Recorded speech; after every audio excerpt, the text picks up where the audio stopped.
my camels and jack. Go ahead and take them all, I don't want them back. The only thing I could ever really miss is what I feel when I get your kiss. All I want is you, honey, it's so true. Give it to me, baby. All I need is you. Yeah, yeah, oh yeah. Early in the morning, late in the evening. Well, it's about late in the evening, baby. Right around noontime, 24/7, 24/7. Give it to me, baby. All I need is you. Oh, how, oh yeah, yeah, yeah,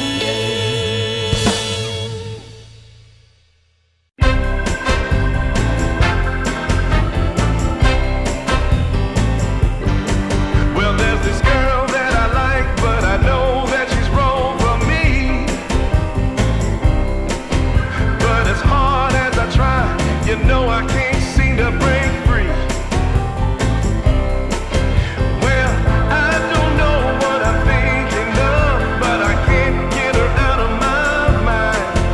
When she walks in the room, I take one look at her, and all I wanna do is make her mine. But you know that you don't go messing around with a girl like that. A girl like that.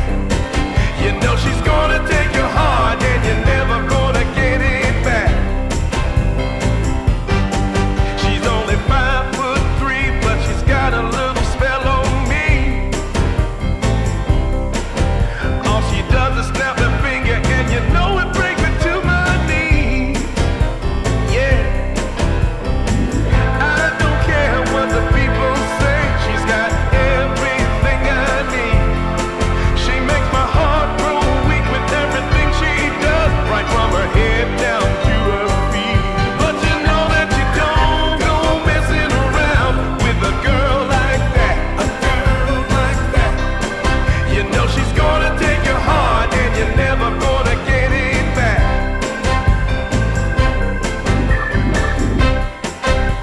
She's driving me crazy, and I'm out of my mind. But you don't go messing around with a girl like that. A girl like that. You know she's gonna take your heart, and you're never gonna get it back. So don't go messing with a girl like that.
Just ask yourself, am I ready for you?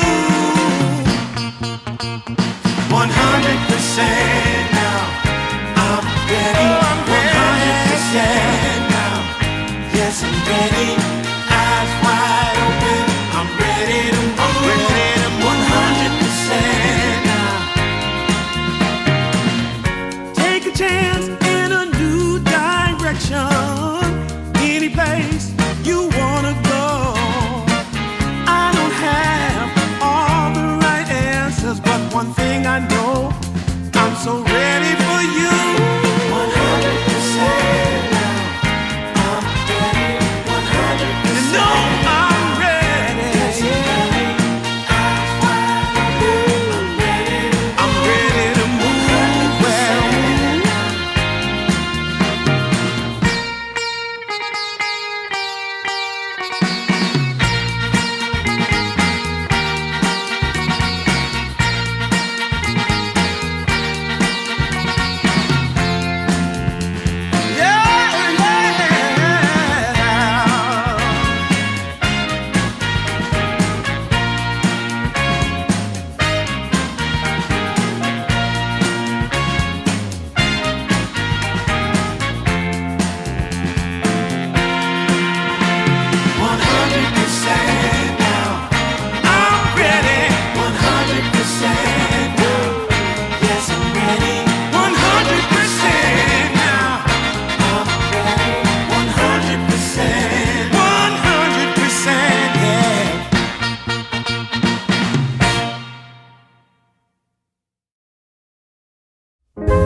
I haven't found the one.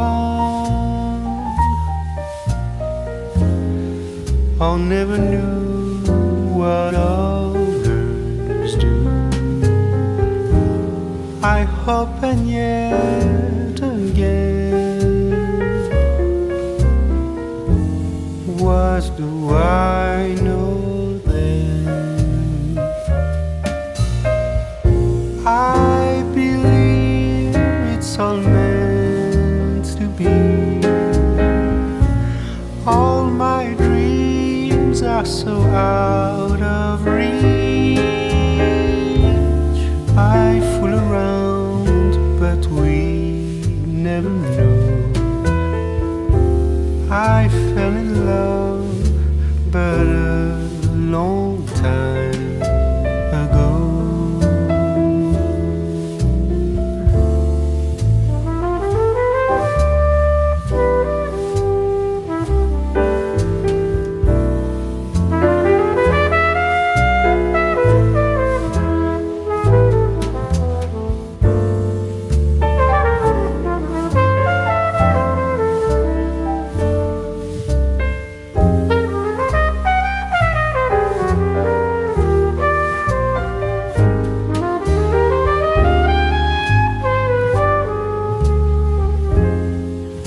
I sing the same old song,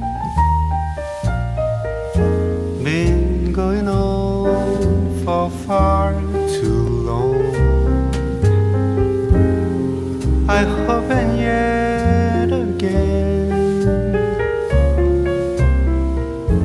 what do I know then? I believe we're all meant to be.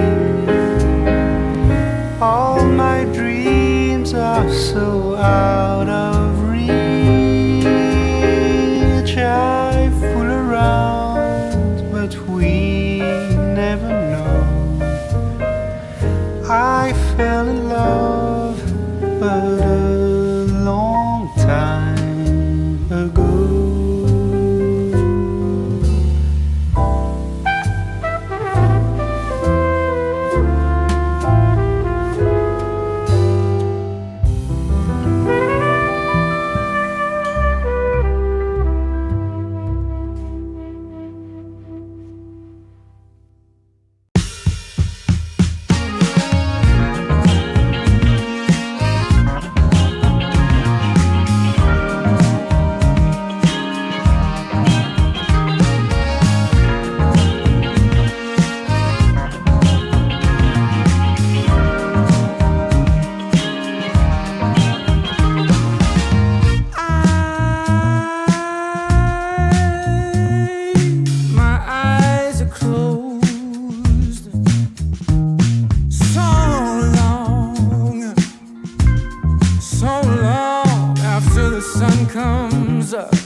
when the neighbors call.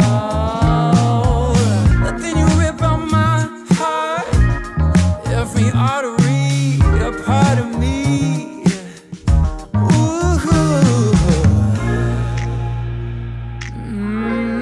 It's obvious to me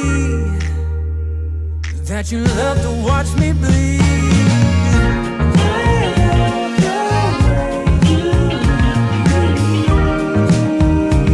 But not half as much as I love when you leave. I hate to see you lose. But I love to watch when you're walking away from me. Walking away from me. Yeah, yeah. I could be anything you want, I could be anything you need. Baby, tell me it's something real, and I'll give you everything.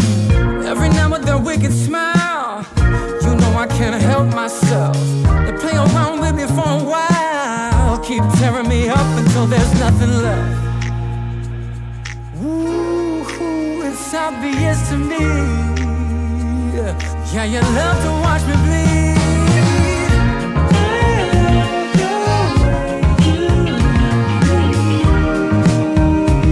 But not half as much as I love when you leave. I hate to see you lose.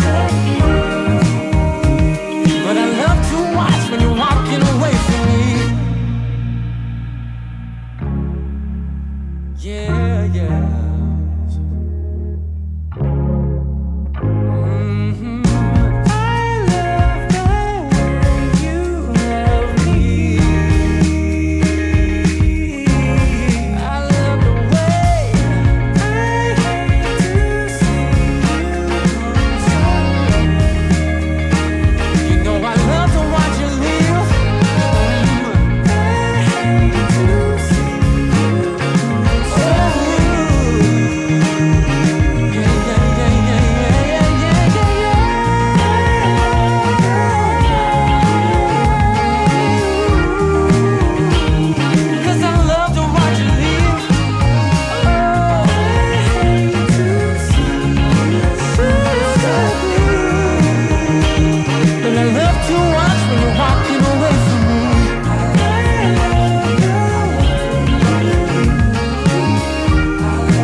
Baby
take a shot for you pass me by.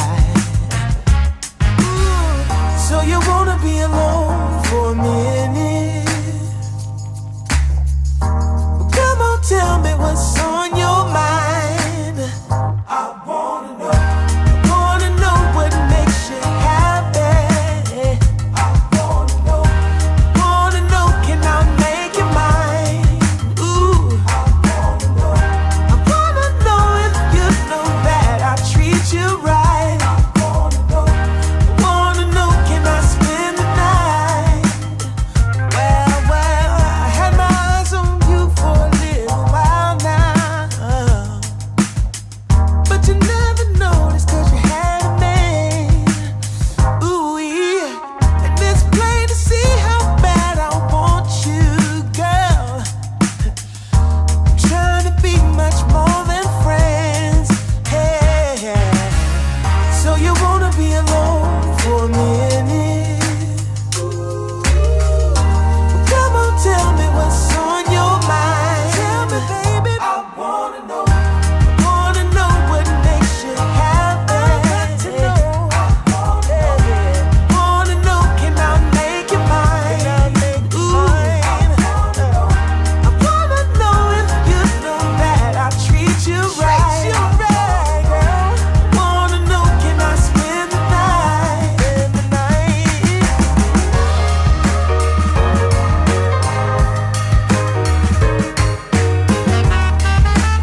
to Dream League Division 2 Season 4. We've got day 2 of the playoffs. We already saw 3 series yesterday. We've got more series today to determine the teams that will be pushing forward in that upper bracket. We'll get some elimination series as well. LeBron, how are we doing, my friend? Good morning, everyone. Lovely Saturday. It's sunny outside, so I'm taking yellow shirt. I was outside a bit for a walk near river, going to some marketplace, and I'm excited to watch Z10 against Nemiga. It's my ex-team, like I played last as a professional player, so I'm really excited to see did they improve after I left. Did they improve or did they get worse? That's what we're here to find out. That is the important thing. We're here to find out, and we're here to determine who's going to be pushing forward. We'll take a look at how these teams looked in the group stages as well, because that's how we did get here, with Zero Tenacity and Nemiga being on opposite sides of the table. You see exactly the same position as well. Third place with a 5-2 series count overall. Yeah, both teams looking good on the standings, but still they need to show today and be ready to perform. It's playoff. You don't want to drop into the lower bracket, because from the upper position you need to win 3 times, I believe, to qualify, and from lower bracket you need to go 5 wins, and you want to have that extra life. So it's gonna be interesting series. Obviously, we're not gonna see team getting eliminated, but still, you're gonna see some exciting Dota. Especially, I'm really looking forward to see if Nemiga can perform. When we cast them, they played so good with 2 supports. They moved from minute 6 to minute 15, 16 together, like constantly, and making so much pressure. So really want to see if Z10, if they are ready to stop them. Yeah, and if they can even make potentially their own moves as well, which is going to be the exciting thing to see how they are able to perform. Because again, we didn't actually get to see how they were able to fare versus the other teams in Group B. But now, we're down to the real deal. Let's take a look at the playoff bracket as well and see some of the games we've got already. Of course, yes, again, this is the upper bracket as well, what we're looking at currently. We saw Enigma beat Breaky Cheeky yesterday. Power Rangers and L1GA were also able to get some victories. So this is what the bracket is looking like currently. The winner of this series will go on to face Enigma Galaxy. That will be played tomorrow. So I think after this, we're actually going to jump down to our lower bracket. We have, let's see. I think we might have 3 or 4. I think we've got 3 series today. So yeah, we got Breaky Cheeky and Modus going on. And then the loser will play Liga team as well. So we will see 2 teams also eliminated today. Bracket looks really interesting. And all of these teams, we cast a lot of them. And I believe like it's going to be very even. Like every team can beat each other. So it doesn't matter what you did in the group stage. If you were like first place, top 2, what doesn't matter. Like it all comes to these games. For example, when I played, and in the tournaments, we played really good in the group stage. We will always like underperform in the playoff. But in events where we go like 3rd, 4th place in the group, don't like barely pass to the playoff, we will win like some online tournaments. So yeah, it literally doesn't matter. Like every day you need to prove, every day you need to come. So, but good games, good teams, definitely. Yes. And I think with the overall, when we get to the playoffs, it gives the teams a little bit more time to be able to structure a plan and formulate, how we want to deal with said team. Because really, I think the team that everyone's looking at the moment is going to be Enigma Galaxy.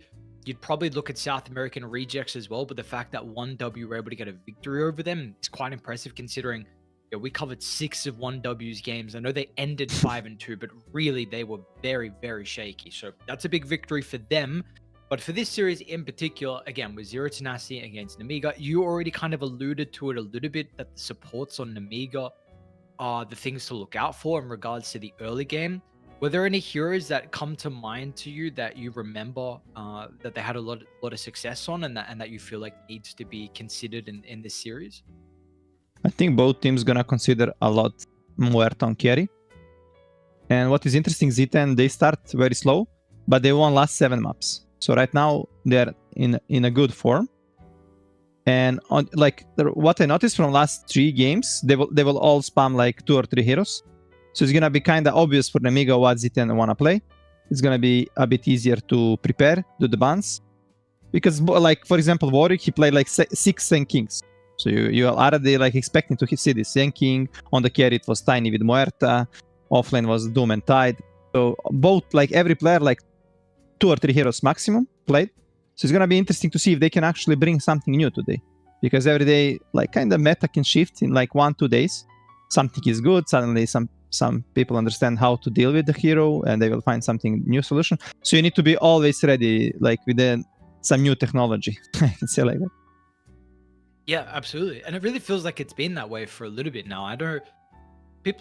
Everyone is talking about wanting a new patch, and it's always completely understandable. But I don't know what's changed. Maybe the map being so big and facets helped as well. That really enabled different heroes and helped you counter different heroes in different ways. But it felt like even with the last patch 7.4, we went through many different variations of the meta, and I think already, like you're saying, that's going to happen every day. And just getting into playoffs, right? Like Group A the meta is going to be different. Of course, individual teams are going to prioritize different heroes, and then Group B is going to be different. And then we see that clash. We see the ideas clash. We see who was right. We see who was wrong, and we see who was able to adapt at a faster pace. And how was that for you as a player, going from, I mean, because the captain as well, probably a lot of the burden is on your shoulders. I imagine drafting in a majority of those games as well. How was that for you, going from group stages then to playoffs? Yeah, you need to be always ready, grinding constantly. You cannot really have like day offs. Like literally, you don't play pubs for 2 days, and you're already like very far behind, because all these players, they were spamming pubs, some scrims, competitive, and like they are learning. They're learning. So you're learning every day, and you can see like, for example, patch is released after 3, 4, 5, 6, 7 months, whatever. Like completely different heroes are like played. So every like week, days, like can make such a big influence into the game. And you cannot sleep. You cannot just chill. Oh, we did good in the group stage. Let's chill 1-2 day, take a day off, and then we're gonna come back and destroy in the playoffs. It's not gonna happen like that. So it's a constant grind, and whoever is working harder gonna have higher chance for sure to be victorious. I'm just taking a look at how the points actually look at the moment as well for EPT, because this is what we're fighting for, right? I mean, we're fighting really for Riyadh. All of this, every ESL event is to get to Riyadh. And of course, for all these teams, you want to be playing Division 1 regardless. I mean, the prize money is far higher. The stakes are much more intense as well. You're playing against the best of the best. Everyone wants to do that. Everyone wants to compete. They're a competitor at heart. But again, we are playing for Riyadh, and DreamLeague Season 29 is the last stop before Riyadh. So for these teams, and really the ones I'm looking at in particular is Enigma, have the ability to qualify still. And I think that may be it, actually. Maybe 1W. I will double check now where they're at. They're really far behind. I don't even believe 1W. Actually, maybe. It depends how much you get. 8,000, I think, for... It could be a little bit high, but there could be chance, actually, like 1W, if they qualify and then place like first or second, maybe they can edge out some of the bottom teams. So for them, they could make it. For South American Rejects, for Nigma Galaxy, for Power Rangers, all of these teams, literally any of these teams, if they make it and then they have an incredible showing where they get first or second, there is the possibility if you get that direct invite. And man, LeBron, that is a absolute must in Europe. So Nigma Galaxy in particular, a team that's 7-0, like they are gunning for that. But it's not just them. Nemiga, it's Zero Tenacity, and all of these boys are fighting to try and get to Rio. Yeah, like you mentioned, all of this, it's so important, and especially for these big organizations. And Division 2, it's not easy. It's not easy. It's not gonna be easy for Nigma. It's not gonna be easy for 1W. But in the history, the teams that qualify like this, and they actually they perform really good in this upper division or like tournament they qualified from some extra chance. Like we saw at TI on the last chance qualifiers, like in the past. So yep. I think like whoever go from Division 2 to Division 1 season 29 gonna have like really good time.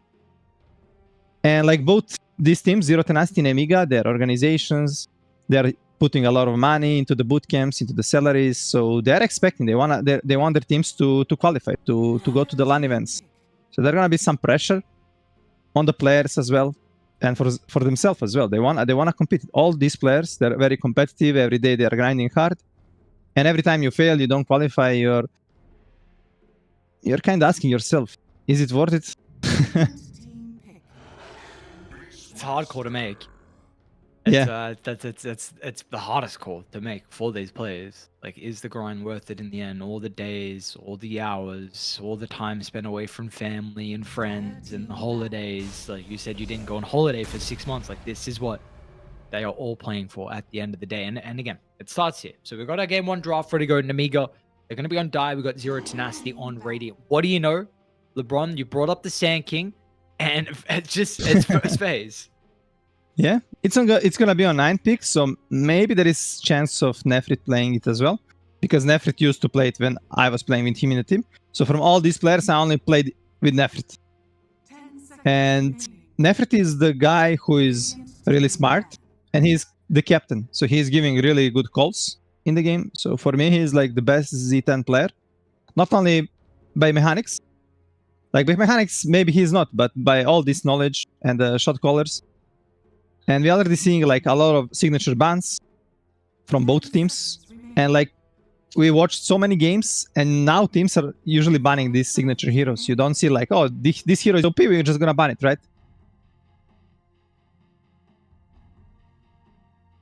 Yeah, you got to get rid of them. Got to get rid of the signature ones, especially the ones that are immensely overpowered at the moment. So for me, I'm looking at Ariel in particular. I know we spoke about the support duo for Nemiga, but dude, Ariel the other day, it was on a Hoodwink, and I feel like, did he play Rubik the game we covered? I'm gonna double check, but there was whatever he played. It was insanely impressive. It was Hoodwink and Techies, from what I can tell. Yeah, both players, they're spamming Techies. And the star player of this game definitely is Desire.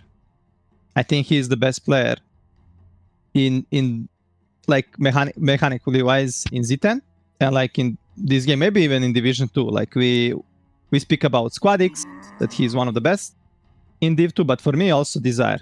He really deserved to play the LAN events, the biggest tournaments, by his skill. Interestingly, just more on Desire. What is your opinion of him, and what are other pro players' opinion of him as well? Because I feel like I heard, I don't remember what off season it was. I don't know if it was after last TI or the TI before that. But there were a lot of talks from many different T1 teams that they were trying to find a way to get Desire on the roster. Yeah, like he's super chill, and he's super skilled. So he's like good guy to have in a team. Not gonna make any problems, because you can have like super skilled player, but he like issue maybe with mentality, like with behavior. But he's like super good guy to have in team.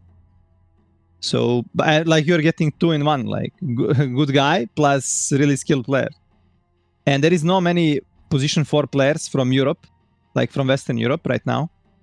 So we saw, for example, Team Liquid. Now they're playing with with Eki.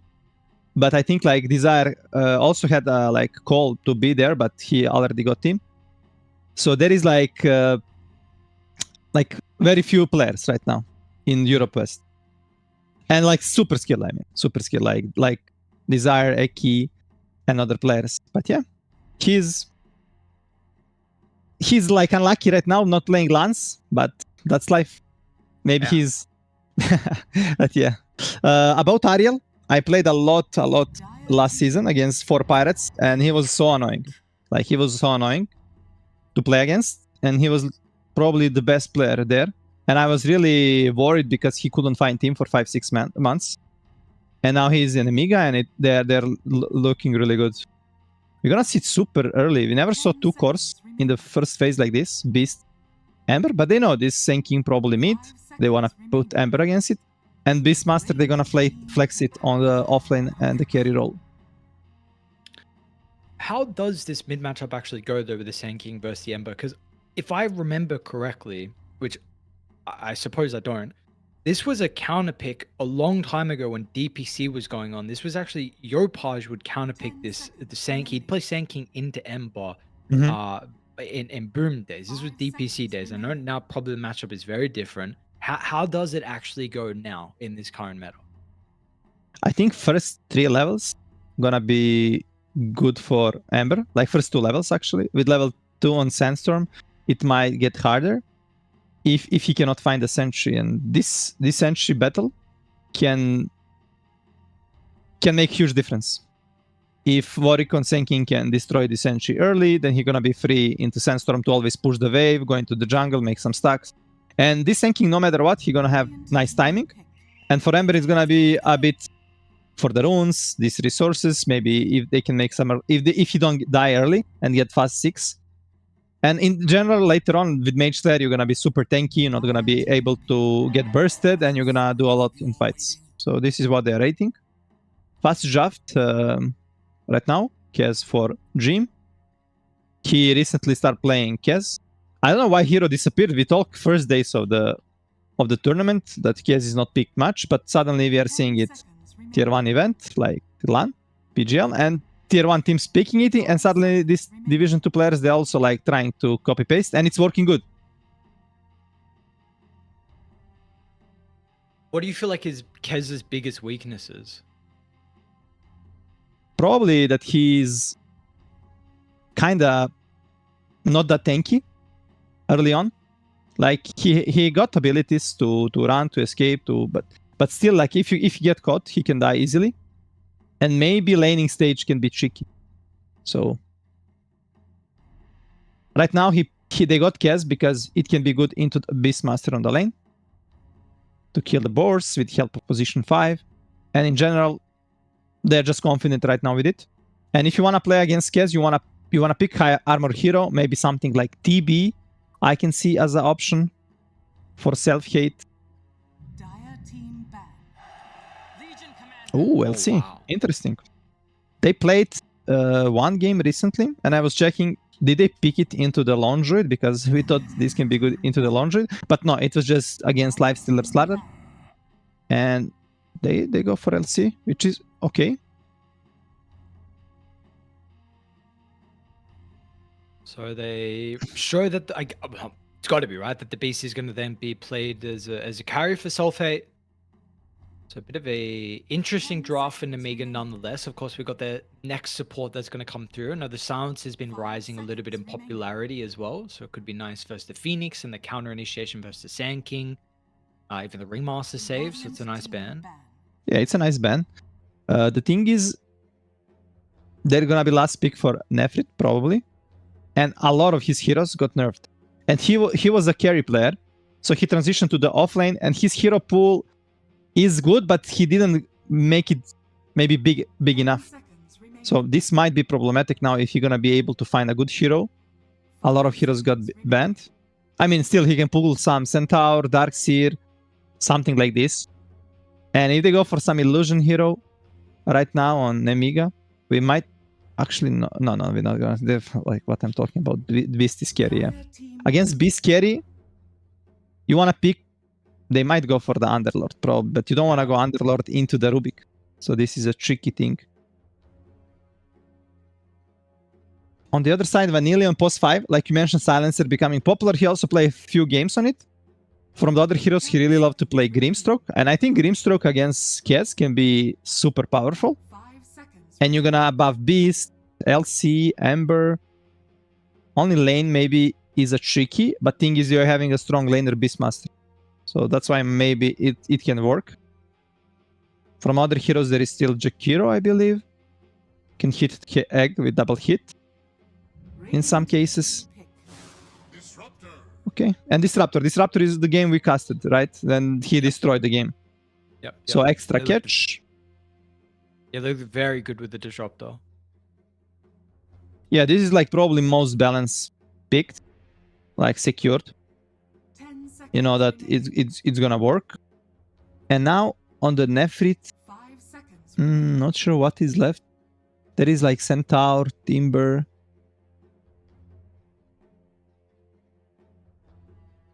Pango is not banned, not picked, right? But I don't, and it's weird. Okay, Brumast. Okay, so my potential problem that I had with the Underlord, besides what you mentioned with the Rubik, is that I don't really understand Kez, so that's a bit of a caveat, but I don't really feel like 010 had someone to go in first. I feel like Sand King's like a very reactionary hero, and again, I don't know how Kez plays, so maybe he could start fights, but if you went for Underlord, he'd be joining fights with Rift as well, and I feel like you would only then be playing reactionary, which maybe is okay, because Nemiga have a Beast, Ember, and Legion. Like, these are all initiating jumping heroes. But now with the Brewmaster, you kind of have someone that can also start the fights with the Sand King. You have like a two ways to do that. I mean, I suppose the Kez, you really can as well as the game goes on. But it's an interesting option. How do you feel about the Brewmaster though? I really like the hero, and it's good into these two supports, unless you get caught with Static Storm and died. But in general, strong hero. You have a good backline in Phoenix and Ring to protect you. Like you mentioned, they need someone to go in front. Sand King doesn't want to be like first contact. He always gonna wait till he jump. Some fights, yes, he can go blink in and just stun. And Kez is also a hero that he wanna kind of watch the fight before committing, unless he see like easy kill, and then like watch. So Brewmaster is a hero that can frontline, move deep, and there is like two saves, right? Ringmaster and Phoenix, like with the heal. So really good pick. But let's see what they can show us, because this can be a tricky if Sand King game goes bad, and if Kez gonna be a hero that wants to kind of farm, like he's somewhere like he wanna buy like Falcon Blade into the Dezo, this kind of build, unless you wanna go for some Mage Slayer into the Dezo. So he's gonna like need some time till he can join the fights. Okay. And on this, it's gonna be a lot on this brew and supports. You wanna get as soon as possible level 6, but it's not gonna be easy against Beast and Disruptor. Plus there is a Rubik. We already saw how Ariel and Vanilli they're playing. For me, I'm only concerned about having greedy mid in this early game, that he gonna farm a lot, he gonna ask for stacks. So if they can stop them. And we're gonna see already smoke coming from the Nemiga. They wanna go onto triangle and block the camps. Usually you wanna move like this if you're playing against some hero that's gonna have a lot of stacks.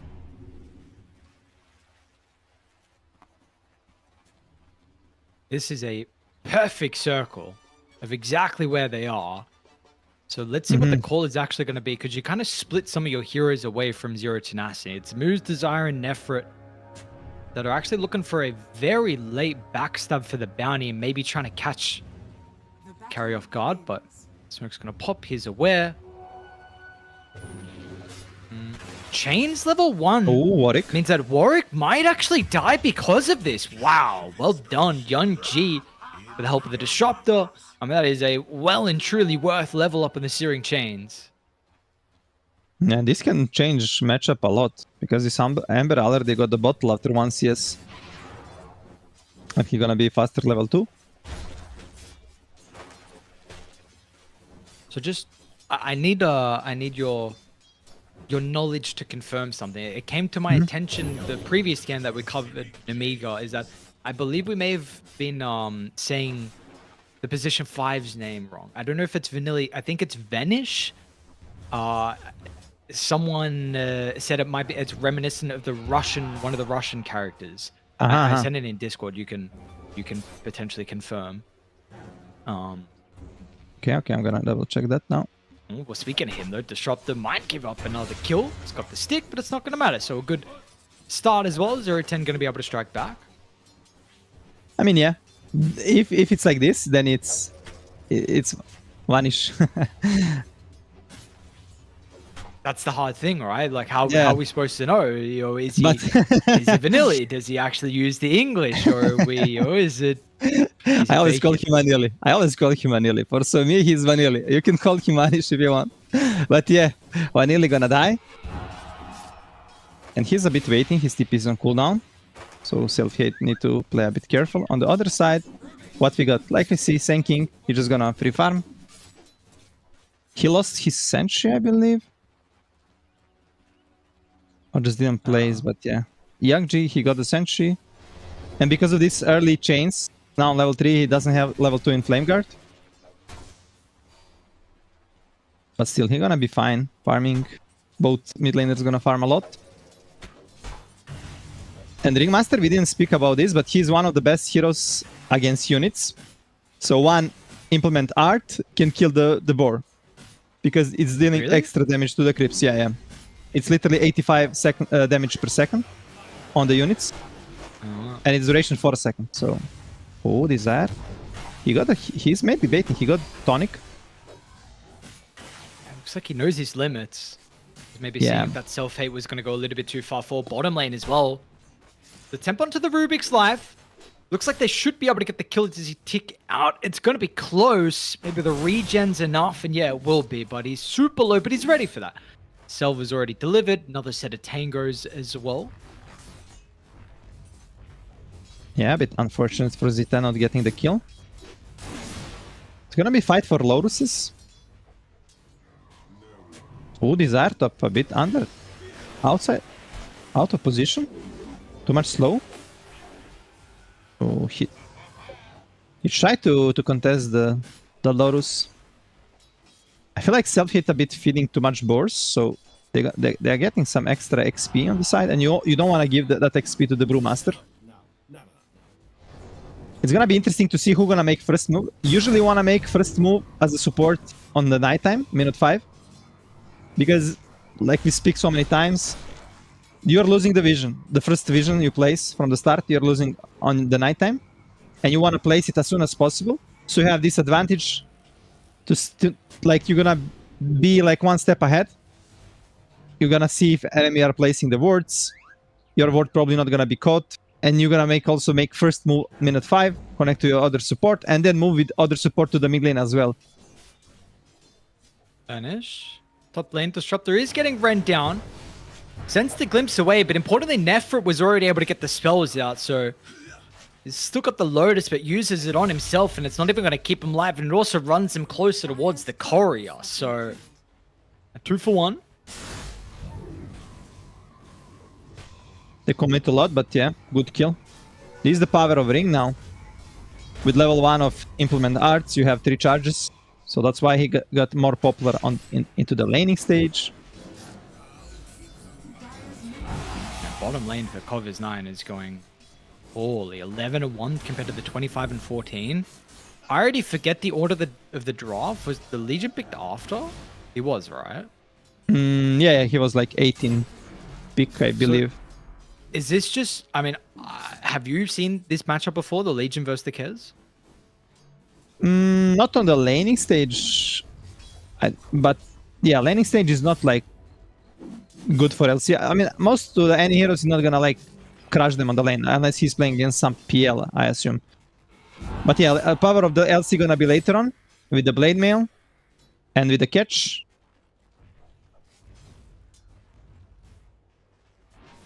Because that was a thing that a lot of people would discuss about the Legion Commander was your ability to be able to play inside the lane. Like you were one of the stronger laners, even though we weren't seeing the hero a lot. Is that kind of different now with some of the patches? Yeah, he's a bit weaker on the lane because a lot of position 5s counter him. Oh, but let's see. Phoenix top lane. First movement, nighttime. That's perfect. They've got no support here because they were busy trying to play around mid. And now off the back of the kill, let's see what they do. Do you want to TP on Moose? He does take a lot of damage. So he's not really in fighting shape, unfortunately, which does mean it's going to go the way of L1GA. He's also shoving the lane in as well. So this will force Radiant to respond to this catapult wave that's currently here.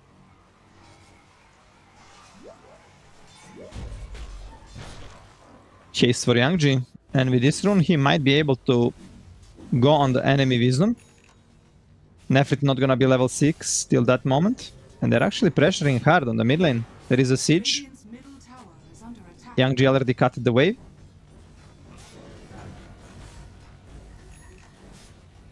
Yeah, they're going to have a bit of a problem with dealing with this, actually. Yeah, Desire is The moving. supports know it as well. They know this tower's going down. That's... Oh, Ooh, epic epicenter. from Warwick just trying to run in from the tree line. He does get the stun connection. So the kill's going to be there. It was a nice angle that Warwick was actually able to find in the end, and that does help keep the tower alive. Oh, but look, L1GA. He already moving on the wisdom. The Desire with the bicycle also running. Okay, L1GA not gonna... He does, yeah, that's fine. Oh, Can he get the might kill, kill and go actually? out. Oh, Whoa. close. Radiant's top tower is under But this is gonna be anyway huge. You force Warwick TP. You force a lot of reaction. Ooh, Dream alone. What are we up to? Is he outplaying? Nope, he is not. He is just doing a 1v3 play, kinda. That was very greedy from Dream. But yeah, anyway, L1GA forced a lot of reaction. And actually, Moose didn't get XP on Phoenix because it went to the Warwick hands, the XP. So Moose not gonna be level 6 that quick, even though he's having a nice time right now. But yeah, December on the back of the first blood right now looking really strong. Top net worth. And you don't have much control this early on. Like you have like some stunts, but if you get fast Mage Slayer, you're not gonna have damage to deal with him in this early game.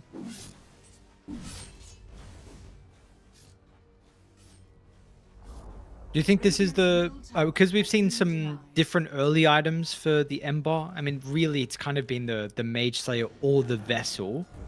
You happy with the Mage Slayer in a game like this? You feel like there's no other choices as the first item?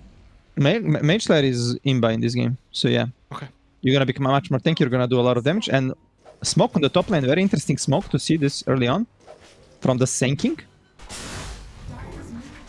Tries to Might turn it pays back off. around to get the Roar off, but yeah, it looks like it is going to work unless the Raw movement Oh, speed gets him out. And now L1GA as well, they've responded. But Desire's going to be able to protect himself, so he's okay with the escape back, but... Oh, I thought the Ember was actually going to run them in, but meanwhile, Iroh's just going to get dived under the tower. Oh, they get a kill, but importantly, you do keep Self-Hate alive.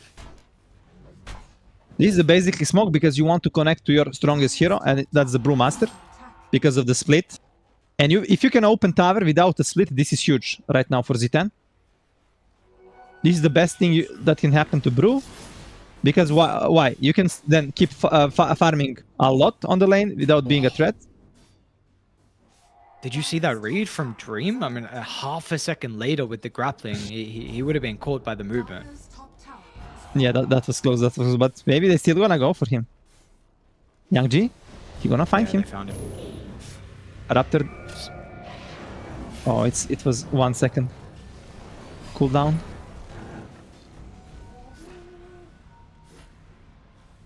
Well, they forced 2 TPs from Brew and the Phoenix. Are scanning.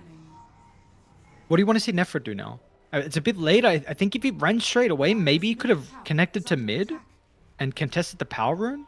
But he kind of hung around at the Lotus. I don't even know if that was the right play, regardless to actually move the mid. He still wants the pressure top because they say self-hate farming. They're going to try and run down the Beastmaster, but they won't get him.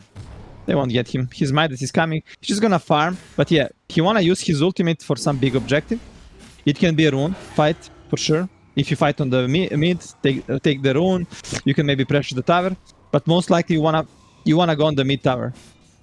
But right now, because you lost your tower, there is not like much room to do that play right now. So he's just gonna keep farming. And because of these early rotations from the Warwick, his blink kinda...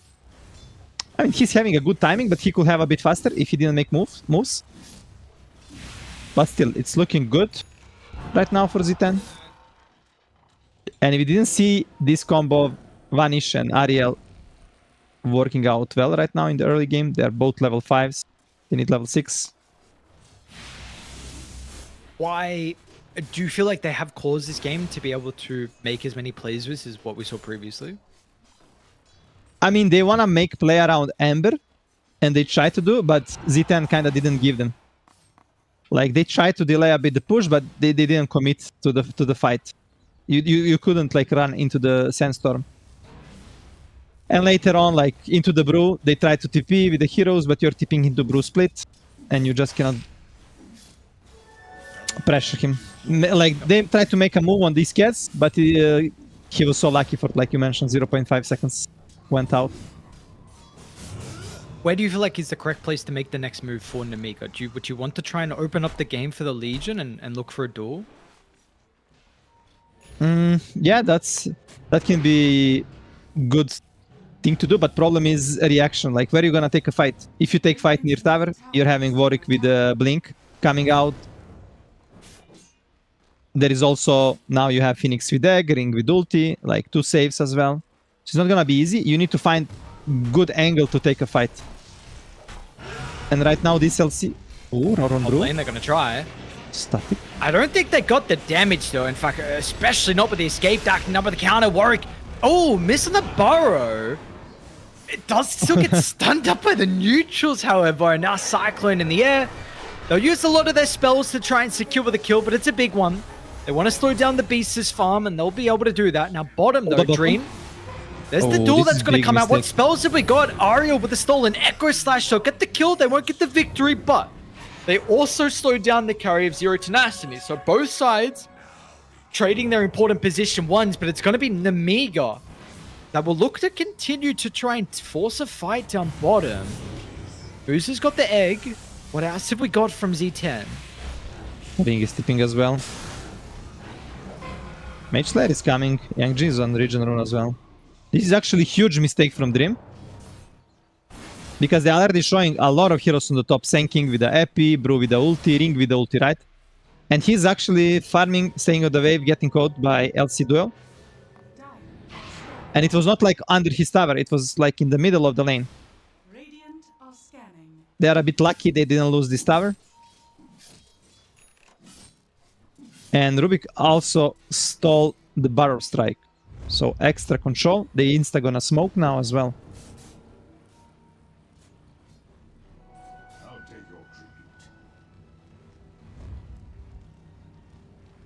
Static Storm's back up in 5 seconds. Under attack. They will try and get behind the Brewmaster, who again, they had a really difficult time to kill him last. It's important time here to around- be able to slow down. It's gonna be hard. There is no Ring behind him and the Ring doesn't have a TP. A lot of damage. Yep. You're gonna die. Let's see if they're gonna be able to open this tower. Opening this tower can be big. Oh, they're gonna actually TP sinking on the bottom lane. Who's 9? Get him. Covers 9. So we just got trades of Kira's by the looks of it. You know, previously, again, the carriers traded their lives. Now we've got the offlaners trading their lives. Yeah, and both teams, they want pressure towers. So just the kills. Net worth is staying the same. Radiant's top tower is under attack.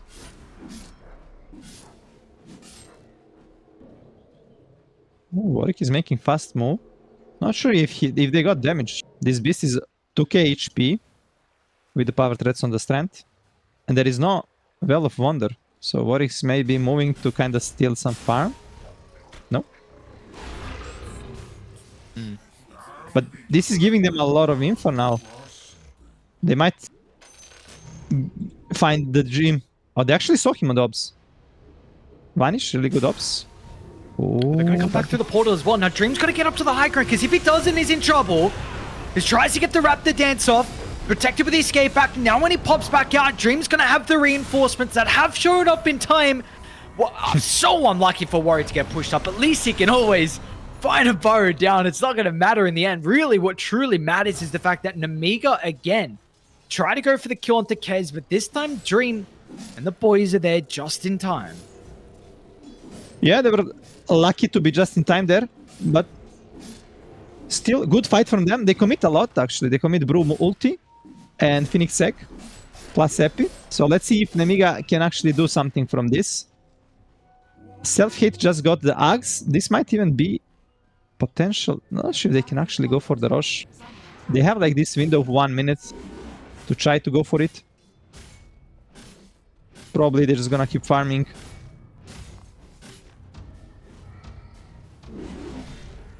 Next big timing gonna be level 12 on Brewmaster with Axe. He's really close to it. He need like 200 gold for Axe. And if you get like level 12, it's gonna be like level 3 ultimate, which is like Imba.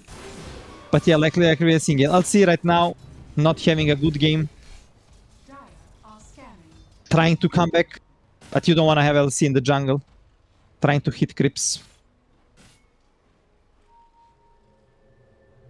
Yeah, definitely not a hero that is a creep hitter, unfortunately. But we really need that dual victory, unfortunately, for Covers 9.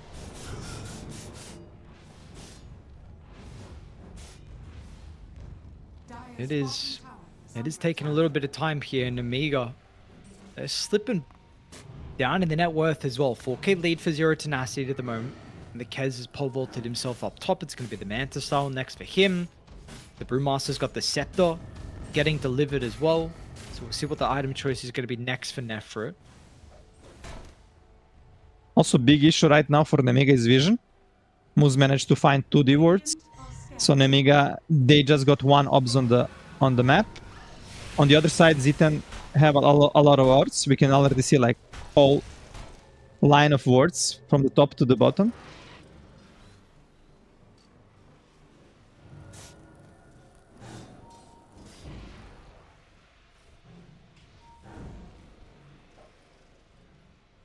Dire will scout, of course, this movement over towards the mid lane. L1GA is going to be lucky enough to get the shield rune. Denied. This is really strong timing right now for Zitan.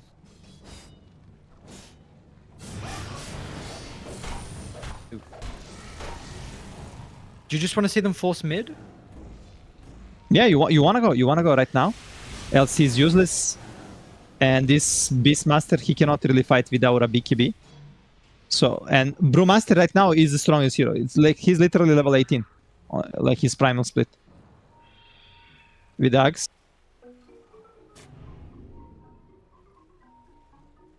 It's a go time. Gotta find some heroes. So I will slip past Ariel, but is not quick enough. Nothing really that the Rubik is able to do, unfortunately. They are poor. Dream didn't manage to get Desert Charge. He tried, but he didn't deal any damage. So yeah, it's gonna be tower. They should try to force Roshan right now. There is 1 minute left. Roshan into Torb, but probably they're thinking it's too risky. Radiant's top tower is under attack. And definitely they will have a damage with Adez on Dream. So they're just securing the 2 lanes, and they wanna play for the Torb. L1GA though with his children. Oh, he got dispelled. Dire's middle Okay. tower Would you rather see them wait for Roche to go to top so they have the outpost, and then if they kill it there, you kind of keep Roche in that top side, and then we can still go to Tormentor after? Yeah, that could be option, but they're probably rating this shard super high for the Phoenix. And Moose is the captain, so he's like, guys, it's very important, the shard. You need to do like this, like how I try to motivate my allies to go for the shard. I will say, guys, one support got shard already, so there is a chance a core gets. So yeah, come on. Yeah. You need to do that. You need to bait him. Just hope that no one checks. And then Desire gets it. Oh no. are scanning. Well, it's not bad for the miss chance, 30%, and for some vision, but yeah, not something huge. Nice scan there from Nemiga. They know that they are coming, but the issue is like you cannot fight. LC got Blink Blade Mail. Oh, they actually wanna force a fight. There is a BKB now on Beast, actually. Huge And there's timing. an AD on Ember. Oh, So it's gonna yeah. pop, but Nefrit, you gotta be careful. Okay. I don't know if you would have been able to blow him up 4-0, especially if he was able to get the correct brawler stance off. Radiant's middle Yeah, that's the issue now. tower is under attack. How do you start the fight? Because there is a ring save, and there is a lot of healing from Phoenix. Oh, Dream? What's Dream doing up here? Oh, they had a Okay. lane ward as well, and now there's a static storm onto Moose. So Moose, and they're gonna lose to Phoenix as well. This was a messy positioning from the boys on Zero Tenacity and Nemiga. They were just in the right place to be able to capitalize. Yeah, huge mistake there from Dream, being alone. Maybe if he wanted to fight, he should say to Nefrit to front. Because if Nefrit is fronting, and there is a save from the escape part, from some healing from the Phoenix. Because for me, it was like unreal hard how they're gonna take a fight Are fortified. because of this. But yeah, DD from Ember and Bloodstone. Ember is actually so tanky right now. Not sure how do you kill him. Maybe you need some extra control in Aethys from Desire. And yeah, he's trying to build that.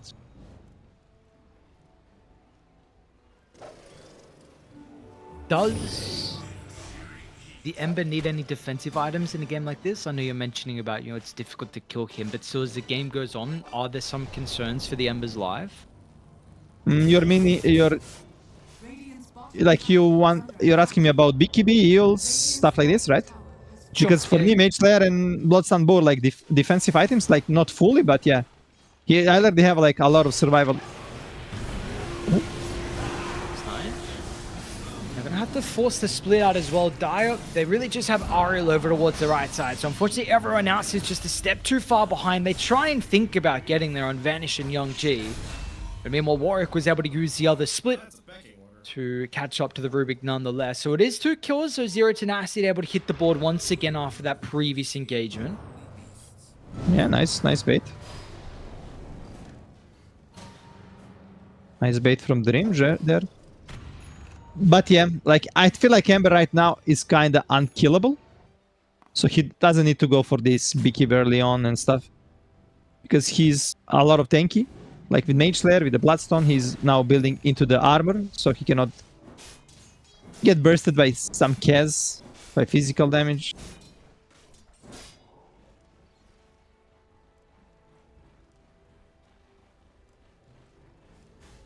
Shiva is really nice item now, but also not like nice like before, in the sense that you will not like remove the healing, but you will like slow their attack speed through the BKB even though. Ooh, Hefrit. Just No gonna split charge on up the him. high ground. They feel strong enough. They'll get the roll in the back as well, which stops the escape back to be able to keep him alive, but Nefrit still steps away. So 1-for-1 with both supports dying at the moment. Moose is going to try and drop the egg on the low ground. Meanwhile, the duel as well as holding Dream into place. Kovacs9 takes care of the carry. Moose's egg will still go off, so he's got another round of spells. But what can he really do with them? It looks like it's the defensive yours just to hold the Ember away, and Kovacs9 will still Oh, effort. Nefrit. I don't know about this. I mean, I guess you've got Warwick here, so Warwick being able to also provide that last laugh. And in the end, I mean, it's a relatively even fight. I guess the carrier from Nemiga doesn't die. It is a 3-for-3 though.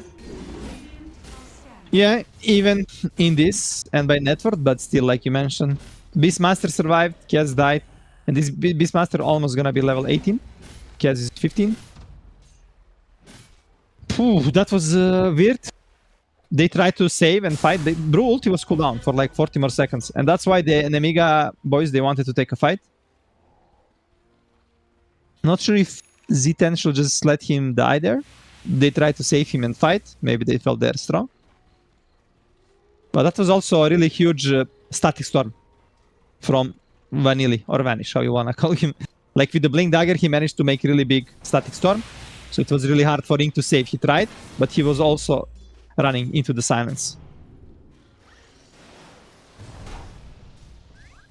And right now, like Z10, they got really deep wards. They're gonna find Ariel because of this.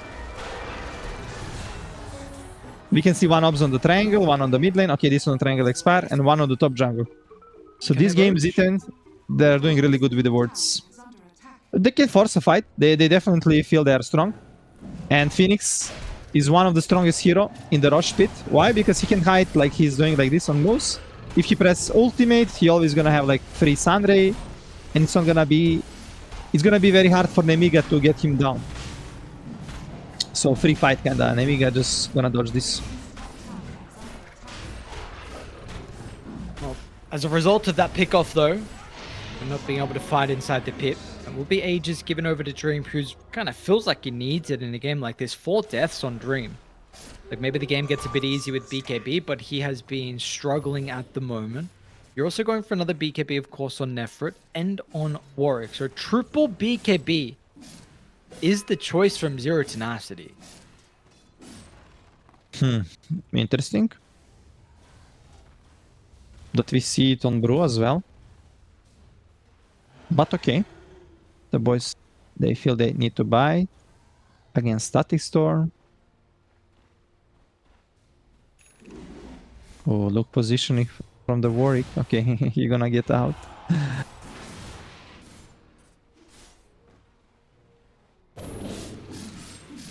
See if anyone else dares to try and come back to defend the tower. Vanish will leave. So too will Kovacs9. So they're going to give up a little bit of this map control. And I wonder when we're getting to the territory of opting for a gem for one of the teams. Now, potentially at that stage, it's a question if the heroes have the farm. At the moment, I mean, the Radiant supports have much more gold than what Nemiga are working with. Gem for Nemiga in this game will be really good against Senking Plus because of the defaults. Yeah, they're gonna find one ops on the mid lane. Speak of the gem for them. As soon as you say that, Vanish picks it up. A lot of these Eastern European players, they really like post 5, they really like to buy gem early on. Doesn't matter if they're leading. Usually you're gonna see this when you're leading like 10, 20k, you wanna close the game and stuff like this. But sometimes when game is even, like this gem can make huge difference. If you start getting like all the wards, ooh, Dream, he got the Aegis. He's kinda alone here. Easy though. Okay, at least he didn't lose the gem there. Oh, they Oh, they're gonna saw find him. Yeah, they had the observer He's ward still dead. that was placed there from Moose, so Selfie thought about the roll, but that was going to do absolutely nothing. So this is once again 2 kills, but some more important kills. 60 seconds. The top creep wave is kind of getting cut by the boss, so you won't have this to put pressure on the tier 2 tower. Mid as well. The wave is also shoved in, so it doesn't look like, unfortunately, they're going to get any value with this in regards to taking objectives, but they will get more map control and they will take more farm. Anyway, good victory for Zitan there. A really good word from Amuz, making a big diff there. I'm really surprised that we are seeing Phoenix, because this is Muz's best hero. Like every pop, he will spam Phoenix, and every time, teams will ban it in the first phase. But because Z10 won last 7 maps, Phoenix gets through. They focus on some other bans, and they're like thinking, huh, okay. You forget about heroes. And you are playing too much serious, you cannot really always know everything about any team. In the group stage, you had to play 7 best of 3s. And that's a lot of players, Aris. 35. Absolutely. Radiant's bottom tower is under attack. There's a lot of teams, a lot of plays that you're doing research for, a lot of games that's going on. Someone's brain can only be so big.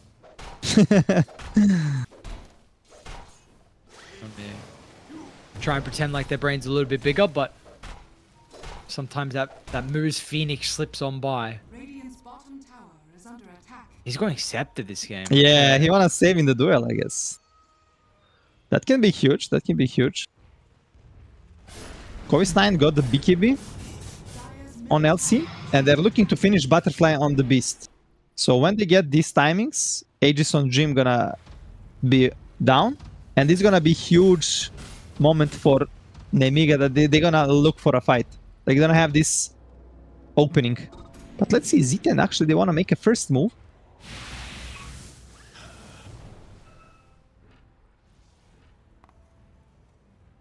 It doesn't Okay, look like mid. anyone's in the neighborhood though. They won't run into anyone off the back of the smoke.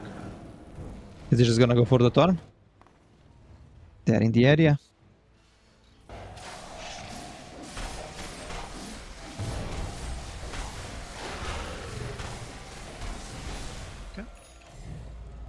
They're Easy. looking for a smoke as well.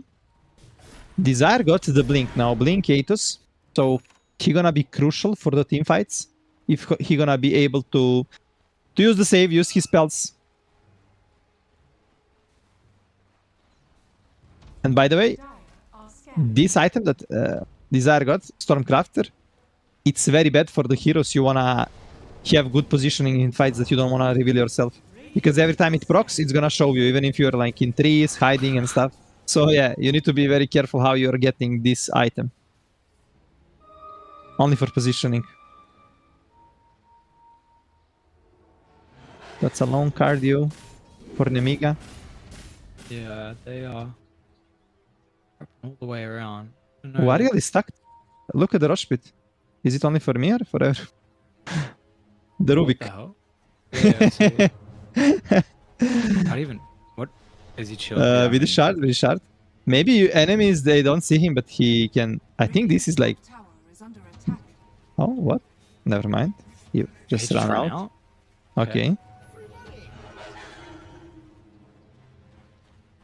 First time I see that.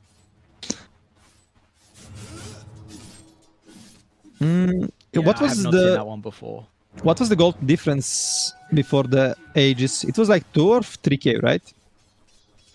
Yes, about that. Okay, so Z10 actually managed to get nice amount, like 6k. 6k gold diff. But still, this Beast and Ember, they're at top of the chart. So it's all into the supports. If you look into it's like 4k on Desire and the Phoenix Extra.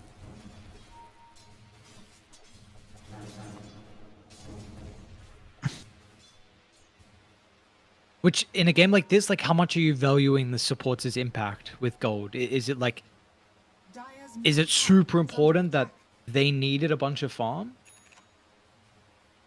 Yeah, but mostly for the Phoenix, it's levels, like level 18. Yes, of course, if you get some extra item, it can be cool. Moose even gonna go for this gem as well. But I don't know if this axe can change a lot in the game.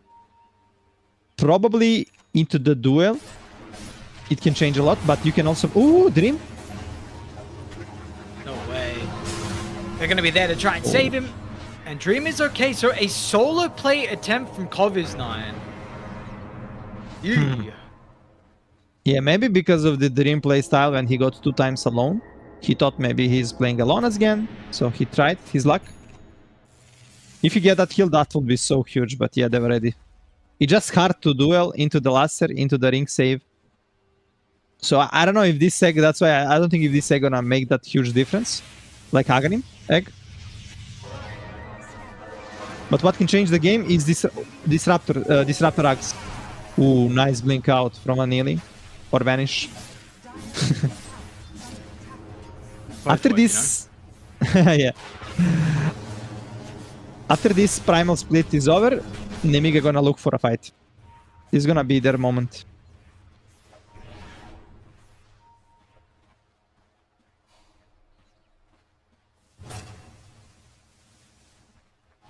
Let's see if they're going to be able to force that fight that they've been waiting for here for Nemiga. So it's Yeah, been a bit in this lead is continuing to get out of hand. You still have a very farmed Ember and Beast, but the weight is really on their shoulders. You don't have a Legion really to assist, but we'll see what Cov9 is able to do nonetheless with the farm. Oh, they're waiting for... Oh, this is perfect moment now. For Nemiga, they got Nullifier. So there is no more save from the Ringmaster. And this is gonna be huge. Rosh is as well up.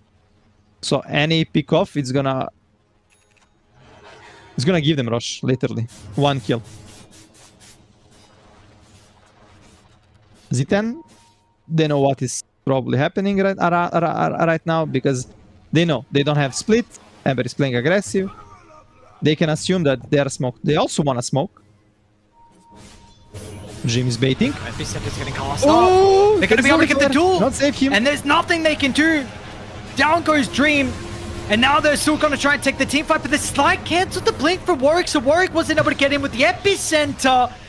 And now this is all Young G's fight. The Ember with all the gold he could hope for is going to try and chase down Nefrit.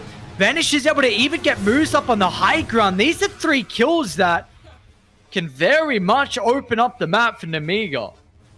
That was unreal team fight from Nemiga. They played perfect. On the other side, Dream tried to bait. He thought he gonna be able to be saved by Ring, by Phoenix, but yeah, this Nullifier coming at the right time, right moment. And it's gonna be Rosh, second Rosh for the Nemiga. And they completely turned the game around. It was 10k lead for Z10. Surprising. I'm gonna tell you like this, RS, I'm really surprised that Z10 decided to take a fight. Why? Because Brewmaster split is cooldown.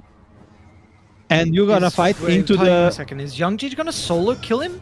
Chains back up in a second. Oh, he's got the damage though. Young G, stolen gem, double eyes for him and Nemiga. They get ages as well. Second Roche, they're in this game. Ooh, and they're not. It's not like they're in the game. They're like in the lead right now. This kill on Senkin give you 2k actually, 900 gold from the gem and 1k for it's 1k for the kill. 1k for the kill. It's unreal.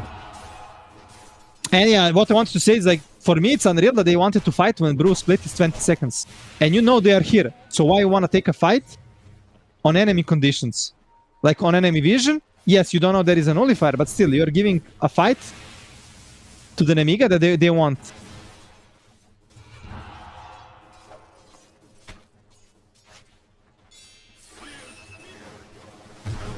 How would you like to see Nemiga now look to play the map with the second Roche?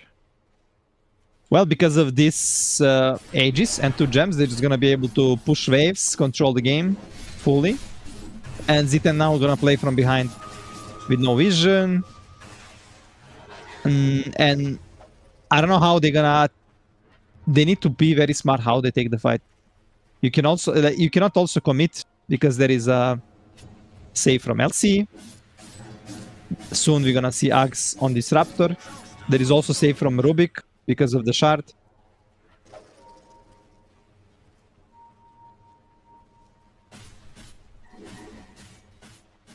Effort's in a bit of an interesting position with the high ground ward. They're going to see Ariel trying to step a little bit forward. He jumped in! Very quick on the fingers as well with the telekinesis. Now this BKB is completely wasted. You got the Lincolns. They're still going to be able to get in with the Raw. They'll try and go all or nothing to deal with the Brewmaster, but look at the response! Oh my lord, Dream just tore them apart. Warwick with the epicenter as well. Sulfate's got to try and BKB TP out. He will of course be okay, but what a counter initiation.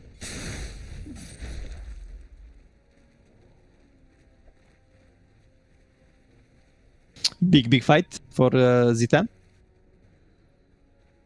How much damage he did? Senking 4k, Kez 3.3k.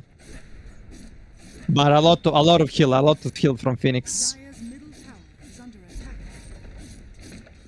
If Ruby can somehow get Dire's middle the Sun Ray, that can change fights a lot. Zitan actually still they wanna fight. They have split. No BKB on Brew. L1GA wanna kill. From L1GA. He's going to get stunned up the once with the Atos fall up as well. If they got the damage inside, the chain control is going to be close with the Blood Zone active. L1GA got the spell life still. He's going to be okay. And that is importantly some space created as well. The high ground won't even be touched. He's so tanky. Level 25 Axe. So 2 Sleight of Fist. It's interesting he go for 2 Sleight of Fist when he get the Axe, right? So he didn't decide to go for minute 12 seconds on second on the Rem and charge.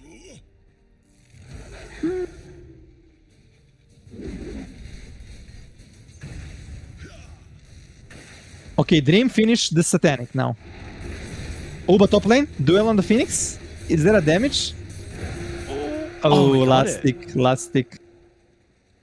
80 damage though for Covers9. Keep in mind, 40 minutes in. I mean, he really needs his victories, and that's a solo kill. Bunch of experience. He's level 21 now, so I can't imagine how far behind he was, and not only in the experience but the gold as well. Mid lane, Dream. I'm gonna try and put a little bit of pressure on to see if they can force out a potential BKB. But Radiant, if they got anything for him, Radiant, are we home? And now they also got the Rubik. Alright, I mean, effort's in. No He's also going to be run down. And they know the split's on cooldown. And, wanna go no? I mean, they're considering about with the epicenter. There will be at least a save from Desire. It's going to give a little bit of time maybe for Warwick to find a different angle, but it's just another person caught. I mean, this chopping block, it does not stop at one person, my friend.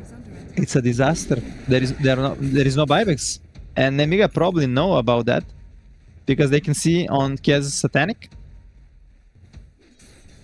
Let's see if Zitan gonna be able to hold high ground. There is a banner. But yeah, that's massive damage from Beast and Ember.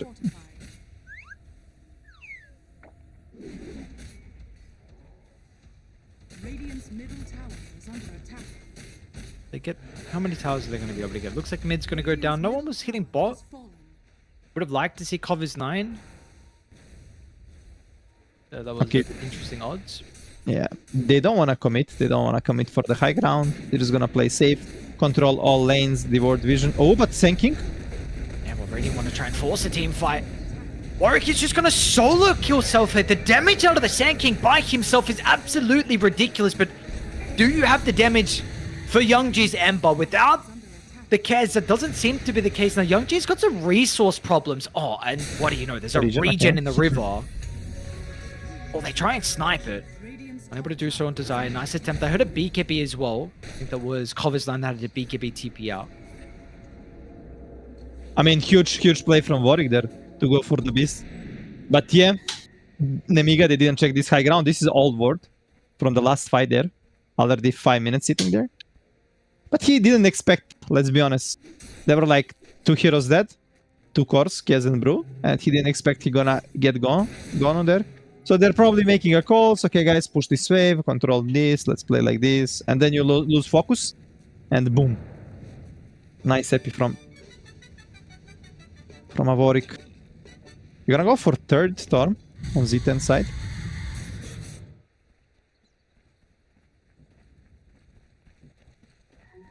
And Looking like it's an easy one.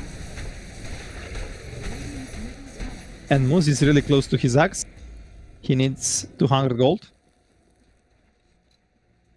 There is also Glepnir coming out from the Desire. Also, what is huge now, it's Vanish, Vanilli, Disruptor ultimate with the axe. If he managed to close the Dream, he won't be able to press BKB, Satanic, nothing, and he can get burst. Still, there is this Phoenix with a lot of heal with the Sunray.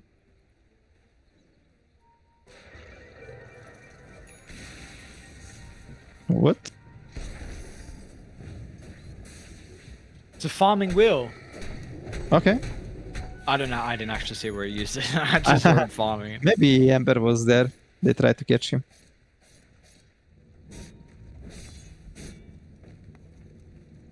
Oh, Nemiga. Looking for an angle to get around. See if they can catch a timing to make it up on the high ground. Oh, what a timing with the BKB, but still the duel's going to be there, but I don't think he dies inside of it. Importantly, L1GA was able to cancel the BKB, so the blink from Warwick, but they do still lose the Brew, but the responsive rating is good. Both the offlaners gone to start the team fight. Is Dream vulnerable with no BKB Satanic? We're going to find out. They'll kill Vanish at the moment. Sulfate's going to jump on the low ground. The Senki got stuck with a save! Oh, the egg save keeps him alive. Die got to get out. It looks like Beast, they're not going to have a stun. Desire was just half a second too slow. Nice save from Moose. Really big play there. But Nemiga got so lucky that they go out. They didn't get punished. Ember survived on super low HP. Beast also TP'd like literally 0.1 second before get caught. Dire's bottom tower is under attack.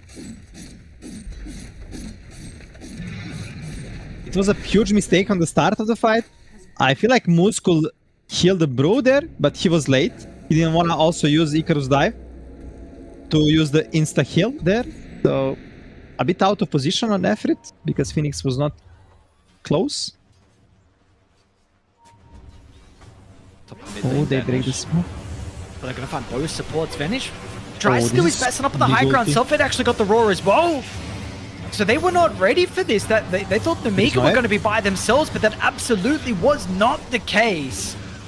I mean, they can turn to deal with... Oh, nice attempt No with the Manta BKB. Dodge. Actually almost got away from the glimpse, What's but yeah, happening Dream with still them? dragged back. And Z10, what was that? I don't know, what? Why they try to Bottom tower to is go? under attack. There is no egg. Rosh cannot be up. I mean, they don't know yet about that, but still, Rosh is in the bottom side of the map. So anyway, you're not like making move to secure the Rosh, and Rosh is not on the top now. Radiant's middle tower is That was very weird. Radiant's structure. And it's a double siege. Banner is a bit late, I believe. But yeah, Vanilli big ultimate, and this stone, new item, make his ulti a bit long, like bigger AoE. It was outside of the kinetic field, so even Senking was silenced, even though he was not in the kinetic field. Radiant's middle barracks has fallen. When Ariel stole the Sunray, this is the That's thing I nice. was worried about for Z10. Yeah, this Sunray can now change fight completely if Ariel can cast it. You're gonna do million damage, and he's gonna be able to heal the Beast, the LC, the Ember. And The they issue with are- the issue with the Beast now in the late game is the refresher. Refresher is nerfed, so you don't want to buy it just for one more extra roar. Before you will have like this double BKB, double hex or whatever is needed, like you have in inventory. But now, nope. You only will have double roar, so you're not buying it. And that's why Beast in late game is nerfed. And all heroes that depend on double BKB. Still huge for Nemiga. They got the cheese, the refresher, and it's gonna be refresher on Disruptor. Next team fight can be problematic for Z10. But let's see, they wanna fight. They feel like strong.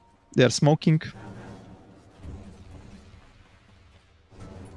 This is a very difficult fight for them to take into the ages that Nemiga now have.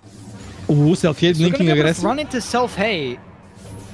Gets away, there's no extra follow-up. Ariel's in a bit of an awkward position that does also gets clipped by the board, but he's able to blink away. So Nemiga, you get away. Use the BKB out of the beast, but it's okay. They do have to be a bit careful that Radiant do have an observer ward at the triangle, but it looks like Z10 are positioning to deal with the lanes. There is a Silver Edge on Dream. I don't know. Dire are scanning. I don't know what to say about Silver Edge. Is it good or not? Maybe just for positioning, a bit extra damage. Maybe maybe he will look to find support. I think probably the nullifier will be much better. Oh, Panda. Over to the Brewmaster, they're gonna have to damage him. Radiant, can they keep it alive? What power from Warwick! Oh my lord, the counter initiation again was absolutely perfect. These are 3 heroes without a buyback. Self-hate, he's gonna die as well. 4 heroes gone in an instant, and that is why they have been playing and spamming Warwick Sand Yeah. That was huge from Warwick. Yeah, like he played in last 7 days 6 games of sinking, and they just got it instant first phase. And you cannot ban everything, guys. There is a lot of heroes. They decided to play against it. December have like good game against it, and still like look, like he's 50% less net worth compared to the Ember, but that was so much impact. I don't know how L1GA got so like he's 37k net worth. Dire's bottom tower. But what now? This Kez hero pushes insanely fast. Dire's structures.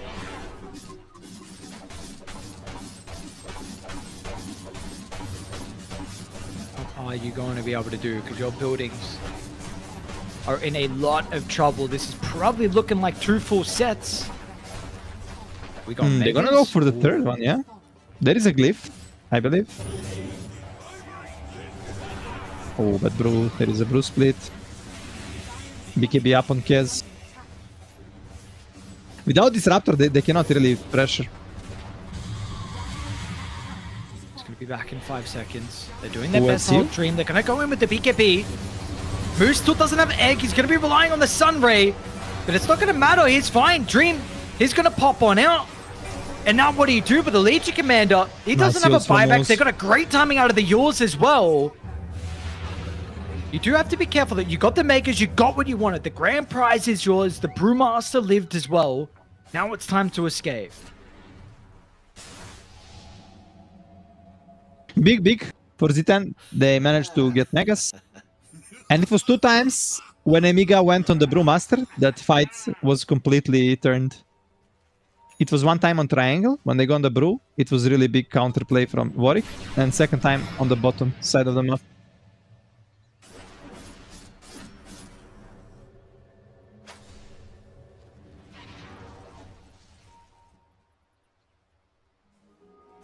Radiant are scanning. Dude, you do now. have How do you come seen- back? Yeah. Yeah, we saw that Mega Creep comeback, of course. That was with a lone druid. This one is a little bit different, unfortunately. Nemiga, what are their chances like in a game like this, though, against Megas? I think maybe 5%, maybe even less. Only because their carry is Beastmaster. If it's some Gyro, Medusa, Luna with some Divines, I will give higher chance. But because it's a Beast, I think their chances are like 1 to 2%.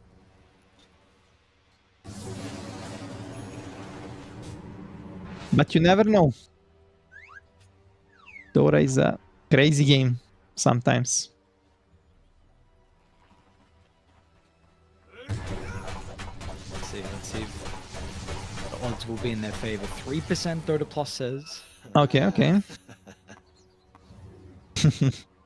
First time we are seeing Ember not top 1 net worth in the game. DreamLeague managed to surpass him. Extra's gonna take some time. I'm not sure if Zeta and Wanaris can go for the end. There is not much buybacks from them, only Brewmaster. And only way to lose the game is if you go and die without the buyback. That's the only way to lose in this late game against Megas. Or second option is like Nemiga force a fight, kill some heroes, force a buybacks, but you go back, and the next time you commit for these heroes without buyback, you know there is no buybacks, you can end the game. Otherwise, there is no chance.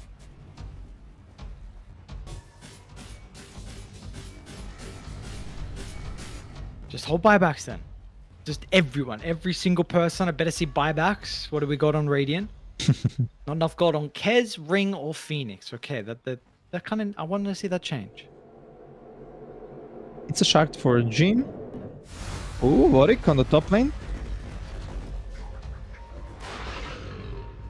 It's interesting that Warwick, he don't have Basher or Daedalus, but he was managed to do so much damage in the fights. Yeah. A lot of them were probably pre-level 25 as well with stinger damage. Yeah. And there is this neutral item.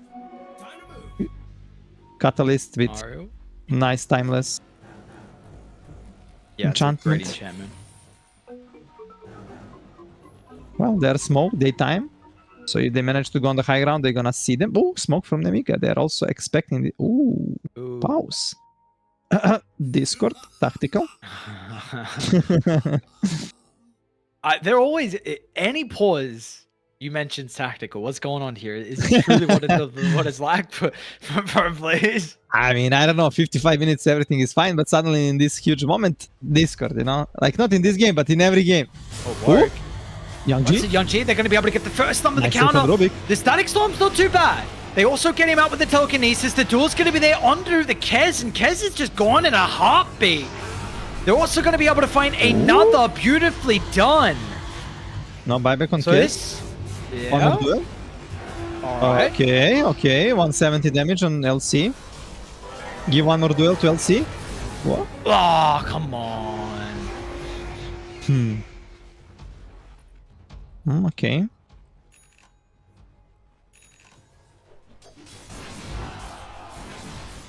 So, are Come we back. a little bit higher than what the probability was before? Yeah, 15% for Nemiga. I mean, it's only believe. 1,000 lead. What does the fax is? What does the Dota plus says? What does Dota the Plus fax says says? 9%. 9? Oh, okay, okay.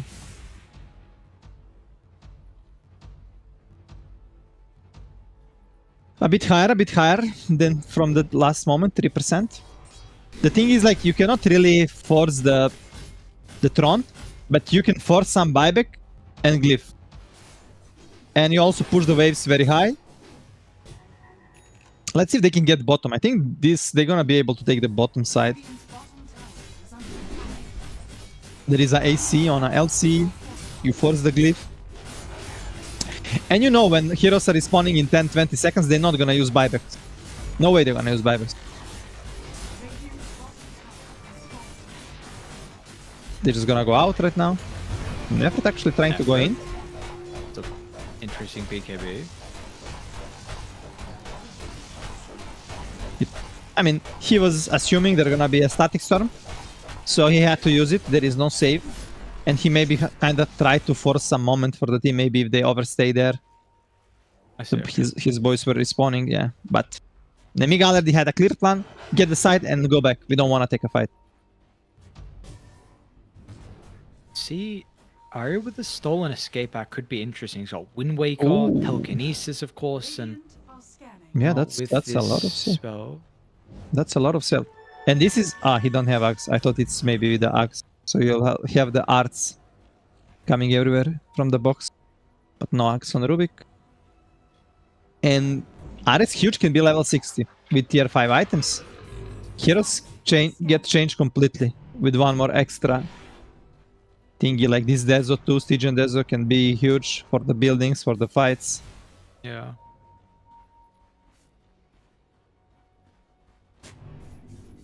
Well, he's actually favoring Nemiga even down Mega Creep, so they've put themselves in a position again. What is that buyback status as well? Everyone on Dire besides the Rubik. And Radiant is still missing their buybacks as well. They got to get their farm on, but the problem is that you also need to be considering about Roshan. It will be up in 3 seconds, so you're not going to have time to be able to play with the buybacks. And this is also something that Dire do have to their advantage. With Rosh being bottom, can buy back and TP into the outpost.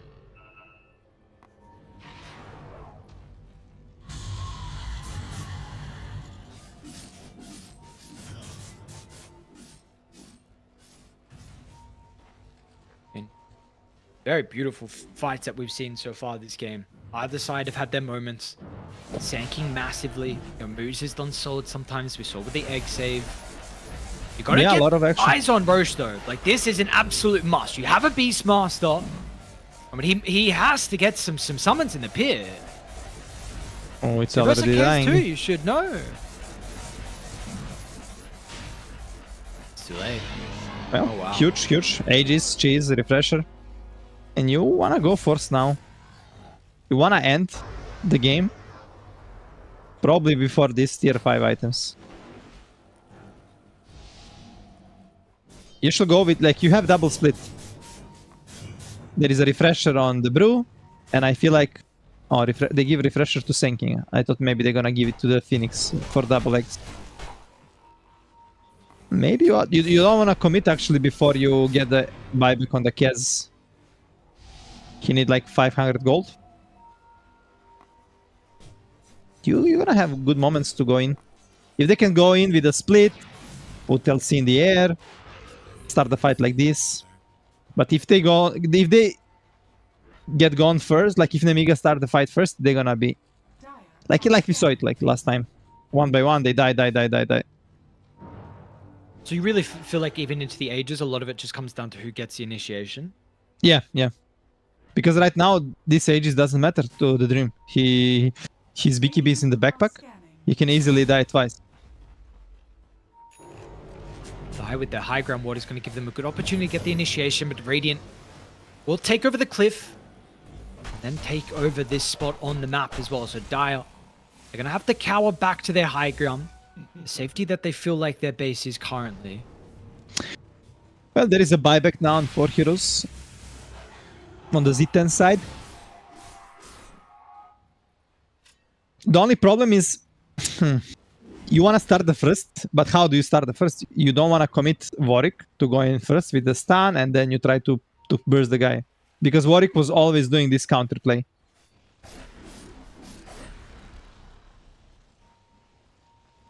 Just going like this on daytime without smoke, it's so dangerous. They can get gone on.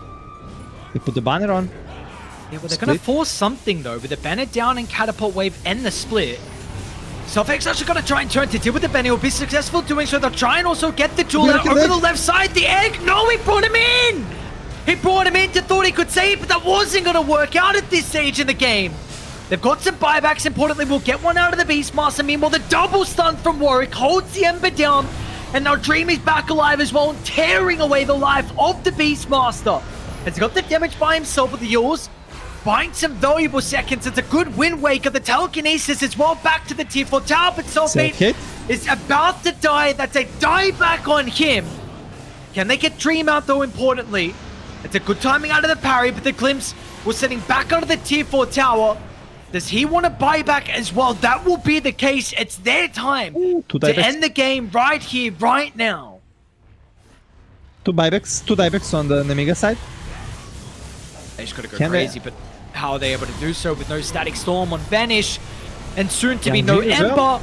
bashed up until the Bloodstone is not even available, and they will be able to find game one here on Zero Tenacity. It takes him just over 60 minutes, and what a hell of a game to start our series.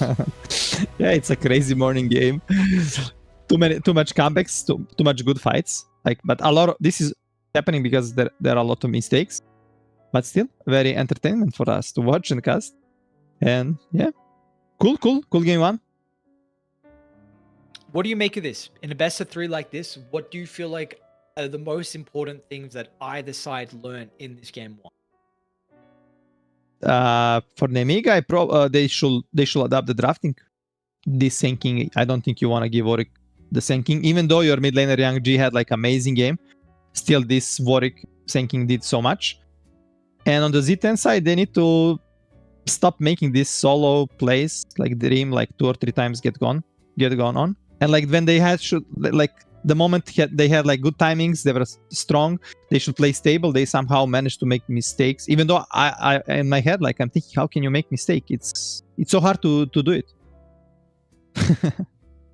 Yeah, well, unfortunately they did, and now we need to see, you know, what the changes are going to be for them. This was a beautiful game one, though, an absolutely beautiful game one to set us up here for hopefully a very exciting game 2 and potentially game 3 with how competitive and how even these two teams are. We're fighting for the upper bracket here. You do not want to go down to the lower bracket, especially because one of these teams will be facing Liga later on tonight as well. So it is just game 1 to start the day, to start our first series. Hopefully we have some many more crazy fights ahead of us.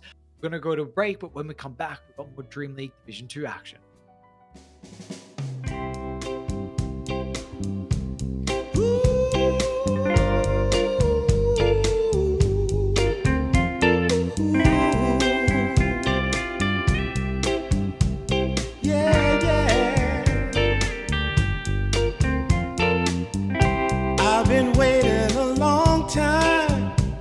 Just longing for a glance from you, yeah.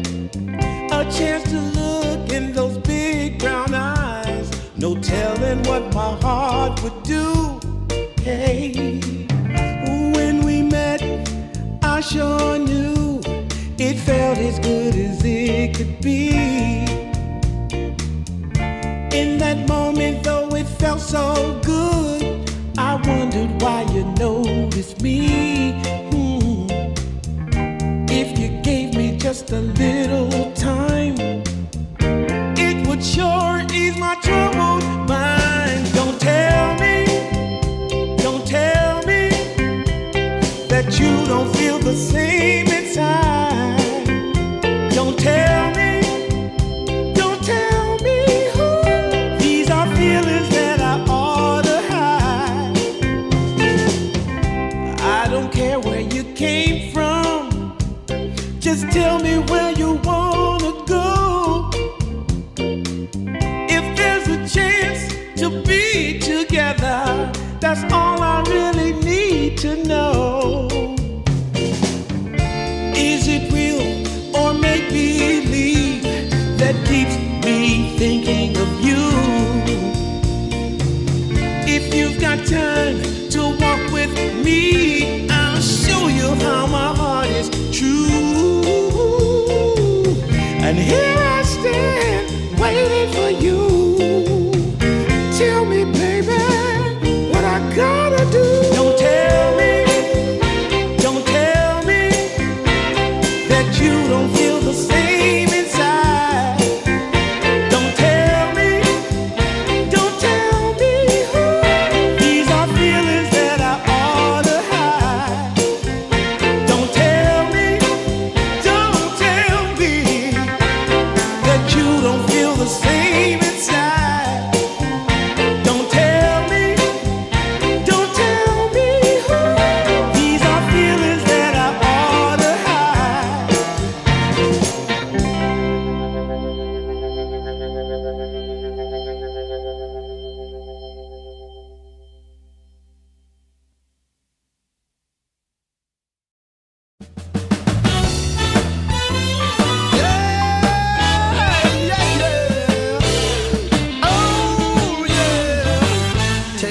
my bag of bud, my camels and jack. Go ahead and take them all, I don't want them back. Those nasty things mean really nothing to me, 'cause lately it's so plain to see.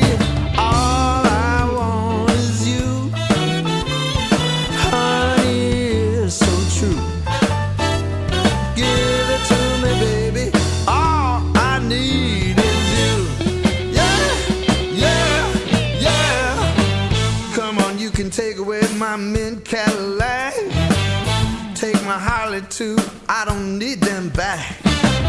I got an engine, Lord, it runs so right, as long as I get your loving each night. All I want is you, honey, it's so true. Give it to me, baby, all I need is you. Yeah, yeah, yeah, yeah, yeah. In the morning, well, early in the morning, late in the evening, round around noontime, round about noontime, baby, 24/7. Give it to me, baby, all I need is you. Yeah, yeah, yeah.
My camels and jack.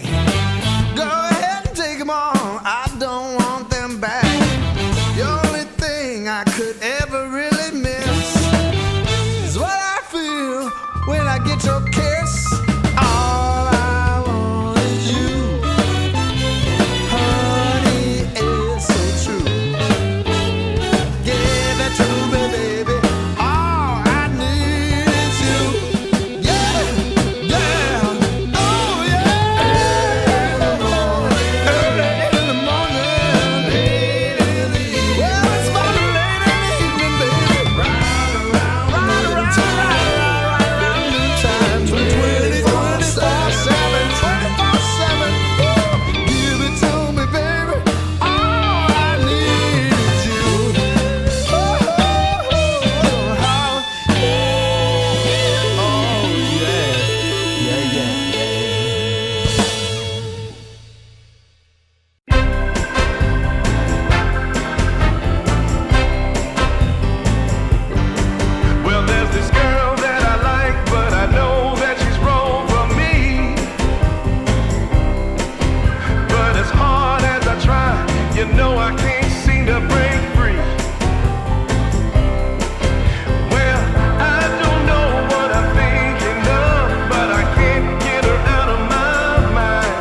insane game 1 to hopefully start us off for an even better game 2. We'll see if the boys are going to be able to top that. Nemiga versus Zero Tenacity. Like I was saying before, loser goes down to face Liga in the lower bracket, which is a very difficult opponent. Both of us were not expecting Liga to actually be in that position as well, off the back of a pretty rough groups from them. Just sliding into 6th position is why they're there. So anyone can take that series, and really we were both saying they could be the team like 3 competing for making it into DreamLeague season 29. So this is a must-win series, so you don't have to play that. Because if you do, what'd you say? You have to win 5 series in a row, I think, to qualify? Yeah, you need to win 5 through the lower. And if you win this, then you need only 2 more against Nigma and then the other group, or like in the other like match winner. So basically, after you win this, you only need 2 more wins.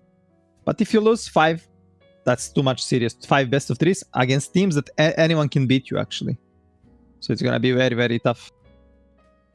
Yeah, we've seen it where that be the case. Some of the teams that struggled a little bit in the group stages, they're gone now. But even maybe some people might argue Team Lynx, right, 2 and 5 in Group A, we saw their strength and their ability to be able to play at a high level and take maps off people and be very competitive in their losses. So yeah, this is a very, very competitive Division 2.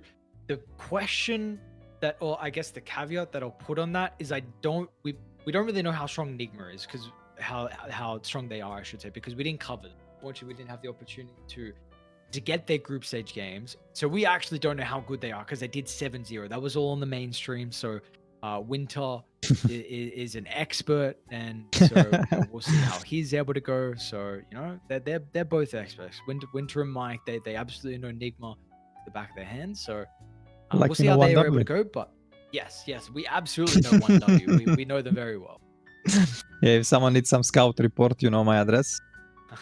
Some teams. But yeah, definitely anyone can beat anyone. Like we even saw teams that didn't go to the playoff beating like South American Rejects, for example. So, and South American Rejects, they are having like really nice performance at the LAN event, PGL. So yeah, like you said, super competitive Division 2. And it's like 2 teams gonna be promoted to Division 1, season 29 of DreamLeague. And it's gonna be last big tournament where you can collect the points for Riyadh, right? Yeah. So very, very important. Absolutely. It's super important here for these teams to at least have that opportunity to be able to get those points. Yeah. I mean, anyway, like it's really nice to have this edition. Like on the start of the season when I was reading, like I already left Z10 as a player. So I was like, really good addition. Like we didn't have this in the previous one, but you have a chance to qualify for Division 1, extra slots, plus extra games that you are improving against good teams. And you're also like fighting, like there is a prize in this Division 2, which can help like players. Yeah, absolutely. Absolutely. It really does, considering, they're struggling at the moment. There's not a lot of third-party tournaments, to be honest, is what they used to be. So for at least all the seasons at the moment, we'll see season 1 winners was Yandex. They won 3-0 versus 1W. And then we saw what Yandex was able to become. I mean, they got through that, and through their season qualified. I don't know if it's guaranteed, but it's going to be pretty much guaranteed over to Riyadh. And then in the second season, I'm double checking now who actually won that. The second season we saw Tidebound win. That was a 3-2, but unfortunately we don't have Tidebound the roster anymore. But really the third season we saw Aurora win that. And then off the back of winning Division 2, they went then and I think had a 3rd place finish. Oh yeah, third or second, I don't remember at the last DreamLeague. So this is what we're seeing from Division 2. 2 winners and 2 teams went all the way through and now pretty much qualified for EPT. So let's see who could maybe repeat that in season 4. Yeah, history repeats. Like always, all these teams that promoted like from these tournaments that get a chance, they are like doing good. Like this last TI last chance qualifier at TI, like we had like Liquid and Secret that went like top 3, and they were not supposed to be at the tournament. So I would like to see more of this in the future in Dota. But yeah, let's see. Game 2, Nemiga, Zero Tenacity. Zero Tenacity got a priority to choose. And they choose actually first pick. So Nemiga go for the Radiant. And we saw game 1, Radiant second pick 1. Let's see if this time gonna happen. If that happens, Nemiga should be favorites. And Muerta went through. They banned some heroes like Tiny Beast, Bristol. They don't want to play against. So they actually let Senking in. And they were expecting Senking to be picked, but actually it's Muerta. I think Dream played 3 or 4 games recently. And it's like 100% win rate. But the respawn is a Queen of Pain. Queen of Pain, for me, when she hits level 20 timing, she's like the strongest hero in the game. Yeah, she looks that at the moment. Like, she really does look like the strongest hero at that stage, which is scary. That now they will get their Ember Spirit. So, of course, we just saw that previously and how well the Ember was able to look overall for L1GA. We'll see it now in the hands of Warwick. Yeah, they didn't want to pick Sinking because it's bad matchup into the Queen of Pain, into the lane. And Ember is kind of nice pick against Queen of Pain. You have this extra control with the chains. You're buying Mage Slayer to reduce his damage output for 40%. You're also tanky. And this can be flex for the Dream. I mean, for the Dream and for the Desire on the Muerta. So they don't want to reveal yet. Is it a carry or post 4? So they will go for the Enchantress. Enchantress generally one of the best, if not the best, hero against Rubik into the lane, into the game. You cannot really steal anything good from him. On the lane, he's bullying you. Unless you want to put this Rubik on post 5 and pick something melee for area like Tusk. You need some extra control, some frontliner on Nemiga side. I would love to see some clock. We didn't see much clock on our streams. The games we cast. Yeah, I don't really know why, because it's felt like there's been a lot of games where the clock is a hero that definitely would have provided value. I think just players, they don't have practice with these new cogs. It's all about like hitting cogs. These cogs burn so much mana and do so much damage. It's insane. And it's so annoying to play against. Plus, all these range carries that are getting popular now, they will love to have some position fight that is melee, that can protect them, and that they have like always kind of good lane with a lot of killing potential.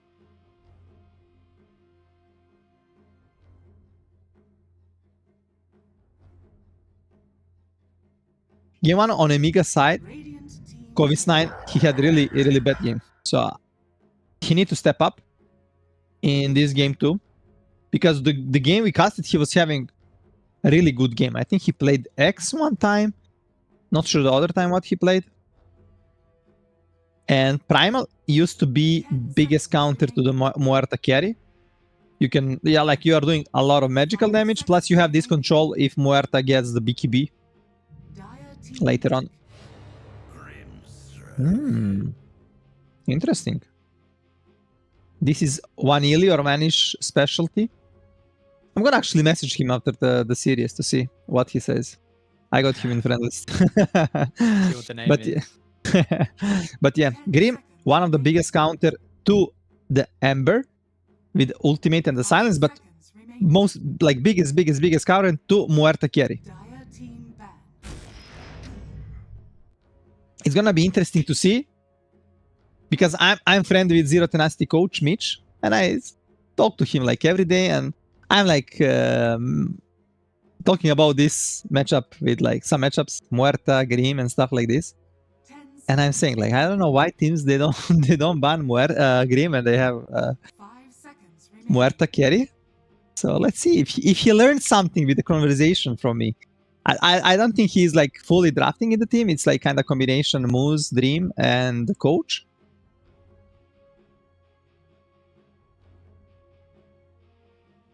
And just that Grim portrait acts.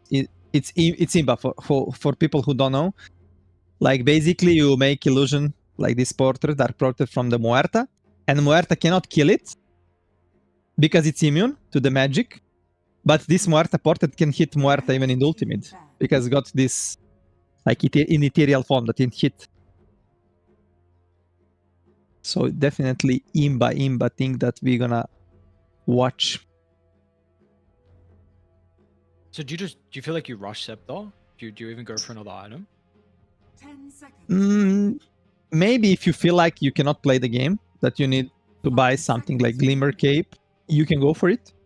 For positioning, like Glimmer or the Blink. Sometimes either lens if you have really good start. Dire team But yeah, I will rush Axe. And they're like thinking like now, they're banning the carry heroes because they're thinking no way you're gonna put this Muerta carry into this Grim, into the Primal. Quap is also nice with Axe and a lot of damage. So they're assuming it's gonna be Desire. And Desire, like one of the most play hero on post 4 in competitive is Muerta, I believe. So he really enjoy playing it.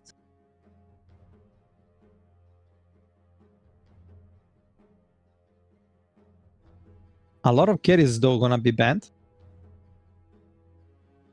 Because Z10 as well, they need to ban heroes they don't wanna pick. They're gonna ban Self-Hate TB, one of his most picked hero.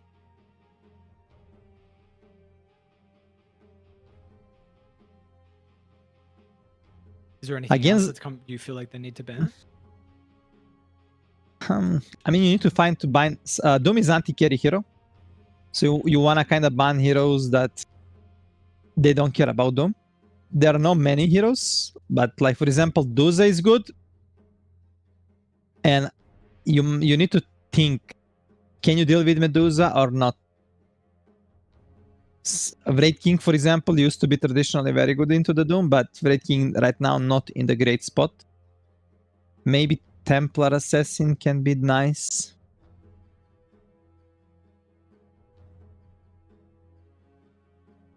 Tiny is good, but it's banned. Kez still in the pool as well. Oh, interesting. They got the Doom, but they are banning Alch. Dire team pick. They're just worried about this timing where Alchemy is just farming Axe, not coming to the fight. He's gonna build Aghanim for the Queen of Pain. Or maybe even a Grim, if it's a Muerta carry. Nemiga actually banning Hoodwink as well. Oh, they're gonna put Muerta on the carry role. This is very interesting. I mean, it can work, but it's gonna be very dangerous. If this Grim somehow get his Axe, he's gonna be able to like solo win the game, like literally can kill everyone with this illusion. Well, that's a question. Is he going to be able to get to that stage? And let's see what carry they now want to play into the Muerta.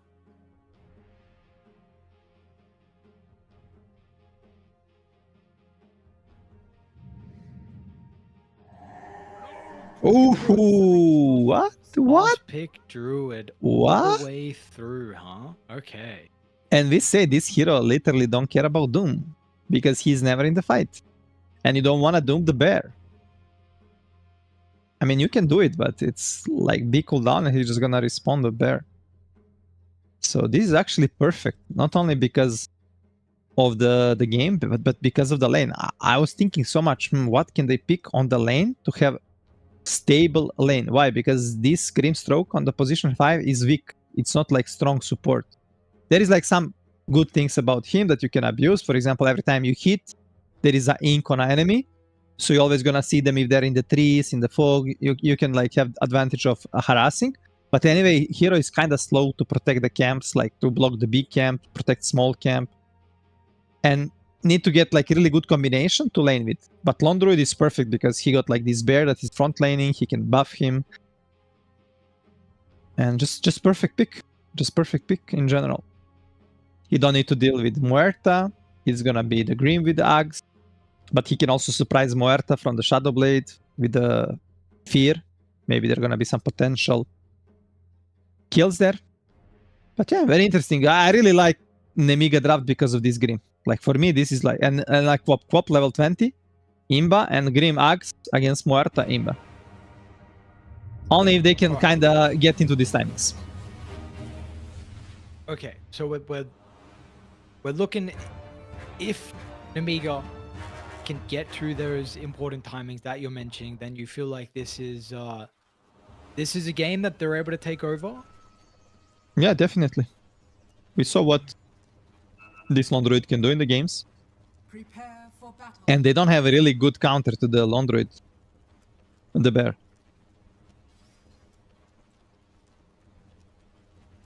A scary last pick though, my friend. This is a hero that we have seen completely take over games, and there is a possibility that could be the case once again for Nemiga. Again, fighting for their potential to be able to make it into that third game and avoiding the lower bracket. Let's see if they're going to be able to do so. What needs to go right? What are we looking for in regards to like the lanes specifically for Nemiga to be able to get them to a stage where these timings are something that then gets really scary for Z10? For them, just they need to have like normal even early game. 30 Like to not get seconds to crashed, battle. lose early towers, like don't lose map control. If the game is even, if they hit their timings, they're gonna be able to scale. This Lone Druid with Grim should be able to pressure Doom a lot on the lane. And it's gonna depend a lot on the mid lane. Ember should have a bit better matchup against Queen of Pain, but most likely support's gonna make huge difference in this game, in this early stage. Oh, Queen of Pain. Again. Well, you see that the chains leveled up like we saw previously from L1GA to potentially get the kill, but this time there won't be a kill, but it will force a blink from L1GA. Yeah, that's a huge force. Not gonna be able to secure creeps with the spell. It's gonna be interesting to see what moves can make with the rotations. He can like deny some water rune to the Queen of Pain, maybe go from behind and pressure this Lone Druid. The biggest problem for Lone Druid gonna be if he dies on the lane, and then on the respawn, position 5 is rotating through the gate. And if he die one more time without summon, then it's gonna be so hard for him. Otherwise, he should be able to like have a really easy time. We already see Nefrit getting insane amount of damage. And yeah, it's gonna be the first I blood. think it's gonna be Fairy Fire. Oh, Vanilli. Oh. It's a first blood. Vanilli is dead. They got him. Or vanish. This is the power of Vanilli. Ringmaster. The power of Ringmaster level 1 right now. This will never happen in the previous patch. But now, Implement Arts level 1, you get 3 charges. Which is imba on the start. You cannot really trade. And we saw what happened. He was a bit out of position, trying to finish the Doom. What is the situation on other lanes? Ember kinda doing really good. Into the mid lane. This was expected because L1GA started with the blink. But L1GA gonna have like 4 creeps coming to him at the tower. It's kinda even, let's say. And top lane, both cores farming the same. The lane for Lone Druid changed a lot because of the Entangle spell. Like now you have this active ability on the hero. And the thing is like the Lone Druid bear, every time he hits, it's 1 charge. I'm speaking to the spectators who doesn't know. And if you activate it, it's a big AoE. Like you already removing 2 hits. Like you need 5 hits to entangle the hero. If you activate it, it's already on 3. And then the hero as well hits from the real hero on the Lone Druid is also counting. So you instead have like entangle, and then you can do 1 more entangle, and like we saw, this Doom almost died. He got lucky because, I mean, he got high armor because of the Ring of Protection plus 3 from the base armor, and some extra HP as a strength hero.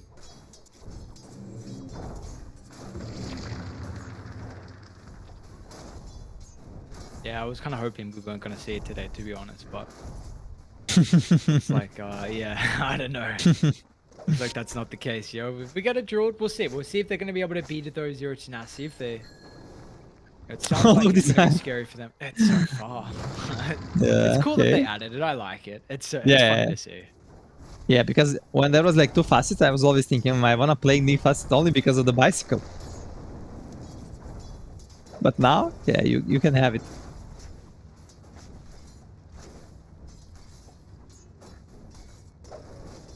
Well, how about our other lane heroes with the side? But Dream and Moose against Ario and Covers9. Like you mentioned, Covers9 I wanted to see a bit better of a game from him. Was a shaky game one. Weren't able to get too much value out of the Legion Commander. Yeah, this game around with his level 3 and now he got boots. This Dream, like Muerta, can feed easily. There is no hero that can protect him. Moose, he cannot really... He can stop the onslaught charge only if he's like close and fast. But on the other way, he just can slow him a bit with a second spell and that's it. There is no control with stuns.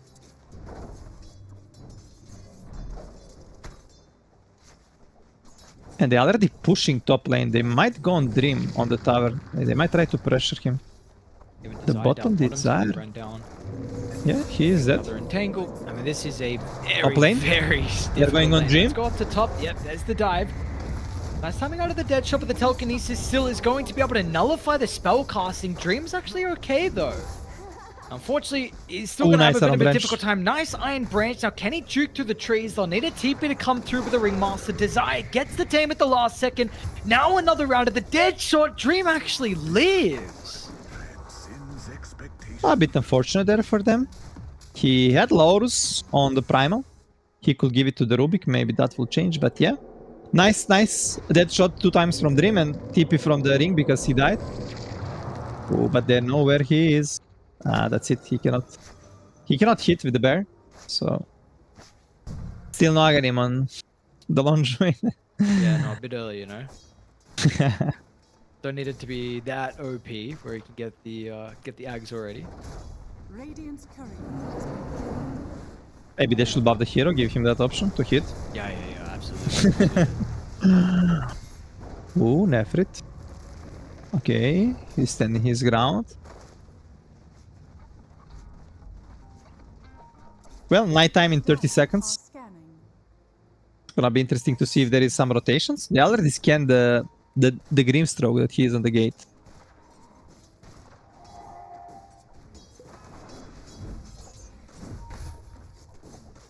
Ooh, Vanilli. A bit aggressive.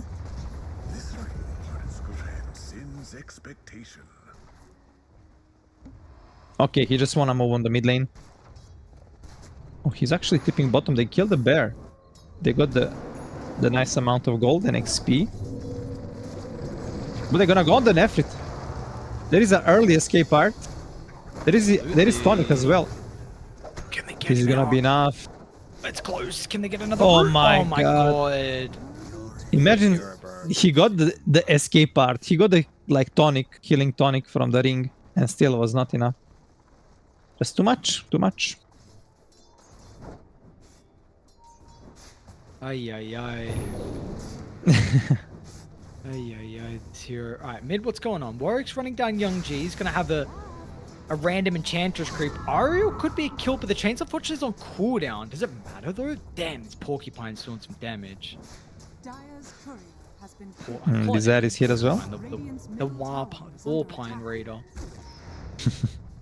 Can't pull. Oh, Young G. It's hard kill, no? Ooh. But bottom lane Nefrit in danger when he TP'd. He is dead one more time. Oh, miss. Radiant's middle Another tower miss. is under attack. Deny? No. Nope.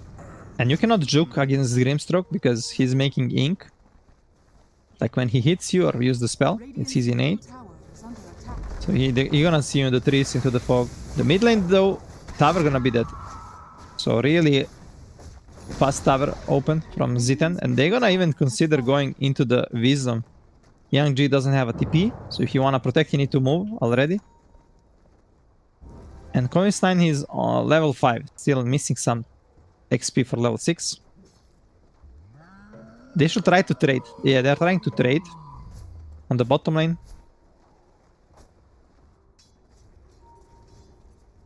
Let's see if they TP actually on Warwick or Moose, or if you just give it up.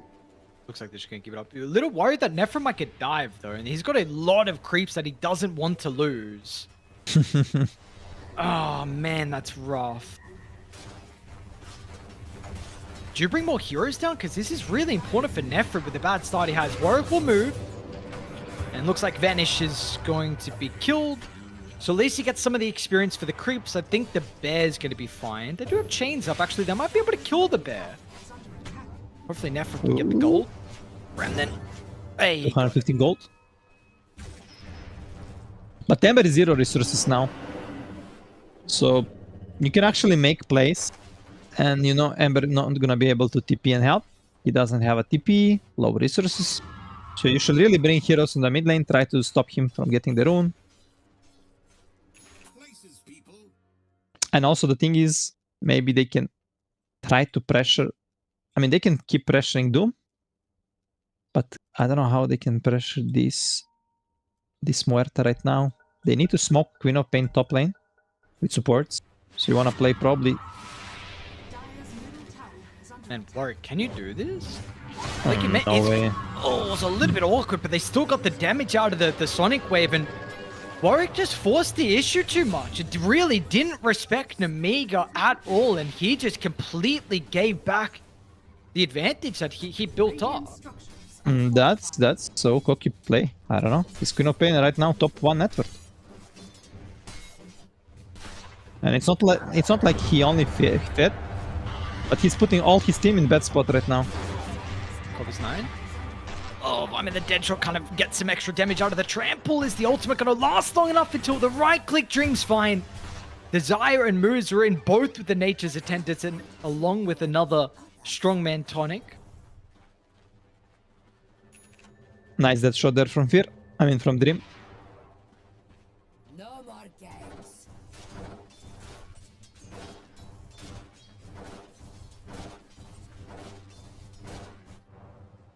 They're going to look to try and control top as well here with the Dark Troll Summoner. Yeah, they want to bring 4 heroes to open the tower. Nemiga, they don't want to defend it, so they're just going to trade the tower. There is no TP on Ember, they know that. Because he showed on the mid lane. So it's going to be tower for a tower. And this actually benefits Nemiga more. Only because this bottom tower is much more important for the Rosh and for the Tormentor. Because how Roshan moved to the bottom area on this timing from minute 15 to 20. And it's gonna make... Go. I was going to say, with that being said, what does opening up that safe lane, well, off lane tower do for Zero Tenacity though? What can this give them? On the top lane, when they open this tower, it's gonna give them more control of the triangle, and like Dream not gonna be that easily pressured. So they don't have this fast play with the TP on the tower to pressure the Muerta. They can only do it kind of through the gate. And that also means same for the Lone Druid. Because they didn't lose their safe lane tower and like they opened this tower. It's gonna be much more obvious when they're making a move. So right now, like, they know that Ember is not showing on the mid lane, and the top is pushed. So top, they are not even playing top, like you can see. Primal is afraid to play, but they are understanding the bottom. They can be bottom right now as well. So they're just gonna go out. They feel like they cannot fight. So they just decided to give the tower for free.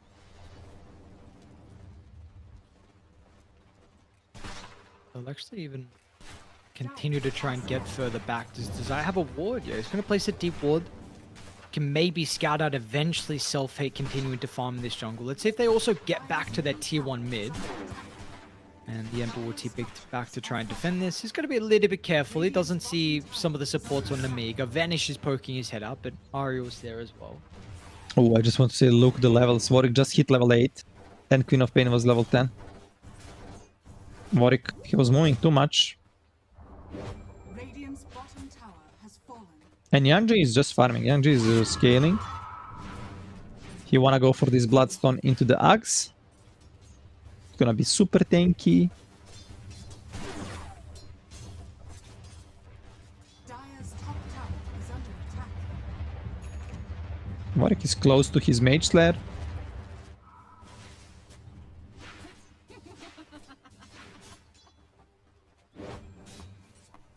Do you want to see Enchantress buying at the Axe? Oh, top lane? Wait, hold up. Okay, never mind. They're baiting, but this time it's not just Covers 9.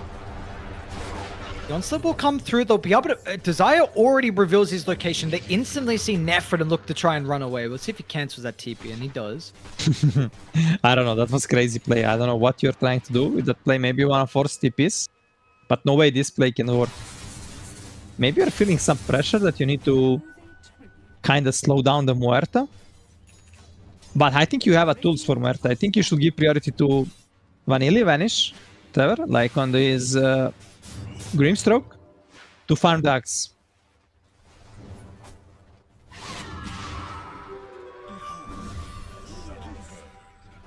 Oh, if he can get involved in this kill onto Moo's mid lane, that'll help a little bit. Get himself a bit closer. Doesn't get the kill, but gets some bonus gold assisted. Yeah, and Grim is maxing the Ink Spell.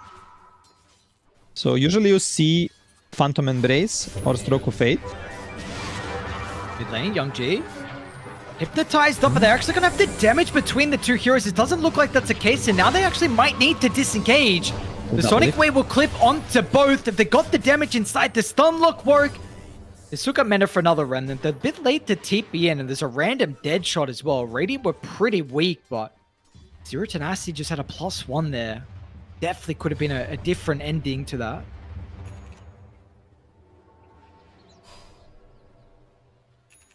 Nice plays there from Ariel. And he got Remnants from Ember. So huge spell. And Kovistine closing like to his Blink Dagger. You're gonna need like 100 gold. And after the Blink, then it's gonna be easy to initiate. Actually, okay, he stole the Death Shot. He stole the Death Shot on Ariel. So that's even bigger spell. They maybe want to pressure the Muerta on the top lane. Early pissed away, or... Dire's top tower is under attack. They need more heroes to TP if they're going to try and defend the tower. And but the backstab's going to come through, and it will surprise them as well. It'll be moves that maybe can slow down one and give them vision to cancel some TPs. They don't have a stun for the Rubik. They're going to try and catch up the Covers 9. Onslaught's up in a couple of seconds, but he will not get it off. So it's a double kill for Warwick, and importantly, once again, Dream, along with their safe lane tower, is defended. It does cost them a lot of resources, though. And it's a wisdom for Ember. I thought they are just poking, but they actually kind of committed a bit there. Oh, they're gonna even find the ward. Nice devoid from Desire on the top safe lane. Look the wards from the Z10 side. They have one on the triangle, one on the mid lane, one on the bottom. So they're covering all zones perfectly. Be careful, this is pretty deep, and Kovistein's going to reveal the blink for the jump in over towards Muerta, and the burst is too much. They'll be forced to take the team fight down their carry. Oh, they stole the Doom! Oh no, you can't let him get that for free. You got a way to protect the Ember. Inside the box, it's a beautiful feat from Desire. It doesn't get the Doom off. Desire keeps Warwick alive. With such impressive spellcasting from Desire, if he is even half a second later. And now there's going to be another kill for them. And Warwick steps back in to be able to get Vanish. You also keep Moose alive, who is sustainable thanks to the natures. And that is a well-deserved tip from Desire. Yeah. That could have been disastrous. Oof. Yeah, that will be disaster. Yeah, you will get the Ember, and then your Grim wouldn't feed, your Rubik wouldn't feed. So that's a huge turnover from Desire Ringmaster. All that just to have a 2,000 net worth lead. So this Queen of Pain top net worth. God damn, these Sonic Waves have been doing so much damage inside the fights. He's getting very close to Scepter. And we are only still 1K. really concerned about this Radiant lineup as it goes on. Yeah, this Axe on Quap gonna change fights a lot. Nobody's kinda building the pipe. Mid lane, L1GA. It's fine. I like that L1GA didn't finish the Bloodstone. We saw around 50% of the times Queen of Pain they finish the Bloodstone, they go for the Axe. But L1GA actually going well into the Axe. So this is kind of better item choice for me. Bottom lane, they're pinging on Covis 9. No, Jane, this is... Careful now. Desire going crazy. Oh, Really? this Desire? can be a big mistake actually. Well. Maybe Warwick is gonna help assist here, but importantly, your just carry's gone. I mean, the over-aggressive play from Zero Tenacity, I don't know if they feel like they are in a position where they're forced to make some plays, already potentially feeling the pressure of Radiant's lineup. At least Warwick will make this trade somewhat manageable. And even Nefrit's here as well, just in case it can continue to jump the Ember. So it's a double kill for him, a 2 for 2, but you do lose your Muerta. I mean, I agree completely with you.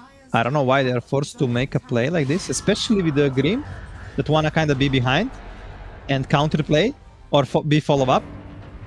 And also like, let's see, this kill is gonna be kind of... Oh, I thought it's gonna be his kill now. But yeah, you're having Doom with the Blink, you're having Ember with Mage Slayer. These are the heroes they wanna fight, they wanna initiate. Oh, Warwick's got a DD, and Nefrit's gonna be in to be able to find the Doom as well under the Lone Druid. So you lose your carry, but you trade it back, and you're already running Vanish down as well. Warwick, has he got the fear about the tier 2 tower? He's gonna wrap around, see if he can find him inside the tree line. The creeps to tank it up, Vanish. Oh my god. Don't move. Don't move, don't breathe. He actually went for the shard on the Grimstroke first item.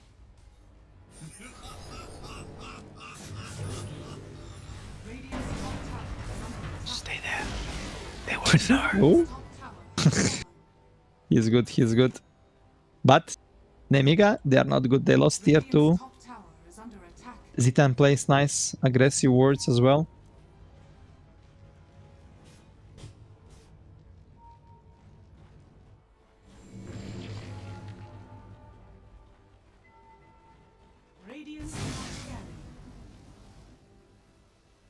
Well, that is... There we go. We've got that greedy up now. For the Grimstroke. So he's super happy about that. Even got the Searing Signet as well, which honestly is quite nice for him to be able to increase his farm. He doesn't have Stroke of Fate. Only level 1. It's not a high level, so still would be a little bit difficult for him to be able to play the map. Do you like this Stroke only being level 1, considering you've really highlighted the importance of the Scepter on Vanish this game? Would you prefer it to be maxed out already at this stage? Yeah, I think he should prioritize more farming.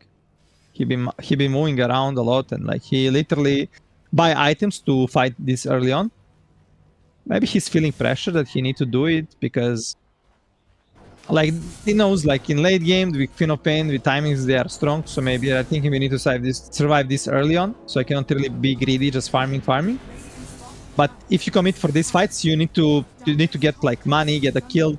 He was in like got 4 kills, but he died also 5 times. He didn't manage to get big. So if I was him, I will prioritize my farm because I know my axe will be like game-winning item in the game.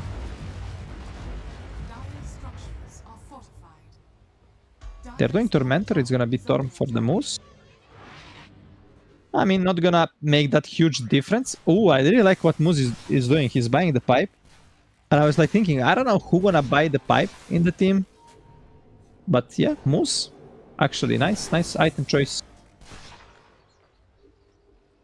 Do you feel like it's necessary for Doom to go like Midas Blink BKB in a game like this instead of the more Aura build where he could have fit a pipe in? I mean, they're not on the timing.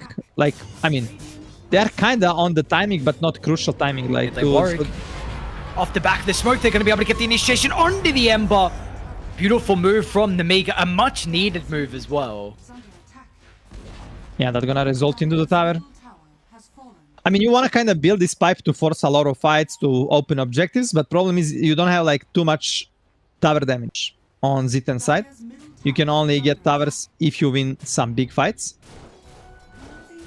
So you want to kind of scale for this mid game, for the like rush fight and stuff.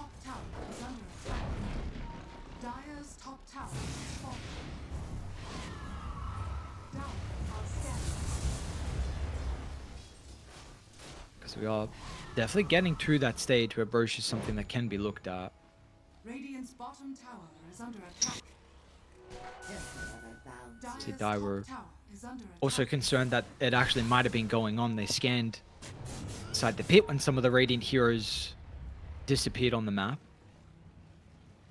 It's gonna be Aetus for Desire, so they're gonna be one more catch for them.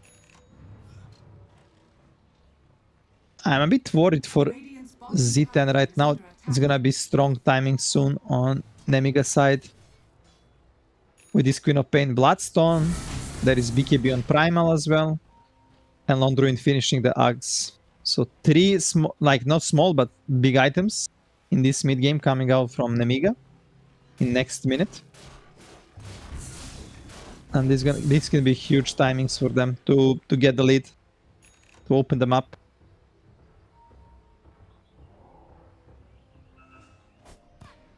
And I don't know how they're gonna deal with the bear later on with the Axe Shadow Blade, to be honest. Yeah. Because we saw this Lone Druid, like, he have like really good early, and then in the mid game with the Axe, with the Shadow Blade, he start destroying you everywhere on the map. And you just need to place like play super smart with the vision, with the map positioning.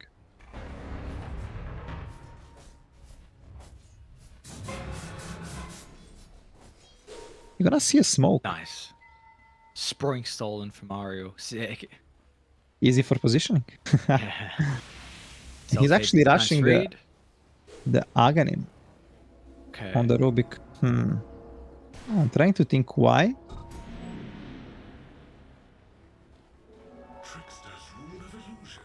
No way. They're gonna force Roach. They pinged it, but they don't have the fastest lineup. Mart is Man, it's just fast a with the ulti, but you need to commit all. So after Yeah, this, but there it's- is no fight. That's the problem, and this is a very scary place to take a Fate team fight. Ooh, big mistake there from Nemiga. This actually in the end is gonna result in the rush, because Enchantress can tank full.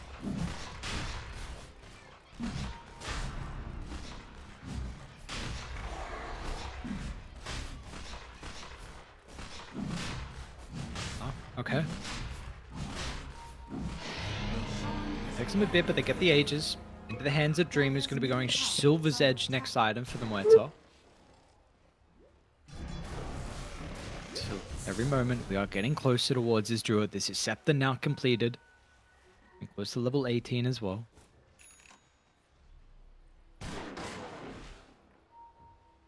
They see him alone. Oi, oi, oi. It's gonna be insta age is gone. They're tipping here. L1GA, do they get anyone? Alright, they're Oh, going to be they able to find the Queen of Pain at least. So Okay, there they're is some gonna- constellation prize. Just They're working gonna on be chains? happy. No. They're gonna be happy with this kill for sure. Like, Queen of Pain is your biggest threat in the game. So, killing him is huge. They're gonna fix the waves right now on the mid, on the bottom. But top lane gonna be issue. Lone Druid Bear is there. No Doom though. Muerta no Aegis. So you can even look for a fight. They're actually pinging the Dream. Dream again. Dream, no ulti. Another initiation. And with the bear nearby as well, what a timing out of the Fear too. And they also just push him so deep inside Radiant's territory where it is impossible to escape. Now Warwick found a good opening. A double chain, so the Rubik's gonna die. They've also isolated Self-Hate as well. But the Lone Druid's pretty tanky. Another round of the Savage Roar and the charge in from Covers 9. They do still lose Self-Hate, but now L1GA has Yeah, respawned. he's here. They bought enough time for the Queen of Pain's damage to probably be a problem. And that absolutely will be the case as Moose, currently the last member on Zero Tenacity, but he will not be around for any longer. Big mistake there. Like, they're thinking maybe they cannot fight. They're like 2 heroes dead or whatever, but Dream, his ulti was cooldown. He don't have Aegis and nobody's actually in the area close to him.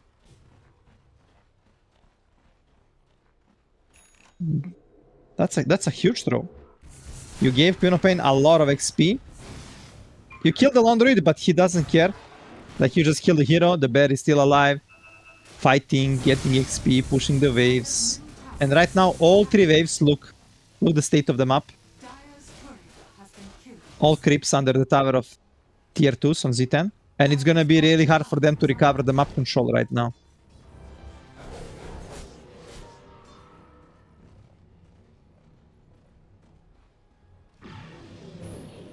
Let's see how they're able to do that though. Gotta fix that problem. They get the map control in their favor. That'll help. Moose gets a pretty early D ward. There's a freshly placed one inside their own jungle. Radiant's vision is currently lacking at the moment. They don't have any wards. Yeah, they've been struggling in this game with the vision. Moose doing a lot of damage to the bear. They're Oh, playing maybe behind this is the a bear. bait. Yeah. Desire on the left is going to run into Vanish, and meanwhile as well, once again, it's going to be simultaneous initiation. They don't have the soul bind, but it might not matter.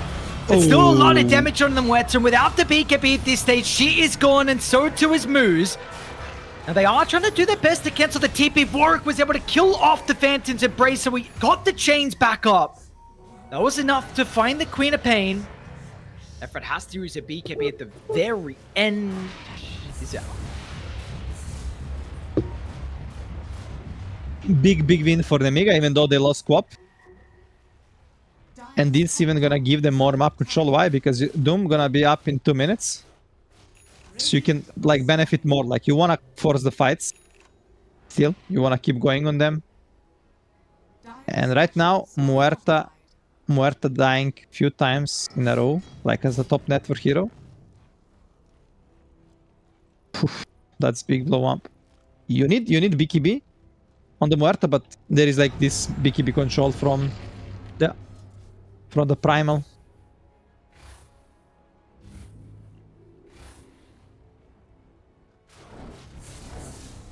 Yeah, so like, do you have to consider about a Linken's this game as well? Yeah, maybe Linken's can be a nice choice, but still not sure it is gonna be enough. You have save from escape art on the ring, so maybe you need to count on him to save you.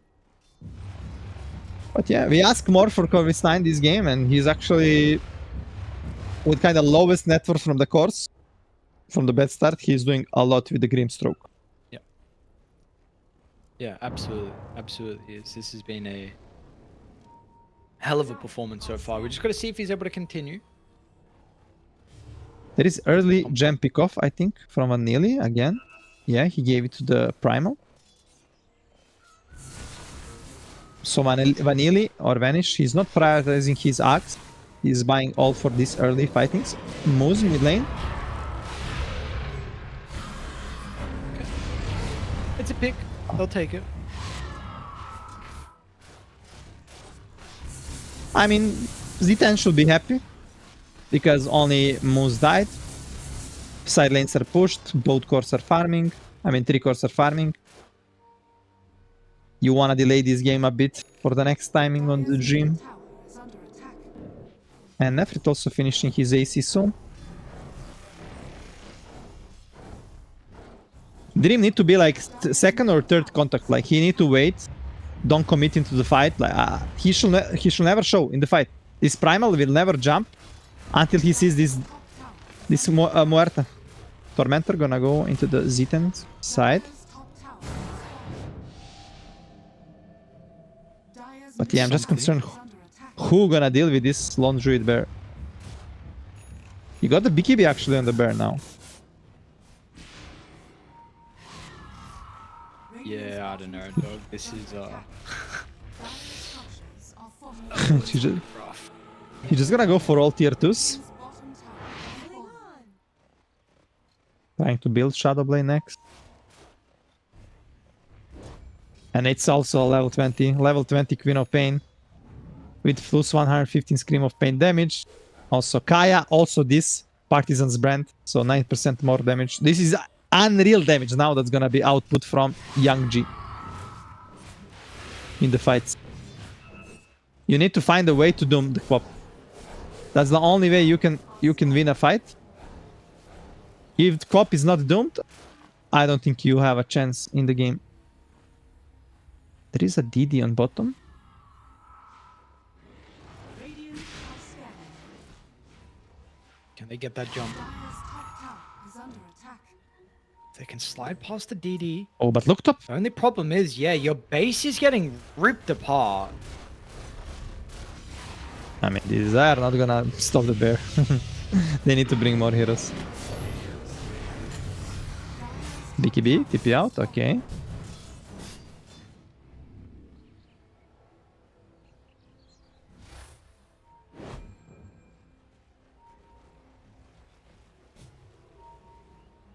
Oh man, this goddamn bear. Well, Now they're gonna unfortunate. be able to invade into the jungle pretty easily. That was the last pick lone druid. In the games we casted, we saw it the first pick, the 9. But mostly in the first phase.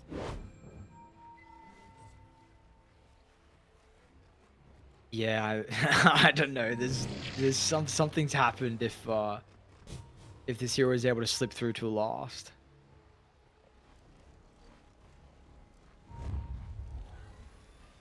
They're gonna try though. They're able to It's run a into it, DD. so previously it didn't work. DD on Muerta in the bottom. They're actually pinging the Muerta. They understand what is happening. Oh, Primal gonna be doomed. But this might be easy fight now for Queen of Pain. Primal not gonna get Absolutely. bursted. Yeah, he doesn't even die as well. You have to completely get away. Warwick, he did not do so. They actually might be able to kill the bear, but they might also get baited by doing so. They got the bear, but Radiant weren't really in a position as well But to be able to follow. Young Young going- G wants to so force a much fight. damage. Vanish is going to be able to still yeah, fight as well. yeah. Leashes both of them together. Now the Pulverize is out as well, even through the BKB.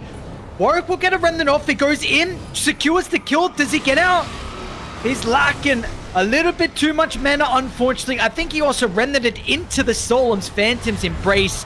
And now they've also ran down the Muerta. This game is completely out of control of Dyers. They had the lead for a little bit, but now it feels like even with 4,000, we have reached that tipping point. Yeah, that was huge.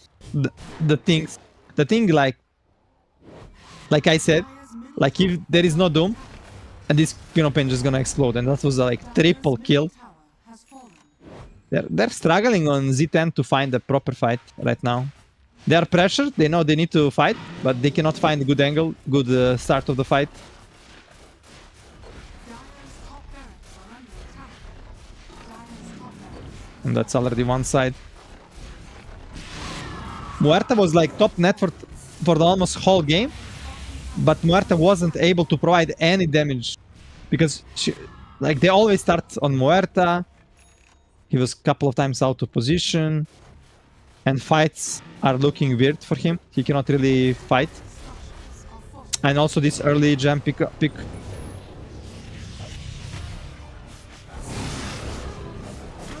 There's a bear. Yeah, there's a bear to 300 gold. Yeah, I Okay. need like 10,000 of them. Rush is up. Rush is up.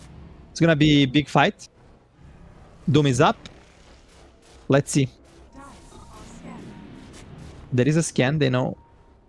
Definitely need to find angle to Doom Queen of Pain, and they need to burst. Angle didn't work last time here for Zero Tenacity. Radiant Oh, but look what Ruby got. He got 2 spells from Muerta, Dead Shot and the Calling. So this can be huge spells. And they're kind of close to running into the real Druid, but back over towards the T2 tower. And now importantly, they've lost their high ground, and also they see the Remnant location. They're pinging out the other side. They're going to see the Centaur creep as well, so they have a good idea of where Radiant are. Yeah, but mid is getting pressured. Double siege, a lot of creeps. They are lucky there is no bear in that zone. Yeah. And they might see an effort too. The dead shot to Bright, the vision of look at the instant jump with the double big initiation. pulverize. They're going to do their best to rely on the escape back, but I don't think it's going to be enough. The Doom will drop before getting his ultimate onto Young G, and with that, this fight is over. This You fight can is just over, call not it here. over. There's absolutely nothing that Muerta's going to be able to do. And for them to be able to win this, like you said, they had to get the Doom onto the Queen of Pain, and when that does not happen, you gotta sack it. Yeah, and Rubik's actually really big counter to Muerta with the Fade Bolt. You're not only reducing 24% like on the attacks, you're also like spell damage. So basically you're reducing his physical plus magical completely.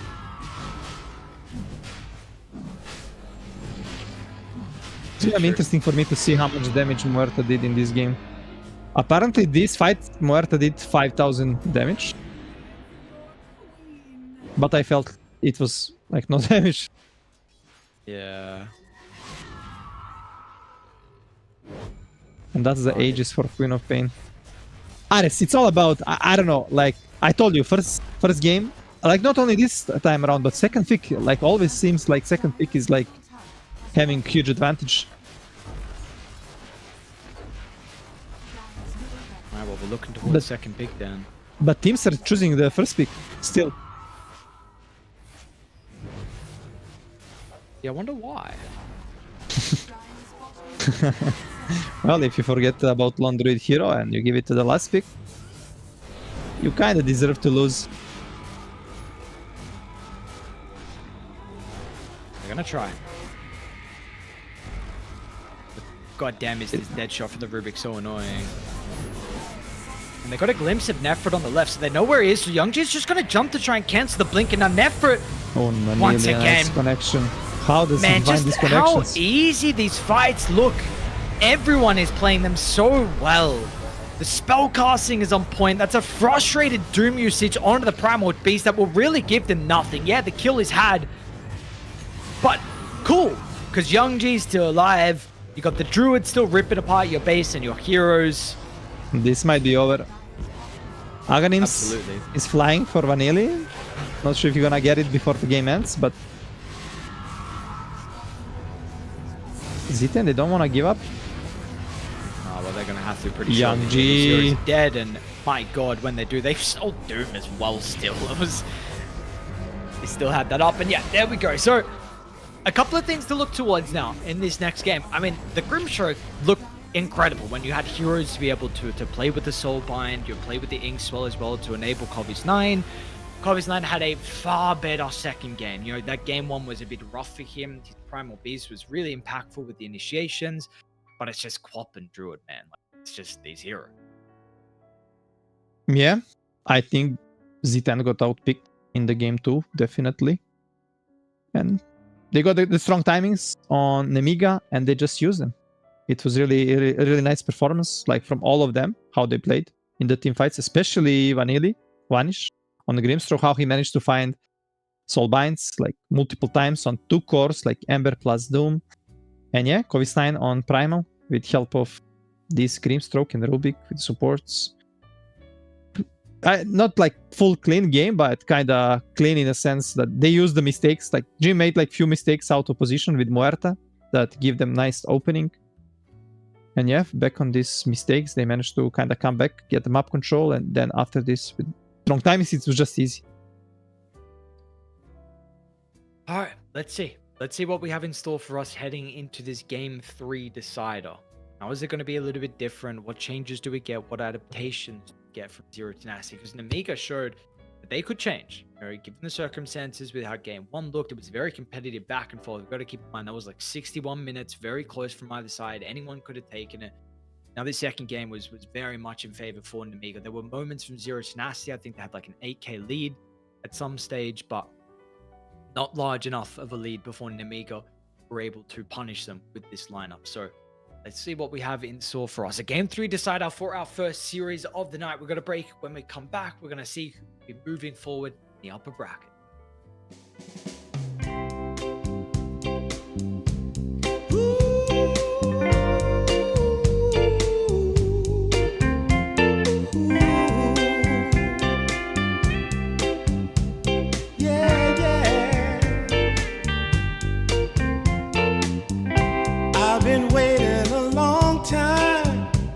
Just longing for a glance from you, yeah.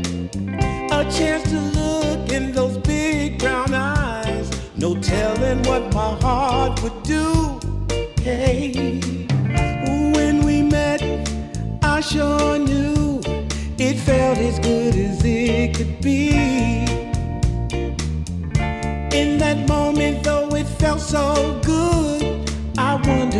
you notice me. If you gave me just a little time, it would sure ease my troubled mind. Don't tell me that you don't feel the same inside. Don't tell me. These are feelings that I ought to hide. I don't care where you came from, just tell me where you wanna go. If there's a chance to be together, that's all I really need to know. Is it real or make believe that keeps me thinking of you? If you've got time to walk with me, I'll show you how my heart is true. And here I stand waiting for you. Tell me, baby, what I gotta do. Don't tell me that you don't feel the same inside. Don't tell me. These are feelings that I ought to hide. Don't tell me that you don't feel the same inside. Don't tell me. These are feelings that I ought to hide.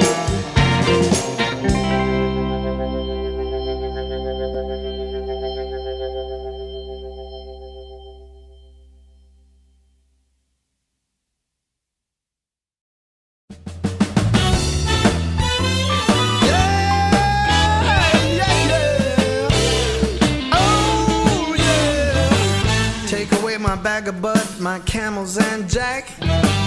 Go ahead and take them all, I don't want them back. Those nasty things mean really nothing to me, 'cause lately it's so plain to see. All I want is you. Honey, is so true. Give it to me, baby. All I need is you. Yeah, yeah, yeah. Come on, you can take away my mint Cadillac. Take my Harley too, I don't need them back. I got an engine, Lord, it runs so right. As long as I get your loving each night. All I want is you. Honey, is so true. Give it to me, baby. All I need is you. Yeah, yeah, yeah, yeah, yeah. In the morning, well, early in the morning, late in the evening, round around noontime, round about noontime, baby, 24/7. Give it to me, baby. All I need is you. Yeah, yeah, yeah.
Camels and jack. Go ahead and take them all, I don't want them back. The only thing I could ever really miss is what I feel when I get your kiss. All I want is you.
back with a game 3 decider for our first series of the night. It's been back and forth. We saw Zero Tenacity with a really good game 1 performance, and then Nemiga, they got the draft that favored them.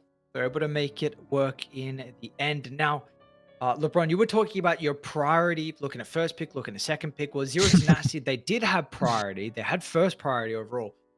They went and chose first pick, so screw your second pick. They are first pick believers still. I mean, we casted more than 10 series, and every series, like one team, they will win with the teams, even though they win with second pick, they choose first pick, and in the end they lose. Z10, they had like one chance to understand this, to learn from the mistake. They lost with the first pick, but they decide, okay, let's try one more time. Maybe we're gonna fix the draft issue. They're probably gonna think about banning the Queen of Pain and maybe go for the first pick sinking this time around, I believe, if they wanna go this way. Because Queen of Pain did a lot of job for the first pick hero on the 9, and it's also closed Warwick from picking the sinking. His best hero right now. Trying to see if I can easily find out what the win rate actually is for first pick, second pick, and Radiant Dire on Dota buff. Maybe there is on Wikipedia statistic about DreamLeague Division 2. I'm gonna check that really quick. Yeah, there is statistics. There is a win rate. Let's see. It's just individual, right? It's just individual heroes. So Radiant is 62% and Dire is 37%. But I don't see second and first pick, but this is telling me, always teams are picking first pick and the other team selecting Radiant. Yeah. So I think this Radiant is actually second pick, 62% win rate. 82 wins, 50 loses on Radiant. And like that, opposite 52, 82. Yeah, interesting, definitely. Oh, let's see. Let's see if it's gonna work out for them. They're obviously a believer. They're gonna have to try and follow with their plan here. See what the strategy is. We're gonna draft and we'll get ourselves underway. So again, just to confirm, Zero Tenacity on Dire with first pick, Nemiga on Radiant with second pick as well. So where does these important heroes go? Where are we looking at? The Sand King, Phoenix, all of the heroes, the Weta, the Lone Druid. Puck's actually going to be removed as well. We've also seen L1GA's heroes pretty early on, along with Warwick's. So see. I feel like now ZTN probably gonna think about Queen of Pain, and this might give Nemiga a hint they wanna ban sinking. Yeah. So exactly what they are doing. But now we're gonna see this Phoenix. Not sure if Z10 can play Lone Druid on the first pick. So Tiny Muerte is still in the pool if they wanna pick it. I think last game they should just give it to the Desire on position 4. Even though he had like really good Ring Master performance, they kind of forced it to be on a carry. Okay, they're gonna go again for the Muerta.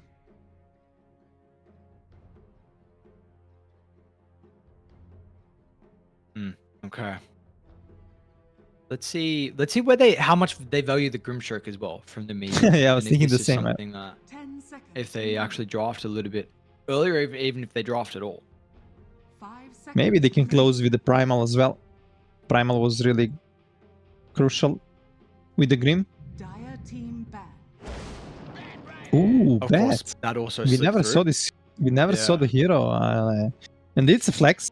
It's a good line pick. It's a flex. You can put it on the mid, on the offlane. Also Ariel on post 4.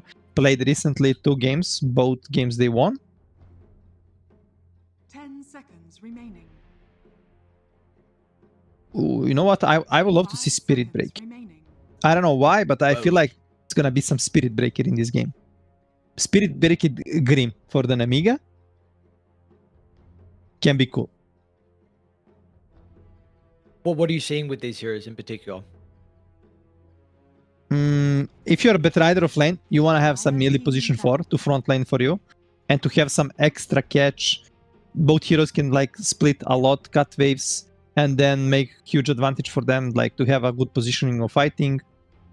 And they're just annoying. Like, I don't know why we are not seeing this much Spirit Breaker. I felt like on the start of the patch, hero was broken, not because of the axe, but just because like map is always huge. On the lane, hero is strong. if it's like in good combination with a hero. And it can be annoying for Muerta as well. Like she can press ultimate, but can be kited, so much stuns, controls. It's gonna be first pick for Nemiga on the second stage. They're not gonna give Rubik. There is also like Tetris that is popular, Hoodwink, these two. Maybe even a Tusker can be decent option. Or just this Grimstroke, but maybe it's gonna be too quick on the Grimstroke. Against Grimstroke and this squishy supports Rubik, you can go something like Lycan on the Nefrit if you want to do it. So that can be a good solution.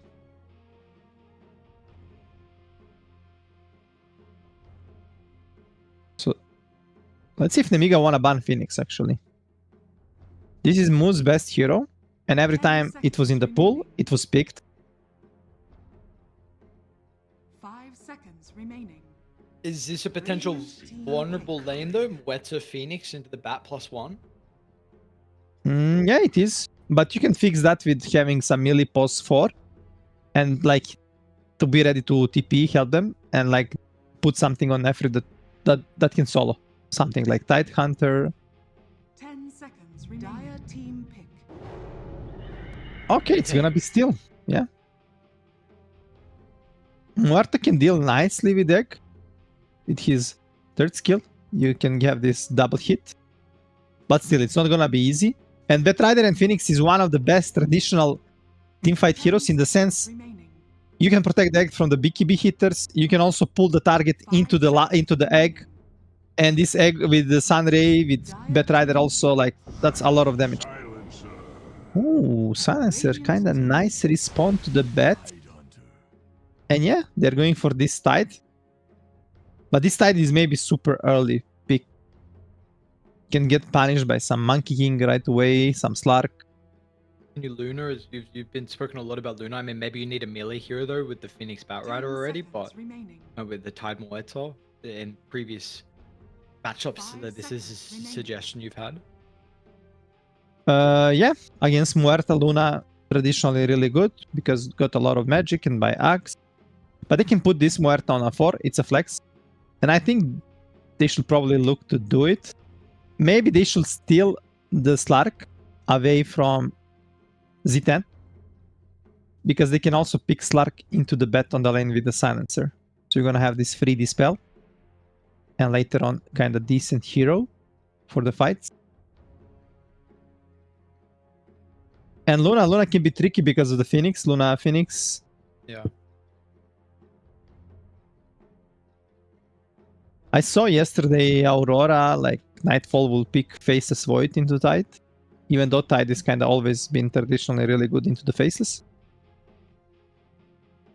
And Faceless is kind of strong hero for the fights, but not really good into the lane. Ooh, this is Kovis 9 specialty. And the X is kind of anti-carry hero. Plus, this is Silencer. Silencer is weak support. In a sense, you're gonna put Battle Hunger on him and he's gonna struggle a lot. With some post 4, you're gonna be able to destroy. Oh, this is so early actually. Okay. Can you somehow punish this right now? Didn't you have to pick a lifesteal here though, because you wanted to keep the flex of the bat? Yeah, maybe they're thinking about this for the mid lane. Maybe the Ursa can be good into the egg, into the X on the lane, into the lifestealer. It's just like if they want to play this Muerta on a carry, or if they want to pick something different right now. I think Ursa is solid. Nightfall will literally, I think he will pick it in the first phase, on 9 pick. Yeah, I watched the game, it was first pick Phoenix on 8, and then he will close on 9 with the Ursa. Just Nightfall stuff though. Yeah. I mean it's Nightfall. Yeah. You don't have Nightfall in your team, you have Dream, but still. Looks like a free Ursa game right now. Just the question is like, how comfortable are you? I know Desai's a very good Moeta player, but are you like too much into the strategy of this hero being a carry? Hopefully not, because again, I mean, the big power of this hero is that you can flex it, but we thought they were gonna flex it last game and they didn't.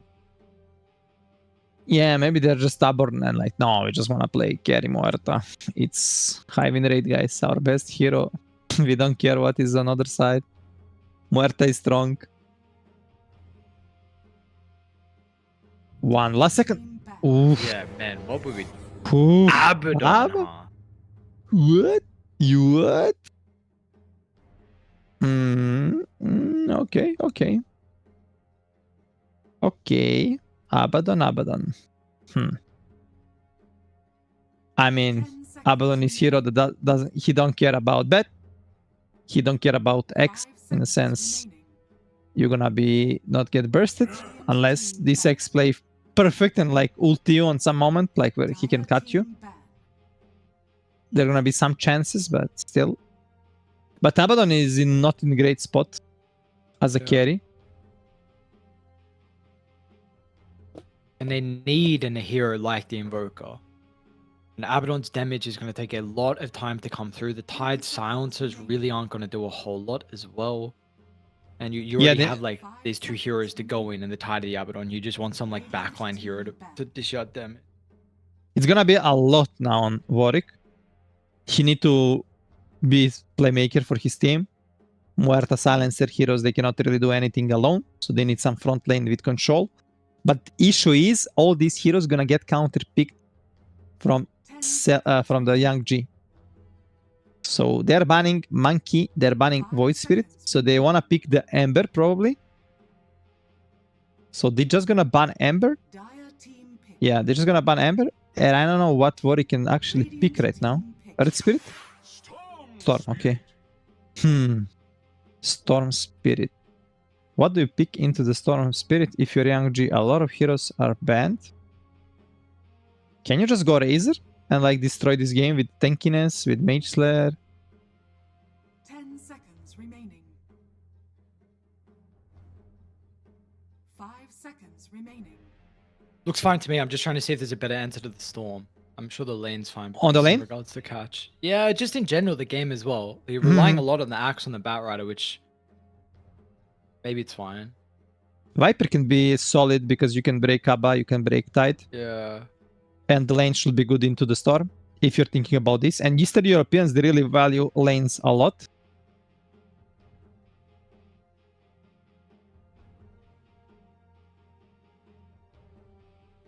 Because the thing is how game's gonna look. X gonna farm a lot, not gonna leave his side lane. Lifestealer gonna farm a lot, don't wanna leave his side lane as well, literally just wanna hold his tower, hit creeps. So it's gonna rely a lot on this mid laner to win the lane and make these movements on side lanes, connect to the Lifestealer, connect to the X. And what is the best hero to kill the Tide Hunter? Viper. You just literally TP, he's into the lane. You press ultimate, you kill him. Also against Storm, you're gonna have free lane. So this Storm gonna require some help from the supports. And on the Viper, you have like multiple builds. You can play like right-click builder. You can play with this tanky build with Aghanim. Ooh, DP. Nice. I really like DP as a hero. But you like it this game though?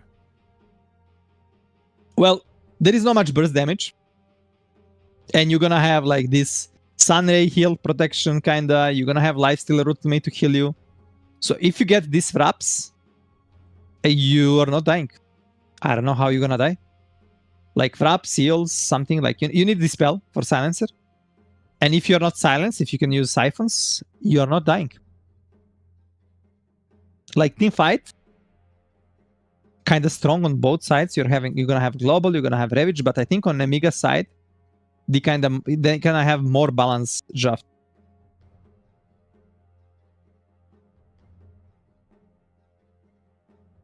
Yeah, I think the What- big thing that Death Prophet unlocks is the ability to take objectives, which is something they honestly did not have at all.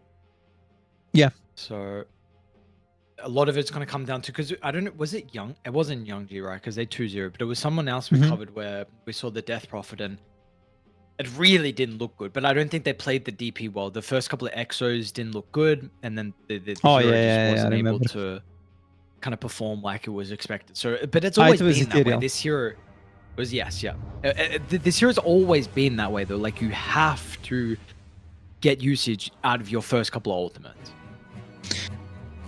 Yeah. Let's see. There is like Bet and Phoenix on other side, and on other side Silencer Muerta. So not like some amazing heroes that are gonna be able to help mid laners. Maybe Phoenix can make good movements before Storm is level 6 to slow him, and he can actually do a lot of movements because this lifesteal are not gonna be pressured much on the lane. So he gonna farm, Tide gonna farm. So this Phoenix can move a lot. And what you wanna do, with Bet Rider, you wanna make a lot of stacks and play around Bet. And around DP on the mid, and Phoenix as well. So we're gonna see a lot of hero stacking in the mid lane from the minute 4, 5. First water runes, power runes. And if this DP got strong start, and if she's unkillable, I don't know how you're gonna hold this game. Because later on, I'm thinking, like, do you have better late game on the Z10? If this Muerta carry it's Muerta carry, then not sure. But Abaddon, I'm not really 30 seconds. leaning toward the Abba carry. So I think Nemiga have better shot to win this game.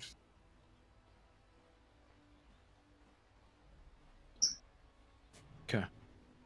Is there a stage though where you feel like Nemiga, where does their lineup's true strength come from? What time in this game? From Nemiga side, right? Yes, yes. Probably with this blink on the X and like the egg, so you're gonna have like insane team fight. Oh, Kovis9. What? He managed to go in front of the Abba, body block him, and took the runes. So really cool play there. And this actually 3 runes. So you're not gonna be able to bring extra insta like kills. You're gonna wait some time. I mean, Z10 also gonna have like nice timings with the global, with the Ravage. Yeah. Both carries gonna get Radiance on the Lifestealer and the Abba. The big thing with the global that we have seen in the past with the Bat Rider is that his hero is very good to counter initiate. You lasso, you cover with global, so there's just no damage follow-up inside the ultimate. Let's see if it's any similar with the axe as well. Like both kind of initiate heavy heroes that rely on bursting people down. Radiant don't really have burst, but they also don't really have like combo inside. Like what? It's going to be Infest Bomb, to be honest. So global's not going to do anything versus that. Maybe you're stopping like a potential Sun Ray Vanish. Might actually give up first blood down bottom, and that's going to be the case. Desire. Alright, well, it's a good start. They miss on the dead shot. If they got that hit there, then a lot of pressure onto Self-Fade as well. Yeah, still huge first blood for them. But like you mentioned, Tide, low HP. He should be fine though. But yeah, both teams, they're not having like some big insta damage bursts. And this Silencer gonna be able to make nice counter plays.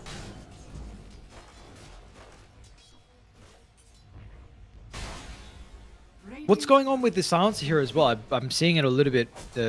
Some of the PGL games that I've been catching. Are you running into it in your games? You playing Silencer as well? I wanted. I put him on my list. Just hero is strong on the lane if you can like right click with your Glaive of Wisdom. And this time around it's strong also because of the Abba. Abba can just dispel the Battle Hunger, the spells from the bat.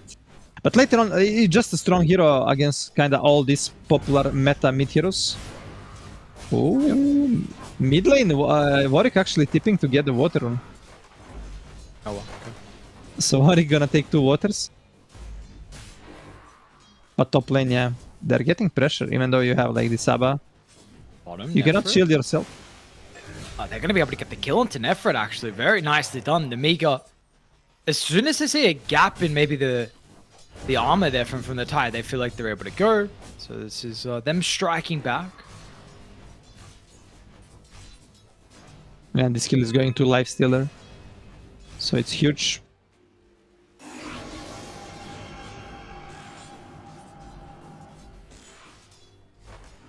Warwick is kinda getting out CS. He took 2 waters, but yeah.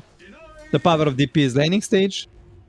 No matter who you send, unless it's some Husker, you're gonna be able to win the lane. Or Viper.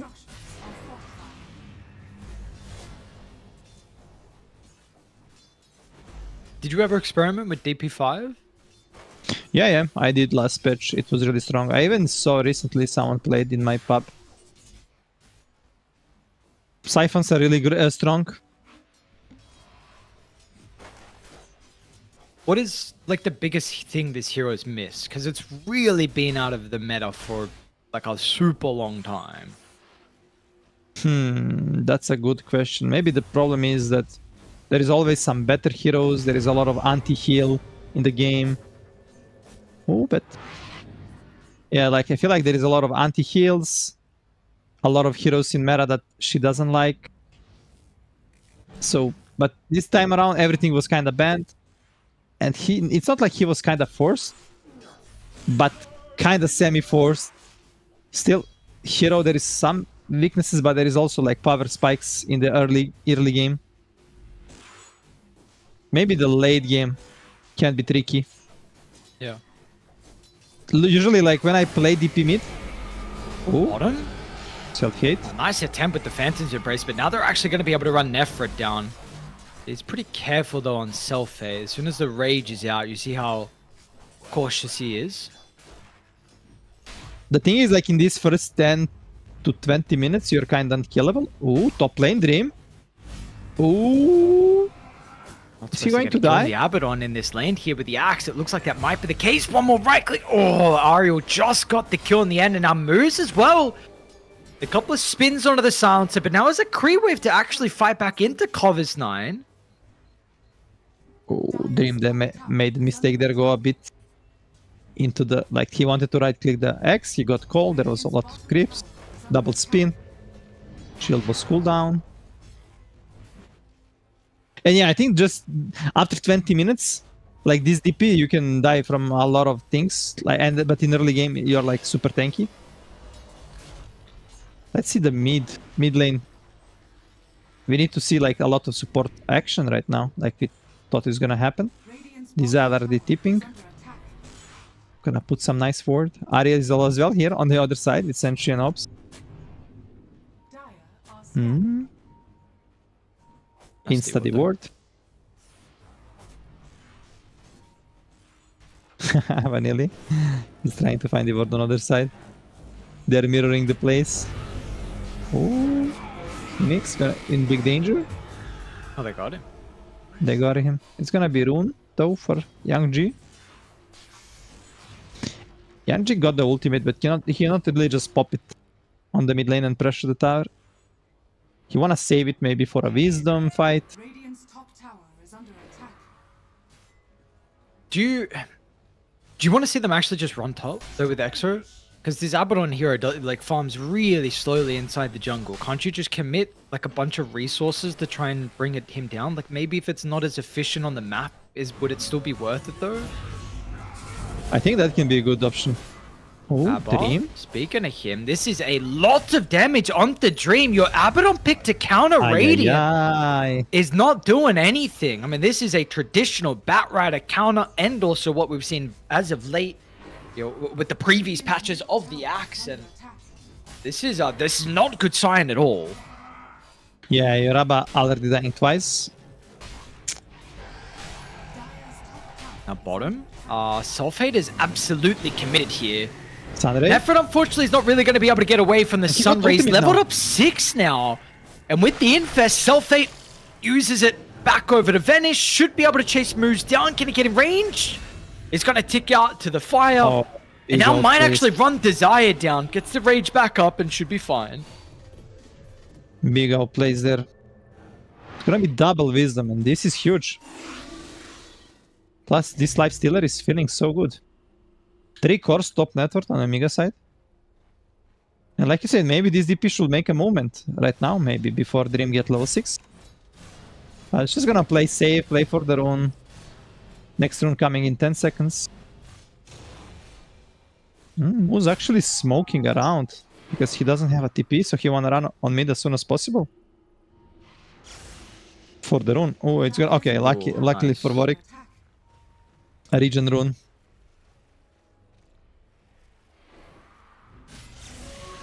Interesting. Yeah, they're gonna try and use the rune onto Kovis9. He's got the Vortex on Warwick, he doesn't. Kovis9 called to help him maybe run away, but I think it's gonna be too much. So nice, I mean, that is a much nice. needed movement. Honestly, it felt like this game was really in a bit of a dangerous territory. Yeah. He had to make some play.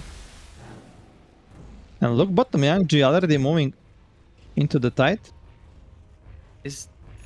I don't know, honestly, is this the lane you want him in? Ooh, that juice. Ooh. I mean, like this tower should be priority, always to open. I think this is the most important tower into the game because of the Roshan change and the Tormentor. Sure. So, you also like securing this life stealer. If there is no tower, it's gonna be much harder for Z10 to pressure this life stealer. And as a life stealer, you wanna stay into the lane as much as possible you can.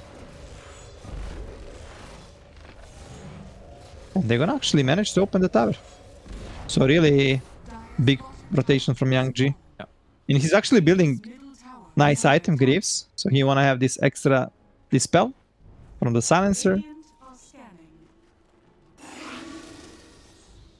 Yeah, we were kind of unsure of what that item would be for him. He needed something in a game like this. Yeah, It does I was get thinking that. like it's gonna be Wraps or Eels, but Greaves actually a really nice option. Yeah. One of the older items that we did see when Greaves was very popular and DP was in the meta mid lane. They're going to try and make it go on her though. Global It's an Wasted. early global stance, and what a dead shot from Desire. Actually still does connect, but yeah, like you said, that's a global wasted, and Vanish still doesn't have the level 6, unfortunately. And even Dream's actually here in the mid lane, so but the Abaddon's going to sack his game. There isn't amp damage up top that Warwick will have to run back for.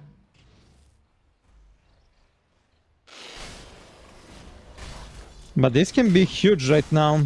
There is no Ravage for 1 minute. There is no global. Maybe they can force some play. Actually, they cannot really. They cannot really connect to the X. And this TP is gonna farm a bit. The thing with DP now, she got buffed in a sense. Like first spell, still the same. Silence, it's going much faster for like 25 to 30%. I think projectile speed is faster. Siphon, like third skill, is like 20 mana less, which is like 30% mana less. And ultimate actually scaling now from 64 spirit damage to 65 to 68 to 71. Yeah. Plus the spawn rate is improved for 0.35 to 0.25, which is like also like around 30%. So a lot of spells getting like buffed for like 30%. Not fully like 30% of the damage, 30, but yeah, like something like, but hero is buffed. Yeah. I'm just trying to take a look at the talents now as well, actually, because he did get a bunch of talents that changed. So Well, you always want to get this 200 health, left one on the level 10. You're going to be much tankier. The next one on the top is always the left again, because you're going to be able to push waves fast, farm faster, and do a lot of damage. And the 21 is kind of tricky. Do you want to do more damage and be tankier, or do... Like, both can be good. Maybe if you are playing with the shard, maybe if your siphons are doing much, you want to go left. But this right one, plus 6, is also like a lot of damage with the spirits.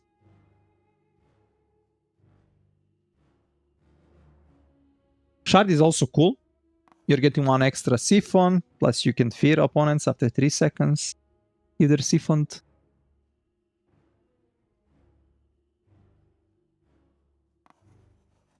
definitely not a bad one.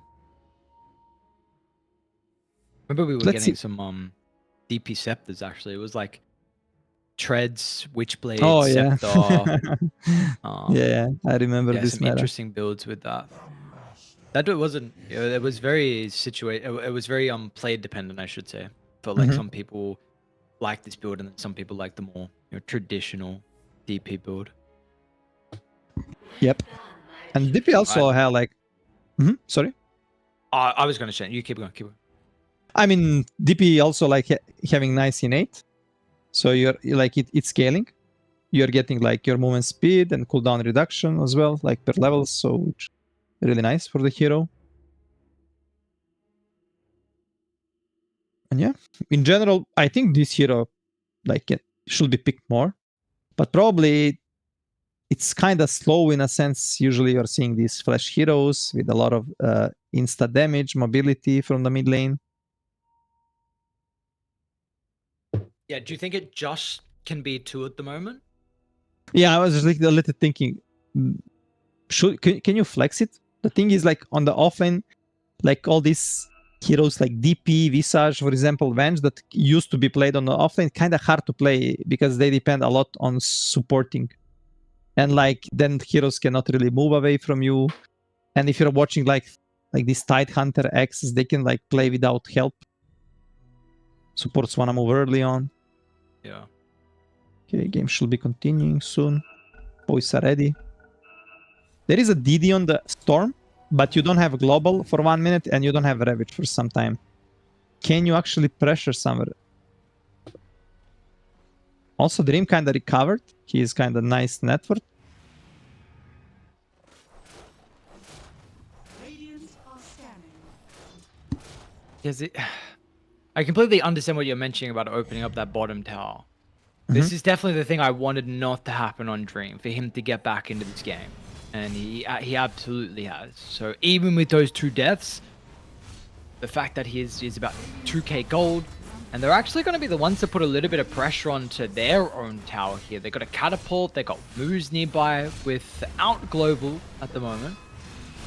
Yeah, they're just afraid to fight this Abba right now with shield and ultimate, the Storm DD. I think they could actually defend there because DP is strong. Phoenix just got the egg. But okay, they decided not worth to fight there. Is under attack.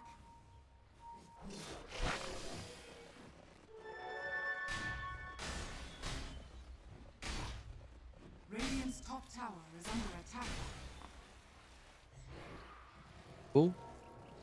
Want to try and converge on this mid side of the map. They got 4 heroes doing so. And Dream actually Unfortunately, rotating on the mid. L1GA gets no help. Yeah, Arcane Rune for Storm. It's okay. Storm got regen, Storm got DD, Storm got Yeah. Arcanes. This is what is happening in L1GA. Mine now. But this X keep free farming, Lifestealer keep free farming. Global is up.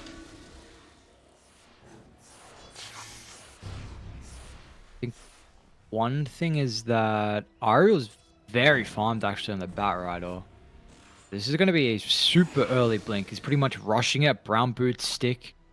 Yeah, but look his level. He's higher level. Like, he got more XP than the Storm for 1 creep. Yeah. Is under attack. Well, they're waiting for Greaves on DP to be able to commit for the fight. She doesn't want to play into these silences. And she's gonna have it soon. Plus the Phoenix still has 2 last hits with 5 spirits or dive, whatever it was. But they're going for another tower though. Radiant's bottom So bottom goes down. It looked like a lot of the damage was already done previously, but Radiant really feeling like this is not the current state of the game that they are feeling comfortable with. So confident and comfortable with actually trying to make something happen on the map. So is this giving you an opportunity on Zero Tenacity? Like Soul Desires level 5, that your Tide's working towards a consecrated Wraps. You've important got the Abaddon getting towards a Radiance. But the state should change pretty shortly here with the blink now picked up on the bat. Yeah, Blinking Greaves. They literally didn't want to risk. They didn't want to make some mistake to fight into the Ravage, into the Global. Even though their heroes are strong. But Storm gets 3 runes in a row. But now, with these timings, Blink, Egg, Greaves, they're gonna look to the fight. Nice scan though from the Dire. Nice. So what are you gonna be dodging this play? Desire though? Okay. He gonna TP's out. So this smoke doesn't get, they didn't get the kills, but they get some wards, some map control. But mid lane is already getting pressured. And I don't know how Nefrit, can he die with these wraps at level 4 in the Kraken shell? Maybe he's kinda unkillable right now. Radiant structures are fortified. Radiant They're moving all on the mid lane, even the Lifestealer. This is gonna be interesting. He's close to his relic. So no items on him.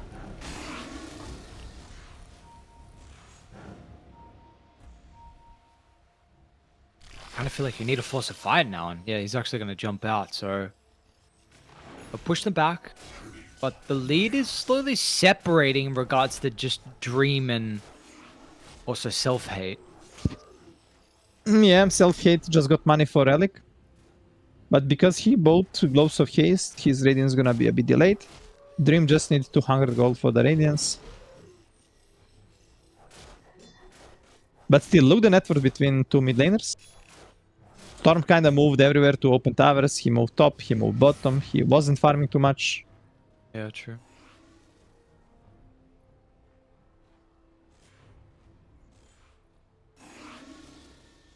Yeah, he's gonna have to get a little bit of catch up somewhere. Don't want you playing with too little of a net worth at the moment for the Storm.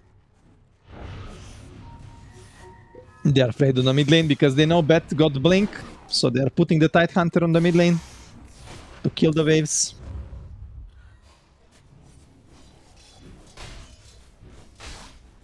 Just a slow game. Smoke from the Z10. They want to fight the real rune. Even Dream is coming. They want to transition this. Oh, Warwick again. In this haste. All the runes for him. Yang cannot take a rune. The problem is Yang-G will really love to farm, but both his cores not really ready. Like Lifestealer wanna farm his Radiance to scale, and the X, even though he got Blade Mail, he doesn't have a blink, so there is no initiation. Has fallen. Yeah.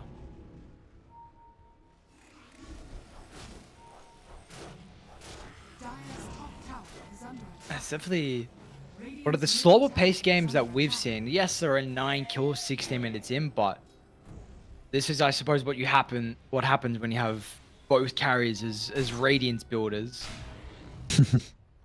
But we are getting very close to amping this one up. Kovistein gonna get blink now, and maybe this gonna change the tempo of the game. There's gonna be really good initiation from blinks on the X and Bet plus Egg. So DP already on the mid lane committing the ultimate. Dire's structures are fortified. Dire's middle tower is under attack. Phoenix is not yet there. Oh, they're actually tipping. They wanna take a fight. Tip on over. There's the Ooh, call big as well, damage. but it's a little bit too late because they got the Ravage from Nephrit. The Global Silence is there as well to help secure the team fight victory. A successful defense of the tier 1 tower. Right. Vanish shows for a split second there. They do still also get Muerta. So Desire dies, but nonetheless, it's a good fight. I feel like this was really forced by Yang-G with his ultimate. Maybe he was like tilted. They waited so long for a fight because he was ready to fight 10 minutes ago. But he's like, oh, maybe wait this, wait that, blah, blah, blah. And then, okay, just go and pressure because he was like close to level 2 ultimate. Middle tower is under They don't have Phoenix around. So I'm not really sure why they forced the fight. But okay, no Ravage, no Global. are scanning. They're gonna have it though for the next big fight on the Tormentor.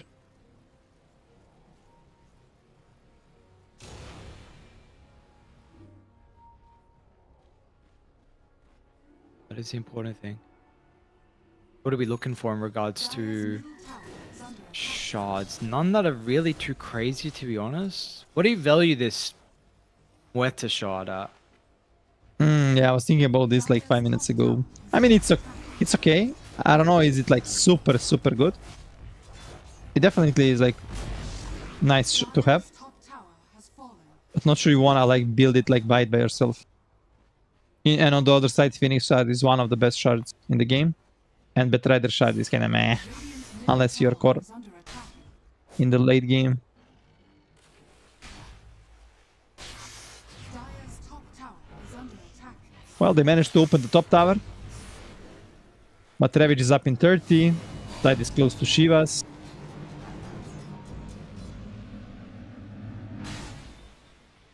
I think the thing for me as well is that the wards from Dire is what they've got out on the map at the moment as well. Yeah, Lots of insane vision. wards. Maybe Vanish actually might get rid of one. Or he's going to run into Desire, who's potentially baiting, pops to pierce the veil, forces them up on the high ground, but they've got to be careful, but they have the lasso, so Era's gonna... He's had enough for that. We'll cut that one pretty quickly. Yeah, no lasso.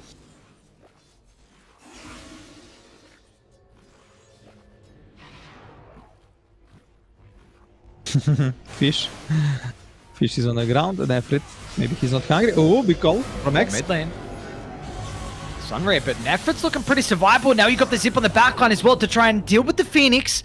The Maybe a bit Goblin a early little to bit do it. awkward because the Storm wanted to go out. So it was more of a defensive one, I suppose. All they were in two minds, but now with Exo still going and all heroes mid for Radiant, this will be a tower for free. Man, there is no global now. Maybe they can go for the Torm. Also, what is the power thing of the X? You cannot dispel the call. So, tight. His Kraken Shell cannot dispel, even though it's strong dispel. And every time X call him, maybe they can try to burst him. Not gonna be easy. Maybe later on. Z10 actually bringing all heroes to the bottom lane. They don't wanna give the Torm. They maybe wanna even fight for it. Self-hate. Okay. They're actually going to have the control? No. That's the thing that's lacking, but once the rage expires, he needs an Infest carrier. Okay. Which dives on in to Birdie's give here. him that.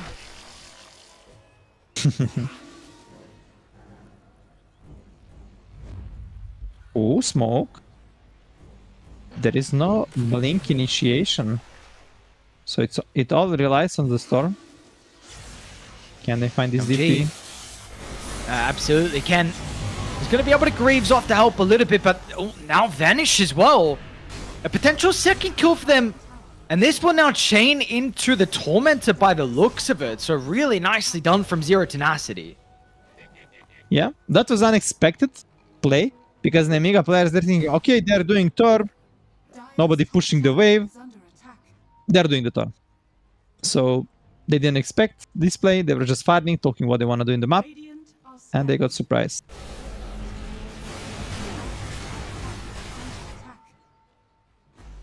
Warwick is playing good. He's not committing for the rune. He understands. Maybe Nemiga boys can be in smoke or around mid. And this is actually shard for the Moose. I mean, not big shard. It used to be strong before. This one is kinda whatever. Yeah, there's definitely better ones out there, unfortunately. But you don't really have the best supports to be able to make usage of it. Is what it is. Not much that can be done. Do you know if you disconnect, you cannot get the shard? So for example, if Silencer disconnected while they're taking the Torm, he cannot get the shard. Really? Yeah, so some players abuse this in the pubs. Like for example, Tiny was popular in position 4 and you don't want Tiny to have a shard. Yeah. So before you are killing Torm, he's just disconnecting the pubs, this player. No and way. yeah, he cannot get the shard. Well, that's crazy, actually. Yeah. Not sure if they fixed that bug, but I think it's still in the game. And How of did course, someone you cannot do it even- in the... How did someone even come across this in the first place? Yes, it's random, probably like happened a few times in the pubs, and then people realize maybe it was on Reddit. Who knows? Yeah. Vanish. They got Dream up on the high ground. So they got the vision of the Phoenix. It's another free kill. They got creeps right next to the tier 2 tower as well. So this time they might be able to also get some more objective damage. Do they want to actually do that though? They have some other problems. Mid needs to be dealt with. Top is also getting pushed in pretty heavily. You've also got the power room, which is important for Warwick. Well, Z10, they're abusing the fact that Nemiga right now they cannot fight.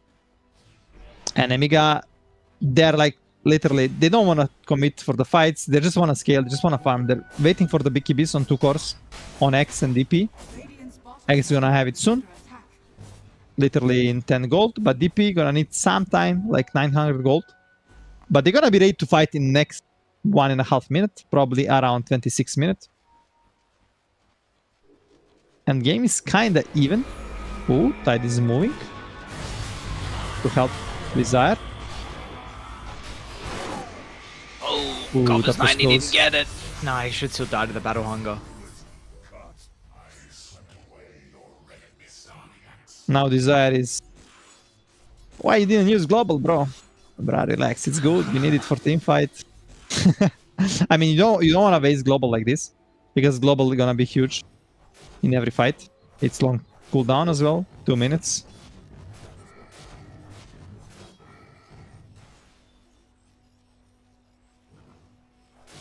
We haven't seen much from Bedford as well, because he was also farming. So basically all of them are literally there thinking, late is ours, guys, don't worry, we just need to scale. He actually got BKB on Betrayer as well.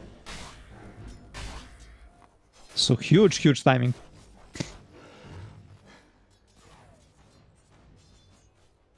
Who is the person you want to see the Bat Rider jumping? Let's see, I guess Storm before BKB can get bursted, like Lasso into Silence. Not sure other heroes you want to kind of commit, unless you have like free jump on the Silencer to get him as well. Now it's gonna be a big, huge fight. They're ready for the fight on Nemiga, BKB on DP, BKB on Batrider, BKB on the X. Are you gonna be jumped first? So he gets initiated on, and Radiant really just gonna stand idly by and watch. Did he use big? What? Why did he BKB? Yeah, he BKB and ulti on the Storm. He thought maybe team is around, maybe they can turn, but anyway he died, and it's gonna result into the rush. So unfortunate. They were not ready on the time. If they were 10 seconds earlier there on Nemiga, maybe they will take a good fight. But yeah. This is gonna be ages for Storm. And it's gonna give him like huge space in the fight. Like that he can play out of control without playing safe. And you're having this Abba that is kinda unkillable right now. Storm with the Aegis, Tide also super tanky. For Nemiga is like, problem is who they attack right now. Who can they like start the fight on? Because if you start on the Tide, you cannot really burst him. On Abba as well. And Storm now with the Aegis. So you need to go on the Silencer or Muerta. But not gonna give you some huge gap into fight if you even burst them. Like maybe Silencer, sure, but... Are we seeing some more holes in the Nemiga draft because of just purely the draft, or did they just slightly misplay how they needed the early game to go? I think they slightly misplay. They could definitely pressure more in the early game. Like this Storm had like bad game, and like this Tide also, like they opened his tower early. Like even Abaddon, he died twice, right? I feel like they give them too much. They were like thinking like probably we just need to scale and we're gonna win this game.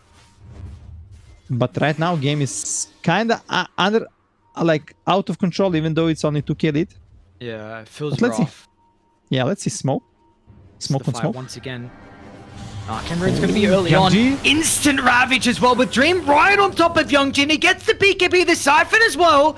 Is the heal actually going to be enough? They try and protect him, but it's not. Down he goes. And you're dumping everything into the Aegis carrier. Warwick doesn't care. Like, yes, you get the kill, but on the respawn, hang on a second, over the right side for the Abaddon. That's an important one, but Dream's going to be able to cover himself with the Shadow Blade. Moose stepped in as well. So Sulfate's just ripping apart the Silencer. Coverstein's actually able to get a glimpse of the Abaddon, so Dream didn't successfully retreat, but he's going to be dragged back. Dream's okay. The damage was lacking. And now look at Warwick go, nice man. hammer. This Aegis, but he is out of mana. Is this going to be a problem? Self-hate? No, has to it's get not mana. at the stage where this lifesteal is just going to be able to 1v5. Yeah, the kill is there on the Abaddon, but in the end, it's just not enough. It's not worth it. Nefrit started the fight with the Ravage, and he's going to end it with the kill onto Self-hate. Really nice fight from Z10, but every time Young G got start, like they always start fight on the Young G. He get bursted, and they are fighting with big disadvantage, and he should be like the power of the team with a lot of damage and tankiness, but not if he's like jumped first. So nice fighting from Z10, also finding the angle on the Young G. He was there alone on the rune. His team was not around, so they're kind of disconnected right now. And also it was Aegis on the Storm. Next fight is gonna be with our Aegis. So maybe Nemiga gonna have higher chance.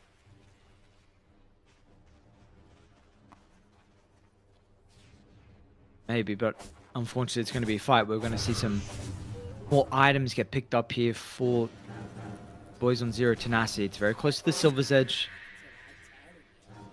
On the Abba. We're already going straight refresher on Tide as well. Yeah, there is Who's set Axon this Word game? also. Super strong item. It's gonna be much easier to hit the death shot. Also extra damage. Tide got BKB as well. Not sure why he got BKB. Is it because of the Sunray?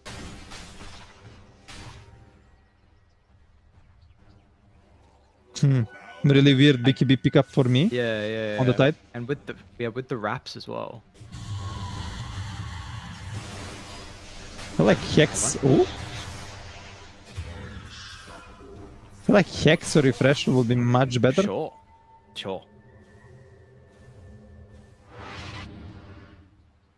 Dream, is he going to be able to kill the... Oh, Ariel had to use BKB. Dyer's courier has been Works out of Mena though, which might mean that Ariel can get the blink away. Ooh! We went off. Oh, he gonna show him. Nah. Ah, they got... Oh, global use. What's going on top? Top lane, Nefrit. Ravage He's for gonna die. Nefrit, Oh, but... that's yeah, huge. okay. Global BKB, Ravage. A lot of things wasted. Radiant's middle tower under attack. Dire are And this DP now, like, they're tipping. They wanna take a fight. Okay, never mind. DP can do a lot of damage if fight is long, but not if she get like insta jumped on and died. Especially now with this buff on the spirits, like you're having extra damage per levels.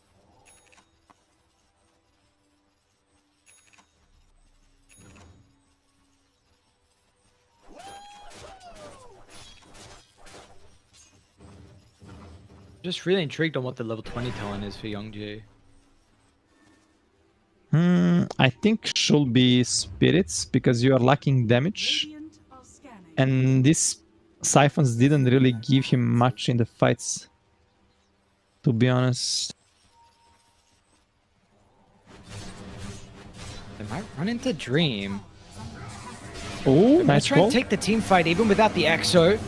It's got the ultimate, of course. The Scepter's going to help mitigate some of the bonus health that does come back. They've got the lasso afterwards as well, along with control in the area with the Supernova. Warwick will be able to turn to kill off the egg, but they've lost Dream. But the blink's up shortly from Covers 9 as well, so they're going to have to get out. Well, you're gonna be still happy. If you're Nemiga, you get the enemy carry. You're also getting nice map control. Lanes are pushed, bottom and mid lane. And it's always nice when you're taking fight on enemy side of the map. Dyer's So you're putting some deep vision, controlling map better.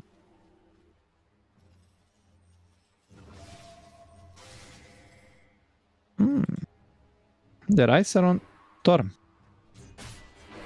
So it's gonna be for the Batrider or for the X. Phoenix already got his own. And they're hoping it's gonna be for the X. It's not something wow, some big, but it's also denying for the enemies.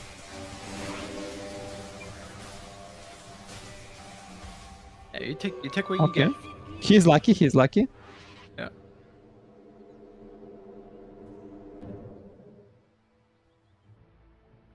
We're going to the stage of the game where usually Vanilli is buying the gem.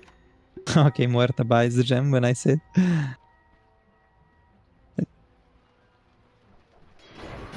Kind of going into the Hex.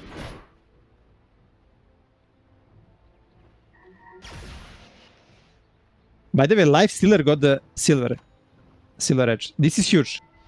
Right now you can burst the Abaddon. Oh, and they see him. His ulti not gonna pop Again. unless he press it. Scover's not getting range, so that's the important thing. Oh, But he the call's pressed going to be it. there, but he does get the ultimate off.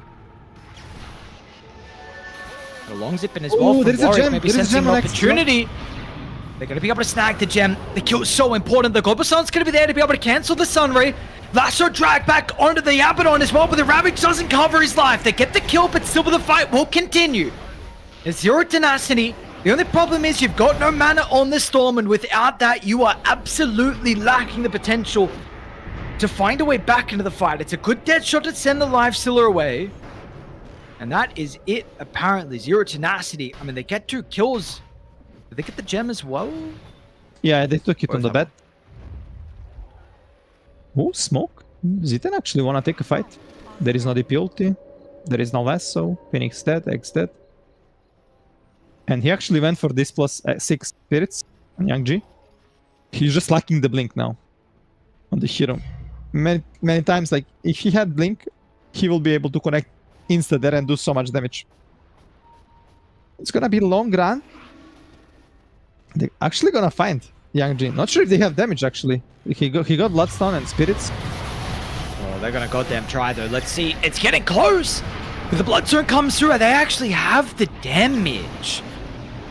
They will still be able to run nonetheless. Looks like tied with the oh, they actually forced up to the high ground. Is Nefert actually gonna live as well? But Even low Warwick mana. got a glimpse of the Batrider down to the south, but yeah, you gotta be careful. Like you said, low mana. But Radiant Cliffs also are low killing Vanilla. resources as well. Okay, in the end, huge kill. Because you didn't lose your heroes. But yeah, you're not getting any objectives. Rosh in 1 minute. When Rosh gonna be huge, Rosh fight gonna be huge. It's gonna be at nighttime. And it's gonna be on the bottom. And I feel like if Vanilli managed to press good egg, that's gonna be huge.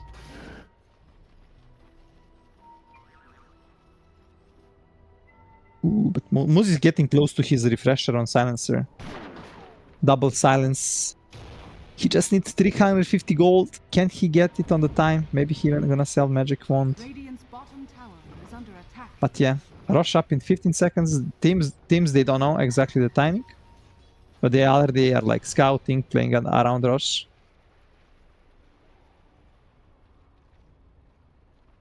Radiant are scanning. There's smoke on both teams, they're I gonna- believe. Zero tenacity are gonna try and actually intercept Radiant before they get in a comfortable position. Dream though. Get a glimpse of Cover Sniper. They're gonna be able to get the break up with the Global Silence. It does its best to cover him. And he will actually get the ultimate, so it does activate this. Oh, that BKB a bit. Blinks away. So what Oh, happened? this is- EXO used, Global used, BKB like you mentioned as well. There's a refresher on moves. I mean, if they don't find anything in 40 seconds, they cannot fight. Radiant's Right now. middle tower Up ulti gonna be up. They're actually smoking. Ulti is left for Ham. Oh, I think this is gonna be bad fight for Nemiga. Without DP ulti, is under attack. I don't think they're gonna have enough damage. They don't want to give Rosh for free. Are scanning. It's all going to come down to how you get Nice this initiation out of Covers 9. Nice Infest is scan from- back up if they want to go for the Infest jump, but it's actually going to be Net for first! With the initiation onto 2, with the Global Silence to follow as well! Down goes Heroes!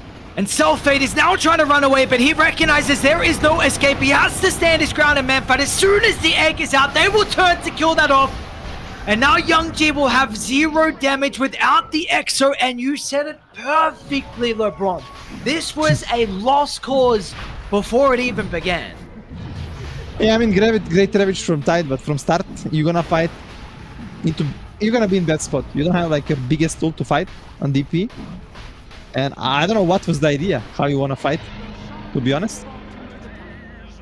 But now, you didn't wanna give Aegis to the Z10. Now you're gonna give even extra. Like, you are giving 4 heroes that, extra gold, extra XP.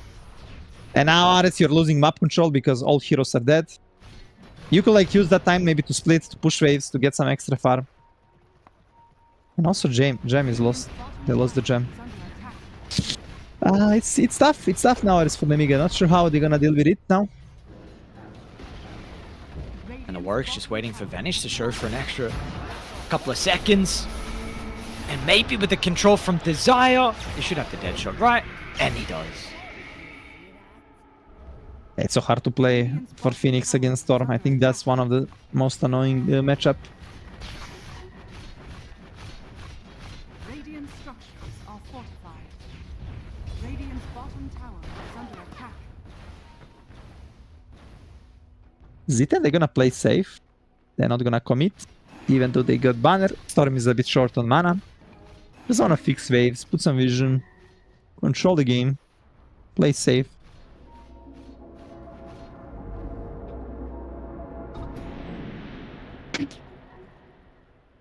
They will Do you see? Yeah, go, sorry. I want to see. Do you see anything big that's coming out from Nemiga that can maybe turn a game? Radiant's middle tower is under attack. Not Only really, Hex maybe honestly. from Phoenix, but not sure how much it's gonna change. No, I don't know either, to be honest. It feels like it's just going to be relying on the gameplay for them. Well, the thing is now, not sure if you can lasso Tide, for example, and burst him. Because you need to time it good, like you lasso into the break, then X call, then burst the Tide, then maybe you have some fighting. But yeah, you need to deal with Tide, that is kind of hard to get burst. There is Abba with ultimate, there is Storm with the Aegis, there is double global.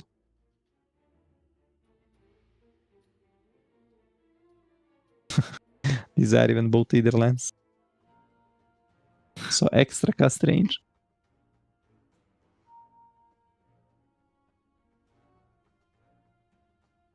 Yeah, I don't know. I don't know what they're going to be able to do. This is a very, very difficult position to be in.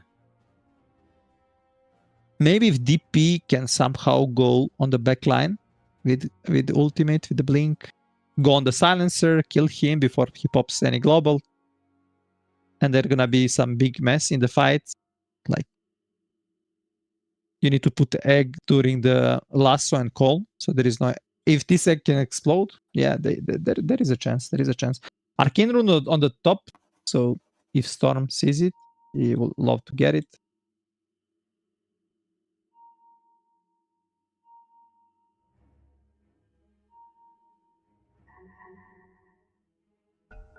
Who's pinging? Some captain? They wanna- Just pinging on tower 10 times. Tower is under attack. Radiant's top tower. Okay, Warwick. He sees the Arcane Rune.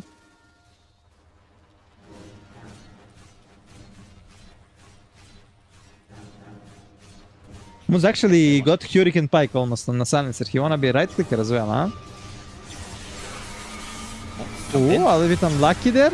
Easy. They got the lasso though. So potential opportunity to be able to kill off Desire, but that's not going to happen Wind because Waker. Nefrit with the Wind Waker. Still, once it drops down, how is he going to be able to get out of the base? That's the problem, but they did use Exo. So this is a pretty big commitment from Radiant, hoping that a further fight... What was that call? Protecting the egg, the gem. There is a half duration left on the Exo. Oh, Ariel. So Lasso out, but he's going to be able to get the Ravage off to be able to protect Dream, and now with the Global Silence to cover, there's no buybacks. And there are no lives shortly, nor base as well to be able to play this game with. It might be over. It's gonna be Megas for sure. Lifestealer, no way he can hold alone. Radiant's bottom. Radiant's middle tower is under attack. Still 10 seconds with Lasso till it's up, and still even then, who are you getting? The issue is you can burst the Abba if you break him, but problem is if you don't silence him, he can always pop the ult. And there is no, you don't have Orchid. And Hex is also the silence, but you didn't finish the Hex. Now you have Hex, but it might be late. Supernova's not too bad. Abba ulti gonna be The ready. Abaddon's got bar. Yeah, it's up in 1 second. They're going to be able to get the second, kill. No way. He's so lucky, but They needed that. Unfortunately, without the kill, now comes a grave cost of a lower bracket run by the looks of it. Unless you can hold for another 15 seconds to get a 4v5. Well, in the base, Warwick. he wants to lose Aegis. No. Dream. 20 seconds for Dream ultimate. Need to be a bit Obviously. careful. Trying to find Nephra, but the call was a little bit late from them. You That's are a pushed big fish. really far out of the base. I don't know about this guy's work with the double vortex drag back. He didn't have too many resources, but man, was it enough to be able to close this game out. It is a beautiful call from Kovis9, but it is too little, too late. Zero tenacity. They'll take our first series of the night. It's going to take them 3 games. And a hell of an effort along with Storm diving inside the base, but He gave the buyback on buyback. DP. He gave the buyback to the DP. Does she know? Is she going to buy back? I don't know if she knew. Yeah, this is probably over. Yeah, GG is called. Well, nice win for Z10. Not clean, but they are moving forward in the upper bracket. They're gonna face Nigma, and the other side we're gonna have like Nemiga facing Liga, right? And Liga is, Yes. even though they had slow start in the end, they start playing good. But yeah, nice victory from Z10. They adapted. They didn't force Muerta to be the carry, even though it was hard game, second game for Muerta carry. They adapted, and all of them performed really well.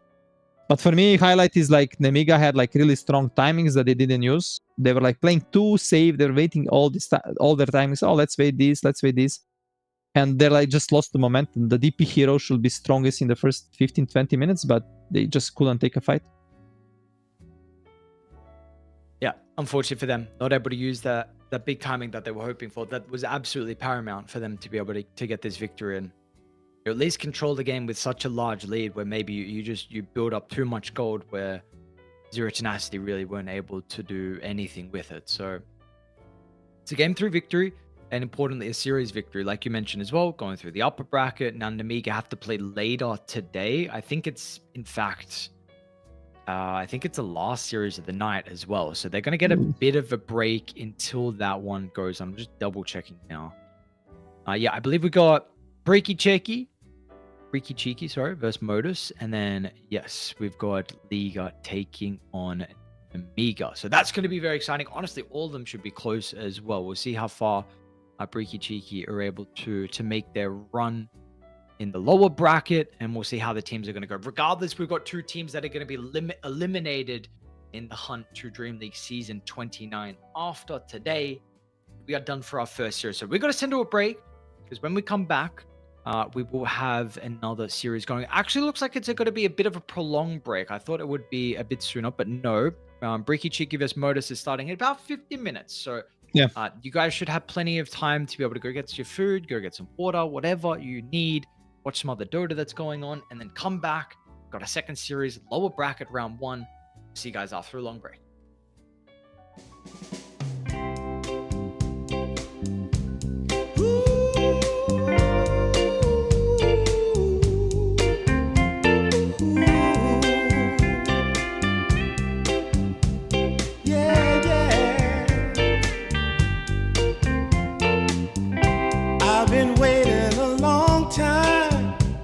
Just longing for a glance from you, yeah. A chance to look in those big brown eyes. No telling what my heart would do, hey. When we met, I sure knew it felt as good as it could be. In that moment, though it felt so good, I wondered why you noticed me. If you gave me just a little time, it would sure ease my troubled mind. Don't tell me that you don't feel the same inside. Don't tell me. These are feelings that I ought to hide. I don't care where you came from, just tell me where you wanna go. If there's a chance to be together, that's all I really need to know. Is it real or make-believe that keeps me thinking of you?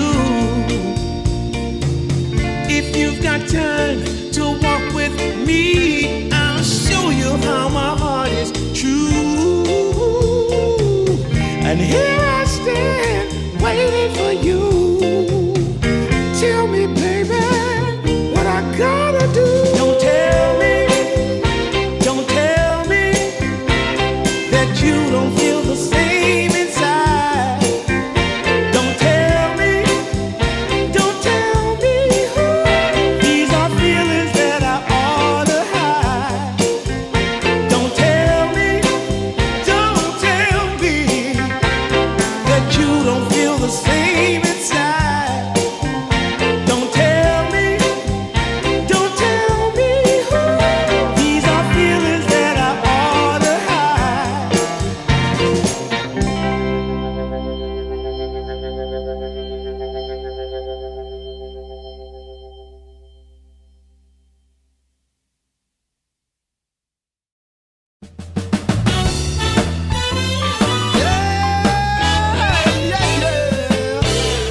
Oh, yeah. Take away my bag of bud, my camels and jack. Go ahead and take them all, I don't want them back. Those nasty things mean really nothing to me, 'cause lately it's so plain to see. All I want is you, honey, is so true. Give it to me, baby. All I need is you. Yeah, yeah, yeah. Come on, you can take away my mint Cadillac. Take my Harley too, I don't need them back. I got an engine, Lord, it runs so right. As long as I get your loving each night. All I want is you, honey, is so true. Give it to me, baby. All I need is you. Yeah, yeah, yeah, yeah, yeah. Well, early in the morning, late in the evening, right around noontime, right about noontime, baby, 24/7. Give it to me, baby. All I need is you. Yeah, yeah, yeah.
Camels and jack. Go ahead and take them all, I don't want them back. The only thing I could ever really miss is what I feel when I get your kiss. All I want is you, honey, it's so true. Give it to me, baby.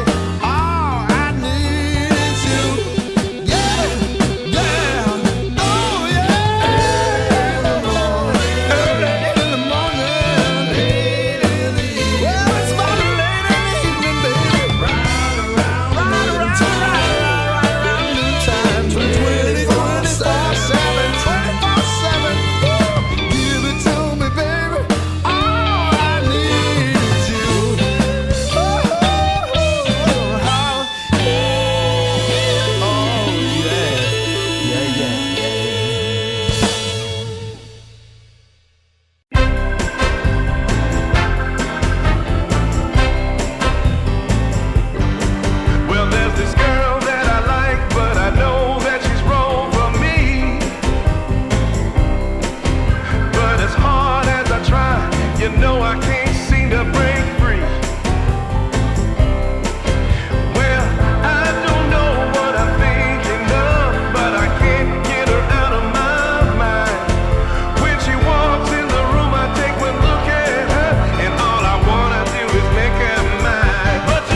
She's driving me crazy, and I'm out of my mind. But you don't go messing around with a girl like that. A girl like that. You know she's gonna take your heart, and you're never gonna get it back. So don't go messing with a girl like that.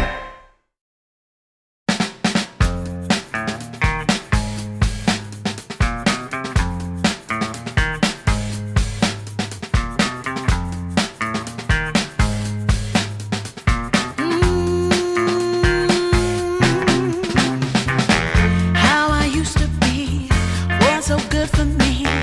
In my mind all the time, no one I could turn to. Now that I can see your love has set me free. You came along, made me strong. I've waited such a long time, and I just can't believe in this new love I have found. Yeah, don't want it to stop when you know you got a good thing that makes me feel fine.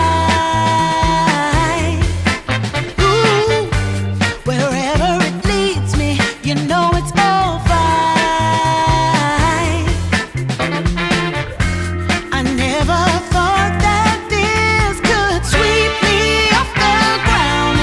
Oh, I don't want it to stop when it's feeling this good.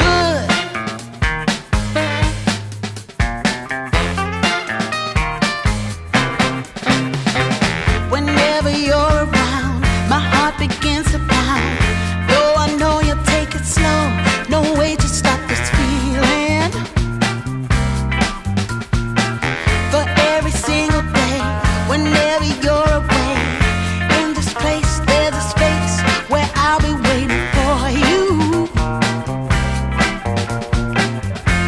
And I just can't believe in this new love I have found. Yeah, I don't want it to stop when you know you got a good thing that makes me feel fine. Ooh, wherever it leads me, you know it's all fine. I never thought that this could sweep me off the ground. I don't want it to stop. No, I don't want it to stop. I don't want it to stop when it's feeling this good. Feeling this good. Feeling this good. Ooh, feeling this good.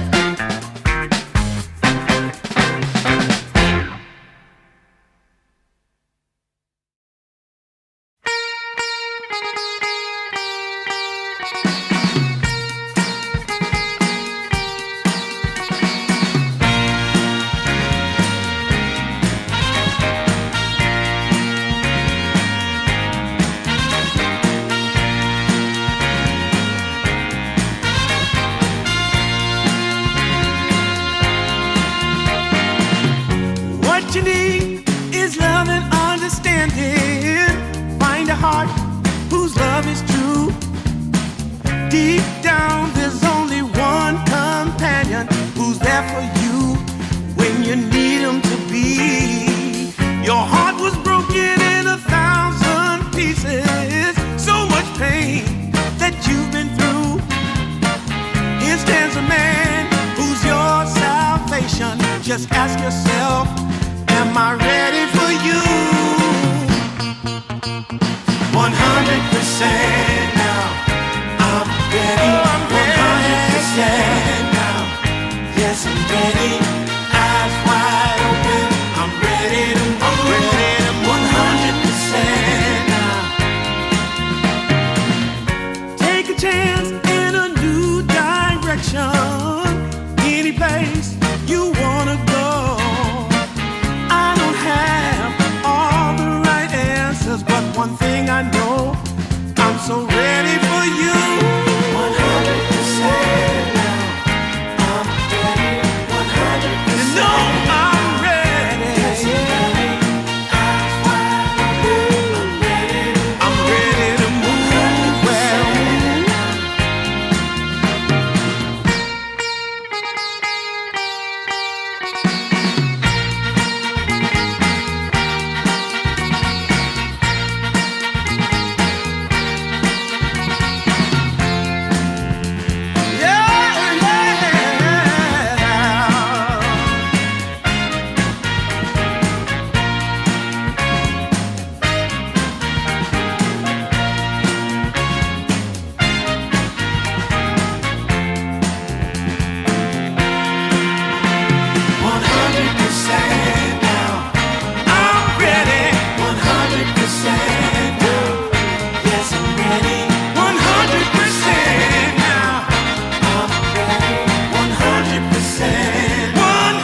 haven't found the one. I never knew what others do. I hope and yet again, what do I know then? I believe it's all meant to be. All my dreams are so out of reach. I fool around, but we never know. I fell in love, but a long time ago.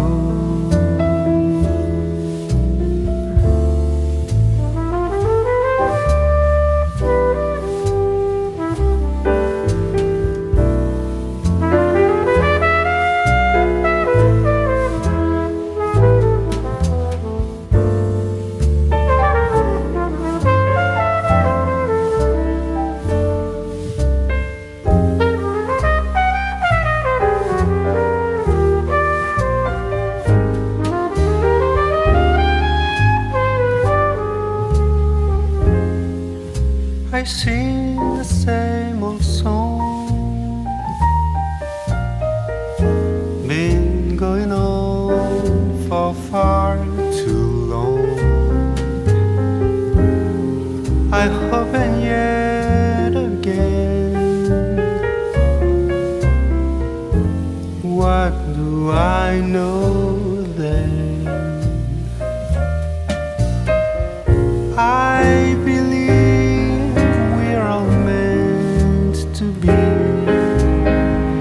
all my dreams are so out of reach. I fool around, but we never know. I fell in love, but a long time ago.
That you love to watch me bleed.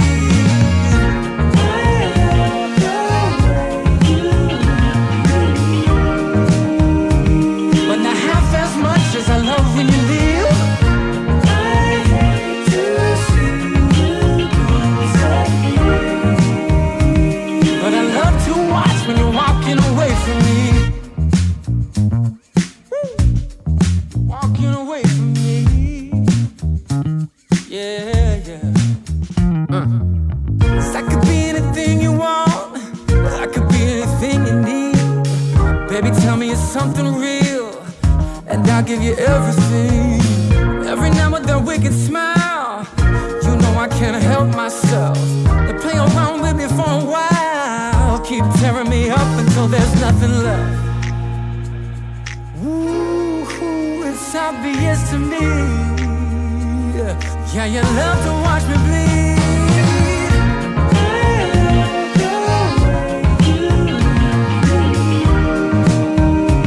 But not half as much as I love when you leave. I hate to see you go. But I love to watch when you're walking away from me. Yeah, yeah.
dime when I saw you walking by.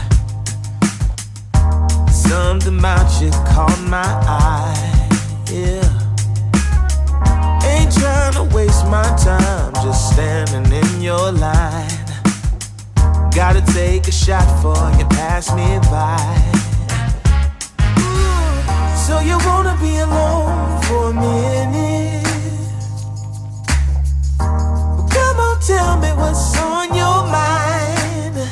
I wanna know what makes you happy. I wanna know, can I make you mine?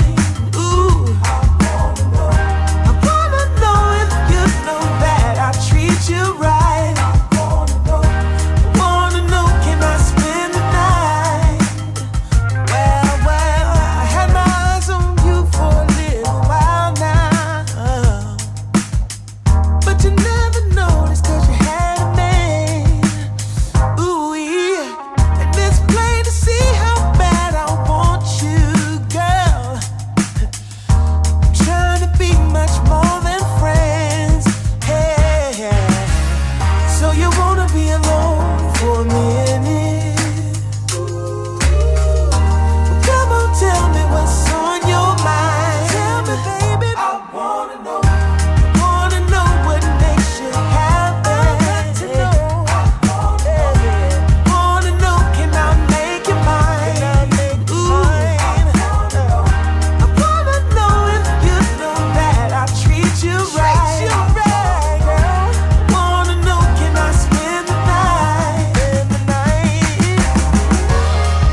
from a dark cloud. It's hanging over me. I've been running from a dark cloud. It's hanging over me. I gotta find me an angel to come and set me free. I need to find me a little sunshine to wash away the rain. I need to find me a little sunshine to wash away the rain. It's the only thing I know that will take away the pain.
I've been running from a dark cloud.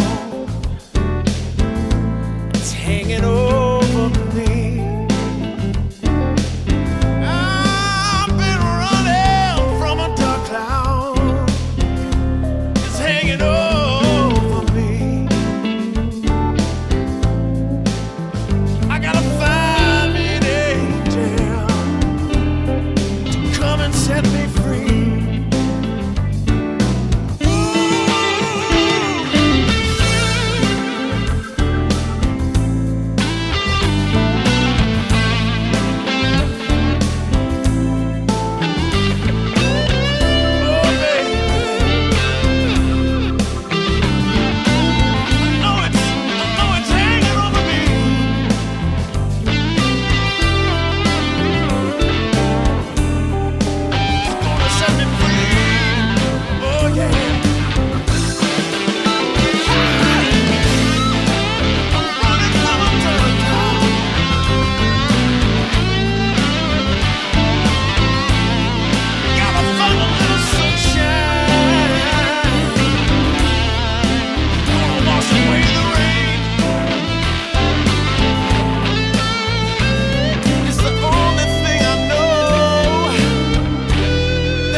Take away the pain.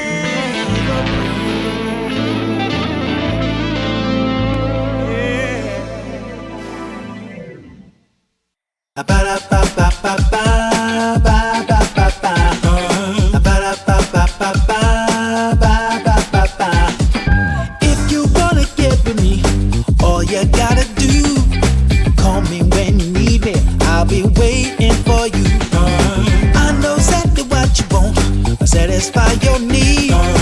We can have a good time. Don't you worry about a thing. If you want it here, or if you want it there, you got it. Have yourself a good time. Act like you don't care. You got it. Get that motivation. You got it. I got just what you need. You got it. I got just what you need. You got it. I got just what you need.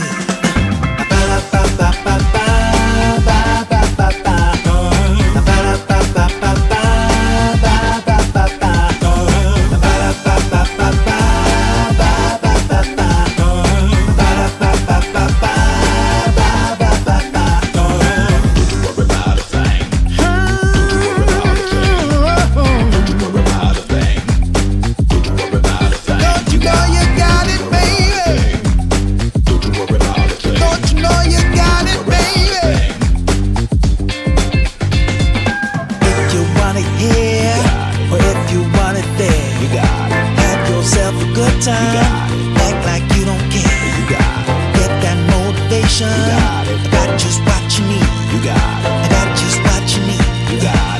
just what you need. Ba-da-ba-ba-ba-ba, ba-ba-ba-ba. Ba-da-ba-ba-ba-ba, ba-ba-ba-ba. Yeah, yeah. Ba-da-ba-ba-ba-ba, ba-ba-ba-ba. Ba-da-ba-ba-ba-ba, ba-ba-ba-ba. Yeah, yeah. Ba-da-ba-ba-ba-ba, ba-ba-ba-ba. Ba-da-ba-ba-ba-ba, Don't you know you got it, baby? Don't you know you got it, baby?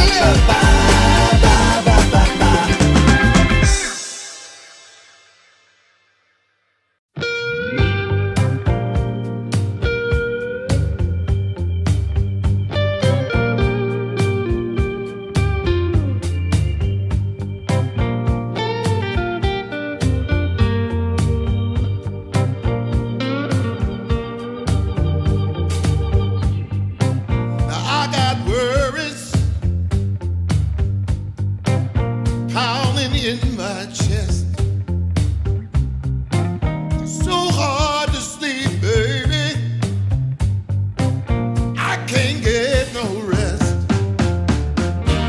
All sorrow and sadness. Tell me what I'm gonna do. 'Cause baby, without you, I'm all wrapped up in blue.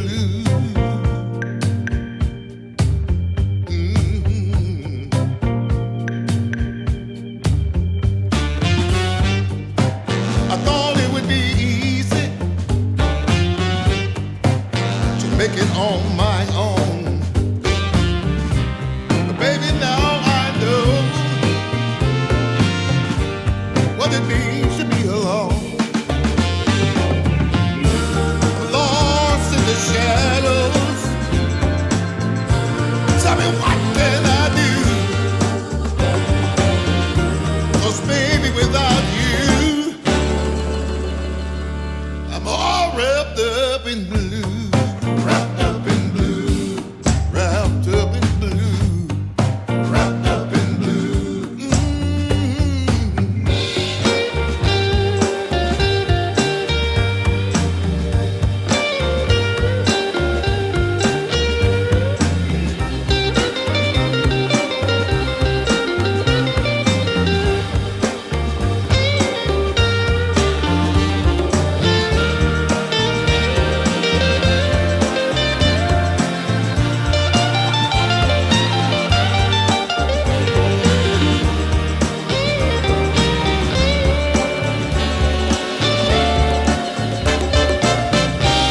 You don't miss the water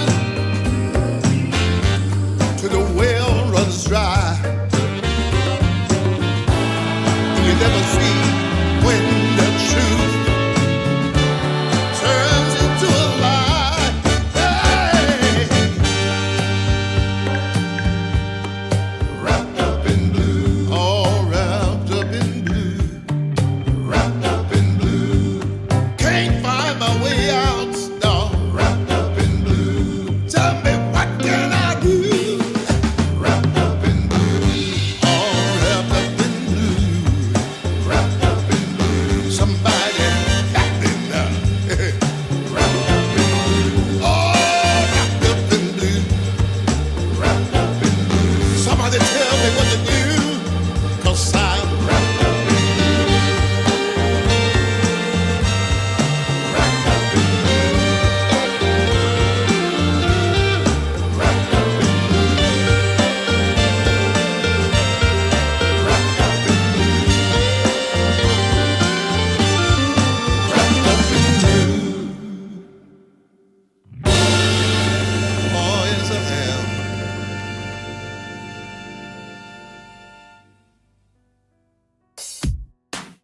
Hello and welcome back, folks. I know you had a good first series earlier, but Atomo and I are here to bring you the second series. It's going to be a banger. We've got Modus taking on the boys of Breaky, Cheeky, the meme lords themselves. Atomo, good evening. Yep. How are you doing? Doing good. I'm rested. I'm looking forward to it. It's our first elimination match, and this is kind of big one because if you win, you're in the money zone. But if you lose, then all the effort you put in, I mean, yes, experience is nice, but you don't even leave with anything in your pocket. Yeah, empty pockets, not a good way to return to the old homestead. But before they can even think about returning, it will be Breaky Cheeky who are venturing into this best of 3 series with a stand-in. Meow. Ooh. Yeah, is actually picking up for them. I'm not sure exactly just yet who they're standing in for, but we will find that information out for you very soon, folks. That way you are well informed. Well, he's either going to be standing in for their position 3 or position 5, because I see Sportic and L1GA there, and Asdiko. Yep, he's going to be their their offlaner for this match. This makes it slightly more interesting, actually, now that we have a stand-in. It's always like, how is he going to fit in? What are they going to pick? Are they going to try to go for someone who's kind of like solitary kind of hero, maybe like a bit like a Dawnbreaker Underlord, who can do their own thing and join fights? Or we're playing with like a Bristleback with a whole draft where it centers around them. But just to see the scale of the stakes, let's take a look at our lower bracket. See how we got here and how we're going to proceed. So the board is set, folks. Lower bracket round 1, all ready to go. We got Breaky Cheeky and Modus starting your day off. The next series will be Nemiga Gaming taking on Liga Team. Winners of those 2 series will face off in lower bracket round 2. And then Rune Eaters, Team Lynx, and South American Rejects and Ali Ventores will be rounding out the opposite side of the bracket. Atomo, you and I covered SAR, and was it 1 win? Well, yes. Yep, 1 win to game 1 and 3, SAR to game 2. And SAR, by the way, I believe they've also been eliminated from Wallachia. So, top 6 there, nothing to scoff at, but they have a long road ahead for them in here. They have to win 5 games to make the grand final. Any team that makes the grand final automatically qualifies to DreamLeague 29. But 5 wins in the lower bracket is, that's a tall order. You're gonna go against some pretty impressive teams. That is a tall order, to say the least. And this bracket is starting to run its course. I know that SAR, they're set up in Bucharest right now for Wallachia. So I do wonder, what is their situation going to change? Are they going to be able to remain in the hotel there, keep using that equipment, or are they going to have to relocate, find another boot camp somewhere in town, or are they going to have to travel mid-playoff? Like, that could be very, very disruptive to the team that's otherwise found a very nice amount of success. But let's see if we have any success getting these bands of picks on the board. What are we working with here for the 2 teams? Mo, looks like Pango being removed straight away. So I do expect that Tiny, LD, and Monkey King will be like sort of the 3 main cores being picked up, and maybe even the Mortas. Morta didn't get really a chance to talk to her, but LD gets banned out, Morta gets banned out, leaving the Monkey King and the Tiny. 1 for Bottega, and Dark Lord loves the Monkey King. So that might be the carries to look at. Largo gets actually picked by, I believe, L1GA as a support, and I find that very interesting. Yeah, they love the frog. A little cheeky dispel. Always nice to have in the arsenal. Saw a bit of frog across the competitive slate this week. Don't know what my overall perception or impressions are of this hero. I feel like people are kind of starting to push past him a little bit. Yeah, in a way. I mean, he did get a few nerfs. Doesn't feel like he's quite as impressive as he used to be. So, and I'm seeing people go for like, Glimmer and get the shard and you get like double effect. I was like, it's cute. We'll wait and see how it's going to go. A couple other interesting heroes could be the Problems Winter Wyvern, which it's been his most played hero this week. And this week, every team now has got like 20 matches in this week. So you get a decent amount of info. L1GA's Clockwork, I feel like on his Pudge, but his Clockwork in particular has been some very impressive footballing going on from him. Absolutely. The cleats are well maintained, tightly laced, and always ready to go for L1GA. But what will we see? It will be the IO. Okay, maybe Azdecor IO, or do you think this is going to be... Azdecor, it's been his most played hero this tournament, so it's definitely going to be for him. Now, Modus, what would they want? The Tiny's in the pool. Pango, Slardar, Hoodwink. No, Pango is not. Maybe went to Wyvern for problems. I mean, Io usually shows up with +1. You're like, hey, kick his ass, right? Yeah. Assuming, or whatever it is that Io has, but no, they're gonna go for the Underlord. You move around the map, I move around the map. Okay. Nice nice match, and we've just seen Pitt just be so valuable in these Yes. mid-game scenarios, stretching out these team fights, getting multiple casts off, ton of percent-based damage, always nice against the IO, likely to hit he or they and the tethered target. And also, does IO relocate count for invading force? I mean, it doesn't matter because he's on the other side, right? Well, that's my next point, Atomo. This maybe could be not only a good pick for themselves, but a nice deny pick. Oh, that's true. Yeah, I mean, it does count as a. I think so. I think it feels it's a teleport, but we'll have to read the description to see if it's like teleport scroll or any teleport, because then that would be like Nature's Prophet. It would be another hero that could benefit. Oh, Nature's Prophet did benefit from it. Yeah. Yeah. I'm thinking after Nature's an allied Prophet- hero teleports. Yeah, so it should be IO as well. I'm fairly sure, But Valve's coding is weird. The other day, did you see? I was casting a game and there was a lone druid, and the other team picked an off lane Undying. I was like, that's a pretty good pick, off lane Undying. And then the lone druid comes out and he decays both of them, and it's random every time which one loses the strength. That sucked. And I remember that there's a pro player later on Reddit. He's posting the same thing. He's like, how does this work? Yeah. There's a very good Twitch clip. Oh man. Yeah. And logically it should work. The bear has stats. It is a hero unit, and it can lose strength. It's just sometimes it's the bear, sometimes the lone druid. I like that. Yeah, sometimes you get the bear, sometimes you get the druid, but you're still walking away with just one stack of strength at the end of the day. Very Tough unhappy lesson to with learn. that. Can you imagine you build your draft around that? You're like, oh yeah, double strength. They easy. did. Oh They did. no! Oh no! It's almost... That's the problem. Like they had let the hero go through like LD, and instantly they picked the Undying as a core, and I was like, oh, okay, that's kind of cute. And it didn't work out. So when I say Io probably works with invading force, like logically it's a teleport. It should work like that. It's no different than Nature's Prophet, which I know works. So, but Bavco, the mysteries of Dota 2. They are wide and deep. That is for certain. No, tiny, but they pick up the Rubik to ensure that the enemy doesn't get it.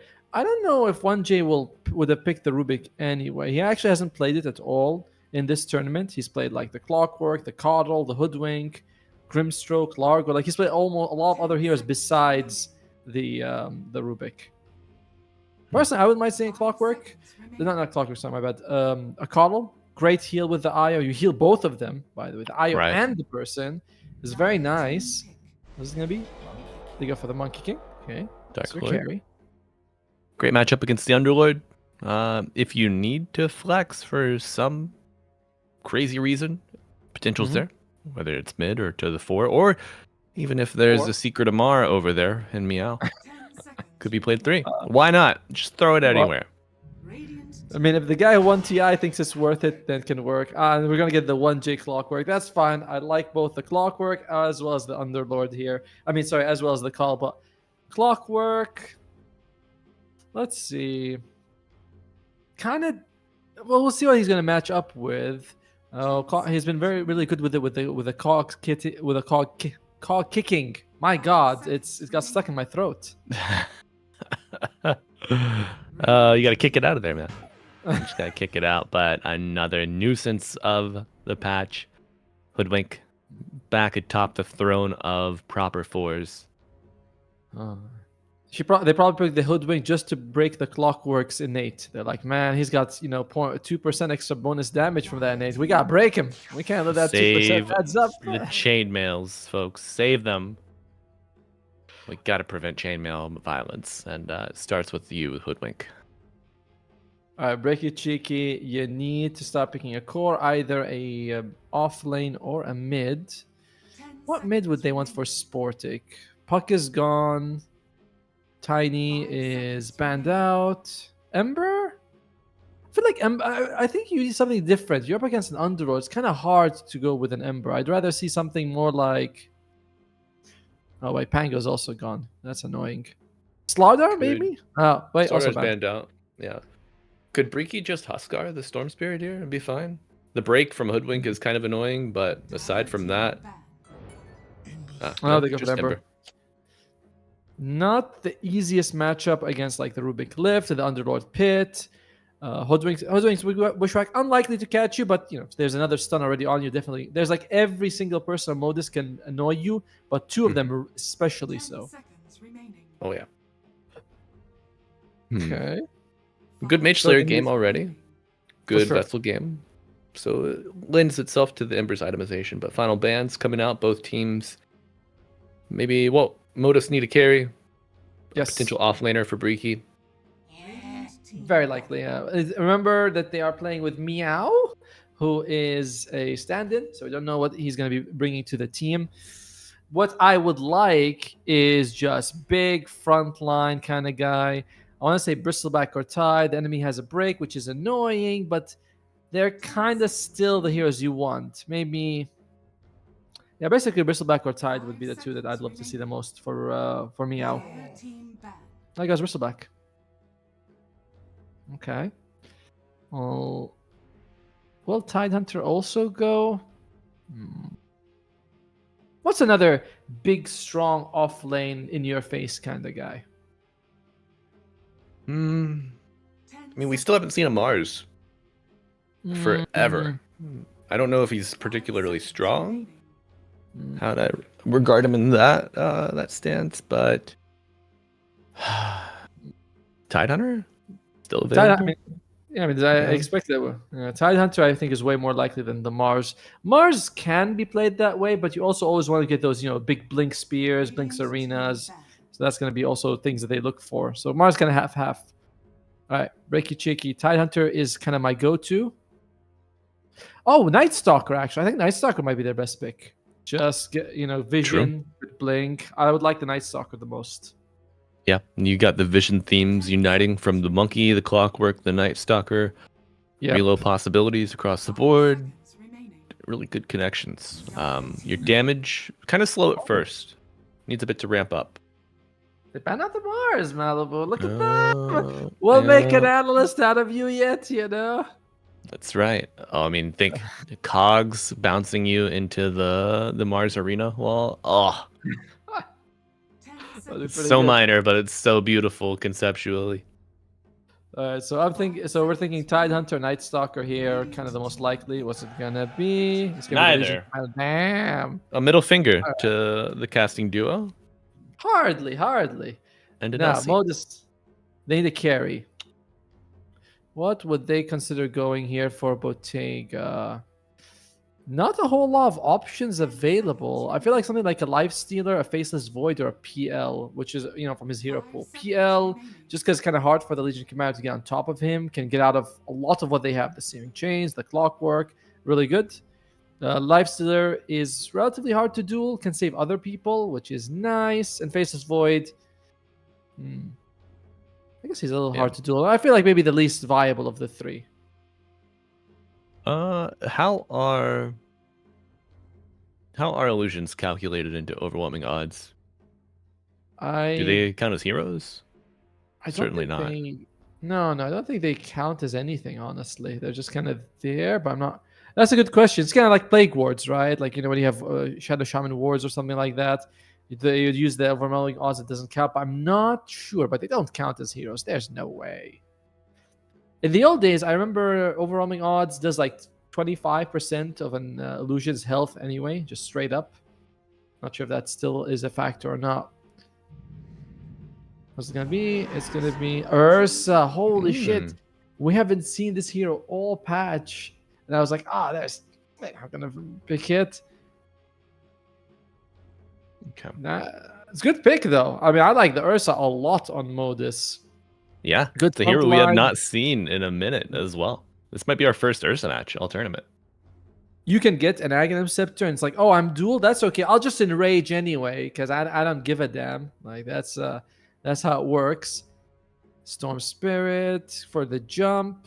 Maybe the Modus supports are quite easy to bring down, but it's a nice balanced draft from the Modus side.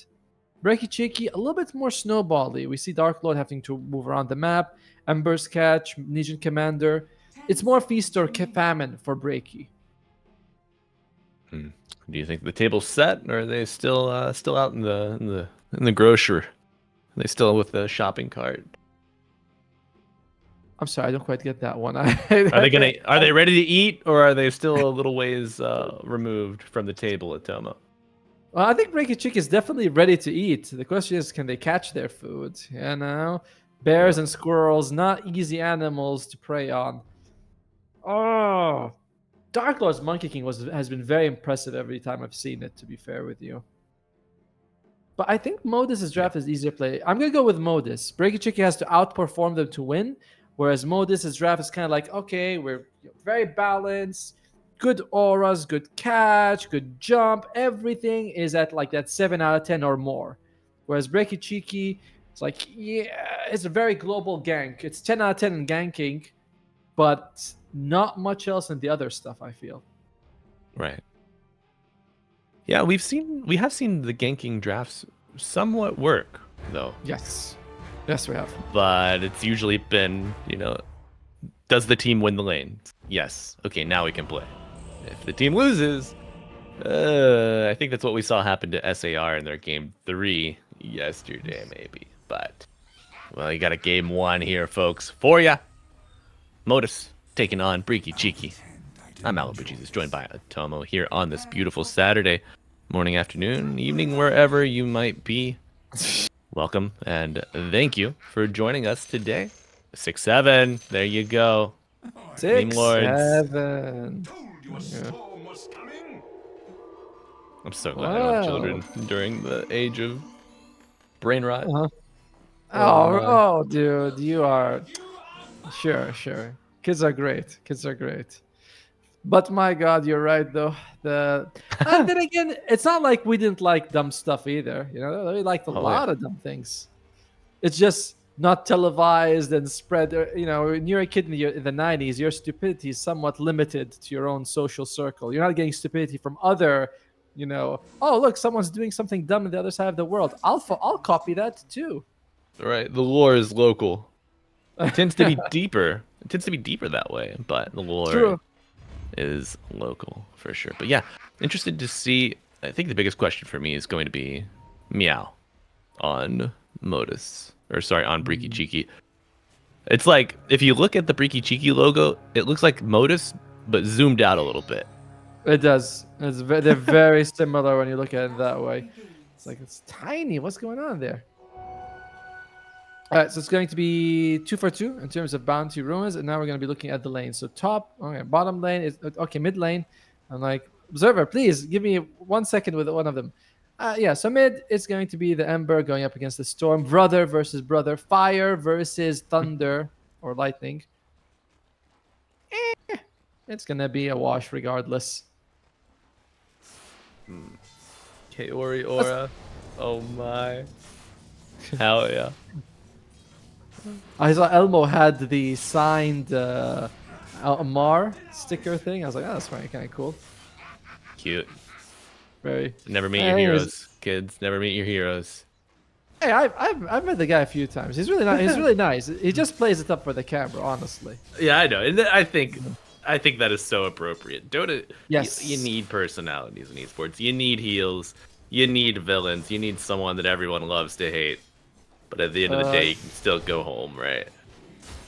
Yes, but I mean, Amar's not a villain. He's a hero. Okay, all right. Let's watch it. As bomb lane, Legion Commander versus an Io versus the Rubik and the Ursa. In general, I favor... I was going to say most, but really, you've got me. Now I'm confused on the logos again. Man, thanks a lot. Modus is the Radiant, yes. I'm going to go with them. I think they have a slight advantage just because Rubik gives you more offensive power than the Io, who kind of just sustains the Legion Commander, really. Okay. Yeah. But do they ever really get forced out? No. Like, does this offensive power culminate in any significant regard, Unlikely. Top lane is probably where I expect a kill to happen, though. We have Mr. Ellis as well as Elmo going up against one. Ooh, this is a swap, by the way. Do you see that? They actually put Clockwork top with the Monkey King. I was thinking that Azuko was going to be with him, but no, they don't want to put two melees up against an Ursa. Very clever from Breaky Cheeky. Yeah. And I mean, you got two melees against an Underlord, which is not good, but I mean, Monkey King, does he really count as a melee at this point? I think he offsets it if he's against another melee core. It's just like, for sure. I mean, like he's called. It's like, I don't know why we just don't call him a rage hero just to begin with, but however, he's not getting a whole lot of CS on Elmo at the moment. Only 7. Kind of being doubled here by all the other cores. Yeah. Basically. Oh, whoa! What's this? 1J taking a point in battery assault. For shame, young man. Oh, big bushwhack into the cog. Yeah, firestorm to make it difficult. 1J doesn't out. Dark Lord, Boundless Strike onto the squirrel. Will not be able to close the gap. Instead, prioritizing CS. And it's a shame, Atomo. 1J, he brought out a salve about, 30 seconds ago. Already chewed through all of that HP. That was very, very unfortunate for Elmo. He was trying to get the Firestorm off, but he gets mini-stunned once or twice by 1J. And right when the Bushwhack was there. So if he had just been able to like, no. And then it doesn't get it off, and that's why 1J survives. Would have been a first blood otherwise. But, it's like a luck-based thing. It's really not his fault that happened. Yeah, fighting away from the clockwork, or fighting away from the wave against the clockwork, always tough. Oh! Taking some damage here. Is a couple stacks of the claws on you, but he's fine. He was like, I want to go in. I want to get my claws dirty. I was like, no. But for Modus... for Breaky Cheeky, man, the logos. For Breaky Cheeky, the job remains that they have to have a good laning phase and snowball themselves to victory. You said there would be no action? I said brother versus brother, and this is going to be a wash. I didn't know X and E was going to style on him. Bro, how can you not? It's the Kaori aura, bro. It's in the name. Come on.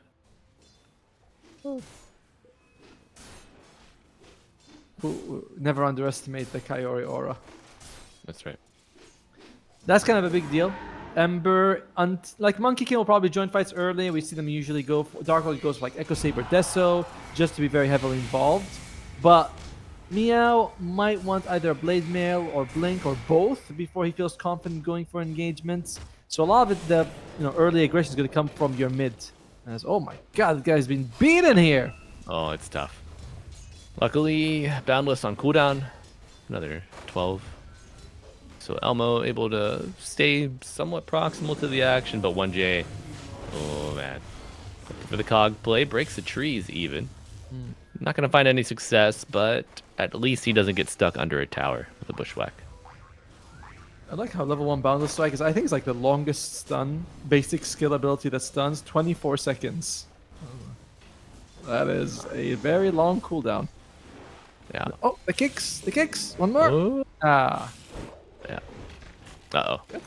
All right, we are in danger, Mr. 1J. He's gone. Dire's bottom tower is under attack. He really trapped himself.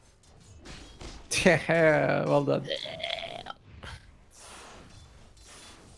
Either way, mid lane though. Oh, Sportic would be a bit of an annoying one if they got him here. Still some. Oh, Dark Lord off the top rope coming in. This is the Boundless Strike, but what can you do? That's fine. Loses his Ember, but now Aztecor nearby, ready to help out. Storm Spirit has said, I'll poke, but see you later. Dive in the tower. What Dark Lord gonna eat? But no Boundless for 5. You have the catapult. Do you try to bait something here with it? No. I didn't see who exactly did it, but Mr. Elsie threw out the tree and instantly someone was able to cut it down before the bushwhack landed. Brilliant play. But it's still a tough break right now for Breaky Cheeky as they lost their mid laner twice and got nothing for it in return. And that was a big rotation where Dark Lord left the lane to do something for his team. Oh! Oh my god. Well, Storm Spirit with those 2 kills in his pocket has a little bit of a buffer to make that move and not strike true. So it's fine. It's fine. It's all good, man. That's fine. Meow, he's taking a few hits. Ooh, that's fine for him. What's Darklord thinking about going for first? It hasn't indicated. He's actually got 1,000 gold in. Poor Sportic. This guy. The bullying, the absolute bullying. It will continue until morale improves. But here we go. Bushwhack pulling him in on the edge of the pit, likely gonna get another root. Yep, Mischief to help a little bit, but Darklord a little worse for wear. Surprised they didn't use the Acorn shot on the Hoodwink. I thought they were gonna commit a little bit more than that, but Bushwhack, oh dear. Cuts it. Darklord is on fire with these tree cuts. So what is Darklord's first item? Still hasn't indicated. I've seen sometimes Monkey Kings go for Radiance, right? You start saving the gold. They're like, I got 2,000 Sacred Relic, maybe. Would be a different style for Darklord though, and I'm not sure it's a style the team can sustain. Like your mid, Sporting's not having a really good time. You have a standing off laner. You're gonna have more weight on you than you should, but it is the way the game has worked out. Like you're gonna have to deliver more than usual. So a Radiance would be very scary if he decides to go for it. I think it's too slow. Your team's damage is not great without you. The Ember can ramp up. Vessel Mage Slayer helps out for the first 25-30 minutes, but with the start that the Ember Spirits had, I don't think Darklord is afforded that flexibility. I think they're both. Oh, the bounce will always go sky high and the zip on top. No boundless. Big kill for Modus.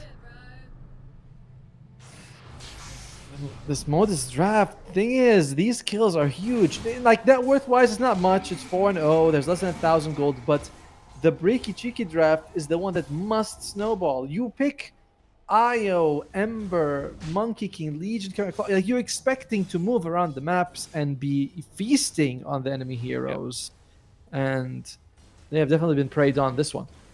Yeah. When you draft a gank and you are out-killed by over 100%, it's a little worrisome. However, perhaps an opportunity brewing for Modus again. 1J low and saved by the IO for now. Boundless buying more time. Does go down. Amaryllis gets the clock. Still no hook shot. Still no reload. Interesting move by XNE. He wants to go for first item Lotus Orb. I suppose to remove the Dispel from the Searing Chains. Because there's not much else to actually remove, right? Like duel will still it's just a double duel. Yeah. That's different. And you'd think that if you wanted to dispel, you could go for Greaves. Maybe you want to dispel other people with the Lotus Orb. Not fully buying the Lotus, but we'll see what he can do with it. I'm searching. Cope. I'm just digging deep through the cabinets over here, and all I'm finding is copium. Keep going, man. Maybe one of the drawers will have to think. Maybe looking to dispel the eventual vessel that we can expect. True. I don't know if anyone will ever get to Hex territory, especially if you just had invested that gold elsewhere. I will say, I think Lotus. Oh my God. Okay, XNE maybe thinking too much about his items instead of his HP. Hold that thought though. Bottega on the run. Big pit coming out, but the duel does snatch the Ursa right back. Oh, it was a good grab. Meow likely to fall. Jump. Gonna be a 2 for Rubik with the stolen jump. As you mentioned, and 1J trying to find a little bit of cog luck. It doesn't knock the Rubik off, but problems still to fall. Okay.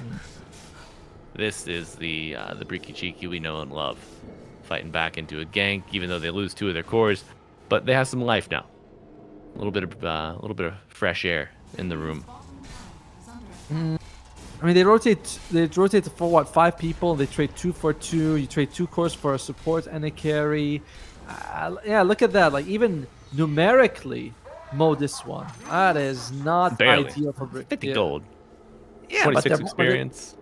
The Storm was free farming the whole time. He didn't even show up for that one. You get a tower. Maybe it helps you push out this Ursa eventually. But it is already 12 minutes. You gotta imagine a Battle Fury. Quite Oy. close. Yeah. Alright. Let's look at a little bit of item roundup. Bottega wants to get the Battlefield on his Ursa. Still working on that Lotus Orb for the Storm. Exanitas, I find strange. Elmo, just a toss into the Agam Scepter. I like this, you know. Maybe you could get a Crimson God, but that's later. Early on, you just want to get as much control as possible on the Underlord. It feels really good. And Yeah. Hoodwink going for the Essence Distiller. For a second, I was like, is that a Holy Locket? Well, it's no Classic. weirder than a Crimson Guard, right? Yeah. True. Nah, the old classic Essence Distiller. You gotta love it. Undispellable, I think, right? Is it? I've never bought the item actually. I mean, I feel like it feel should like- be dispellable. Radiant structures are fortified. I'll find out. As for the other side, Mage Slayer finished on, I think, 2 of their heroes. I believe Dark Lord is about to get his main Mage Slayer. Sportic already has his. So it's a nice bit of extra damage and, of course, to reduce the enemy's damage. And Meow has a Blade Mail. But it's until the Blink Dagger on Legion Commander, your catch is very, very weak. Yeah. Yep. And with like Clockwork being still late to get 6, you've reduced your kill opportunities to accelerate your LC towards that blink, but You know, Dark Lord, his farm is really not bad compared to Bottega. I mean, they're basically the same. Of course, Bottega hasn't finished his Battle Fury and all that, but still, like, there's still good chance here that Breaky Chicky can start making a comeback. yeah, keeping pace important. We will see if that pace accelerates and explodes once the Battle Fury is achieved. But I don't know. I think you got the mid-tier 1 tower down. You do have the tower advantage, right? Yeah, 2-1 at this point. So with that, you got more TP points. You've got hookshot. You've got relo.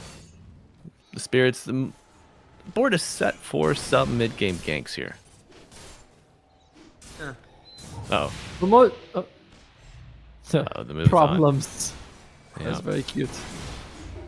He's Oh, there's so many Modus heroes at Tomo. Relocate. Not gonna be used. Oh, he is going for a TP out, but already lose the Ember. Rooted. Stolen. The battery assault. Okay, not On bad. I wonder what the AoE is like on this. It's also bigger. That's also increases, but he may not get a chance to use it if he stays there any longer. Looks like he's just gonna walk just fine.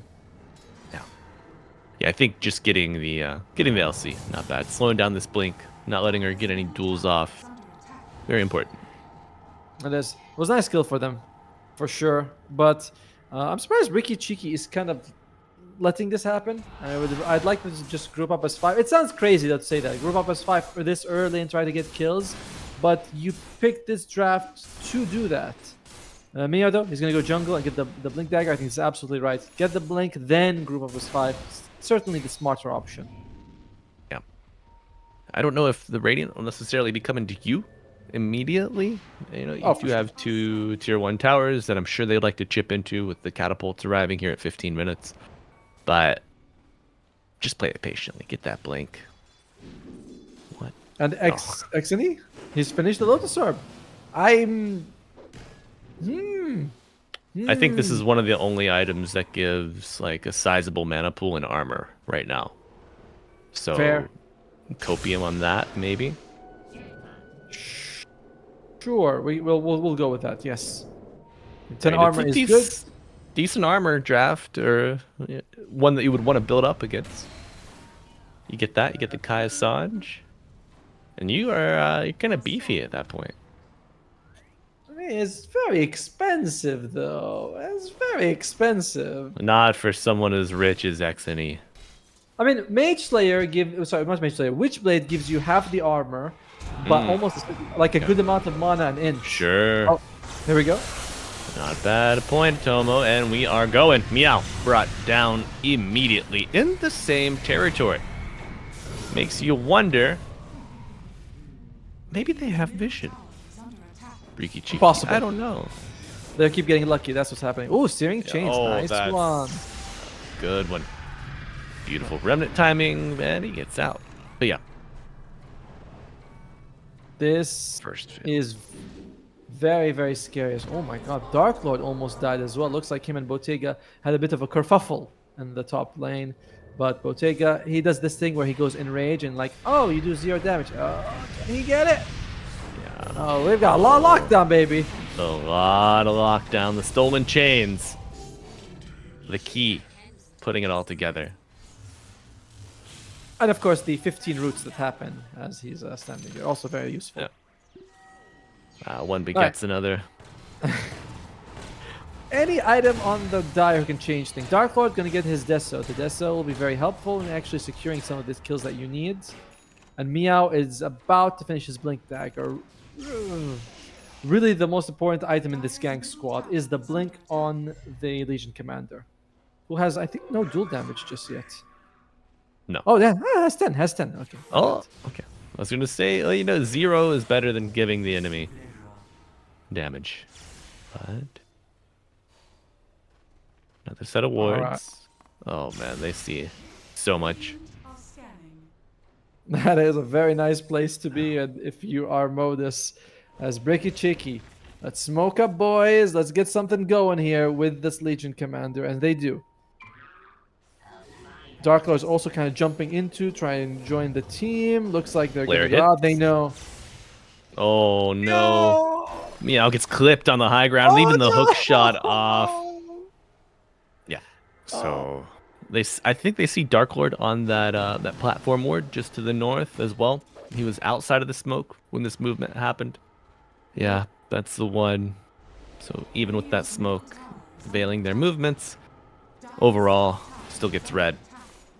Dodge from Modus, and they might find no. Alright. Still potential to start the fight, but Dark Lord and L1GA seem to have kind of been like, I'm not so sure about that Sportic. Oof. I would have felt bad if he gets killed by Searing Chains again. He's like, this is my spell. What's going on? That's ain't right.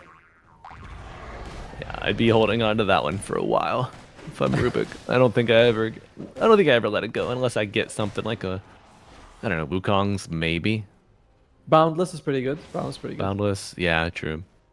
Boundless is like nice. But to be fair, there's not a whole lot of very good spells to steal this game. Legion Commander's Press the Attack is nice. Boundless. And I suppose Remnant would be the best from Ember. But Searing Chains, of course, very up there. Yeah. I do think Cogs is kind of sneaky good on Rubik against these 3 melee cores as well. Gives Gives you another tool for the monkey. Yeah, I suppose. They're gonna go straight up for the Tormentor right now. Oh, L1GA! Uh-oh! Oh, what? There's Cogs! Yep.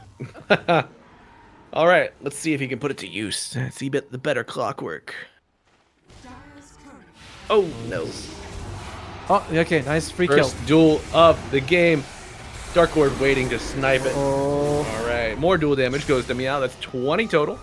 But you are going to lose your IO and a tier 1. Most likely the Wisdom and Tormentor as well. Justice Distiller is doing a lot of work for them. Just able to track Dark Lord right now where he was jumping. Like, the best part about it has been you can plant anywhere on the ground and gives you vision. Oh! Oh, yeah. That's another. Oh, Malibu, I'm getting some indigestion. I think break it cheeky. Now we're going to make it through this one, buddy. Yeah. Burpee jerky on the Dire. Giving Atomo some illness, some motion sickness. It was a very hard draft to pull off with this assassin type, where you're just gonna have to keep getting kills. The enemy team will have to like be losing so many that they can't even farm to keep pace. It's hard to pull off, and you're doing it with a stand-in. That is the crazy thing. Yeah, and Modus, they're drafting. You've got 2 unkillable cores just due to their tankiness, their skill set, and then a Storm Spirit. You don't catch them with duel and some immediate burst follow up. I mean, that's it. The range of these supports, the reach, control they provide, it's just too much. XNE is all about surviving. He's going Lincoln's after Lotus Orb on this story. Hell yeah. It's like, I don't want to be dueled. I want to be chained. I don't want nothing. And if I'm not mistaken, I think the only spell that a single target is duel on Regichiki. The other 4 heroes have no single target abilities. It's duel or bust. Sounds right. Pending any purchased items, don't expect to see that Lincoln's pop too often. 1J is thinking, I'll get a 4-staff. All right, I'll hookshot him in, break it with my 4-staff, then we can duel. And you go, oh yeah, good luck getting that with a stand-in. We don't know the backstory of these two. They could have been Brothers. long-time duo queues, bro. But they could actually be related, right? Like the other day when I found out that Ghost had a twin brother, I'm like, what? Twin brother? And he competed with him in like a tournament in India, and they won together like 60K. I was like, oh, good job, bro. Can you imagine just partnering up with a brother and just making money, hand over fist? Oh, would be nice. Would be nice. Oh, what a nice shot coming out. Beautiful dodge. That's a good shot, and it will lead to the death of one Legion Commander. That was so well played by Mr. Ellis. He actually released the shot kind of early because he saw the Legion Commander was getting close to him and about to duel him. And he's like, no. I'm just going to shoot you and run away. Yeah. I do love the little knockback factor of the sharpshooter. I think it's such a good touch added to the skill. It is very cute. I like it a lot as well. Like we say it's cute, but it's also a very useful part of the ability. So you know what they're going to do, right? Oh, that's fine. He's got boomerang. They're gonna maybe we'll add it as a facet next time when facets come back again. You think they'll ever bring back facets? Well, they did something even crazier, which was taking them away. So I think anything's possible. That was wild, right? They're like, we're just gonna scrap this entire system that we've built. I don't know, over 2 years or something. We've been trying with facets. Like, nah, the whole thing's shit. I mean, it does exhibit a certain involvement in the game to be willing to scrap something that took so much time to create, right? Agreed. But it's, I mean, just like the talent system, though. If the talent system was first introduced, some heroes had the worst. Nature's Prophet plus 6 treants at level 25. That was crazy. As 1J.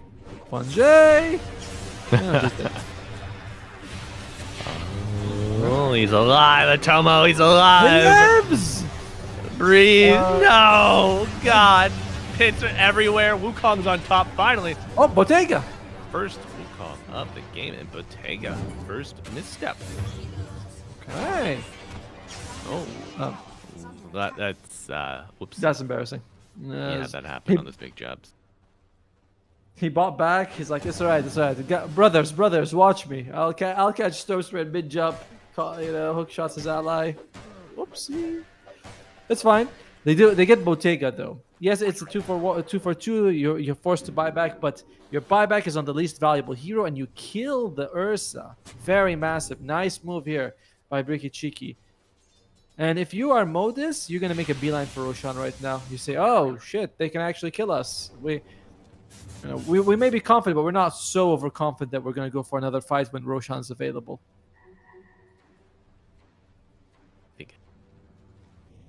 You just still being in this game here, 26 minutes when you're outscored 4-1. I think a little bit of caution probably warranted. Great. Probably warranted. I agree. I gotta be a little bit careful here. So far, though, they haven't quite gone for Roshan. As XNE. And he's gonna be fine. He was like getting close to Dark Lord, but he's not. They're not gonna cross paths. Yeah, just Kaori or XNE. Oh, Kaori vision. Just walking. Vision. Sauntering. What the hell is he doing? Very clever. The moment he saw the Watcher was taken, he walked into it. He's like, oh, they're gonna show up. There's no reason for him to stay. He probably didn't know the wards were there. That's fine. But he sees the Watcher and makes the right read. Good job, Xeni. Yeah. But my question though, Yes, what was so darling. valuable that he's down there on the perimeter in the first place? Is he just trying to? Are we close to like a big item on Modus that he was just trying to drag folks away from? It's one of those things called aura farming. You wouldn't get it. It's True. Yeah. Yeah, I was born with it. Don't need to farm it.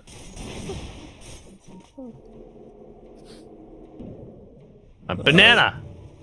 Damn it! I dropped my banana through the portal. Well, hey, Malibu. Yeah. Why did the banana go to the doctor? Radiant's middle tower is under attack. He was feeling green. I don't know. No, because it wasn't peeling well. Very good. I thought it was gonna be something about upheal. You know. Probably. Yeah. Well, look, we are in a bit of a, I would say, stalemate. But Modus not rushing, and I think that's fine for them. But it does give Riki Chiki a chance to come back when they kind of had them on the run a little bit earlier. That's going to be a 4-staff on L1GA. Now, one thing that XNE did is that he went back for the Kaya Sanj, did not straight up go for the Lincoln Sphere. So you don't even need to break him right now. You can just, jump him, and that's good enough. Oh, but wow. there. Oh, Hit with the Wukongs on top. 4-staff out from problems. Essence Stiller down. A duel. Return. Oh, stolen. Beautiful. Get that damage, Rubik. And get the LC on top. Zipping forward. You lose your Underlord. All right, Darklord, let's see what you can do. You got your buddies with you. The only 2 left standing. And the chase is on. Bottega spotted out. No enrage. Oh, Ursa gets hit with a hook shot. Executed with this strike. Okay. Darko once more. Freaky cheeky. Bided their time. Monkey King holding it in the pass will not advance. I'm somewhat surprised that Modus has allowed this to happen. They had kind of, I won't say full control of the map, but you see Roshan, you are 10k ahead, you've already died twice. Now they're going to go and they can't take another fight when they can take Roshan. It's interesting. It is. It is. Makes you question overall strategy, but LC back on the map. Gets right back to it. Jim? Well, luckily for Modus is that even though that just happened, Roshan will be moving, so they should be able to have their whole roster up to contest the next Rosh. But my God, Breaky Cheeky making an incredible comeback after their draft sort of fell apart in the first 25 minutes. Yeah. I wonder. I don't know. Do you think they're just too cautious, respecting their opponents too much? Definitely. Like, when you're 10,000 gold ahead and you have an Ursa on your side and Roshan's there and you're not taking it, there's some sort of flaw going on for sure. I mean, pro players are the best and make no mistake. I'm so sorry. There you go. Almost stepped into a landmine right there. They got shooters out here, man. You gotta be careful. You gotta come prepared. I was like, what's he saying? Oh, sorry. But, right, what we're looking at in terms of items, Mr. Ellis has got a Solar Crest. That's cute. And Rubik is going for Lincolns. They're going to have 3 Lincolns, by the way, on their team very soon. Oh, wait, I hear a jump. Sportic. Right while I was taking a drink of water. How nice. They were very considerate, boys. XNE opens up and trying to reset. Oh, no. L1GA. Second miss this game, but the duel on the Ursa, the connection. Beautiful from the cores of the Dire. Now, no Ursa. This is a door wide open situation. And hey, look. You know what they're going to do when they have a small opening on Breaky Cheeky? They're going to go straight Wow. for That's amazing. You think Modus is sitting there thinking, why did we think of that, guys? How come nobody mentioned it? Could be a consideration of theirs. But It's now it's an even game. It's a very even game. You have the Shivas finish on the Ember. You have an Aegis on. Oh, nicely done, yeah. baby. good movement. 1J spacing appropriately, but unable to get a third involved. That's very hard. That's really very, very hard for him to do. But whoa, XNE. XNE. Poof. Hood, playing with Hoodwink fire is over out a there. screen away. So she could connect to this. And she will. Breaking invis, pulling him in. Sharpshooter, boomerang, bushwhack. Oh my. Dude, what is that damage? It's I'm starting to understand why my dog hates squirrels so much at Tomo. He did 850. Oh, well, of course he's got partisan brand there. That makes sense now. 850 damage.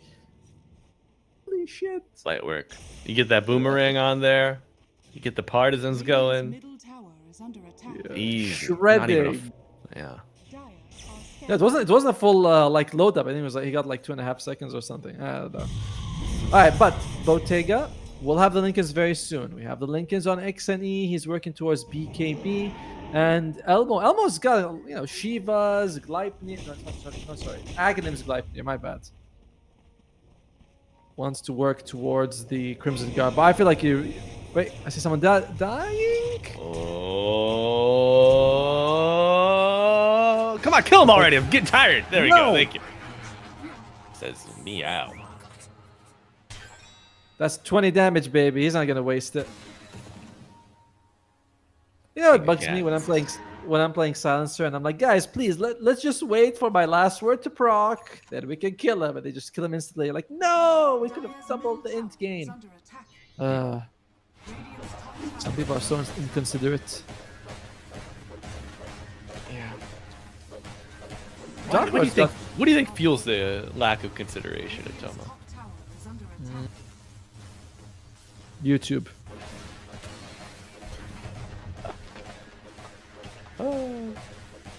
There's a butterfly on Dark Lord, by the way. No MKB on the other side, so this is going to be very annoying. Now, the nice thing is that I believe the proc of the bash is like it lands anyway. I think. I'm not quite sure actually about that. For the Ursa.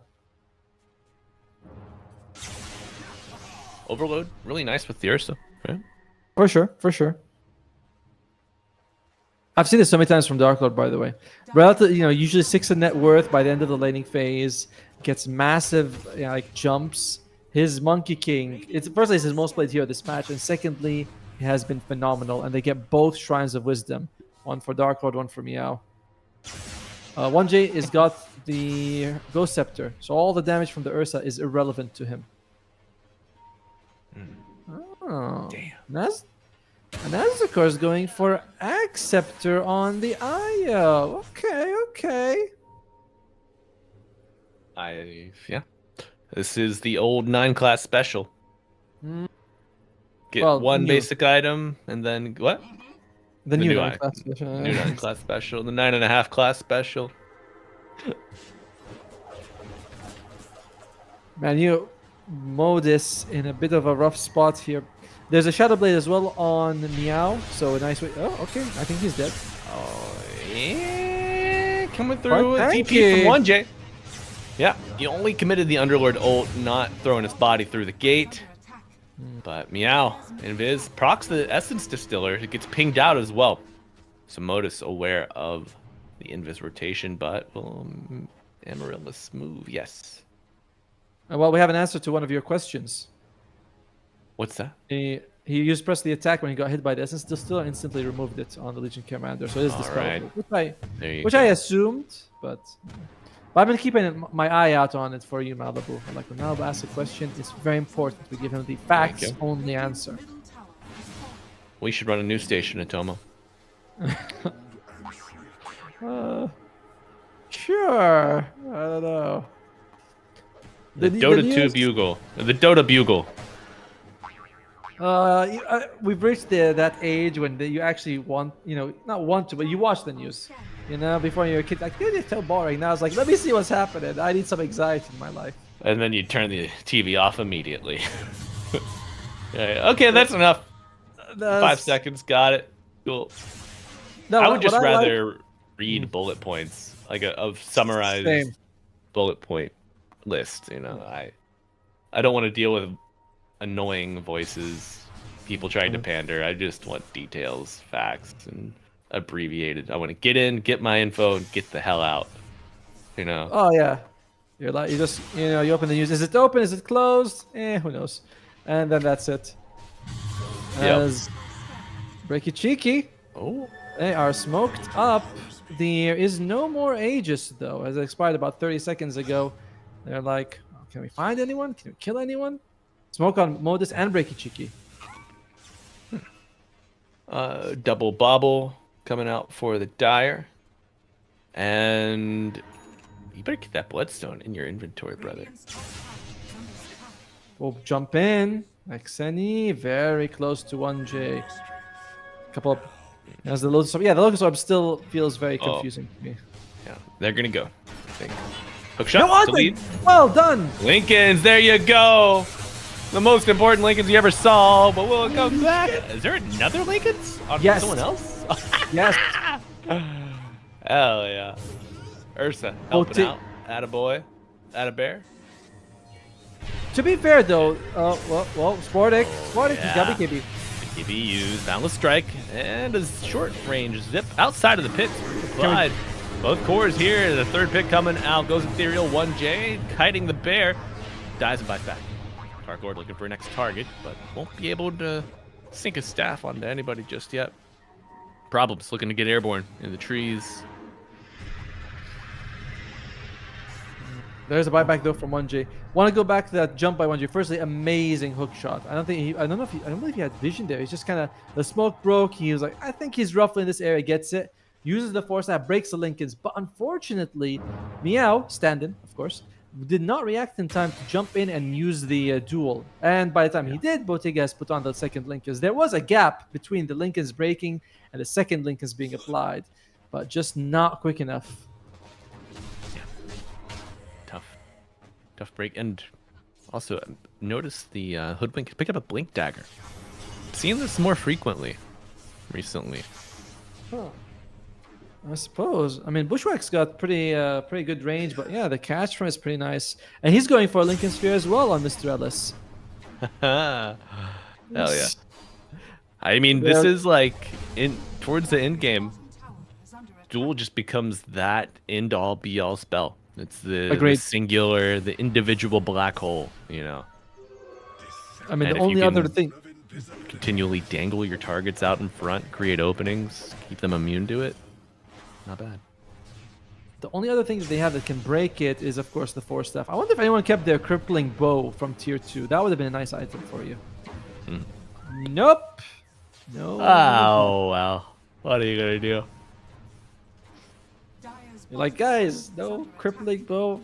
What other items? What other neutral items actually are single target as XNE? There we go. There we go. Started off. There you go. No shared Lincolns. The combo, the damage, all there. 130 dual damage accrued. Sneaky Shadow Blade on the LC.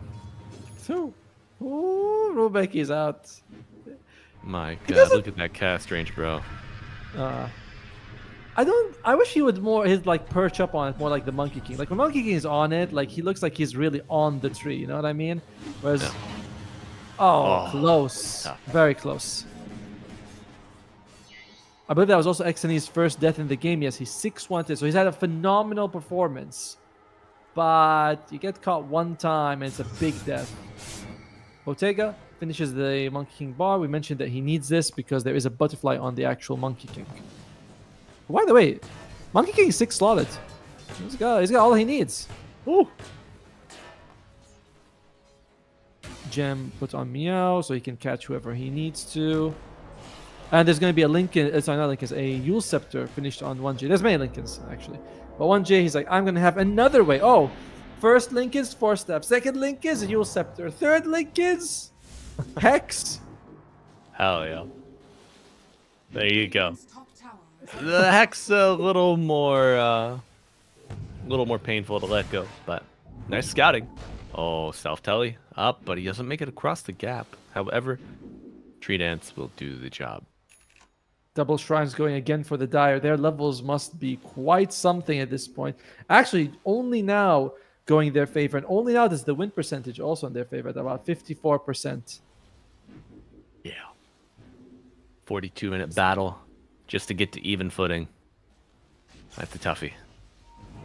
But they're doing This it. game is getting spicy, Malibu. Not quite tasting it just yet, but Yeah, maybe I'll put it in the microwave, get it warmed up. All right, Pick catches the Ember. Gleipnir on top. And trying to go for a flank. Dire, will they find an opening? Exony quite far removed from the action, as is Rubik now. But Roshan, the crown jewel of this immediate action, I think. Ro- the game would have gone so different if earlier on they had considered going for Roche on Modus. Like, so much has changed because they were able to get the Roche on Breaky Cheeky after a few pickoffs. Interesting. Oh, Whoa, there's whoa, a whoa, door. whoa. Oh, Whoa, problems. problems. We got him. Oh, That's a dead definitely. Rubik. There is an Octarine core on the Underlord, by the way. High ground, if the Underlord's alive, kind of impossible to go through, by the way.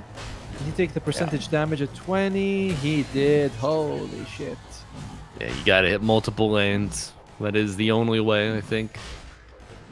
He can have 2 firestorms going on simultaneously. But by the time the last firestorm like drops down, he has another one ready. Cute.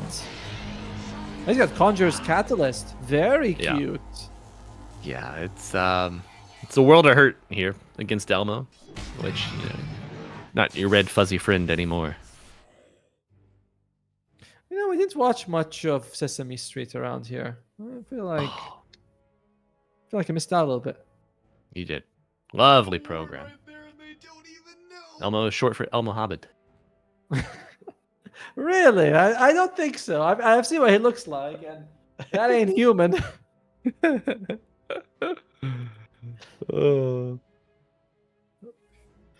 Maybe that is how it's translated in other languages, though. You know, they're like, well, here we are in Saudi Arabia where we're going to watch Sesame Shara with Al Muhammad. And you're like, yes, that makes sense. I mean, he did most recently wish everybody Ramadan Mubarak. There you go. Yeah.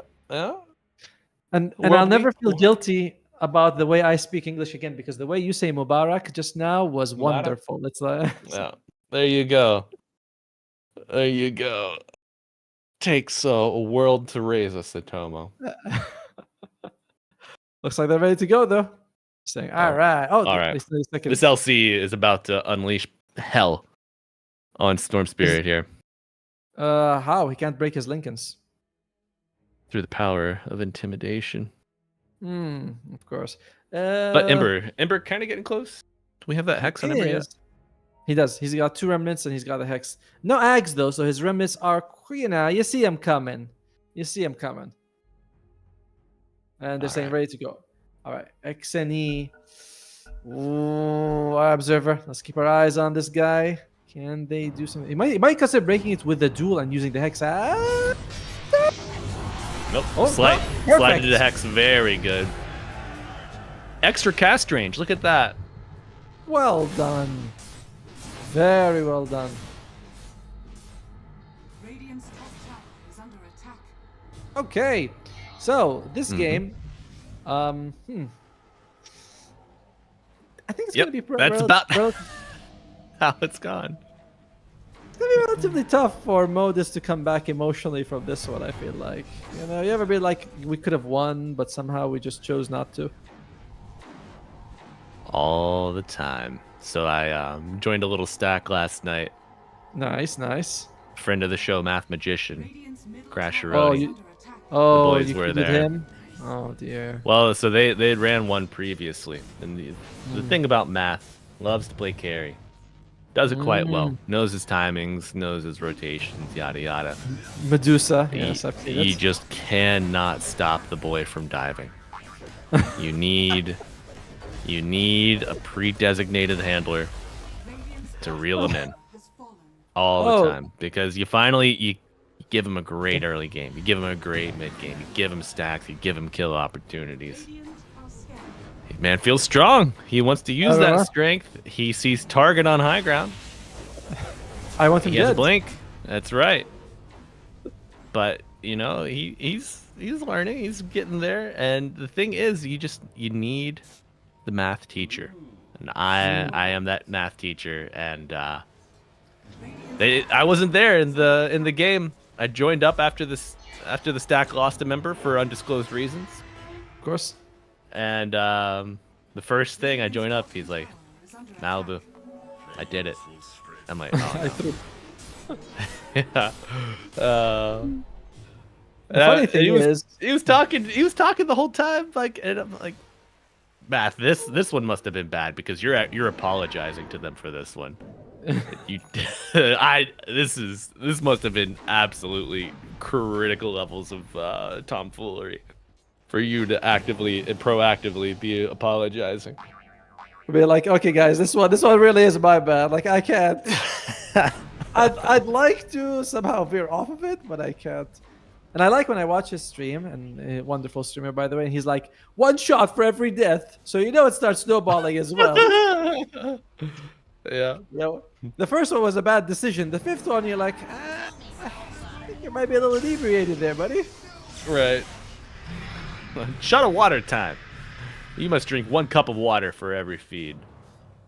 That's not what I've seen him, go bottles, not bottles up, sorry, glass up with. Bottoms up. Bottoms up. Yeah. Thank you. Well, that's the thing. Like, after mistake turns to punishment and mistake keeps fueling mistakes, that's when you say, now your punishment is the other way. You must sober up. That's when the 5th guy leaves and Malibu comes in. Like, what's going on? That's right. All right. Why is I everyone so heard you guys tense? needed a cleaner for this one. Let me, yeah. And do you want to guess my record in that game? I played Grimstroke, mind you. Ooh. I played Grimstroke laning with Math because I know what he needs. Your record? No, I can't. Yeah, I'm not gonna KDA, guess my that. KDA. Must have been very We won. good. Okay. We won the game. You rushed in and died. You must. Oh, look at that! He's rushing in too. Whoa! L1GA rushing to the front lines. And Io under fire now, X and E, but the sustain, the self-heal, very powerful. Mr. Ellis, he's out. Stolen cogs. I guess you could use it before they reach high ground, but there's about 30 seconds left of this Aegis, and if you are Ricky Cheeky, you're gonna do something with it. Yes, you are. Oh, he's kicking too. Can you kick it from a distance? I think so. Yeah, you can. Oh, that's cute. I do wonder, so you know how Clockwork, his cogs will depress into the ground, and you can walk over them if you... Yes. I wonder if they have that same functionality as Rubik. I think he was shooting it from outside, right? So he probably had to walk out of them. We'll see when he does it this time. Oh, here. Glip Glop coming Oh. in. Hex. Oh. Line Rubik controlled. From dawn to dusk, buyback, and Elmo hits the BKB trying to get out of the cogs, but he's in hell. Fueled by a duel. Songs, as you mentioned, it, Tomo, leading to the full dismantling of the bottom barracks. Botega so low already, Remnant out. Trying to get away. The pit, the Fiend's Gate, all adding up. Clock dead for 110. Buyback on Elmo. Looking for revenge, and it is go. Green means go. Attack, attack, attack. Dark Lord is getting his claws. Fitted for action. Oh, Yep. No, the Croaker. Oh, just a little too late. Expensive as all hell of a hold, though. That is still 3 buybacks, and you lose the barracks. You do get big cores on the way out, but there's not much of an objective for you to take unless you decide to be like, all right, let's go in and force some buybacks. There's no Roche, there's no Torm. So the only thing you can do is force buybacks if you want to. And finally, someone lit a fire under their bodies, and they're ready to go. Under their gamer chairs. Should definitely get one of those. I feel like we're sitting so much, man. Yeah, Dire's middle tower has fallen. You stand. I don't know if I. So I know ESL had a gaming chair or had a chair sponsor at Raleigh, but Nice. I don't know. So I'm not gonna discuss gaming chairs because I don't want to be a brand liability I see. or Alright, that's good. any general seating devices. Look at that. That is a big liability to their base right now as they lose one set of barracks. Very good punish for Modus. I mean, I guess at 50 minutes they plug in their keyboards and say, all right, time to be aggressive a bit. Oh, even with that Modus still at a win probability deficit. Waiting to see if that catches up, but yeah. Any big items we're looking at? I don't know if we mentioned it, but Ags on Storm, which was massive. I mean, XNE was doing insane work in that last fight. Looks like we're going to have Wind Waker on the Underlord.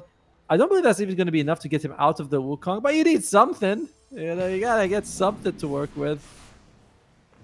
Also, I'd like to, point out, XNE, no more Lotus. First item to get rid of, huh? Yeah. Maybe like he never should have got it at all. Are you criticizing the... Yeah, I feel the same. No, I would never. Whoa! A save. Problems. The god. What a man. You should pick Rubik when you play with math. You can do that too. Yeah. We are going over here, buddy. No. Let's have none of that. You know, he's about to like blink in. You can see it in his eyes. He's gonna jump. You're like, I'm just gonna lift. I'm gonna preemptively lift him before he can do that. Oh, I have another hook shot. Oh, it's a beautiful one. Ember on the cliff. He gets out. Big pit with the Wukong's even bigger. LC and Rubik dying together. The lovers in their arms. Sportic. Perished by Bottega. Picking up another. Whoa. XNE. Uh-oh. Short range Ziplo mana buyback on the LC. They're going in already there. That was a quick one. And whoa, the damage adding up Dieback. immediately. Holy shit. Okay, Urza dead has buyback available. Roche is up in 1 second, and he wants it. Bottega saying, guys, this is actually a good way for us to take 4 versus 4. Oh my god. Atomo. Beautiful. Why are Modus only comfortable pre-20 minutes and after 50? I'm not quite sure, but that was a nice move by Bottega to buy back just then. Now, Roshan is available, but there's 2 people dead. I believe they know that Mio and Sport, yeah, you can see it's right there. They bought back. They don't. This is a dieback for them. As Io, as the core trying to delay. Delays them for about maybe, I don't know, 10 seconds. Not much. Yeah.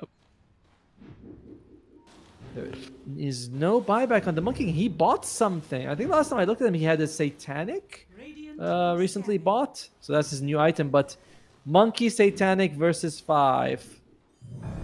My money's on the 5. Your statues have life steal for you, right? I don't know, because I mean they don't bash anymore. It's as the core again. Oh, they don't bash Going anymore. for this. That's crazy. You know, I was wondering why playing into Monkey didn't feel as bad anymore. The reload, okay, nice. Very good. That's right.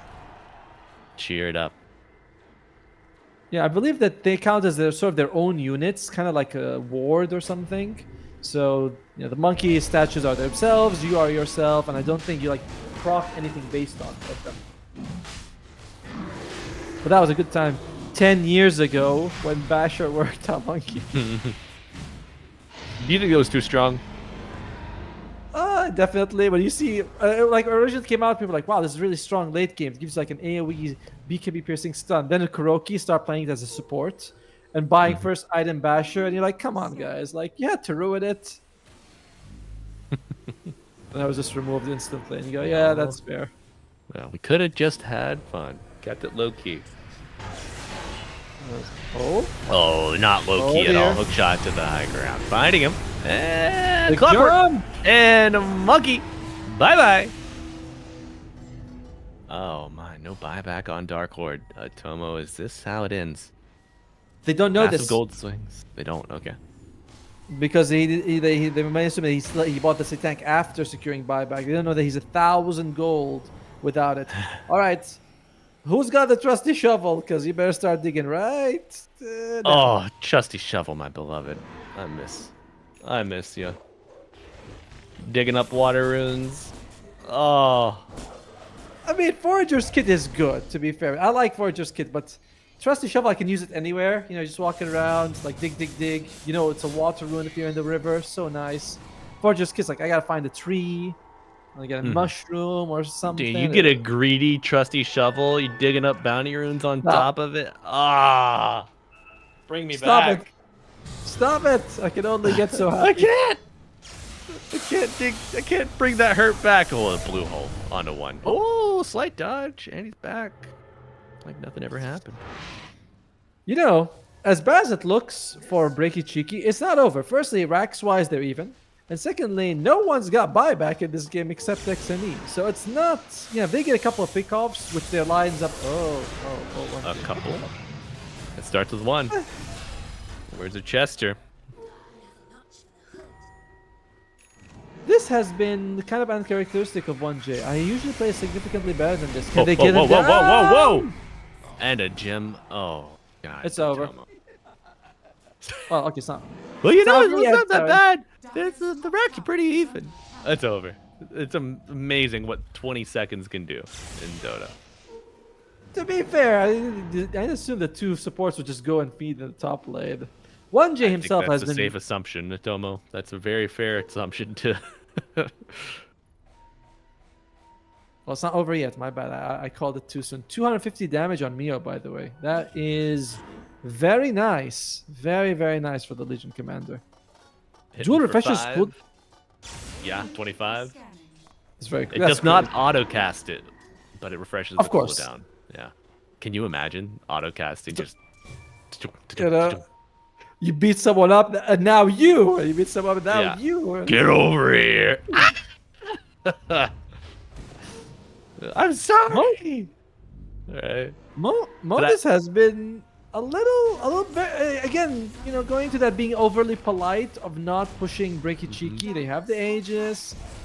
We're gonna go high ground now, boys. Yeah. 40 seconds for 35 for the clockwork, about 50 for the IO. Some decent timing here. Should be, It's just I don't know, full lane, unchallenged, perhaps? yep. Bomb has a tier 2, so I imagine that Breaky Cheeky, they're like, let's just wait for our supports. And Bomb, they're actually trying to find a pickoff on the with the Legion Commander as well as the Ember. Like, good. anybody come? Anyone? Rubik's it the now, most this- likely candidate, but And look at Elmo, by the way. He's just in the base on the other one. He doesn't leave the base. He's like, I'm just, you know, I'm supervising. I'm the commander here. Where's the fight happening? I'm showing up. The cavalry. you But over there. till then, Oh, Underlord, blink. What the for This- overwhelming blink. crazy? I love it, dude. Big butt gonna show up. So the overwhelming blink should trigger the catalyst, right? Yeah, And then it the says spell slow- damage. It says spell damage. Does it count as a spell? I think so. Oh, I never. By the way, I swear this wasn't shown to us before. But so it's every 200 damage. I usually thought that Conjurer's Catalyst had to be like 200 from the spell itself. Like I have to do 200 or more, not 200 within 6 seconds. Okay. Oh. So it keeps a tally. Yeah. Let's say you do 150 in 1 second, then you do 50 a couple of seconds after. It still procs it because that's. It didn't say this before. I swear to God. Thank you, So Valve. Thanks so much. Accumulated damage is reset if no damage is dealt to the target for 6 seconds. Ew. Yeah, I do not recall that tooltip. That No, it was is, not there. High Cliff. It even tells you it has a cooldown. Spell over has a 0.1 second cooldown between overheats. This was very valuable information to have before. Right. Oh man. Have you ever seen a warlock with this item? No, I can't say Yeah. that. I just like getting it on Zeus, and every time I arc, Oh. everyone just explodes and like, wow, this is wonderful. Can I do that again? Right. Oh, people have got some. Oh, it's 60 minutes. 60 minutes. Okay. 60 minutes.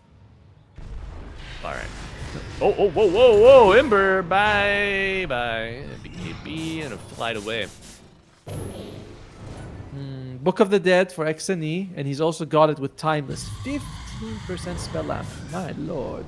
Oh, Yeah. and now the double Enchanter's Baubles are going to start ranking up? Yeah, ranking up for the Racking? dire sides. Ranking? Well, Ranking? so when you rack them up, you accumulate more, but when you rank Yes. up, you become a higher degree of something that exists previously. So both are actually applicable in that. I was thinking the same. I was like, I think both work, yeah. Either way, are they actually going to keep it? So far, neither one of them has picked an item. Ember can choose, but he's waiting. What's he got? He's got... Oh, he went for the zoo. Why the hell would you take... Why? The AoE on Slight. I think we've seen the Slight Hex to break the Lincolns. Oh, no. Very I think it's valuable. great that he took the Zune. I'm just surprised that he took the Enchanter's Bauble at tier 4, which does nothing for like from the 35 to the 60-minute mark, and then you decide not to keep it. You know what I mean? Maybe he didn't anticipate getting Daezoon. He's just like, man, I never get lucky with neutrals. I never get good item. uh-oh. Whoa. Oh my god, the Daezoon will not save you here, Ember. He does have money for buyback. Interesting. Oh, that's going to come up in a few 5 seconds. gold. Yeah, my bad. I confused him with the Legion Commander for a second. I see.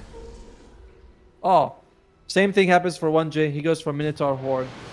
And there's, like, yeah, Enchanted Bauble is a big trap in general. I think it's such a Really? crappy item. If it comes out tier 3, I think it's better. Or if every minute that you keep it, it increases by 1%. I think that's better than the current Jesus. situation. That would be insane. Not really. Well, wait. The amplification of the enchantment. Okay. Yes. Yeah, okay. That I could mean, the maybe first- get behind it then. I mean, the first time you Maybe. upgrade it, it goes from 10 to like, what, 50 or something?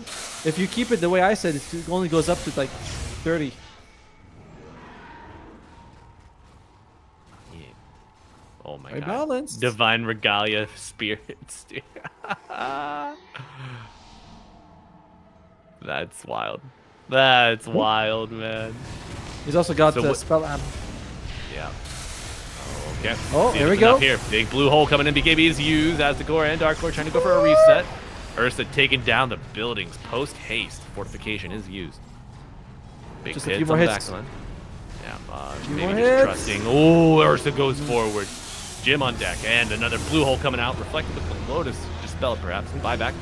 But Megas. Pinichi duel coming out and the squirrel evaporates. Holy. Adding up and going forward. BKB used on Ember scouting. Trying to find more buyback on the squirrel. Right side of the fight. See it pull back, but finding their way past the Wisdom Shrine. Kaori, no No mana. mana. No mana, but the regen. Oh, gets rooted. Yule's Wind Waker even. Zyron going for the TP out. The cogs pushing him away out of it. Beautiful relocate from Aztekor to find the storm. Surround and pound. But look at the base. Mega creeps are in, and you are going to be in a lot of trouble. Yeah, that's very cute. They did force a buyback out of the Hoodwink, so that's nice. But Aztekor also uses his, and he loses his Divine Regalia, which, by the way, you lose your enchantment as well. I didn't realize that. I thought you just lose the thing itself. Oh, it's impossibly brutal. Yep. You get nothing. Yeah. And on the other side, by the way, they've got Fallen Sky and Books of the Dead mostly. 2 Books of the Dead, 2 Fallen Sky, and Bottega has got the Divine Regalia with Audacious. Audacious is so good. Oh, this is crazy, man. 100 attack speed. I mean, on the Ursa, you can say that. On top of it. The magic, but yeah, on Ursa, you can say that the attack speed is kind of useless, but still good in between Fury swipes. Oh, hi. Oh, hello. We expected to see you here. Same time next week. Oh wow, 1J. Dogs? Not discouraged though. He is rooted. Minotaur Horn. Well, the Sportic does not use his buyback. Might have been an idea, actually, considering like the state of the game. I think, okay, just buyback. We'll go and try to kill 3 or 4. But he doesn't. It would have been a risky move regardless. And guess what? Roshan is up. If I'm not mistaken, 4th Rosh, I think. Getting up there. That attack tethered allies target for 50% damage. Is that your damage or their damage? The IO will attack the same target automatically. Okay. I feel like it's IO. So I mean, it's Yeah. It's like, dude, could you imagine you get tethered to the LC doing 250, 300 damage a click? Oh. Make it happen, Valve, please. It'll be like gyrocopters side cam, but he's on Earth. You're just floating around him. That would be great. Come on, little buddy. There's some items on the floor. They're having trouble picking up who gets what. They're like, I guess I'll take the banner, and you get the shard. And who wants the cheese? Anyone want cheese? No. Okay. I'm lactose intolerant. How do you interact with lactose, Satomo? You got bad reactions over there, or are you a cheese boy? No. I'm a I'm not. I don't love cheese, but I'm not. It's not. But that's because of the Hey, flavor. everybody, get a load of this. Satomo's a cheese boy. Ah! It's okay to love cheese, Satomo. You don't have to hide here, but Love cheese. That's the thing. I can eat it. I just don't like it that much. Level 30. Satomo the cheesemonger. Did Bottega ever get his... no, Bottega has 9,000 gold and he still doesn't want to eat his Axe Scepter on the Ursa. He's like, if they cast me the duel, they deserve it. If I die, I die. It's okay. It's okay. Just let me go, bud. I had a good life. Have you seen that, Oh god, I forget which media program did this, but they make it's a skit. It's like a comedy show. Okay. They make skits, whatever, sketch humor. But they create a business that makes messages for dead pets to the families. And the only voice actor they could get to do the work just has a very thick Japanese accent. And it's like an American-based show. So it's just like, you would expect it to be in a local dialect or like a local accent or, speech pattern or whatever. So the kid of the family hears his dog speaking with his heavy accent. He's like, that's not what Buddy sounds like. Just so bad, bro. How do you know? Was he talking before? Oh, he's exactly. And talk to me about it. LC, off the map, Bottega, finding 1. But I believe that's the BK. No. BKB coming back. Look at the bits. Look at the bits. There's just some hairy, scary pits here in the dire base. not those pits, my friend. The pits of malice. Not the pits of despair. That's right. Uh-oh. Pits of stink. Ooh. Stinks in here. Oh, that's what KO X and E says. Zooming in. Hey, on this proc, Boundless Strike with a Wukong's not yet cast. And maybe you wish you had cast it because you needed that armor. Buyback on the monkey. Zip in, zip out on the Ember, back and forth. You're stunting on him. How many spirits does this man have? Hoodwink dead for 2 minutes. Age is down. BKB on Meow. Looking to duel the Ursa, but the blink is too fast. 1J takes to the sky. Is looking for a reset. I don't even know how many pits we have. It's simply too many. The number does not exist. I root it, as is the LC, goes down for 2. 1J buyback and fight on the low ground. Asticor will not get to the high ground successfully. Bottega unable to kill the Ember, but coming back for round 2. Dark Lord picks up 2 buyback instantly. Bottega to fall. Dead for 2.5 minutes, has buyback. Uses that low ground chase. Everyone's using buyback. Dark Lord is trying to heal up with the static. Oh, not gonna be enough just yet. He needs to get another proc, and he will. 1J, the clock god, locking down the storm. Beautiful. Spartak, where are you? Oh, no. He needs What help. the- That's a dead monkey. No buyback. Already used it. And now your base exposed. A beautiful last stand, but Atomo is simply not enough. They call it GG. Well, certainly not how we expected exactly the game to go, but we did say that Modus comes in with a slightly better draft. Yeah. But, you know, they control the game for the first 20 minutes or first 25, then they kind of let Roshan slip through their fingers. And Breaky Cheeky does an amazing job, gets all the way to the first barracks in their pocket, but then gets caught a couple of times. They lose all their backs. It was that mid-fight where they died. They didn't want to buy back. Everyone was 70 seconds like, I don't want to buy back. They have buyback, but they say, let's give away a set of barracks. Map gets confined. When it gets to team fights, things get a lot worse for them. Wonderful game. I want another one of these. Yeah, another one of these. Who do you want to win? Do you want to see it 2, or do you want to go the full distance, go the full Monty? What would you prefer? If it's gonna be 2 more games like this, then you can go for like 2-1. If it's gonna be like, but I don't want it to be like a stomp, but then it's like, I don't want that. That's yeah.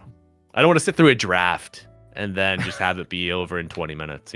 Just like, come on, friends, you could do better than that. But for sure, we'll have to see, Atomo, if Breaky Cheeky can do better than that in game 2. Modus, they gave him a little bit of breathing room. Time to come back, but they just were unable to rise up and seize the occasion. So, folks, if you're just tuning in, you missed that game, worth checking out. Go back, peruse it. Modus are up 1-0 in this best of 3 elimination game in our first round of lower bracket play, and we will be resuming that series just after this short break. So stay tuned. bye.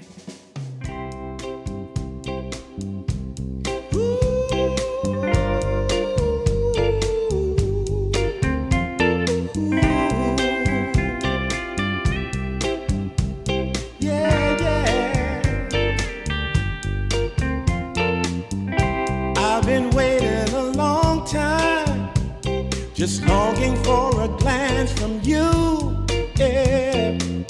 A chance to look in those big brown eyes. No telling what my heart would do, hey. When we met, I sure knew it felt as good as it could be.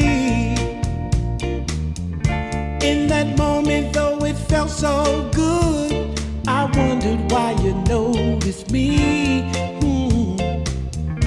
If you gave me just a little time, it would sure ease my troubled mind. Don't tell me that you don't feel the same inside. Don't tell me. These are feelings that I ought to hide.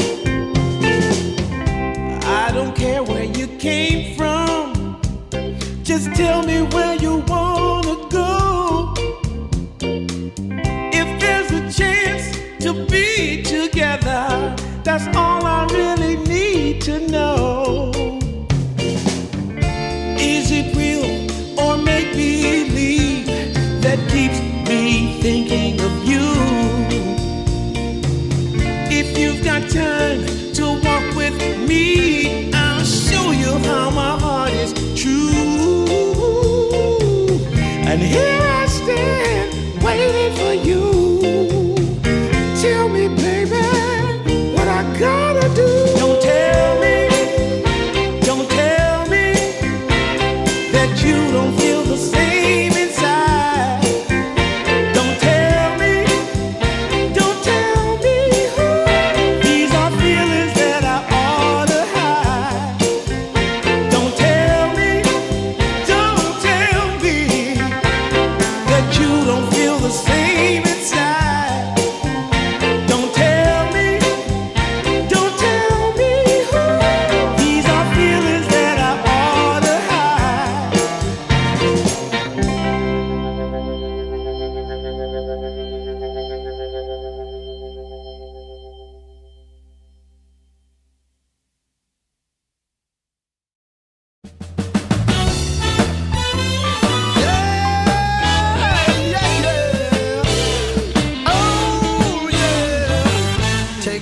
bag of butt, my camels and jack.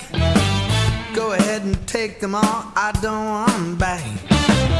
Those nasty things mean really nothing to me, 'cause lately it's so plain to see.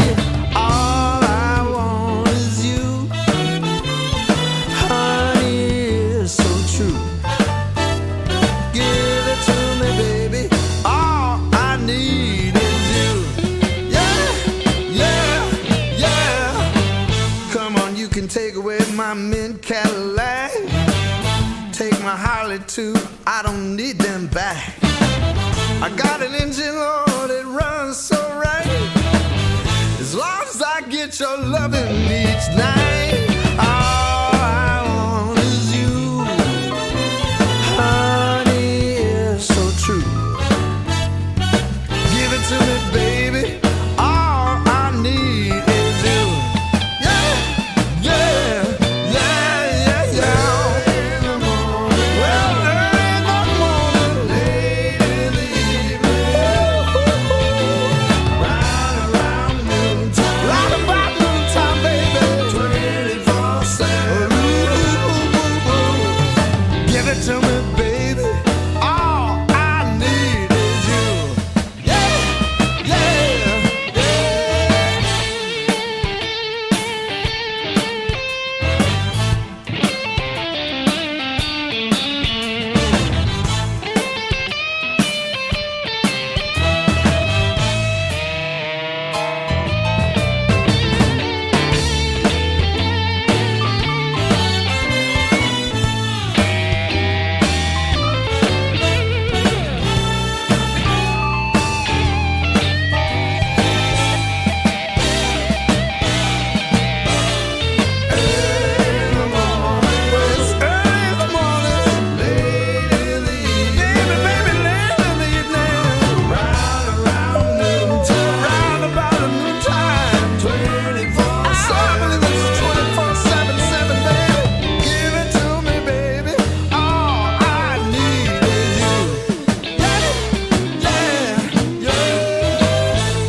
Camels and jack. Go ahead and take them all, I don't want them back. The only thing I could ever really miss is what I feel when I get your kiss. All I want is you, honey, it's so true. Give it to me, baby, all I need is you. Yeah, yeah, oh yeah.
She's driving me crazy, and I'm out of my mind. But you don't go messing around with a girl like that. A girl like that. You know she's gonna take your heart, and you're never gonna get it back. So don't go messing with a girl like that. Welcome back, everybody. We are collected. We're rested. We are ready to go after that 65-minute banger of a game one. 70. 70, actually. 70-minute game one. Wow. Yeah, Modus and Breaky Cheeky taking it to the limit. We will see if it's a repeat here in game two, or are both teams just depleted? And is this going to be a bit of a pushover? Tomo, what's your read on energy levels of these teams? I think high for both, right? I think both of them can walk. Like, if you're a Bikichi, like, yo, guys, we made them come back after a brutal laying stage. We almost won it. We really pushed them to the limit. On Modus, they're like, my God, we're about to lose at some point, but we still reeled it in. So I think both teams would come in feeling very energetic. And I'm feeling energetic as well. So let's go into the draft. Let's see what we're working with. And Malibu, you will not believe what I just saw downstairs. I went downstairs, by the way, to pick up my food. I saw something amazing. You know what it is? Rainbow. Too late for a rainbow. Probably too dark for a rainbow. No, meteor. You saw a meteor or a shooting star. See, the more you say these things, the more I feel like my reveal is going to be disappointing. You know what I mean? People's like, you saw a meteor shower. Like, words mean things, Utomo. Words mean things. Did you see 3 people on a bicycle? That would no, be neither. Not 4? that either. No, I didn't see Batman either. If you're wondering, like, did you see a Batman Robin outfit? No. I saw a cockatoo. Someone was walking around. He had a cockatoo with him. It was beautiful. It's very cute. Her name was Dove. Dove? That's a bit Dove. of a misnomer, right? Hey, this is Dove. Oh, your pet Dove? No, it's a cockatoo. What the? It's like they ask me what kind of cheese I want on a sandwich, and I say cream or cottage. They're like, get the fuck out of here.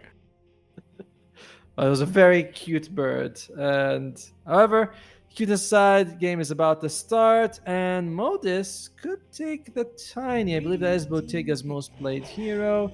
No, they saw with the Beastmaster that was banned against them. And Brikichiki actually bans the Monkey King themselves, despite Dark Lord's, I would say, phenomenal performance in game one. Yeah. Do Modus play it? Modus, I believe they play a lot of... No, not a whole lot of Monkey King at all, which is a bit weird. Like, Bottega has not picked what Monkey King in this tournament, and they have not played mid either. So it's as the course, like, I think they play it. Oh, sorry, Dark Lord, I know you love it. Oh no, but they'll first pick it. Whoopsie, there you go. I think maybe they just didn't want to. Oh well, no, Modus banned out the Rubik. Okay, I was gonna say maybe they just didn't want to get Tree Dance Rubik again. Tree Dance, Wukong, Boundless. He got everything he wanted from that Monkey King. All right, Break, what are you going to start with? They start with a Pango. Nice opening. Does Modus play? Let me check out for a second. I believe that... Nope, they don't. They do, sorry. Problems plays a little bit of Grimstroke, and we've seen the Grimstroke be a massive issue for Pango there. He just rolls in, you straight away throw the Soulbind on him. Anyone nearby will get connected, and the Pango just stops dead where he is. Mm-hmm. Now, interestingly enough, because of the way Beastmaster's Roar works, where it pushes heroes apart, Beastmaster's Roar does break Soulbind because it forces the 2 heroes to move apart. It's kind of crazy how that happens. Does that always happen, or can you manipulate it with the angles? That is a good point. I believe you might be able to be manipulatable, actually. And to be fair, if you are clever, you can always just use the Roar at the end of the Soulbind when it's about to expire anyway. And that's another solution for it. Or the Soulbind splits, and then you just get a new target partnered on the Soulbind. If that is that good. Oh. Okay. But when you're playing a game and things get chaotic, I was like hectic, chaotic. It becomes kind of like I don't want to think too much about every spell I throw. Like I just want to be able to use it. I'm just trying to play ball. I know. Like I talk to pro players sometimes in interviews. They say we play worse in lands, so we try to go for easier drafts to perform because there's like so much jitters and all these things going on for you. I hate jitters. When's the last time you got jitters, Atomo? The last time I got jitters. When was the last time I was scared of something? Radiant team I can't remember. You were scared of that cockatoo, weren't you? You were afraid of that bird. No, are you kidding? I asked to put him on my shoulder. I had a pet bird. I know. I was like, give it to me. What was the bird's name? It wasn't Zeus, was it? No, it was Sultan. Sultan. Okay, a royalty There you go. nonetheless, right? Of course. Yeah. Alright. I knew it was royalty or divines and being somehow, Well, look at that. Io comes out. If you're Modus, you gotta be thinking Lich and Grimstroke right now. Two really good heroes against the Io, and of course Grim is good against the Pango. So it's like, I think we gotta take one of them, boys. We could go Hoodwink and Grim. Wouldn't be so bad. Wouldn't be so bad. I would do it. But yeah, Atomo, we never guessed my my KDA on my Grimstroke game the other day, brother. Yesterday. Oh, I'm so sorry. I went 1, 1, and 31. Nice. I thought you died a lot. There's Grimstroke. I thought you died a lot. Let's There still be you with it. The Puck. They want to secure Xene's hero from the beginning. Xene, again, a phenomenal performance in that previous game. 6-0 and 10 early on. Then as the fights game became later on, he died a little bit, but ran the map first half an hour of the game, basically. Oh, absolutely. 5 All right. seconds remaining. Breaky cheeky.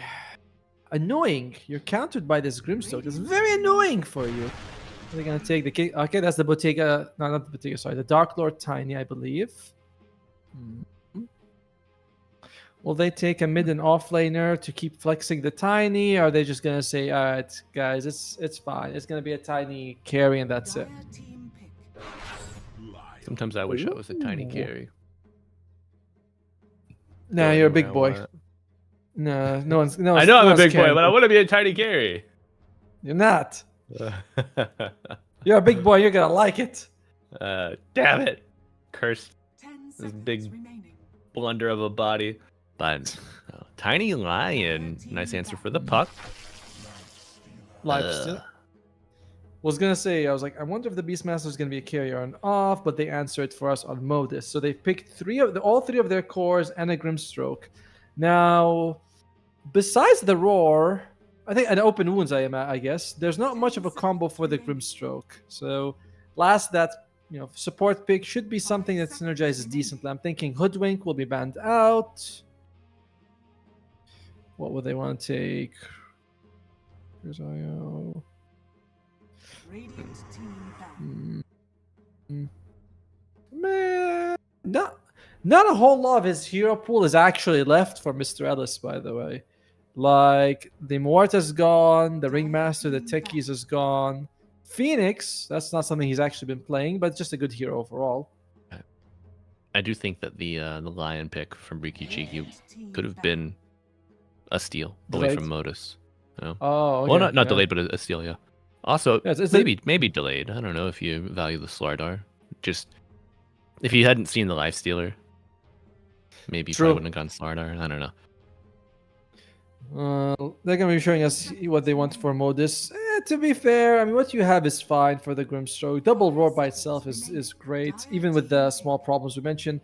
Hoodwink had to go. Double Acorn shot would have been annoying. Like, what do you have? Atomo, what about your support Doom? Does it fit into this? Support Doom fits in every lineup. It's just the players they don't have the balls to pick it up and use it. 10 seconds They don't have the brains. They don't have the bravery, the bravado. They're like, oh, should I take the same hero I always play? Yes, you should. They're like, okay. Will it be Hoodwink or Dark Willow? Up to you. It doesn't matter. Right. Well, I would like some sort of 4 that's synergized with the Grimstroke, but you have a really good lineup as it is. So you want something that actually fits in or gives you what you don't have. Shadow five. Demons. I was gonna say Shadow Demon actually could also work, right? You get the disruption save. I'm not sure if you Double really need it purge. though. Double purge is alright. That's okay. Although You got Mobius, they damage. are, You've got damage on your draft, so you just need more control, right? yeah, or saves or something like that. Something that you don't actually have. That's why I'm thinking that's the Shadow Demon. You go for the Dark Willow. See, told you. It's always Dark Willow or Hoodwink, and that's what they're gonna go. Oh, I'll get the Dark Willow. Cursed Crowd on 2. Alright, Rikichiki. So I haven't actually had a chance to go for them, but I believe that this is they play Tiny as both a 1 and a 2. And we don't know the hero pool of the Pangolier because Mio is standing it, but let's assume there's gonna be a Pango off for now. They're gonna have to pick a carry or a off or a mid right now. I feel like it's more likely to be a mid. What's it gonna be? It's gonna be. I wanted to say it. My God, I want to say the sniper because it's so good against the puck. And the catch from Modus is pretty good actually. I mean, Blink will come on. Beastmaster puck is pretty mobile, but this sniper pick is to shut down the puck in the lane, and that's it. Malibu, may I direct your attention to that lion because he is.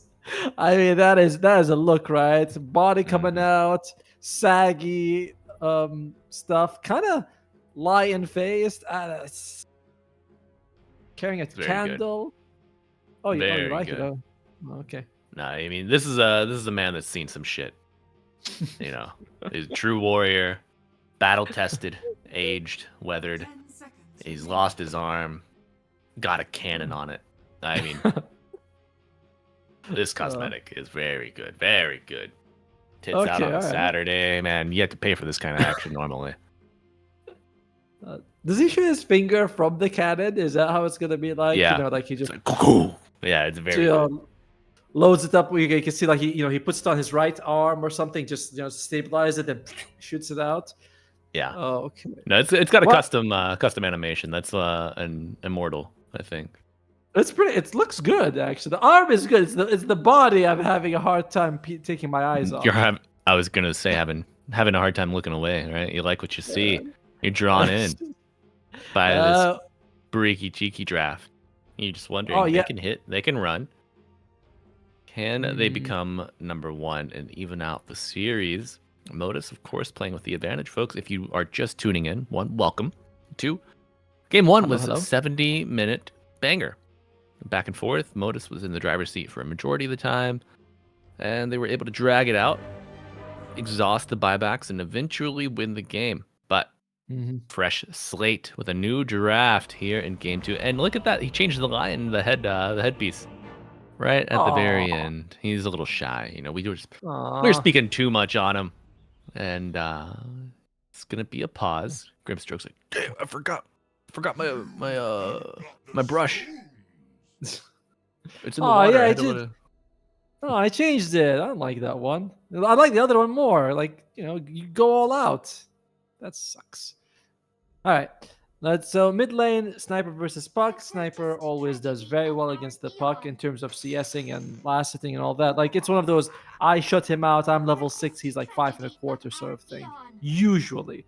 And Sportic has been very impressive this tournament, so I think he's going to be able to win that matchup handily.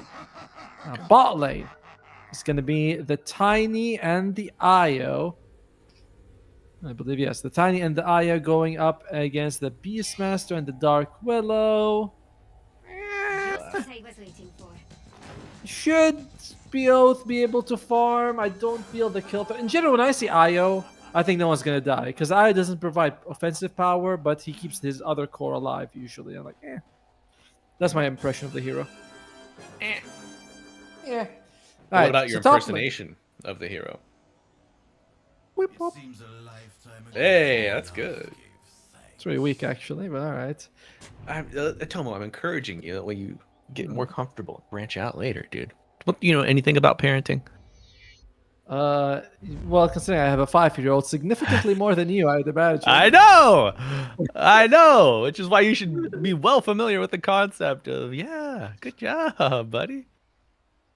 I'm receiving the same encouragement that the 5-year-old gets. It feels good. It's Very genuine nice. though. It's genuine. And don't we all just want to return to child at some points, you know? Isn't that why we play video games, to heal your inner child? No, I usually just like throw out some abuse at other people. It's all that the inner pain. You're like, pain is reduced when inflicted on other people. Yeah, there you go. Proof is in the pudding, folks. And gonna be bound to split 2 for 2. Okay. The top lane is gonna be the exciting one. You have you have Pango and Lion. And Lion, well known as a very solid offensive support early on, going up against a Grimstroke and a Lifestealer. I'm quite favoring Breaky Cheeky on this one. God, the logos, man, you ruined it for me. And they change sides too, which is even worse. But after you spend like 70 minutes with them, you kind of remember, like, okay, XNE is on Modus, Sportix on Breaky Cheeky. There you go. So, top lane, I favor both top and mid for Breaky Cheeky. Okay. Top mid for Breaky. Yeah, I mean, just like a couple right clicks, one headshot proc and KO or XNE. Yeah. I can imagine he's like, I'll phase shift that. No, you won't. You're not phase shifting nothing there, buddy. That's problems. Taking a lot of damage. Yeah, this top lane is going to be quite difficult. And Grimstroke is fine with a Lifestealer, but he wants someone else who's going to like have his own stuns. You don't want just the Inkswell to be your stun. It's a brutal lane. Yeah. And this okay. The matchup against Grimstroke and Pango, his attack animation is good enough to where he can remove the Phantom pretty easily early on, and then swashbuckle out of the Inkswell since he can't pop it now. Yes, so glad that was added. I didn't like that you could pop it. I thought that was a bit unfair.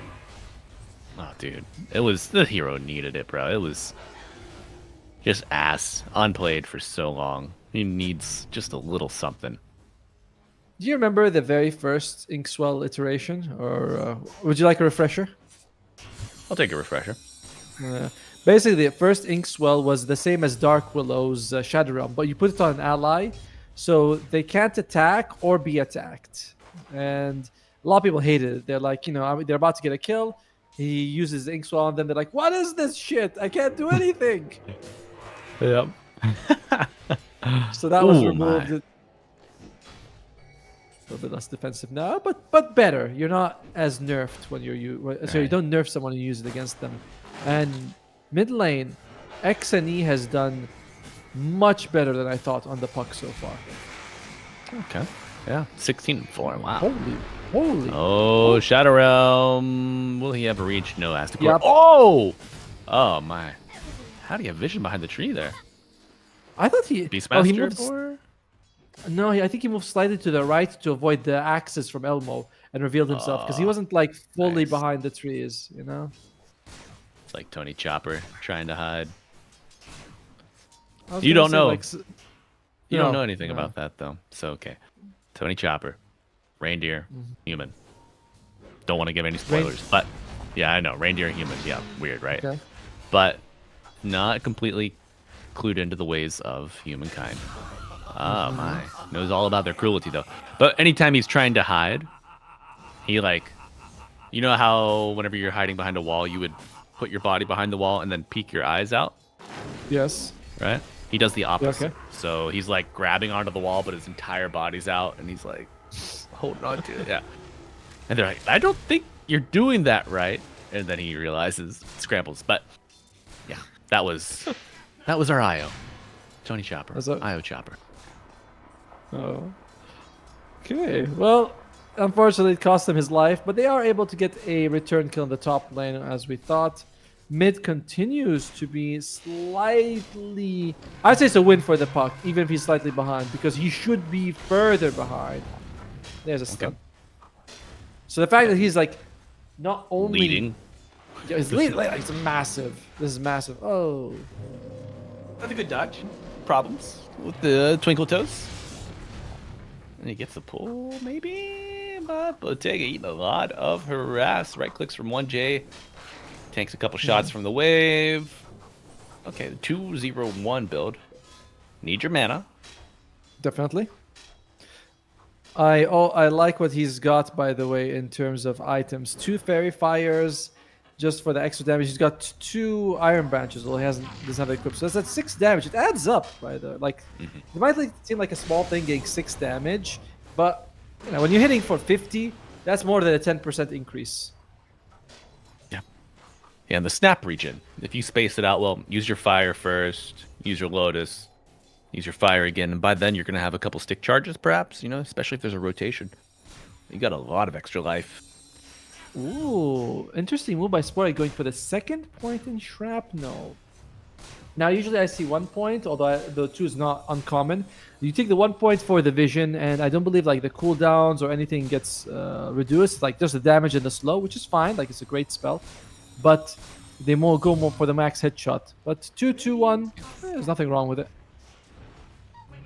Do you think the I'll be radius honest. increase is worthwhile? It does. Oh, I'm sorry. I thought you were gonna ask me if the raise does increase. It's nice. You definitely feel it from level 1 to 4. Yeah, it's all right. Okay. Oh, Malva, since I have you, what are your thoughts on support sniper? I cannot tell you how many of my games have been griefed by a support sniper. But then also how many times I've suffered at the hands of a support sniper because my team just doesn't kill him. Oh, Oh, tough. cute. But amp damage for Cardell. Oh, sharp eye. Cute move by XNE, by the way. Going high ground where they don't have vision, and then just jumping to the other side of the sides. Whoa, brambles. A lot of action happening bottom, even a There's TP. Pepper. Oh, no, he dies. Then that's a TP on cooldown for old Elmo. Man, it takes so long to load that gun, but it does have a tiny mini stun. Very, very tiny, that can cancel TPs. Oh, okay, nice one by L1GA. Kind of critical that the Lion gets level 6 early. One of the the supports that's just super reliant on his ultimate to have impact in the game. True. Very XP gated, this hero. XP goated, more like it. Hell yeah. What level is he now? Is he 5? He's gotta be almost 5. He's got. Oh, they took both wisdoms on. Oh dear, Modus got both. Well, that will that'll hold you back. Thing about that is it'll hold you back. Okay, big stun coming out from the Swell. Swashbuckle, a little bit of damage, and L1GA saves the day. Surprisingly, he was not able to get the Grimstroke off. It's only level 2, so it still takes only 2 attacks, but doesn't get off in time. I was like, does open wound slow attacks or something? That's a bit surprising. Right? Yeah. What is what's his point distribution on this Grimstroke? For 1-3-1, good. I like that. I like the 3rd point Phantom Embrace. Then you can leave it. Oh, Yeah. gotta fight. Oh, denies the arcane. Doesn't even snap it, but the rotations, the body's adding Heal? up. As the core doing a lot of work. Is it enough? Stun pops, and the Grimstroke falls. Can you get to? Oh. Morellis very low, but we'll be okay. All right, it's Morellis, not Mr. Ellis. Sorry, you told me that the other day. That's all right. That's all right. So Domo, willingness to throw bodies here. Modus, Freaky Cheeky, warming up. You know, Sure. Game 1, everyone started a little slow, but map movement. I don't want to say crisp, but it's certainly more active. Everyone willing to mobilize early here. Early game will favor Breaky Cheeky for sure, by the way. Like top lane, we said they were going to win the lane, and they did. Mid lane, we expect them to win, although XNE did a fantastic job of keeping it competitive. And like bottom lane is also pretty damn good, despite the fact that the Beastmaster ended up doing a lot more work. That was maybe a misassessment on our part, but either way, they did really well. So for Modus, so I mean Breaky Cheeky. Oh, the fight begins. Heroic as well. Very good start, and the stunts adding up, bringing down the IO. Now, Tomo, so Beastmaster going for the Helm Dom. But okay. I'm seeing him like get some. He's had some branches in his inventory. Buys the crown first instead of just saving up for the Helm of Iron Will. What's the scenario that causes you to do this? I heard. I cannot recall. I think maybe it was Lelis that said recently, when you're ahead, you get stats in the lane because you keep trading, you fight. It's more beneficial. But stat that. Big finger and a rolling thunder coming out. No. Rage will fade. Stunning. And L1GA going back in for round 2. Now he's got the eye to keep him up. Another kill. Can they get the big boss? Bottega Puck with a massive coil. Locking everybody down. And a reload. Back to the base. So you go. Oh. Everyone forgets about the sniper. But the sniper did not forget about them. True. That's how you bring down the Iron Fleet after all. He might have just bought because he was about to die, right? Like he did lose his life once on the Beastmaster. Could have just bought as a panic buy in that situation. Because I'm looking at it, I'm thinking, I'm sorry you meant with Lelis, but the sustain is really good getting for the Helm of the Iron Will first and gets you faster to the Helm of the Dominator. So I feel like it just makes sense to go for that most of the time. But if you're about to die, shit, it's only that one. 5, 5, 5. And you get it and you go, it's fine. And maybe No gold I don't lost. know, it wasn't. Maybe it wasn't Lelis. It could have been Quinn. Someone. I don't know. I'm watching too much. I don't want to say I'm watching too much Dota, but I am. I'm so plugged in. Maybe too much so. Maybe I need to read a book of Tomo. Ooh, I'll give you some suggestions after this. Nah, I'm good. What is it? Is that? Just jokes. I read decent books. That's mean, man. You do. Your bookshelf, it looks good. It's stacked up. I see the Sanderson, right? Big Brandon Sanderson guy. He's alright. No? He's fine. His first books were better. His last one was quite a letdown, actually. Damn. It's the truth, man. What can we do? Oh, yeah. By Sportic, he's got a Mask of Madness. He's got Hex as well and a finger. Whoa. Even bringing in the reload. Damn. Well, things are definitely good. This is how Breaky Cheeky wanted to play the previous game, by the way, where they're in the enemy space, making space. Bottega is in a miserable situation right now on this live stealer.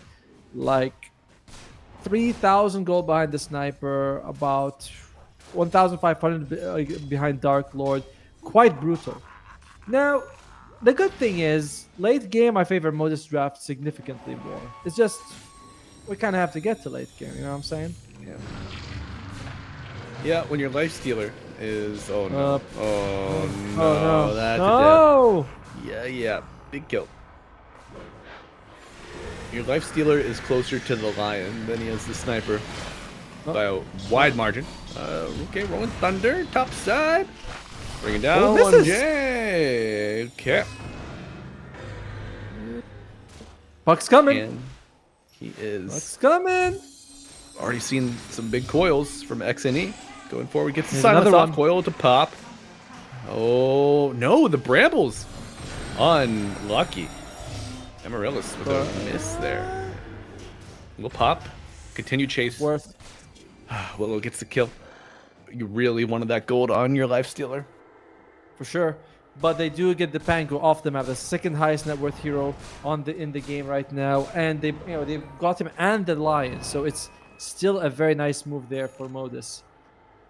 That does need to happen at least a couple of more times though before the game feels stable. And Sportic is I believe they call him boss mode right now.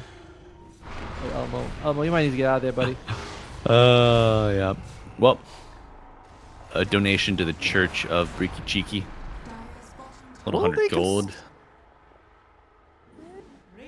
I think there's a smoke coming out from a couple of the Modus boys right now. Maybe trying to get a backstab going here. Ooh, will they go for?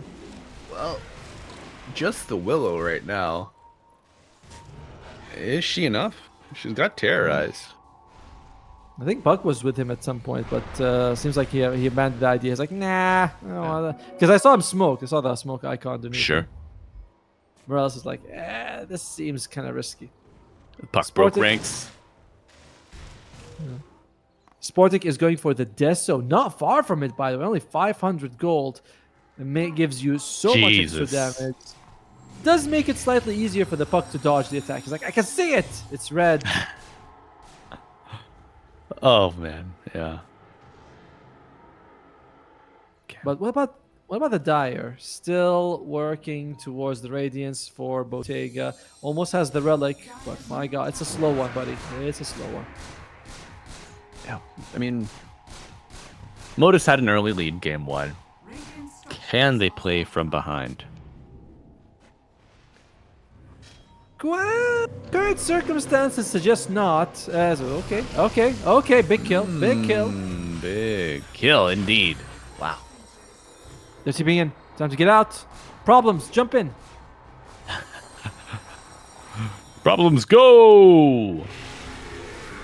Oh. This could be big. Do you have... No. Nice soulbind.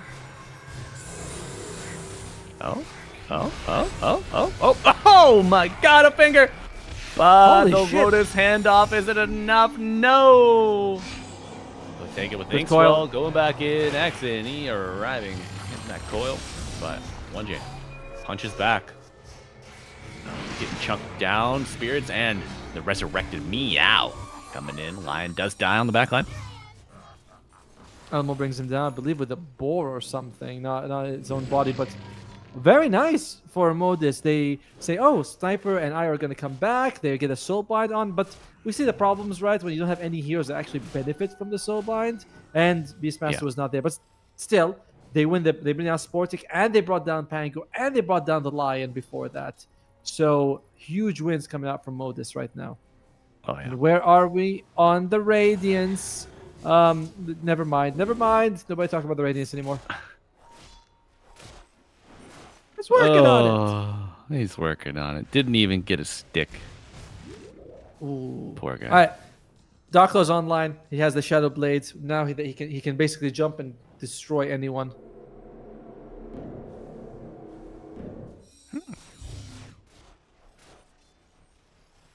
Not bad. Bottega. Looks like it's him who's going to be destroyed first. Oh. Oh, never- L1GA. Best. Oh no. Oh, man. Atomo. Why no rage TP? Rage TP, yeah. I was a bit surprised about that. Maybe because he thought maybe it was just a Lion, but if Lion's running at you and you're a life stealer, he's not doing it by Something himself. else is wrong. Yeah, you gotta look both ways, buddy, because I goddamn guarantee there's someone in the trees around you. Because he gets the rage off, and you think, oh, he's gonna be fine. Is it only level 1 rage? Maybe no, it's level 4. So he had, well, 20 minutes radius. It is. You know, you gotta take the good with the bad, right? For better or for worse. Oh, There's the dragon gone. Modus, I wouldn't say they've stabilized just yet, but they did bring it down from a 7,000 gold lead for Breaky Cheeky to a 4,000 gold, well, 5 at this point. And I'll go back and say I think Modus has a better late game draft. They can jump on the Sniper. They're gonna get items that synergize with the Soulbind, like hexes and whatnot, when they actually buy them. It's just getting there, and they are slowly getting there. Slowly. They are, but is They it too slow? Is under attack. Xini. He needs to take Kaori out of his name. I know. I'd- I see the same. I call him Kaori, Such my a bad. nuisance. Nah, I fucking do it too, man. It's no problem. he's the problem. This guy, Rapscallion, playing tricks on his old men. Problems on the other side, though, isn't he? No, he's on his He team. is. Oh my god, we got problems that's on his Mayotic. team. Dire's top What is Dire. Dot Mayotic? Dark Lord. Oh boy, setting up. How's the Harpoon on the Tiny, by the way? Level 14. He is a big boy. Very big boy. Yeah. Biggest boy in the game, actually. True. Elmo's Almost no slouch either. We haven't mentioned about this Beastmaster. Helm of the Overlord working towards the assault, not too far from it. It was quite a beefcake we got there. It is. Yeah. Beastmaster going to eat up a lot of the map here, make some space. You're probably going to lose a couple of ancient creeps throughout the course of the game, which is not great. But ultimately, if it gives your Lifestealer enough room, kind of come back and be formidable, probably worth. Rolling Thunder, fine. Oh, we're in. Smoke broken. Roar coming out with the Soulbind on top. But the relocate gonna be hell on earth for the Dire. You already lose one, you're gonna lose two. The stun's coming out. And even the third will go down. I like the Soulbind. The Soulbind was fine with me. He threw the Soulbind expecting allies to show up, but that didn't happen. The Roar was like a little bit, I don't know, but maybe and Breaky Cheeky, they're saying, hey, look, he's right there. Let's follow him. Take us to your home. Oh no. And You couldn't just wait.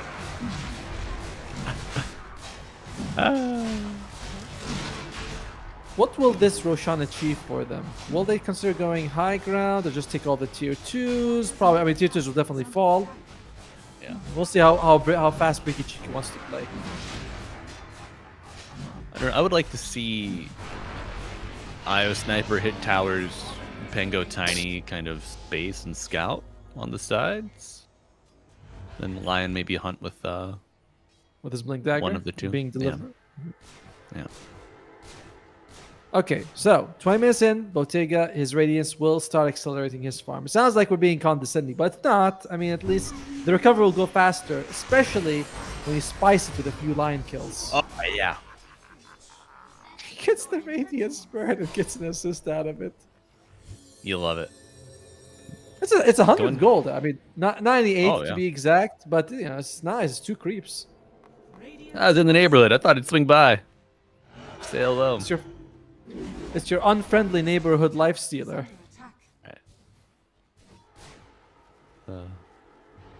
Friendly neighborhood Nixter, man. Good map flipping. Uh-oh. Exony dodges the buckle.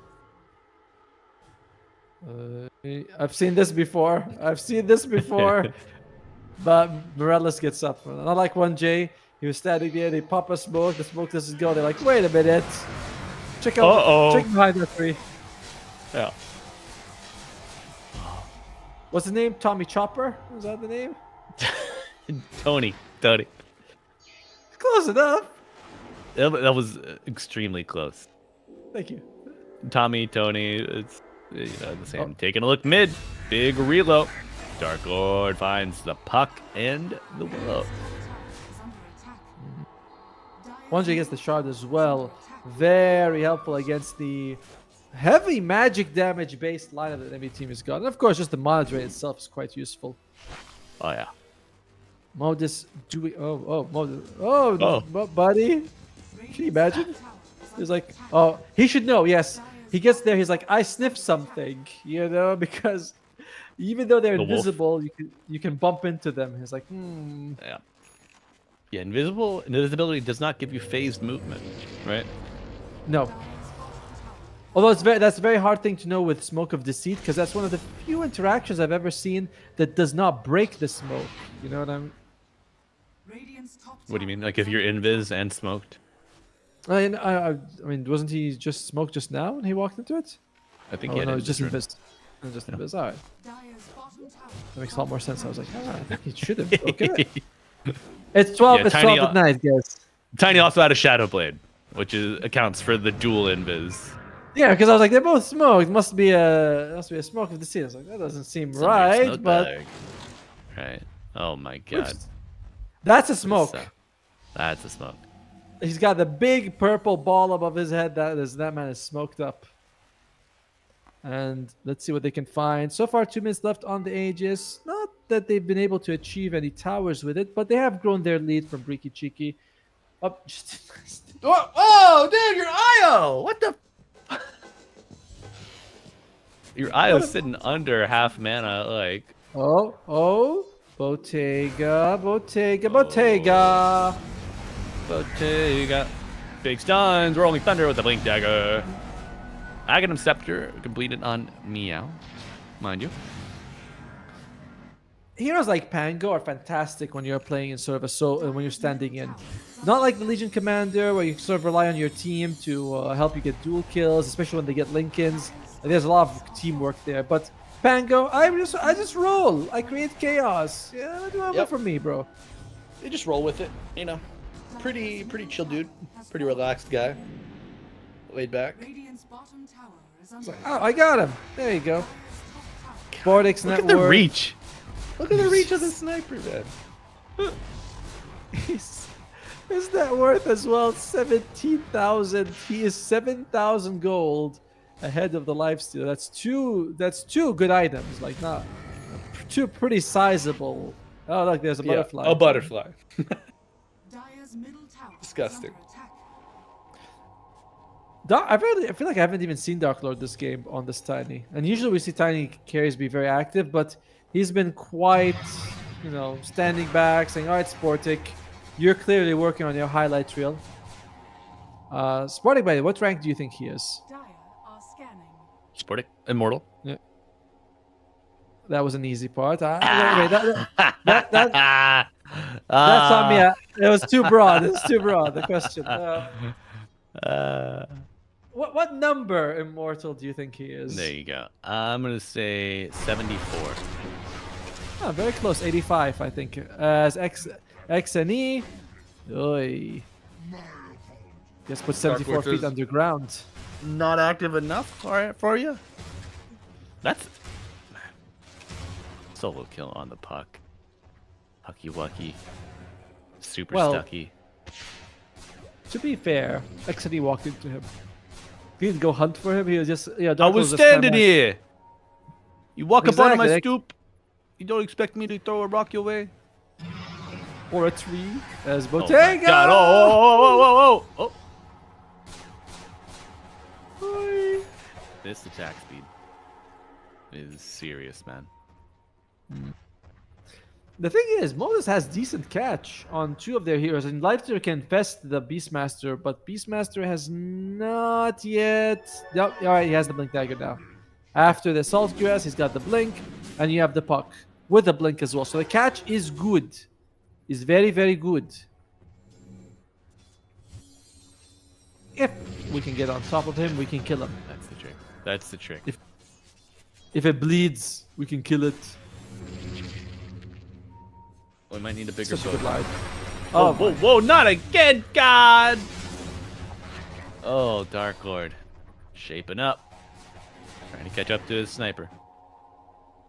They have a Solar Crest. Oh my God. Solar Crest Overcharge. Mask of Madness. Take aim. Infinite headshots. Doink, dude. doink, doink, doink. Is headshot physical damage or magical? Physical. I believe it's physical. I'll make sure it is physical, yes. Which means it gets better with lower armor, but that means it does Deso. also... Lucky shot. Deso, not bad. Helps with that a little bit. He's also got that 45 attack speed talent during take aim, so that also adds up. Yeah. And he's got a trusty IO, Ah, shit, I'm slow. I can't get around. Well, we'll relocate, buddy. Don't worry about it. There you go. Where do you want me to put you? Behind the enemy or just safety? I can do anything. And the spell amp Okay. buffs your headshot procs too. Oh my God, man. Oh, No, I mean, sniper in these kind of drafts when you're ahead looks very strong. But there's a 5-man smoke. Seeing who they can find. The sniper, I don't believe has any defensive items though. I mean, pike. butterfly, hurricane pike, yes, but like no BKB too. Right. Okay, hurricane pike is fine. And he is always with Speak the of iron. the devil, Radiant are scanning. and he shall deliver it, Tomo. You see what's flying out? I see it. I'm thinking it's a Bicab. It is. There we go. Shows himself. Oh, can they find anyone? No. No, bro, we're just twiddling our thumbs, sitting on our hands here. Glenn's doing all the hard work, jumping around, trying to find some action for us, but we can't scrounge up a morsel. We have to start insulting these players, these professionals. That way they give us something worthy. Dire's middle tower There you go. Okay. Thank you, L1GA. Finally, some good food. Eats the Hex. Oh, no. Bottega gonna die. Rolling Thunder setting the stage for That's the it. next wave of He just assault. calls it. That's it. Bottega's done with the game. He's like, I don't want to play anymore. Oh, wow.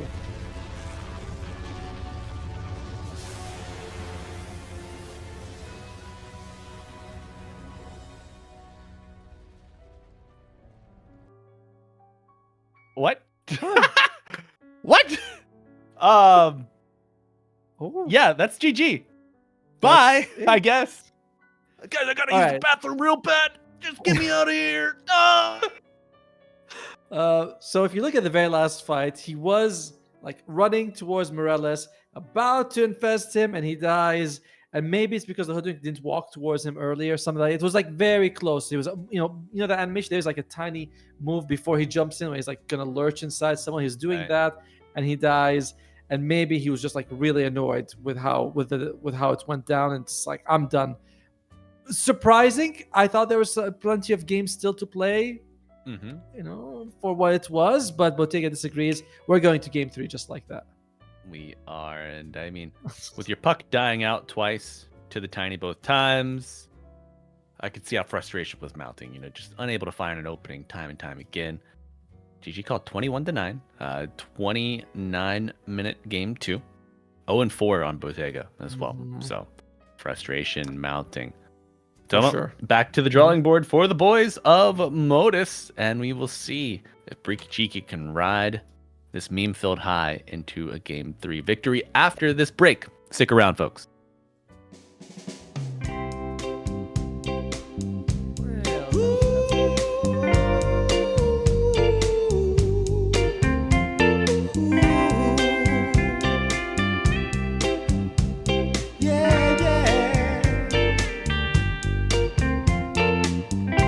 I've been waiting a long time, just longing for a glance from you. Yeah.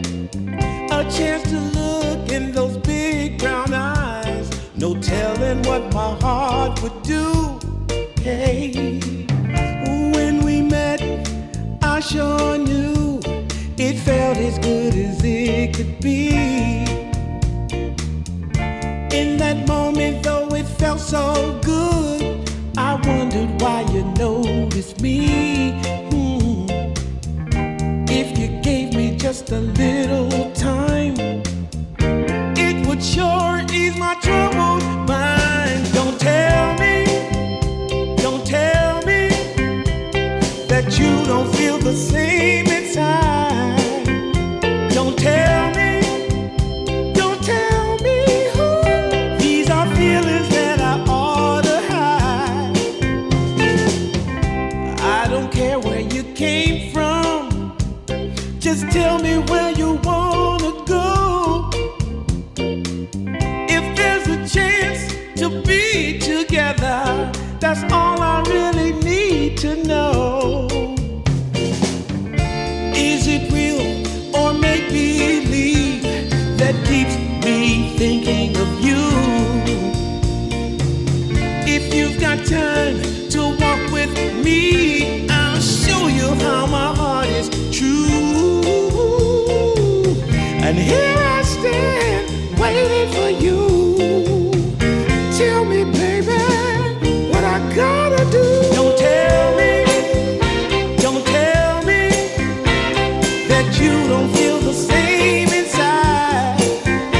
Don't tell me. These are feelings that I ought to hide.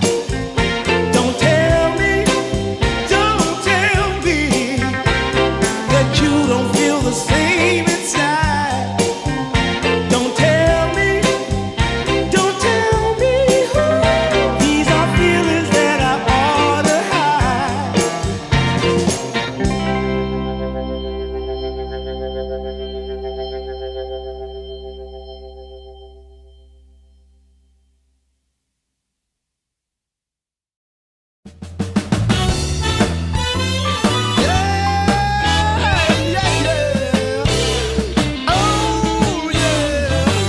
Take away my bag of bud, my camels and jack. Go ahead and take them all, I don't want them back. Those nasty things mean really nothing to me, 'cause lately it's so plain to see. All I want is you, honey, is so true. Give it to me, baby, all I need is you. Yeah, yeah, yeah. Come on, you can take away my mint Cadillac, take my Harley too, I don't need them back.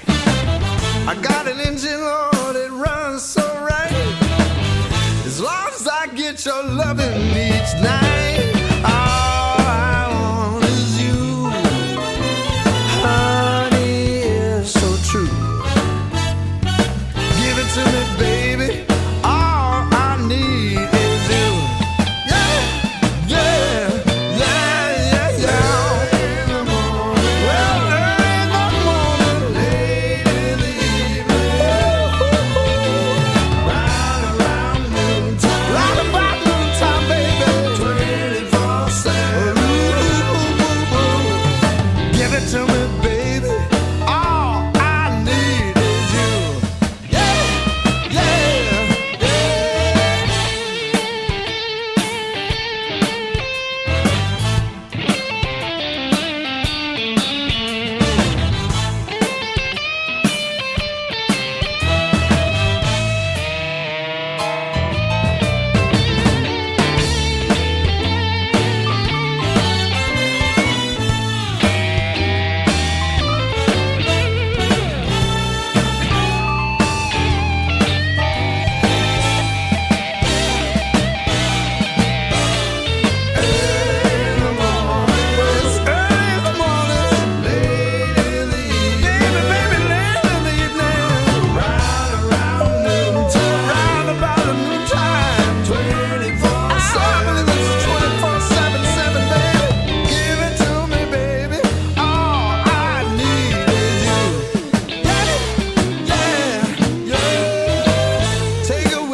My camels and jack.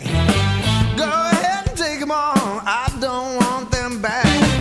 The only thing I could ever really miss is what I feel when I get your kiss.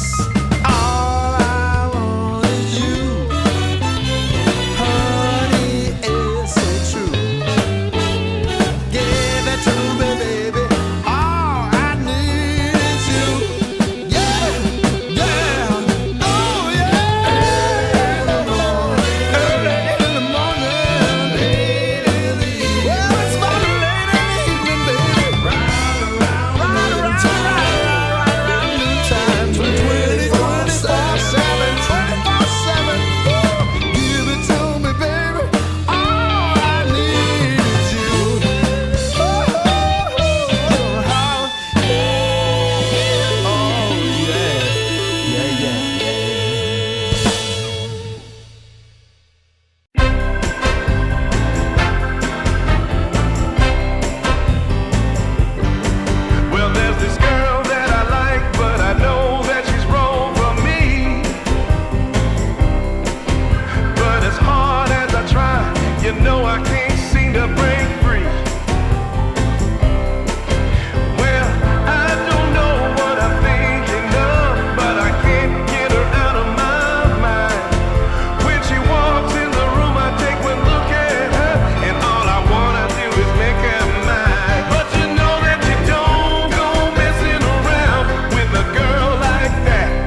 She's driving me crazy, and I'm out of my mind. But you don't go messing around with a girl like that. A girl like that.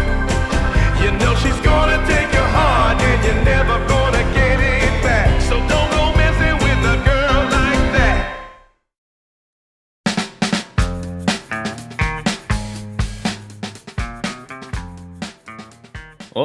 Oh, what's this, folks? Interrupting our recent Jujutsu Kaisen rebroadcast to bring you this Game 3 action. DreamLeague Division 2 Season 4, Game 3 in the lower bracket between Brewery Cheeky and Modus. Folks, we are warming up for what is sure to be a banger. Chaos, the meteor, crashing together. We have 9 players in the lobby. If you watch that Game 2, I will give you a guess at who is not in the lobby currently. I'll give you about 10 seconds, 15 seconds. Reviewing the player list, I'll give it to you. That way you have a little more information to work with. You got Dark Lord, Sportix, Meow, L1GA, Azdecor, Bottega, Problems, Exony, Amarellis, and Elmo. Who is not in the lobby, chat? If you thought Bottega, you're wrong. He was the first. He's seated. He's ready to go. But Atomo, what are you looking to see here in this Game 3, this difference maker? I guess maybe Modus needs a little bit more space making to happen. I was a little bit of a surprise to see the way they were playing. Not the way they're playing, but the tap out, because their lineup does look like it was going to go well later on. It's just that Bottega got really, he's really suffered early in the game, so couldn't recover. Maybe you need to be like, oh, we got to find some way that no matter what happens, someone's making space. But it's weird because I feel like you already had that. You had the Puck, who was kind of doing all right with the space making. You mentioned like the ancient creep from the Beastmaster is going to die, but it's going to push out lanes all the time. And we saw that like mid lane. Before that happened, the Granite Golem was killed, but pushes it out all the way to the river. So it's who's the problem is the thing. Basically, I'm not quite sure about it. I think that Moses had a decent draft and just tapped out too early. Agreed. I know the Puck was either working on Octarine or maybe an Aeon disc. Had their Octarine, shard, was doing some decent damage, when they weren't getting caught out and one-shotted by the Tiny. It happens. What could you do? But yeah, maybe just we see this a lot from teams in China in particular. If they just feel like the gap is maybe insurmountable or it would take too long to regulate the game. They conserve the energy and then just go next. Especially you got to consider, folks, Game 1 was 70 minutes. So both teams, while invigorated by the late game fights, drained ultimately. So just better to, clear the mental, get a reset, and go next. But it looks like the 10th player is having some issues with the Dota connection or maybe his server access. So looking to get that remedied real quick for you. Tomo, we need a game to play. In between, like a word game or something like that, Well, I'm open to anything. Let's play I Spy. You ever play that? No. Explain the concept to me of I Spy. I've never heard of that one before. I don't know what they had over there, what they got over there, what kind of games you play. Well, how would you translate I Spy into Arabic? If you want to laugh, I'll say a really bad pronunciation for you. Well, we don't say it in Arabic. I don't know what would be like the Arabic term for. I know what it is. The translation would be Ania Jesses, which is I Spy, but I don't think that's what we'd call it. We just don't play it really. Yeah. See? So my question, not too dumb now, isn't it, Tomo? I play it in Malaysia, but I don't remember what term we use in Arabic to start with. Sure. You know what I mean? What about in Malay? Would you know it in Malay then? Well, Malay they say saya nampak, which means saya nampak. Hey, you got that right. Not bad, because Malay uses the same English alphabets for their words, so it's actually they're very close to English. Although originally Malay was from Arabic, but then it became more. I don't want to say evolved, but it adopted the English alphabet to make it more easy for them to get the words out. I see. Yeah. That's so we got a game. It's got a draft. Dire team I was gonna say I was gonna give you more history about the Malay language, but that's fine. No need. No need. We're just gonna go in the game because why learn anything about other cultures when we can just talk about Dota all the time? And really, what is there anything better to talk about? As Modus, they get rid of the Lone Druid, Breaky Cheeky, the Pango, the Hoodwink, as well as the Underlord. Elmo's Underlord game 1, big problemo. Same thing with Mr. Ellis Hoodwink. Chat, we got a big problemo here. Gonna need to clean up on aisle 2. Otomo, what was your first job? My first job. 10 seconds remaining. Let me see. When I was a teenager. When When I was a teenager. I was bold. When I was a teenager, From I did age video 4 to 23. Sorry, good. You know when the songbird strikes, you just got to go with it. Sure. No, When you were a teenager. Yes, when I was a teenager, I did editing for weddings. We would go and videotape weddings, and then we'd edit them and splice them up and make a video for the couple. Oh damn, dude! Yeah. What a fucking cushy first job. Are you kidding me, bro? You know what my first job was? Food delivery, McDonald's. No, Huh. man. I didn't have my driver's license until I was damn near adult. Cashier. No, I Burger wish, flipper? bro. No, I wish I would flip burger. I had to wash the dish. I had to run the dish tank, bro. I was washing dishes in a commercial restaurant. Do you know what that does to a young man at 16 years of age? Have you ever been in a dish pit before? No, a restaurant? I have not. Dude, you're surrounded, bro. You're fucking surrounded. The stacks tall as a bush, a small tree, and it's you, the water, a lot of steam burns. It's working, sweating, dying, bro. I would get home at like 1 a.m., 2 a.m. on a school night, soaked, head to toe, brother, head to toe. 10 seconds remaining. But I will say, Mm-hmm. one of our managers, absolutely 5 goated, seconds remaining. absolutely cracked, would Radiant team back. give me free food all the time. Knew Aw, just that's what a shit situation it was. Carl, if you're out there, you're watching this, you're the best. Look him up, folks. well, Carl, old manager, food service in the greater West Virginia area. 10 seconds remaining. Absolute homie. well, I mean, having a good. How Wait. long were you at that job in Wait. the end? Atomo, Carl, Invoker. You may know me as. Oh my god. Maybe he's here with us today in the game. How long was I on that job? Yep. So I did that for like a year and a half. Mhm. And then I graduated to other roles in the restaurant. I was a busboy. We had the busboy Nice. mafia. That was a very, very cushy gig when compared to the dish The one pit. before it. 10 seconds Yeah. remaining. And then, worked in food service and that restaurant as a server, moved around a little bit through my college years. There was one time where I was holding down like 3 or 4 jobs. It was, Damn. yeah. Grinders. All right, Grinders. so, and how does the Dota casting job compare to the stuff you done before? Well, I don't have wrinkled fingers anymore, which is kind of nice. Nice. That's good. I get less food directly as a benefit, but I do get a look at computer. And ever since I was a child, I just wanted to be on computer, man. That's all. 10 seconds. Yep. It's quite fun. The games, yay! Games are good. I get to press buttons and things happen. And now I get to talk about games. And people say, "Hey, here, have some money." Like, really? We're talking about games that I like. You're like, "Yeah, I'll just record you, all right?" You go, "Okay, cool. I'll do that." Now, don't get us wrong. We would always accept more money. Yes. But we very fortunate to be working with ESL here. 10 Continued. seconds remaining. Our 4th appearance here in DreamLeague Division 2. Very happy to be 5 seconds consistently remaining. bringing you action. This is DreamLeague Division 2 now. I've been cooking for like 6 months, 8 months, Yep. something like that. Yeah, it's since they did. I think the first one was for DreamLeague 27 or something like that, right? The qualifier, or was it? Would have for been 26? 6.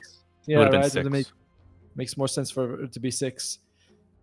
and it's been a lot of fun. It's been a great opportunity. We've caught a lot of good Dota, a lot of good teams. We've seen the teams succeed in Division 1 right after. Dude, you have And- 2 teams, Yandex and Aurora, winning Yes. their respective Division 2s, and then immediately proceeding to win the big dance, DreamLeague Division 1. Well, the 2 teams from here do the same. I believe Enigma's likely to be one of them. South America Regix could be the other. There's a lot of potential. I'm glad to see ESL put some money, put some weight behind the tier 2 scene, giving other teams a chance to Put get your money where your mouth is. Right? You ever hear that saying? Yes, I am. Yeah. Oh, look at that! Batrider comes out and Beastmaster for Breaky Cheeky. Modus, they got the Bristleback and the Rubik. Rubik's got a very nice amount of spells to steal. He's like Lasso or Roar, and you can of course take the Lasso with Agam Scepter. Mhm. And now I wonder, what is Beastmaster's Drums of Slom connected to? Because in the old, from what I understand, a lot of spells that are like new abilities are connected to a base spell when you get the Aghanim Scepter. So Rubik has to steal that one to get the extra Ags upgrade. But is Drums of Slom connected to anything, or is it its own unique, unrelated ability? I think it's unrelated because you can't cast it. It's just always there. It's like a passive, essentially. That's what I'm wondering. I don't think I'm it's like, stealable. Yeah, I don't think it's stealable. I know I've never seen it still, so I imagine it isn't unstealable. But just spitballing how a lot of the old techniques used to be connected to something, all abilities. Sorry, but Breaky Cheeky, they've got the Clockwork Batrider, one that we haven't mentioned, has actually made it through the draft. We mentioned he's been picked up, but yeah, he's been banned the whole stage. They play Batrider mostly as an offlaner, so I do think that this Beastmaster might be carry. Yeah. Okay, Beastmaster. First time we'd be seeing it today. I've only seen it in the off lane. Where do you prefer to have old Beastmaster these days, Otomo? I like playing very tempo and quick, so a carry Beastmaster suits my style more. Okay.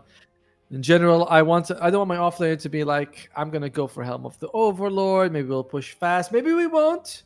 I don't know. I'm crazy that way. But I want when I say carry Beastmaster, I'm like, oh, okay, he's gonna get Ags, he's gonna run at them, and that's what I want. Modus taking some time with theirs. Oh, the Faceless Void and a Phoenix, maybe? Oh, Nope. okay. This is not bird pilled at all. It's certainly not a whole lot of work to put into the Chronosphere. We have seen Bristlebacks be able to hit people on the edge, but that's an edge case.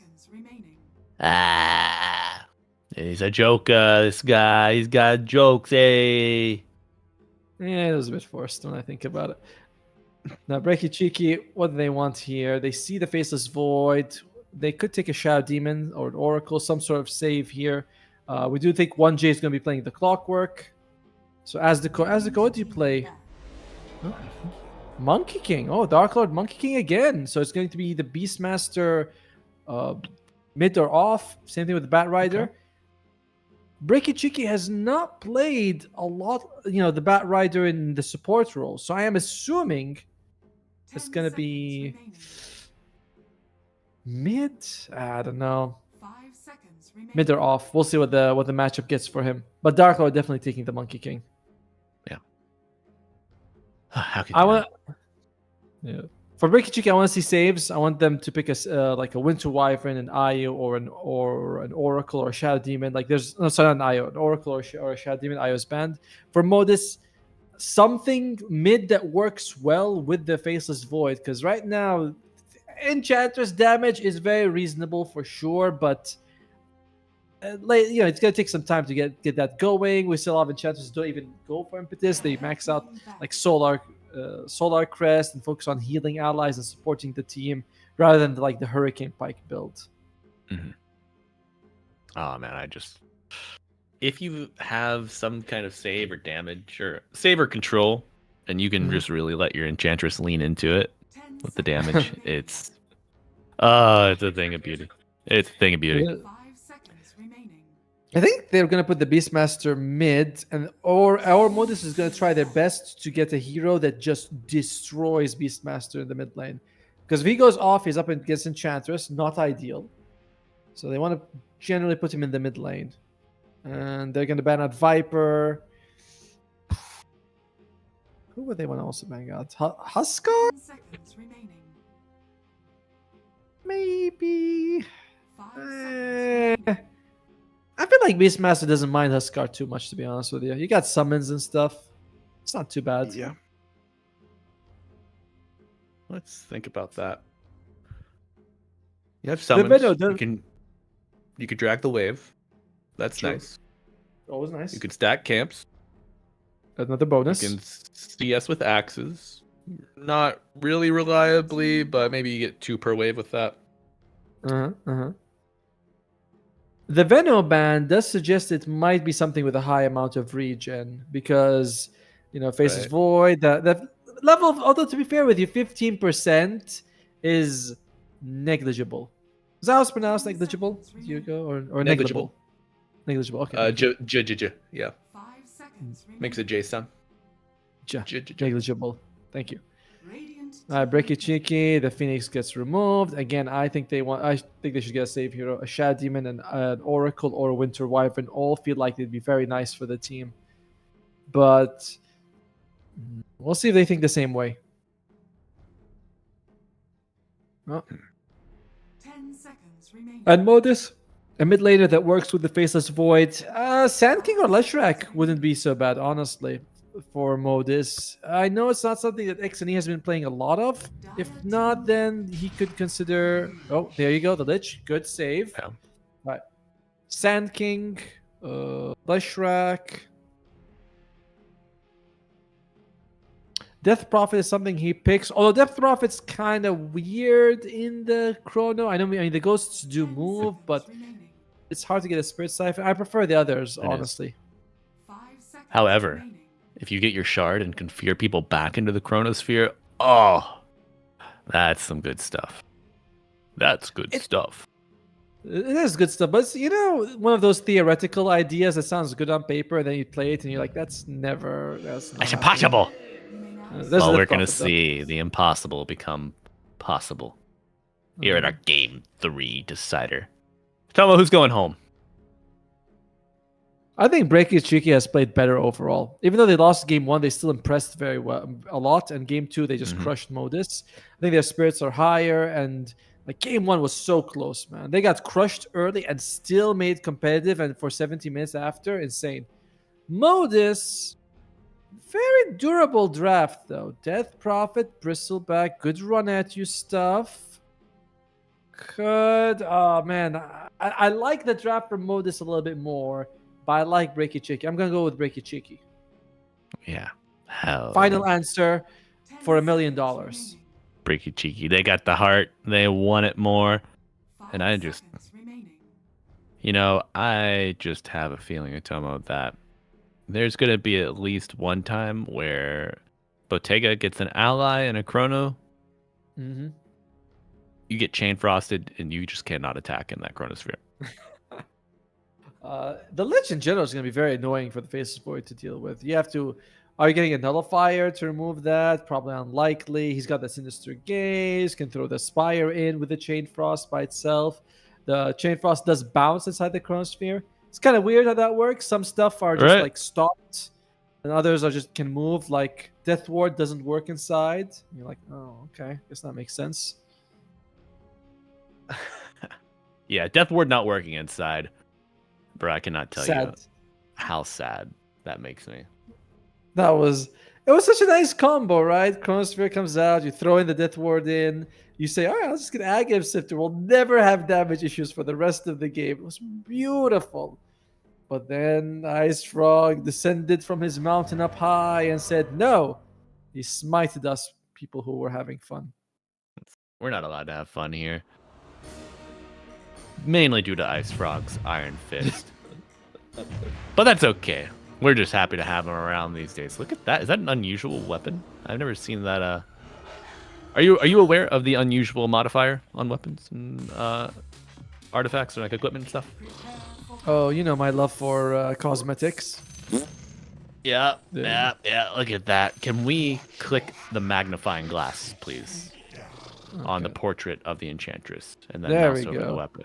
Unusual! Yes! Oh my god. Thank you. Oh, you're making my life, buddy. Appreciate you. That is our producer, right. Glenn, people. He is happy to be hired for all major tier 1 events. And video editing. Yes, He's the true. dog, man. He's a homie. Ah, there you go. Smiley. And a Smokey. Game 3, folks. It's on the line here. Tournament lives will be cut And short, $1,000. or and $1,000. 1,000 buckaroos. What would you buy with $1,000, Utomo? Diapers? Oh yes, I was gonna be like say baby stuff. I'm like, baby, we need baby stuff, man. I mean, we don't need it right now. We're good, but baby's coming. Mm-hmm. Yeah, you've been through it once. Just knowing what's ahead, and knowing what you need and what you don't have currently. It's got to be like, oh no. Oh, we already bought so many wipes as well. We're like, we're gonna be stocking up. Stock it up and try to wipe away the stink of game 2. Mr. Bottega leading from the front with his faceless void. Has a good lineup, by the way, to set up the Chronosphere, right? Like I like that. Yeah, he's got the Bristleback and the Death Prophet, but it's just I wish he had a little bit more damage inside the Chrono. But all right, I'm willing. I mean, I don't know. I was gonna say bet. I thought you were a Tomo. No, I'm willing. No, I'm willing. What do you want to see? What do you want to get if he somehow fears someone with a Death Prophet into the Chrono? What do you want? The Bat Rider. Stopping Bat somebody Rider. jumping with the lasso, or maybe the. I mean, you gotta imagine you're probably okay if Monkey King has not deployed Wukongs. I think Monkey King could be Prio 1. Okay. What I kind of meant was like I'd give you something like a box of wipes. Oh, what's my reward? yeah. I don't. Yeah. I mean, wipes are nice, but We I would got lots. prefer some food, something that I don't have here. You don't have food? I mean, I know the price of eggs is crazy, but no food at all. Not a bite, not a morsel, not a. No. No. A box of Did I- wipes, though. Oh, Can't eat wipes, Atomo. God dang it. yeah, but when you do eat, you're going to eat them after. You'll be like, now my hands are clean. That's right. All right. Ooh, Bomb- Fable. Bomb lane could go either way, but or we're gonna look top for a second. Enchantress and the Faceless Void going up against the Beastmaster and the Clockwork. We'll say I think I like the Beastmaster Clockwork a little bit more here, but does depend on what problems, what creeps he can get. And Bottega in general should. Oh, sorry, it's not the Beastmaster. Bat Rider, my bad. Still prefer the Bat Rider and Clockwork combo more. Bat Rider, he just cooks that veal. Delicious. He does. And it has to be mentioned, we've seen this lane combination from Breaky Cheeky before. The Bat Rider 3, the Clockwork 4. However, it was the dedicated offlaner for Breaky Cheeky playing the Bat. This, if you're just tuning in, folks, Meow is a stand-in. Oh, This could be evidenced in maybe their death here. No. he goes back in, by the way. That was a Fearless. brave man. He's like, I got fairy fire. What you guys gonna do about it? And they say, guess we'll walk away. But overall, I do favor the Breaky Chicky draft in the top lane. I think that it's just. Here's the thing about Faceless Void. He hates damage over time because he never knows when to time walk exactly to maximize it. Damage over time is a nightmare for him. He hasn't taken a whole lot of it just yet, though. Nope. Pretty much topped off over here, Bottega. Okay. 9-0 against the 9-3 Bat Rider. But back in the mid lane, 15-9 on the Death Prophet, old Beastie Boy, 7-3. Does this spell early problems for the Beastmaster, or is this just par for the course? I think it's fine. A couple of CS might be like the birds and the pigs as well. You know, not like the birds and the bees. That comes much later. So it's not a big issue for him losing those. Yep. But I expect the first blood to happen bot lane. It's quite aggressive heroes on all 4 of them. Monkey King wants to be jump on people, especially a bristleback melee guy can get hits off. You have the Lich for the slow, but that's the other side. You got Bristle and Rubik. They ain't no slouches either. Dire structures are They are fortified. not. Do you find yourself slouching a lot these days, Atomo? I do. No, Oh, that's too bad. I know. I try to keep my posture pretty good actually. Like I'm pretty good at that sort of stuff. Yeah. I just want a reclining desk chair, bro. Oh, way I that would can be this. Pull my mic up. I need a longer mic arm. A bigger boom. Can I get 5 big booms in the chat, please? Oh, that's fine. Oh. Dark Lord takes quite a bit of damage, but you know when you get 15 magic wand stacks, very nice. And earlier today I played a game with Bristleback and Caudle. By the way, I was a call, of course. Oh, so much fun. You just see him go low on mana. He gets like 3 or 4 cool spaces. Like, here you go, some more mana. Do that again. Keep going. Don't stop, buddy. Just the best thing ever. You'll love it. Call is just a fun hero overall. As the bounce is Cog enough- 1. Oh. Bottega's struggling in the top lane, and if I was Modus, I'd really start thinking about making sure his feelings are all right. Like, guys, Bottega, it's not getting CS. So you're playing, you hear him from the other side. As he's really. Oh my god. Do you think GG is coming, Jumbo? No way, no way. Tournament lives on the line, money as well. You do this, if you lose this, you're out. He's not gonna do that. But he's probably going. Thanks for the help, guys. Yeah. He's removing the keycap on his G right now, just to resist temptation. Good job protecting me. I appreciate it. All right, sorry, man. That's okay. Oh yeah, putting that CS differential to use. Their first level 6 combined with the catapult timing, gonna be nice. Return kill on the support, but X&E stepping up to bat. Has got Enchantress with them, and that's gonna be a second kill. Not bad. Enchantress to heal, or maybe tank the tower with this creep. Catapult out of range. Lucky. Oh yeah. Not in tower range. Stays alive, but I believe they're not gonna actually get the middle tower, despite the exorcism being used. But that's gotta be one of my biggest pet peeves, bro. When people do not pay attention to the catapults or tank the tower shot or two, you know. Oh, but he did. It's just that the thing itself wasn't in range of the tower. No. I'm talking about just in general, like in our pub experience, you know. Like you got a wave push in, the wave gets destroyed. You could take 1 or 2 tower shots while the secondary wave is on approach. You know, you keep the push alive. I have a different tower pet peeve. It's all right. The enemy's coming. They're going high ground. You got a glyph. There's one creep that comes up. They instantly glyph. That creep dies, and then right behind there's a full creep wave that by the time they reach the glyph has expired. And you're like, guys, we could have waited like 3 seconds. You know, we could have done it now. Your team fortifies at like 28 seconds, 29 seconds on the minute. The wave comes out, gets obliterated. You're just like, yeah, cool. Dota,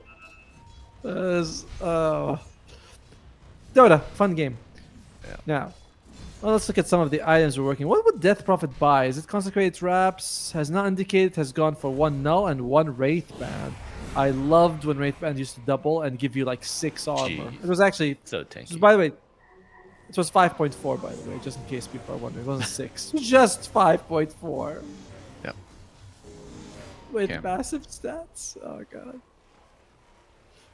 Yeah. But yeah, we're not sure what he's gonna go for. Has a Sage Mask. He's got a Sage Mask and a Fused Raindrop. I'm seeing this if you want to just 1J's in trouble. Ooh, that's a lot of trouble for a little mechanical man.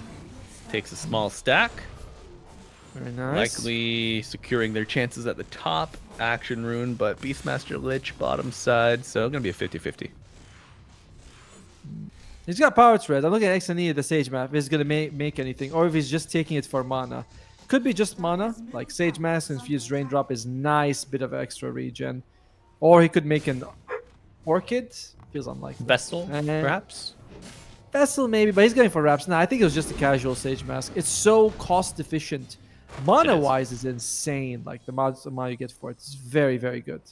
I think I saw a pro player on TA get 3 Sage's masks one time.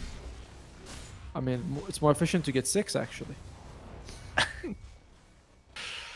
Well, luckily they had treads and a damage item or 2, Blightstone or something. I don't know. Kind of ruined it, but all right. It was like, yeah, you can go. But I mean, you get your survivability and you get your damage from refraction and meld. So I mean, if you stay topped up on mana, you're good. Roar, and a casual pickup. Thank you. Oh, a deny actually. What? Holy. What? And the gaze pulling in X and E, quite a few tower shots, staying in. Lasso, life drain coming out, but the lasso is stronger. Boar poison, but makes him deniable. That is how it works. What made him deniable? Boar poison? The boar poison, yeah. Oh no way, dude. I know, it's crazy that it's one of those things that I'm like, I think I might have known at some point, but I forgot about it as Elmo, oh no. Yeah, it's fine actually. Gives us a chance to look at some of the items we're working with. So X and E, once those consecrate wraps, will make him very hard to bring down. Such a good item. He nerfed twice. Still good, by the way. Damn. Lotus Orb going to come out for Elmo. Meanwhile, the Faceless Void is going to go for the Battle Fury into Manta. We'll see if he wants Ag or BKB after. But generally, Battle Fury, Manta is not very hard hitting early on. You're not going to get ton of damage out of this FV. Right. Yeah. You got to wait till someone gets gooed up. Wait till the exorcism does the heavy lifting. Then you go in. Probably. It's kind of like, I'm helping. Like, sure you are. I mean, you know, the Chrono's helping. I don't know how much about you yourself as the body. Right. Bats Rider, Boots of Bearing or Blink. He's got the drums finished. I personally like them going for Boots of Bearing, just so that you can get away from some of the slows from the enemy side. And the region is very impactful early, like having consistent 18 health region, plus whatever you actually naturally have. Very nice. Yeah, absolutely. And if I'm not mistaken, you maintain the Tranquil region, and it doesn't get canceled on damage, right? Yeah, it's always there. It's why it's so good. I love Boots of Bearing because of that. Because whenever you lose the health region on Tranquil, you're like, my god, these boots kind of suck now, don't they? I don't feel tranquil at all. I'm actually kind of mad. Or scared of to death because they're hitting me and my boots are broken and I can't run anymore. I should call them boots are broken. Yeah, exactly. Come on. Xani, still mid lane. He's got this AD ruin. What's he gonna be able to do with it? Not much. They've used 2 exorcisms and haven't brought down this mid tier 1, so it is certainly quite happy right now. I do wonder if that's indicative and problematic of things to come. You similar to the last game, I think Modus can go late. It's like we got Faceless Void. Like, true. Late game, I don't think there's any better carry to have on your side than Faceless Void.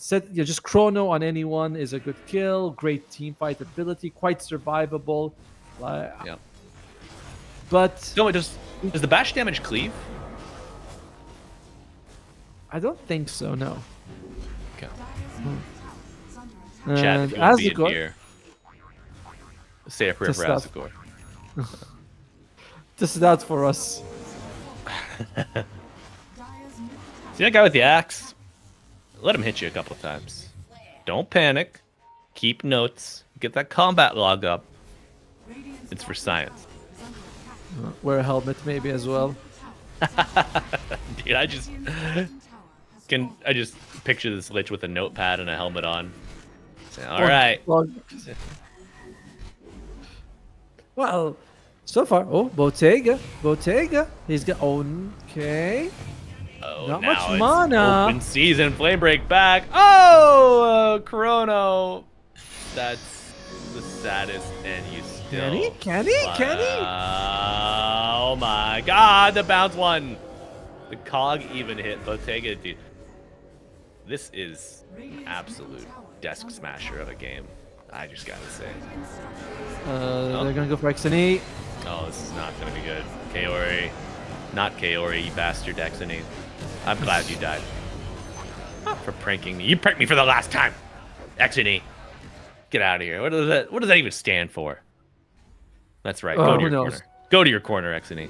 Radiant's bottom tower Pretty brutal that he died there. He was kind of the most farmed hero on the map for a while, and Bottega actually struggles as well. He's got barely any health. He's probably gonna have to go back to base or ferry out some regen to keep jungling. Okay. Hooky. And Aurora. freebies. Freebies galore. One. Do we have another one? Yeah, he's gonna lasso it. Oh my. The lasso and the gaze. Perhaps you could have served, but you know, it's okay. 3K lead, just shy of 14 minutes. And that's all right. Radiant's bottom tower is under attack. Yeah, I saw him use, I think, either a Lotus or a Magic Wand. I'm thinking, oh, he definitely wants to get his ultimate off in this situation. Didn't need to, but it's not the biggest deal. You know, you see a free kill in front of you. You're probably not going to find anyone the next minute anyway. It's fine. I like it. And he did go for the Boots of Bearing, as you can see. Just 28 health regeneration. My God. Dude. That is... Get a Sanj on top of that. A Sanj and Yasha. Would be good. All right, Dark Lord going to go for the Death Sword. This is almost always his build. And Elmo. Uh-oh. Hey, tickling you got him. Back turn. This is tickle. Don't let monkeys encircle you. And we'll find your ticklish spot for sure. Sporting has finished the BKB. Things are not looking good for our friends on the Dire side. Dire Oh, are scanning. I like it. Problem's gonna say I'm gonna go straight up Ag Scepter, nothing else. It's okay. Very nice. What's the matter, buddy? I'm wondering how they're gonna deal with the tidal wave that's Breaky Cheeky that's gonna come soon, because that's how they won game 2. They got a couple of their items and just ran at them. And Modus, if the Chrono comes out, they got nothing to work with it. You're gonna be relying on like net worth to get you through these fights, and we don't have net worth on your team. We do not. Oh. L1GA the God. Starting things off. Holy. Oh, it's beautiful. It is really good. What Breaky Chick is doing is very nice for them right now.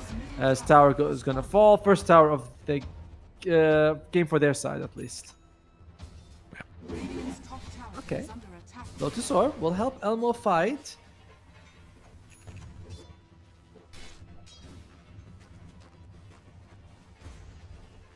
Bristleback, though, a hero that's like kind of desperate for net worth. When he falls behind, he suddenly feels like all that durability goes out to nothing. And Lotus Orb, while quite good in this game against like the Lasso and the Roar, it doesn't make him too durable to the like jump of the Chain Frost or the actual Monkey King damage. Yeah. Reflecting a Chain Frost. Very nice. Interesting. Very nice. But I feel like Lich is probably gonna be patient with that. Oh! Bottega. Oh my god. Roar Looks plus like it clockwork equals smile. I don't think the Faceless Void is smiling. No. No. No, he's not. We should type in all chat and see if he responds. I think that could be that could be good. How to get fired very no, quickly. no, Glenn, no. It's not worth it. Don't do it. We like working. Why would you do that? But he's got the Battlefield on Bottega, so the deaths don't punish him. I mean, at least he's farming. You know what I mean? Like, it's not like the Radiance the previous game that took 20 minutes to get. He's already got the Battle Fury. True. 16-minute Battle Fury Sun, 20-minute Radiance Daughter. It still feels like there's not much, just not much movement from Modus coming out, and I'm wondering why that is. Because you have a Death Prophet, they're kind of taking towers. But both of the supports, the Rubik and Enchantress, they're kind of wait and see supports. You come to them, or someone else leads the charge, but they by themselves don't do anything. No, doesn't do anything. Sigma moment. But I would have thought they would have played around the Bristleback and the Death Prophet and tried to do something a little bit more. But maybe they think, okay, well, Dark Lord's going to show up, Bottega isn't. Let's just wait, I suppose. Yeah, I don't know, bud. I don't know. Just being patient, I guess. Oh, here we go. Oh, well, patience no. evaporates with beautiful Chain no. Frost, or even the Roar coming out. And that is EXO down for the Stolen Roar hook shot as well, coming through. They find the Rubik, and it will be a dead, dire draft and an easy Roshan. Break it cheeky. They're like, remember guys when Modus was controlling the game the first 20 minutes in game 1 and they didn't take Roshan? Well, we're going to do the opposite of that. We're going to make sure we'll take it. Malibu, I was going to ask you, would you consider yourself a patient fella? At times. There are times where I have access to patience, but then, you know, I have patience with many things. Like if it's a process, if it's a task that I have to undertake, if I'm like in my teaching days, working with my students, very patient, very understanding. Nice. But then for other things, I find myself erupting sometimes. People not defending their catapults when we're trying to hit a tower. That was I really had a follow-up. oh, That's good. actually, I had this. Man, I had a Weaver in my game the other day. I was Nyx. There was a Shaker on lane. He was going to come up, enchant Totem on the wave, attack it. I was Vendetted. They had no True Sight down. I was going to Carapace the enchant Totem, attack out of Vendetta, set it up, whatever. Kill him. My Weaver just fucking holds W down the lane, doesn't Shikuchi before the fade time, and gives it away. Gets stunned by the actually instead of enchant totem, he fissures because of this. Dude. Oh, I had ruined. yeah. Patience immediately gone. You know, I like when you start the game and do it, you're like, okay, today I'm going to play a game. I'll be PNA. I'll be nice. I'll encourage my team. And, oh, you idiot. Yeah. I told you. Son of dog. I had this I was playing, what was it? Spirit Breaker or Zeus or something. I don't know. Something where you don't take the stun level 1. I don't know. And Sure. no, was it Spirit Breaker? Coddle. Oh yes, Coddle. I remember. I was playing Coddle and I had a Shadow Shaman, and we see the ogre. It's before first blood. He's walking up the river, and I see him come in, and I'm like, oh, we're gonna murder this guy. I look at the Shadow Shaman. He looks at me. We're ready. Instantly, the Shadow Shaman uses the shackle. And I go, he's just gonna TP right after. What'd you do that for? We had the blood grenade. We were kicking his ass, and he just instantly throw the shackle. Of course, the ogre TP's out. And you go, thanks a lot, buddy. Maybe he still thought he had chicken fingers. Ooh. He would have probably used it instantly anyway. Well, if chicken fingers, then shackled. And you go, thanks. All right. Very good. That's Very good. As for this game, he's dead. He's burned. Wait. Problems. Stretching it out. Making as much out of it as he can. Well, things are... Let's see. Blink Dagger is available now on Mio. He's 4-0-5. Sportic is going for Manta. And he already has a Blink. He's 3-1-5. Dark Lord, 2-0-4. Bakab coming out next. On the other side, Manta soon for Bottega. That's nice. Death Prophet working towards the BKB, some distance away. And Elmo about to finish the wraps, but 22-minute wrap Bristleback. Feels a bit poor. It does. It does. Level 15. Not bad. What are the other levels like? What are we looking at across the board? Level-wise, I think he's actually okay. Yeah, there's 15, 16, 16 on the other side, so it's not too bad level-wise for them. It's just the items and the net worth. Yeah, the economy. Not doing too well globally either, from what I hear. Don't get me started, brother. Don't get me started. You know, They say the worst time to buy a house is the best time to buy a house was yesterday, right? Now Yep. I'm like, I don't know. I'm worried. Well, it's good to know that our grandparents could work a job at McDonald's and afford 3 houses. Yeah, and a family of 2 families of 4. It's like when you watch Home Alone, they're like, he's going on a vacation with his family of 6 on, I don't know, what was he, like a delivery guy or something? You're like, yeah, that's just the economy back then. Yeah. Has a 8-bedroom house, suburban Oh, yeah, Chicago. The Yeah. castle. The castle. Yeah, all right, buddy. All right. So. Oh, 1J. Cheeky. Just Love popping it. them all the way. Kill those Do you think- trees. He's just like, I'm just gonna start. I started shooting as Sportic. He's got an Aegis, so not exactly the target you want to kill anyway. And Okay. Frost armor applied. Looking for the jump. Get the lasso onto the Death Prophet. Will the Wukong's command be enough to bring her down? Yes, with the roar on top Bottega. of the Chain Frost bouncing on the right side. Bottega coming in. No easy It's tough. access point. It's a tough start for the Dire. Manta used. Time walking it off, but the Boundless Strike onto 3. bye. Oh my god. The tip's coming out. The rage mounting. The bristles backing. The tone. Just how much punishment can one team take? At the moment, seems like more. Modus is up for it. XNE throws out the ultimate. I was kind of surprised that they're going for Sportic. I don't believe they bring him down. Just the Aegis actually expires. XNE is like, yeah, Sportic, you're a good player. Uses the Lotus Orb. Doesn't matter. It just doesn't matter. They don't have the damage to bring this guy down. Yeah.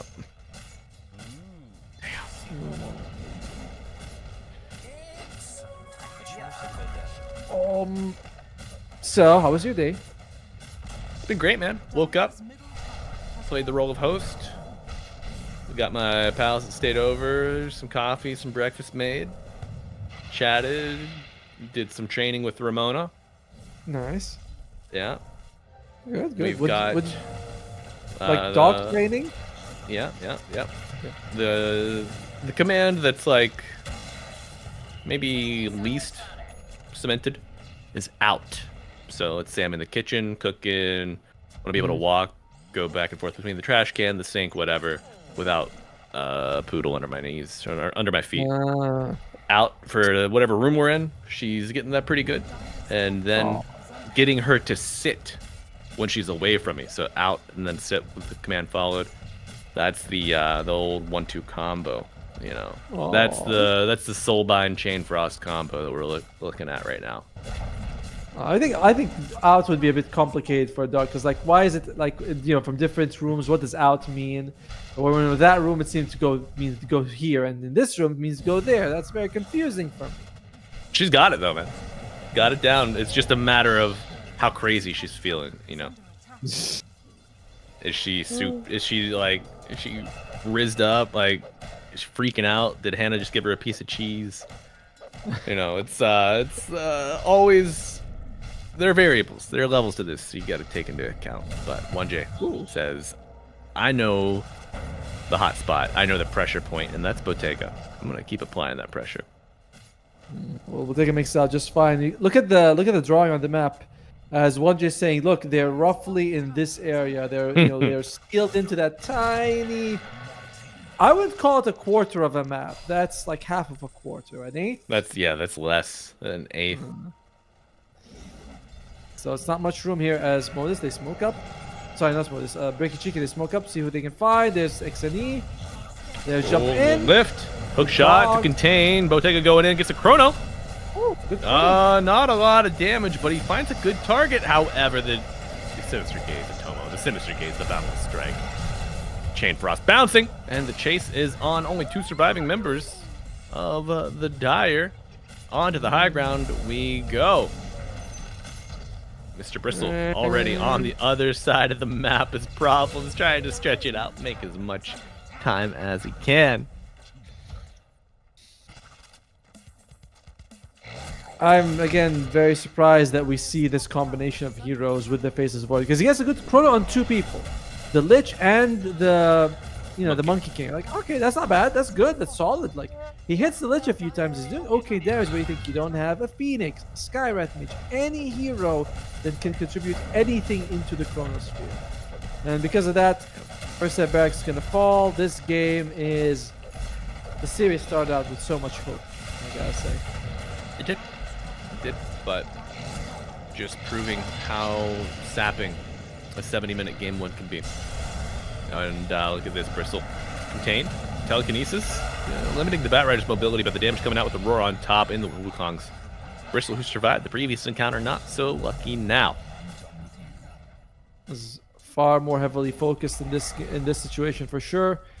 Problems where we're working out with our Ag Scepter. That is one of the saddest inventories. Like, can we look at the Enchantress inventory for a second? Yeah, that's the Razorback. There you go. Magic Wand, Brown Boots, Blade of Alacrity, Ograx. Void, bro. Oh. Just lets Bat take the shrine.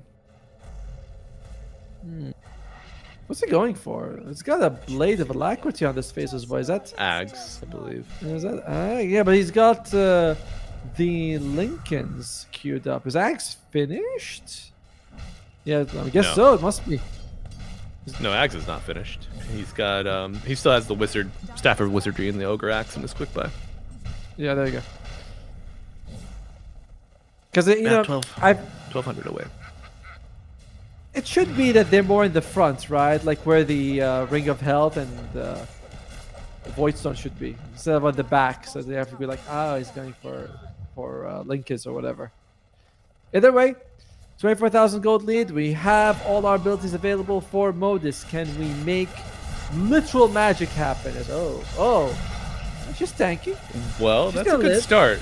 That's a good start, but you will spread it to everybody else in the last. So pulling him back. Hookshot off the mark, but X and E just still gonna go down. All of the drums of Slom procs coming out with the Manta. My God. Rubik from afar falls. And Mr. Bottega, TP in 5 will be available, trying to achieve that Aghanim Scepter. Maybe you write this off as a loss and fight for your final win. But I do not think that Freaky Cheeky will give you a moment to rest, to take a cheeky rest. You might have to go back and sell your magic wand. I think that might be the play. 2,000 gold. Got it. TPing back now. All right, efficiency, baby. And we got big hits. Okay. Pike on the Batrider. Very nice pickup against the Void. Chronosphere coming out, but he hits the BKB. So less damage will be taken, and it tickles indeed. With the Sinister Gaze on top, Void controlled, stunned, and dead. GG is called itself. 30-49, game 3. Our second and third game took less time than our first. What a rarity, and what a display of dominance from Freaky Cheeky.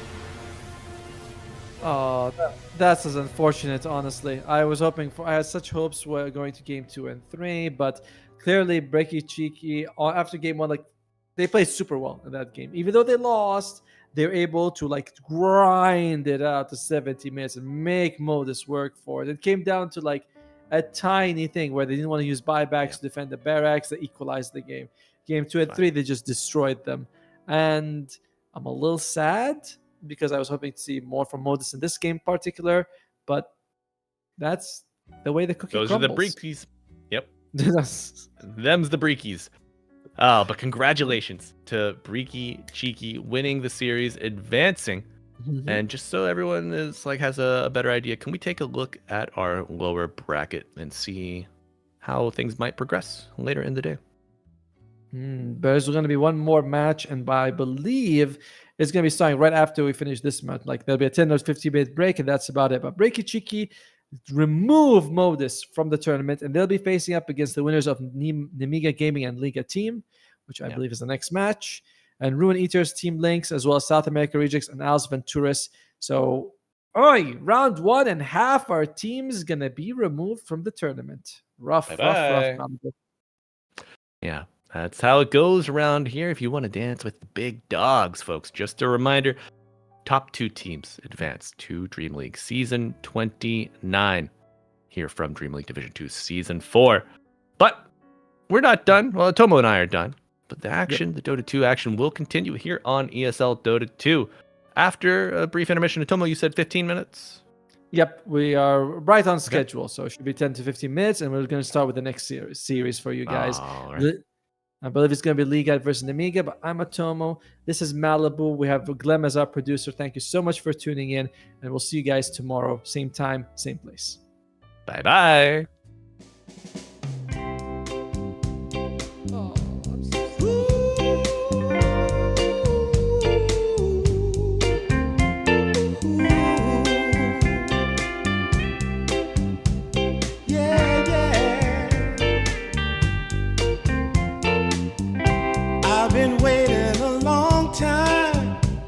Just longing for a glance from you, yeah.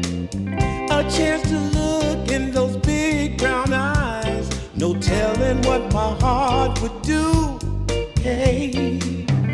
When we met, I sure knew it felt as good as it could be. In that moment, though it felt so good, I wondered why you noticed me. If you gave me just a little time, it would sure ease my troubled mind. Don't tell me that you don't feel the same inside. Don't tell me. These are feelings that I ought to hide. I don't care where you came from, just tell me where you wanna go. If there's a chance to be together, that's all I really need to know. Is it real or make believe that keeps me thinking of you? If you've got time to walk with me, I'll show you how my heart is true. And here I stand, waiting for you. Tell me, baby, what I gotta do. Don't tell me that you don't feel the same inside. Don't tell me. These are feelings that I ought to hide. Don't tell me that you don't feel the same inside. Don't tell me. These are feelings that I ought to hide.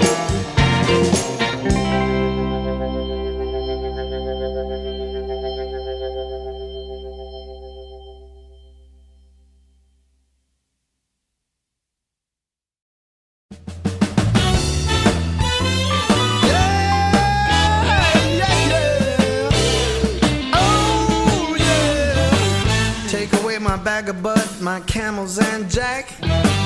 Go ahead and take them all, I don't want them back. Those nasty things mean really nothing to me, 'cause lately it's so plain to see. All I want is you, honey, is so true. Give it to me, baby, all I need is you. Yeah. Come on, you can take away my mint Cadillac. Take my Harley too, I don't need them back. I got an engine, Lord, it runs so right. As long as I get your loving each night. All I want is you, honey, is so true. Give it to me, baby, all I need is you. Yeah. Well, early in the morning, late in the evening, round around noontime, round about noontime, baby.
Go ahead and take them all. I don't want them back. The only thing I could ever really miss is what I feel when I get your kiss. All I want is you. Honey, it's so true. Give it to me, baby. All I need is you. Yeah, yeah, oh yeah. Early in the morning, late in the evening. Well, it's about late in the evening, baby. Right around noontime. 24/7, 24/7. Give it to me, baby. All I need is you. Oh, how, oh yeah, yeah, yeah,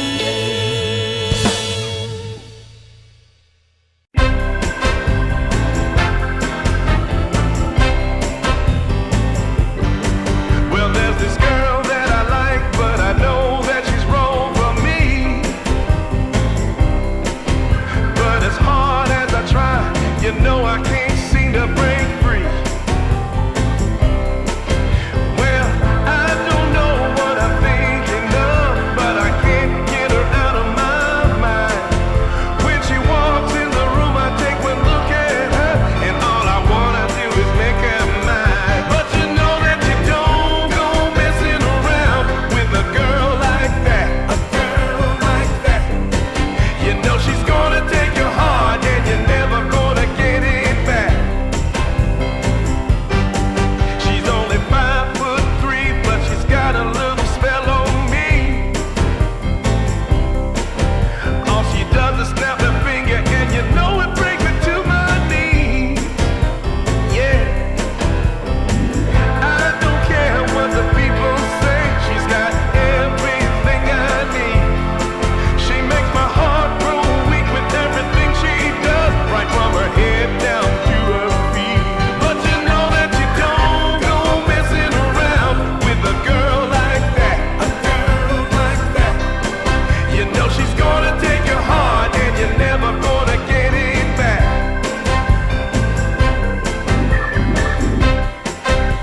She's driving me crazy, and I'm out of my mind. But you don't go messing around with a girl like that. A girl like that. You know she's gonna take your heart, and you're never gonna get it back. So don't go messing with a girl like that.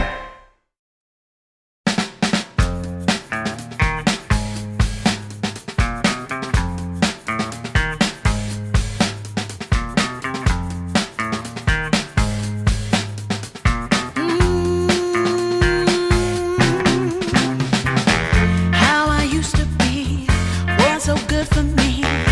In my mind all the time, no one I could turn to. Now that I can see your love has set me free, you came along, made me strong. I've waited such a long time, and I just can't believe in this new love I have found. Yeah, don't want it to stop when you know you got a good thing that makes me feel fine. Ooh, wherever it leads me, you know it's all fine. I never thought that this could sweep me off the ground. Oh, I don't want it to stop when it's feeling this good.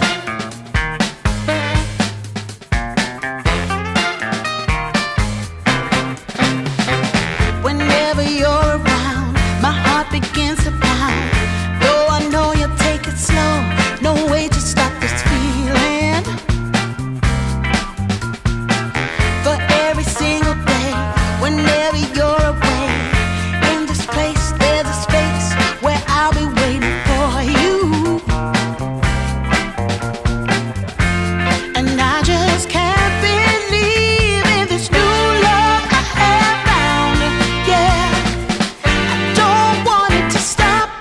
when you know you got a good thing that makes me feel fine. Ooh, wherever it leads me, you know it's all fine. I never thought that this could sweep me off the ground. I don't want it to stop. No, I don't want it to stop. I don't want it to stop when it's feeling is good. Feeling is good. Feeling is good. Ooh, feeling is good.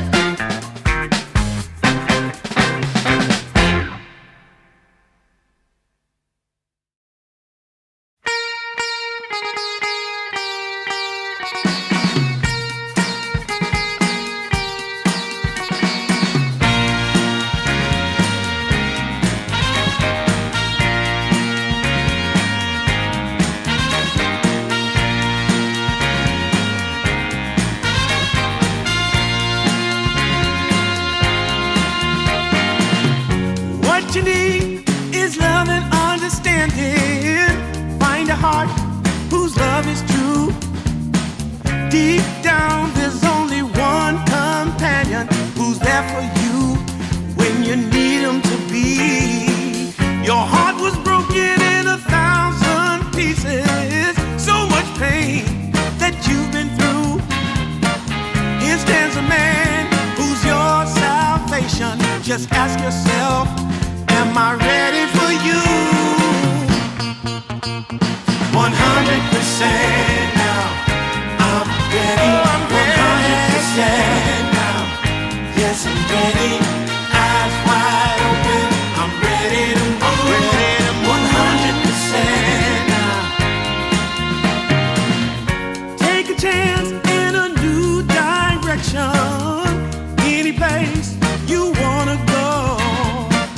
I don't have all the right answers, but one thing I know, I'm so ready for you. 100% now. I'm ready.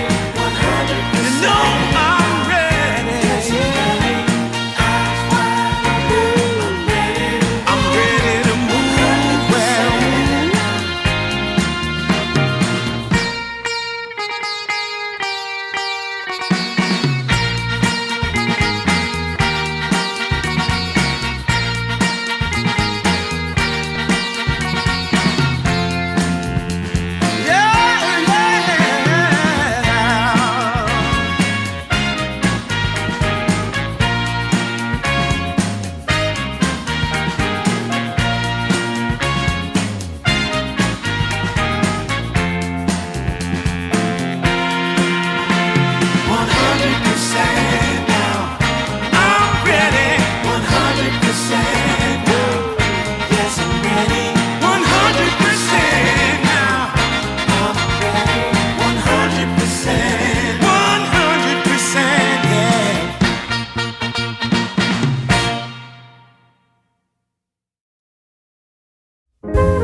I haven't found the one.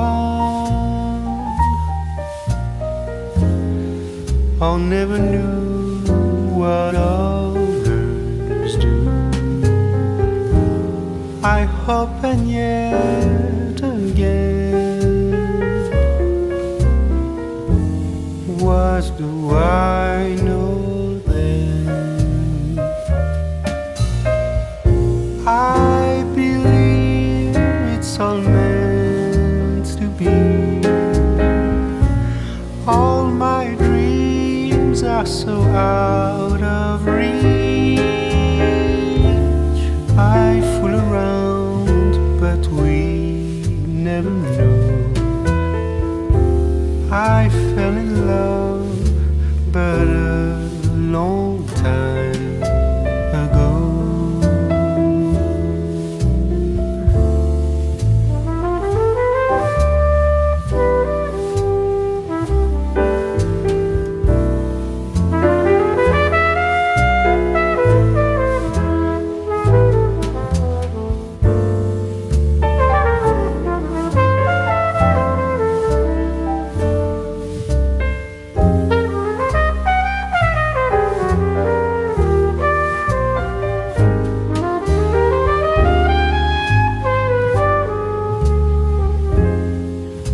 I sing the same old song. Been going on for far too long. I hope and yet again. What do I know then? I believe we're all meant to be. All my dreams are so out of reach. I fool around, but we never know. I fell in love, but a long time ago.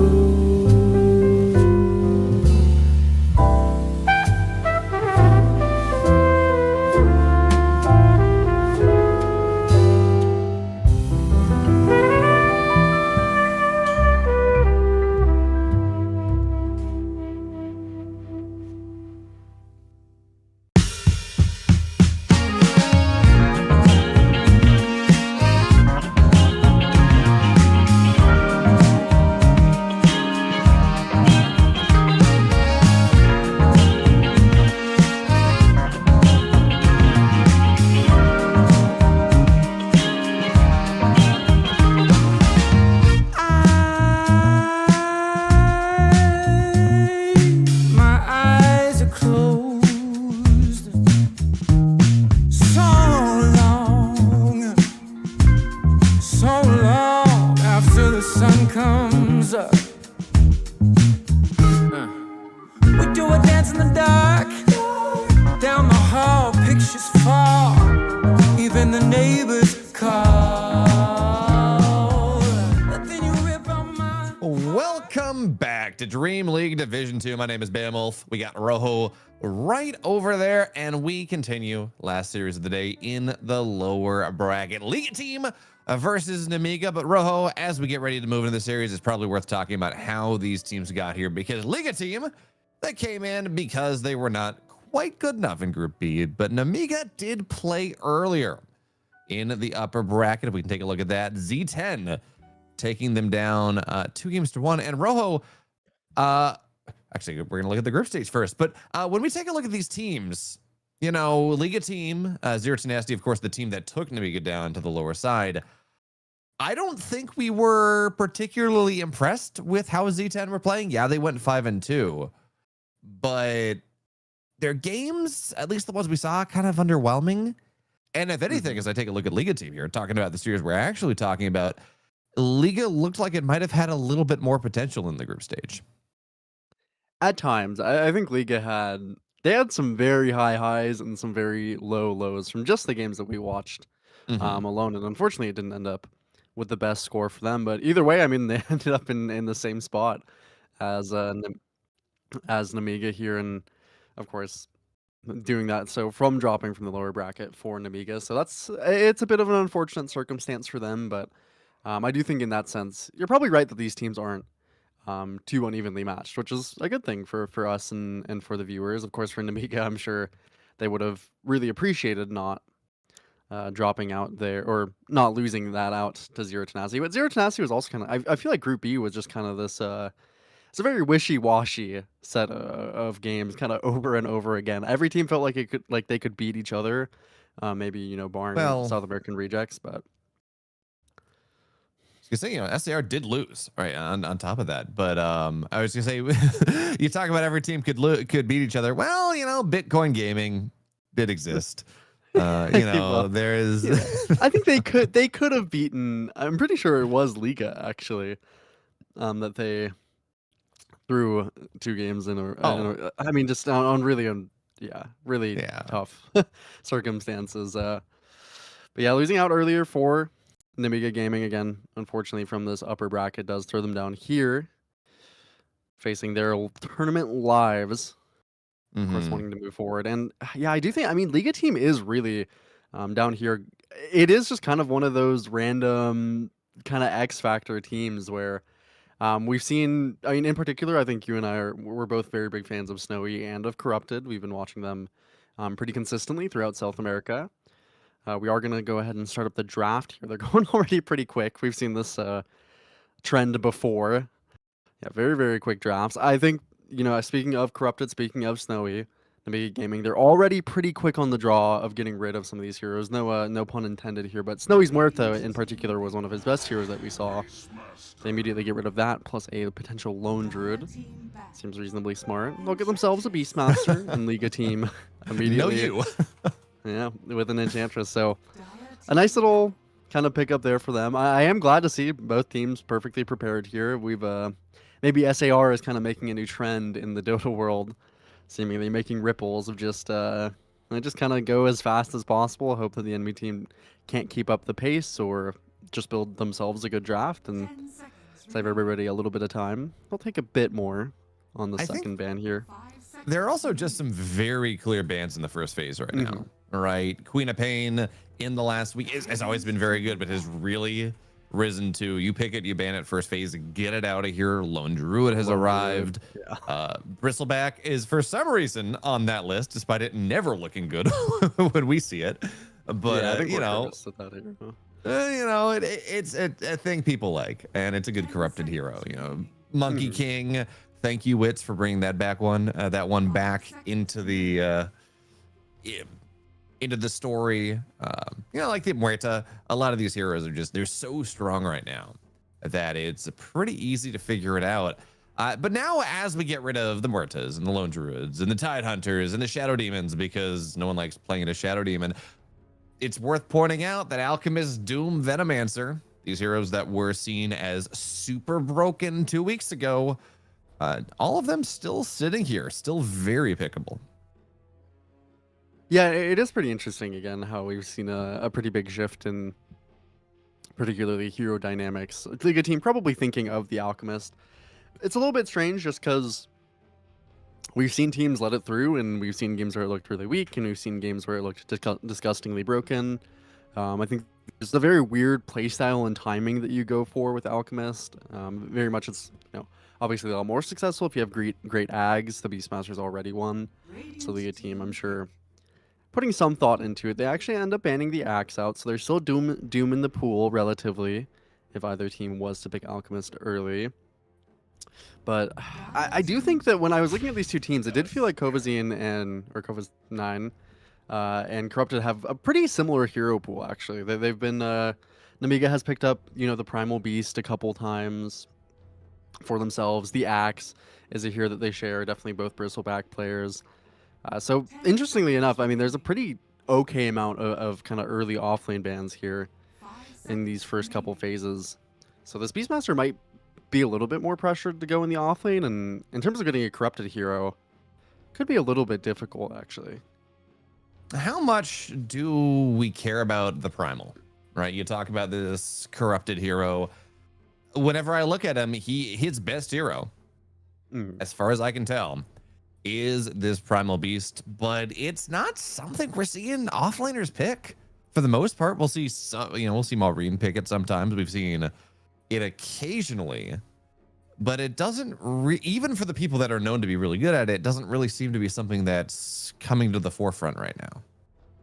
Yeah, and that's already a little hard for both teams. There's a BKB Piercing Stone already on the ground. I think definitely losing that kind of refresher synergy with Primal was a pretty big consideration, but I'll pick up Techie's Phoenix either way. Two very, very strong supports, mind you, to be left in the pool, and two supports that are really good against their supports, truthfully. Pretty low attack speed on both. I mean, Enchantress sometimes builds drums and whatnot. Not as much in recent days, but Tusk definitely really bad into the Phoenix in general in lane. Of course, the attack speed's slow. You have to be close to deal damage. Can get out with Icarus Dive. Techie's is just like the same thing, kind of repackaged. You have a W spell that stops people from hitting you. You're very, very obnoxious. You can jump away.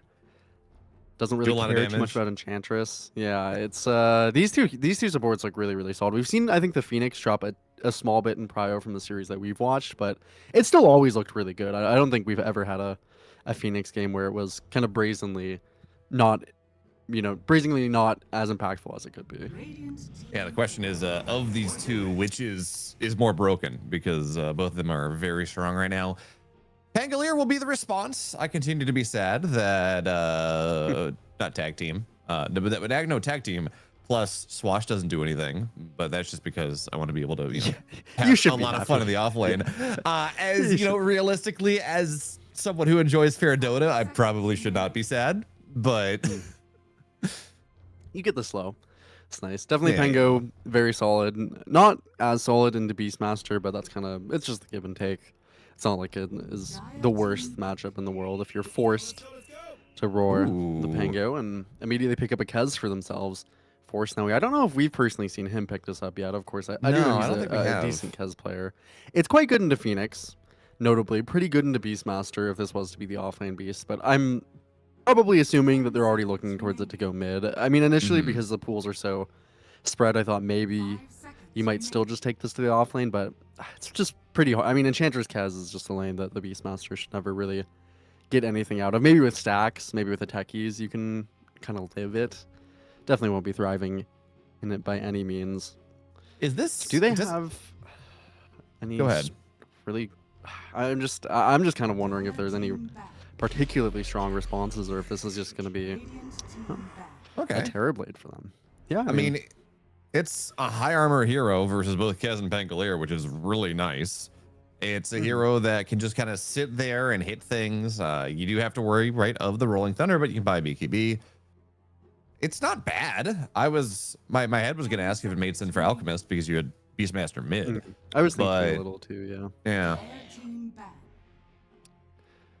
Yeah, very interesting. I mean, the Terrorblade definitely, typically Terrorblade considered quite good against Pango for pretty obvious reasons. Maybe it makes this hero a little bit harder to run in the offlane in particular, so they might look towards giving this towards Mirage. Could also, maybe there's a couple Mirage heroes though, maybe the Invoker in particular I think looks pretty decent this game. We'll have to see if he's fond of that one. It's decent against the Kez too, but I still see this Terrorblade Kez matchup, and I mean Kez does have that kind of taking damage over time, which can be quite troublesome for the Terrorblade. Decent AoE. I've seen this matchup go worse a lot more than I think you would expect it to. Maybe just because of the power level of the two heroes relatively, but it does feel like this can go pretty on a hinge rather quick. My question, as we see this Necrophos last phase ban, generally something that we're only seeing Wits play. But I don't know that we're gonna say. I don't know if that tells us anything about what Nemiga is looking the last pick here. It will be that primal. Okay, so it's not gonna go for corrupted. Instead, it's another BKB piercing stun. You love having that versus the Kez. How good is the lane though? Yes, primal is great at cheesing lanes, but straight up, it is a low armor strength hero. Definitely not the best into Enchantress, but I think out of all offlane matchups, sometimes you can kill the creep if you're able to charge through it, if you can get your levels. You're here that can actually kill Enchantress with the right kind of setup. And it's really good with techies in particular. That extra movement speed goes a really long way for the hero. Just being able to charge in, not being able to kind of get auto attacked back. I think it's a really solid synergy. And I do think the Primal just looks good in these heroes. Late game, if you have a break, it's really, really incredible. So you have that kind of scaling potential. Grabbing Pango is always great. Isn't it also kind of awkward because Eng can just dispel your onslaught? Until you have a BKB. Yeah. It can. The Enchantress is annoying again for Primal. It's definitely not the perfect matchup, but because you have the charge, and because you'll have relatively good damage with the techies, you have opportunities.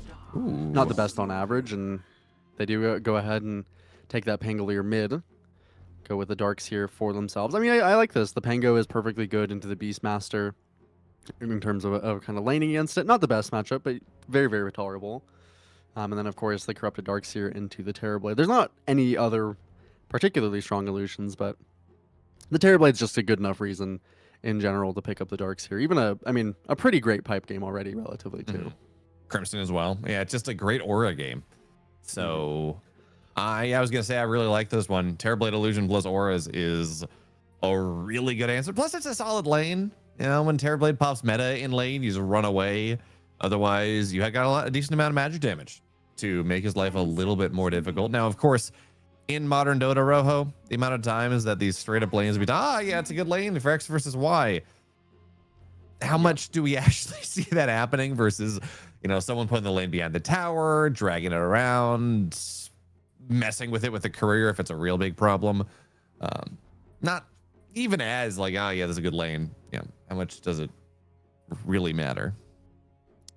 Yeah, that's a good question for Darkseer in general, to be honest, even for a pretty long time, as this hero just has really strange timings to kind of find and punish people. Overall, I think both teams drafted pretty appropriately to what was kind of presented to them. I think Nemiga's lineup looks particularly strong just kind of on its own. I do really like the concept of, I mean, just their lanes together. A Phoenix Terrorblade lane is very unlikely to lose. A Techie's Primal Beast, I think, again, presents itself a ton of opportunities. L1GA should have a perfectly good mid lane.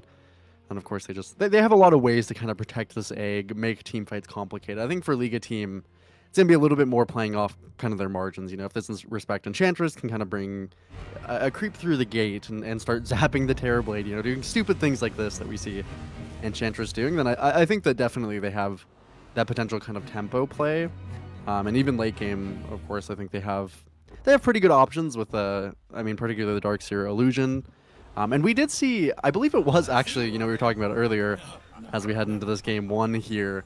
It was a Terrorblade against the Pango. Now, that was an offlane Pango, and I believe that was a Bitcoin Gaming game that we watched, or maybe it was an... It might have been in a Starbacks game. Either way, I think it was one of the South American teams. They did something on the high ground that was not recommended. And the game against the Pango, the important part here, what I'm getting to, is that it became pretty hard. I mean, the Pango, you only have one BKB again, Bayo, and a lot of times Terrorblade, you get that kind of later in the game. As soon as you spend that down, this hero with a refresher, that's what we saw in that game, was just able to kind of constantly kind of ping the Terrorblade over and over again. Of course, for Nemiga, thankfully, they do have a couple of ways to mitigate that role. So again, I mean, I honestly, yeah, I think both teams have done a good job of drafting pretty respectfully to the enemies. It's just, again, how much, I mean, honestly, how much can respect accomplish on this Chen is going to be one of the biggest things that I'm looking at. Yeah, the Enchantress it's a hero we're seeing a lot of play right now, dude. Not even necessarily for the creeps, but you know, for the reasons that you... Are we going to kill the ward? Okay, we will kill the ward. 100 gold there, going on over to respect. But, you know, the healing, the sustain, the vision that you get, the damage that you're going to find off impetus eventually, it's all really nice as respect bottom side. Not really going to be able to do that much. And one of the odd splits where the two middle bounties are taken by one team and the two edge bounties are taken by another. Not a little bit how we often see it work.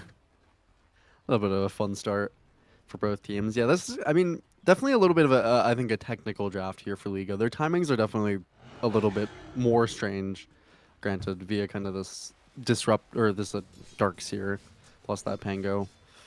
We'll see how Mirage does in terms of the laning. Again, I think Beastmaster's typically quite good against Pango, but you are a hero that can kill the Boras in the lane, which is a good start against this hero. Nice to always have. Respecting the bot side again. Does need to be very careful. This is, again, one of these lanes where opportunities will present itself. Already has to get the heal down here relatively. As Ariel gets level 6 as well, I could be a little bit worried just in terms of the damage that could come out from him. We've seen these techies, Bayo, really run over games. I think that's why you and I particularly are maybe a little more traumatized from some of these group stage matches we watched. It might be better to say that we've really seen techies run over early games. Because there are a bunch of games we've seen where there's a techies that's like 7, 4, and 12. Maybe that's overestimating a little bit, but some crazy number like that at 15 minutes, and then they still lose because techies is still very much an early game hero. As well, the Ion Shell here, Vanilli's got to be very careful. First blood goes to Sayush. And now you just get out of here. That's Metamorphosis level 2, and it's not really putting a lot of pressure on the lane. The lane's in a bad position for Self-Hate to do that. He will eventually get there, but again, half meta duration, not really putting any pressure on the offlaner, and not able to keep your 5 alive either. Pretty tough situation. I mean, you're not supposed to really be dying before the Darkseer hits level 3. That is one of the big no-nos of a lane, especially as a Phoenix. So a little bit of just a nice move for Sayu finding that kind of kill, and I definitely wouldn't expect him to. And kind of these small margins, these Darkseers, they will catch you off guard Corrupted himself very, very much a Darkseer player. Gonna know those Kinda, a lot better than the people he's playing against. kind of interesting as well. I don't know if this was just to catch the Phoenix and Icarus dive, but he did take Vacuum at level 2. And generally, that's the point that you're not spending unless you're doing something, right? You're either you're generally just kind of like holding the point until level 3 because when you get 2 points in Ion Shell. But I'm assuming it was to maybe catch an eye. Eventually, maybe led to Vanilli's kill. You get that point, you pull him out of the Icarus dive, and you're able to have. Doesn't feel pressured. Just period. Gonna get that extra quick wit as well. So you're gonna put enough pressure. Actually, there's no Icarus dive. Is this just a kill? Is this gonna keep walking? It is. Snowball into him. Yep, absolutely. The blood grenade there is a big problem, and a second kill on the bottom side of the map. And Self-Hate can't really be here. Corrupted is low, of course, but Sayu's about to come on over, and yeah, double Ion Shells. So Lotus will go over as well. And you said that this Phoenix Terrorblade lane should be pretty good, Rojo. It should. I'm not seeing that. This Terrorblade Tusk just running at the support is making life incredibly difficult for Nemiga. Yeah, I think that definitely Vanilla and Self-Hate, it feels like, are kind of making a pretty key mistake of splitting their heroes, trying to kind of fight the Tusk with an Ion Shell. It's just not the best idea. Maybe something that you normally do want to do with the Phoenix, but this time around, had to expend the Icarus dive just a little bit early, caught too far away. Really, I mean, really nicely played by Corrupted and Sayu, and this is going to put them at a really nice spot. Even Sayu, he's going to be open relatively for starting to stack, starting to look towards Rune. Secure that top side for Mirage, who is doing not the best. Granted, in the Beastmaster, it's Beastmaster is a strong laning hero again. Some of these denies are probably bores, so that makes it a bit more tolerable. Yeah, Mirage is actually down bot. Respect. Oh, there we go. Okay. Counter kill a little bit, but you talk about Mirage, you getting out denied. He was actually up in levels as that happened. It was level 5 to level 4. So yeah, having a pretty good time overall in this top lane. It's just my eyes are sticking here because the second an Icarus dive is used, Vanilli is pretty much dead. Honestly, even if he does Icarus dive, you do have the vacuum to pull him out of it, and that's a bit obnoxious. And Vanilli's, they're diving. Wave. Okay, just for the wave. Go. Maybe not. By Aerial. Look, that's value. Even if, Corrupted should be able. Oh no, it got dispelled. Totally forgot about that interaction. Corrupted's gonna go get taken down. I was gonna say, Corrupted's out, whatever. Should be able to surge away, and then you forced a TP that is now maybe something you can take advantage of. But the dispel on that reactive taser is yet another reason why this spell is utterly broken. Yeah, it's going to be relevant for a decent portion of the game too. You can get rid of the shield crash for the Pango, so you can definitely throw off his math in that regard. And of course, with Respected, we know just how badly that can mess up a Darkseer. L1GA will take over to level 6 the same time that Mirage does. Immediately going to start the Rolling Thunder, and not the most timely pause here for Liga, unfortunately. Does DS mean Discord or Darkseer? It might mean disconnect. Could be, probably it's Discord, but could mean disconnect. I think it's Darkseer. It's more fun. Yeah, it's probably. Yeah. They're probably saying Darkseer, and that will be not enough time to actually get off the roar. Catches him late. Yep, and now Rolling Thunder on top of Wisp, but the Phoenix is here, and Rolling Thunder is down. Mirage has to be very careful. Nice dodge on Aerial as he moves forward, but everyone very low. No one actually dead. Aurora was used, Rolling Thunder used, Mirage bottom side. Regen. Gets himself a regen rune. Oh, Might still go down here. It's a lot of damage, but hey, there's a board. A disarmed reactive taser board. Not the thing that you have, not something you see every day, but. Yeah, they had a snowball, but I think it's quite wise they didn't dive that far. Really, I mean, Mirage just getting a regen down there. That is a really tough sequence for L1GA.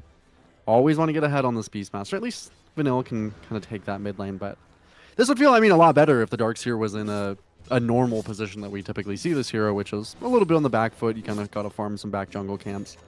Corrupted is not at that spot. Self-Hate is actually the one who's taken up to hitting the jungle already. You can get dove under the tower. You can get pressured really heavily in this one-on-one. And the bot side, bringing Mirage over, I'll try and get this wisdom. It's I mean, he has a lot of HP on this Hey, Primal Young G Beast. TP's into this one, so it is pretty committed. Phoenix here as well, and they will be able to secure it. Mirage rotated over, does have a TP available though, just to get back to mid if that's what he wants to do, but very heavy commitment on the bottom side. Meanwhile, of course, Darkseer just got his, and now he is level 6. Although, how we talk about level 6 getting there pretty early, your kind of first round of ultimates. How impactful is this wall, like this first wall for Darkseer? Usually it's not super impactful, but you can use it for pressuring some dives. If the Terrorblade pops meta trying to fight you, occasionally you can get Or Halo into the blast mid-side. stuff on top of Mirage. Not going to be able to get the Rolling Thunder up in time. And he thought he was safe. Everyone was bottom. But there are just so many layers of lockdown that Nemiga have in this early game. It's very, very obnoxious. Of course, at some point they'll be using that to maybe attempt to deal with Corrupted by getting a kill early on the Mirage. Probably more impactful. Look towards the rune. Respect Sayu. wanted. Yeah, he's dead. Phoenix going to dive on top of him, and that is really not the Terrorblade. I think it was just... No, that was a meta to get the kill. It walks in, but not only are they going to get the kill on top of this Tusk, which is obnoxious, is Raptor Dance on top of Kavison. Still, decent damage. Actually, Kavison, that looks like very heavy katana damage. Yeah, I think if he popped the E, he would have gotten the kill on Snowy. Either way, it was very slim margin. Kovasnin is not having a particularly good lane in terms of CS. At least got all his XP. That's what usually matters for the Primal, but it is going to be one of those games where we see the Primal a little bit on the back foot. You're not going to be the beneficiary probably of really any sacks, since L1GA is going to be taking the majority of those. It's going to be a bit of a poverty beast, and that's okay. We're used to seeing that, I think, more often than not. Kovasnin is comfortable playing it more often than not. Yeah, we didn't really expect him to have a good lane. Not into Enchantress plus Kez. That is just not a... There are lanes that Primal Beast can have a good time in. This was not really one of them. Is now heavy rotations north side, trying to see if we can go find self-hate, but his illusions are well aware of what's happening. This should secure the tower, but they're not going to be able to go find this Nemiga carry.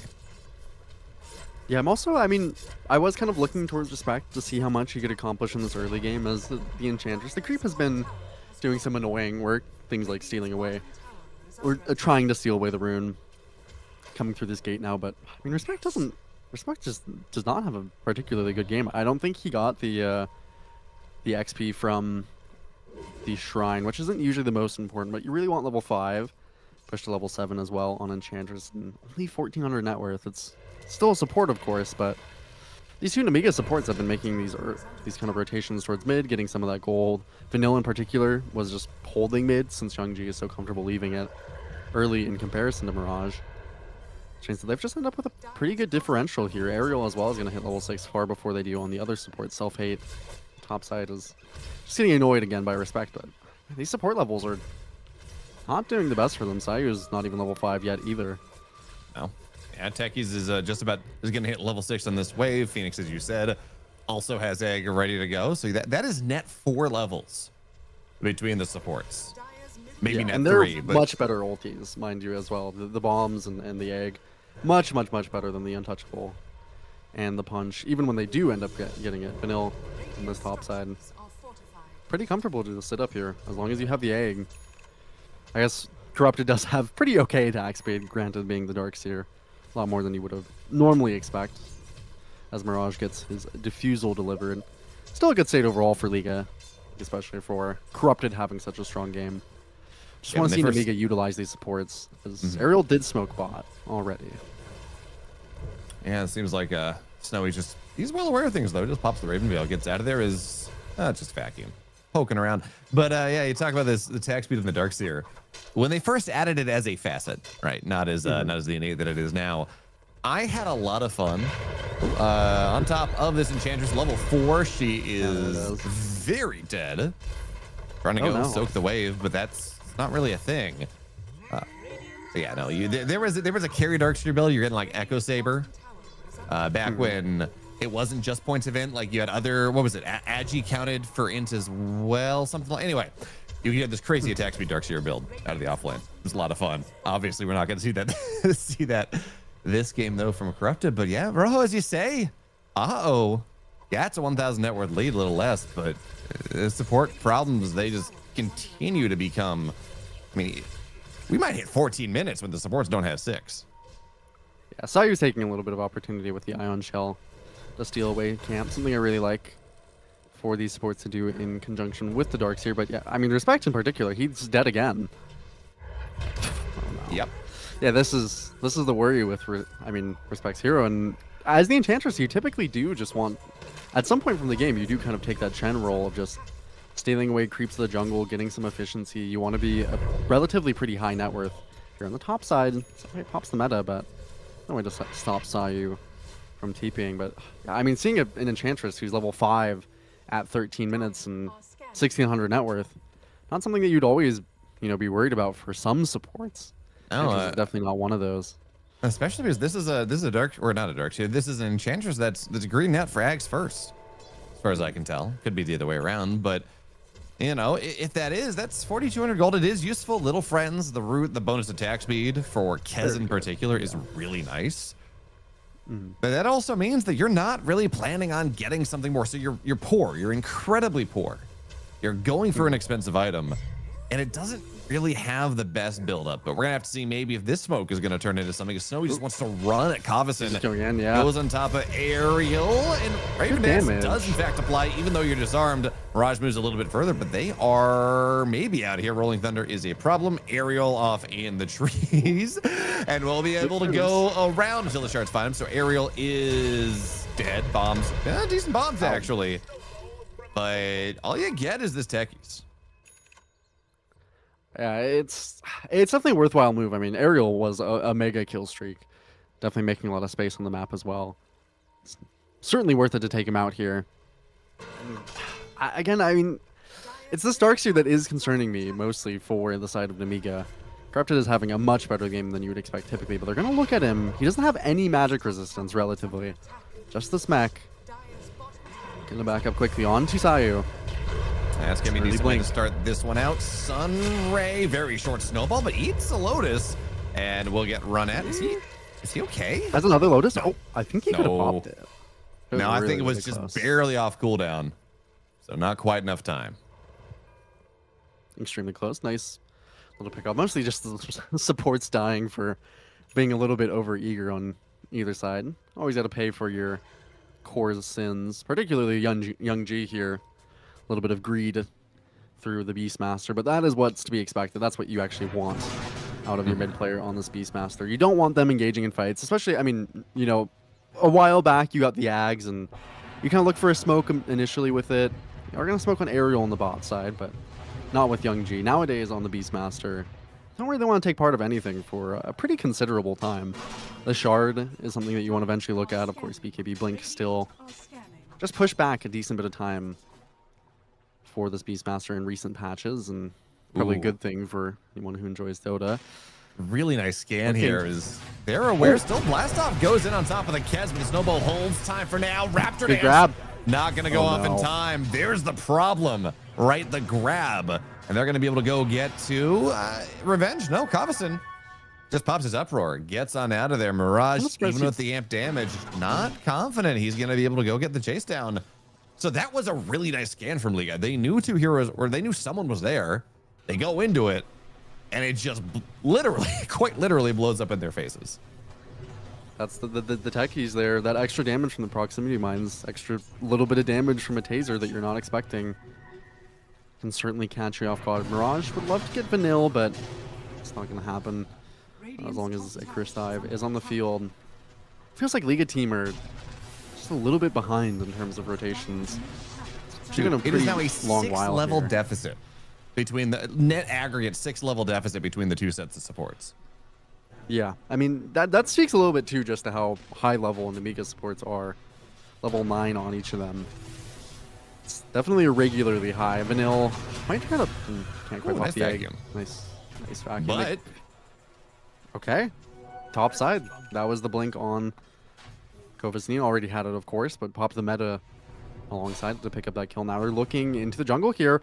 So much damage. Yeah, this is actually okay. So Mirage should be able to get out of here, would think, but Coffison moves on top. Pulverize, no mana, not for 16, no mana anyways. But the Sticky Bomb slow is obnoxious in and of itself. Onslaught's through, and they get another. So now we are starting to see it was a bit of a net worth lead for Liga, even as the levels were a big problem. But now that level lead has turned into a net worth lead. Mid tower should go down here as well. Terrorblade. Well, maybe not. He's going to back up. I was going to say he's still got plenty of time left on the meta, but as you do have Pankalier, maybe we're not going to go commit to that. You did force a fort, though. That is some level of value. It's something. I mean, relatively, they're not. It's still corrupted at the top, which I think is a very, very good sign still for Liga, but yeah, he hadn't built any magic resistance yet. He went straight away for the Crimson, which I have to find quite interesting. If you ever get caught again by these kind of moves with L1GA, particularly when Aerial connects, we've seen it time and time again, Bayo. This Techies is, it's adding a lot to every kind of fight that you bring into. Of course, that magic resistance reduction alone makes it so that you are not nearly as tanky as you think you are corrupted. It's got to go for that pipe next, as we spoke about. I'm just not quite sure that the Crimson first is what I would have gone for. He is the Darkseer player. I'll give him that bit of trust. He'll be very strong when he manages to reach both, but I'm afraid that he'll be walking into timing by the time that happens that potentially Nemiga are going to start looking eventually towards Roche. Going to start looking to play with L1GA soon. He's level 15. Again, he's not left the jungle here. He is 200 CS already. He's above the Terrorblade in terms of farm. Out of Corrupted. It is of farm. It's a 10 level lead across. You talk about level 15.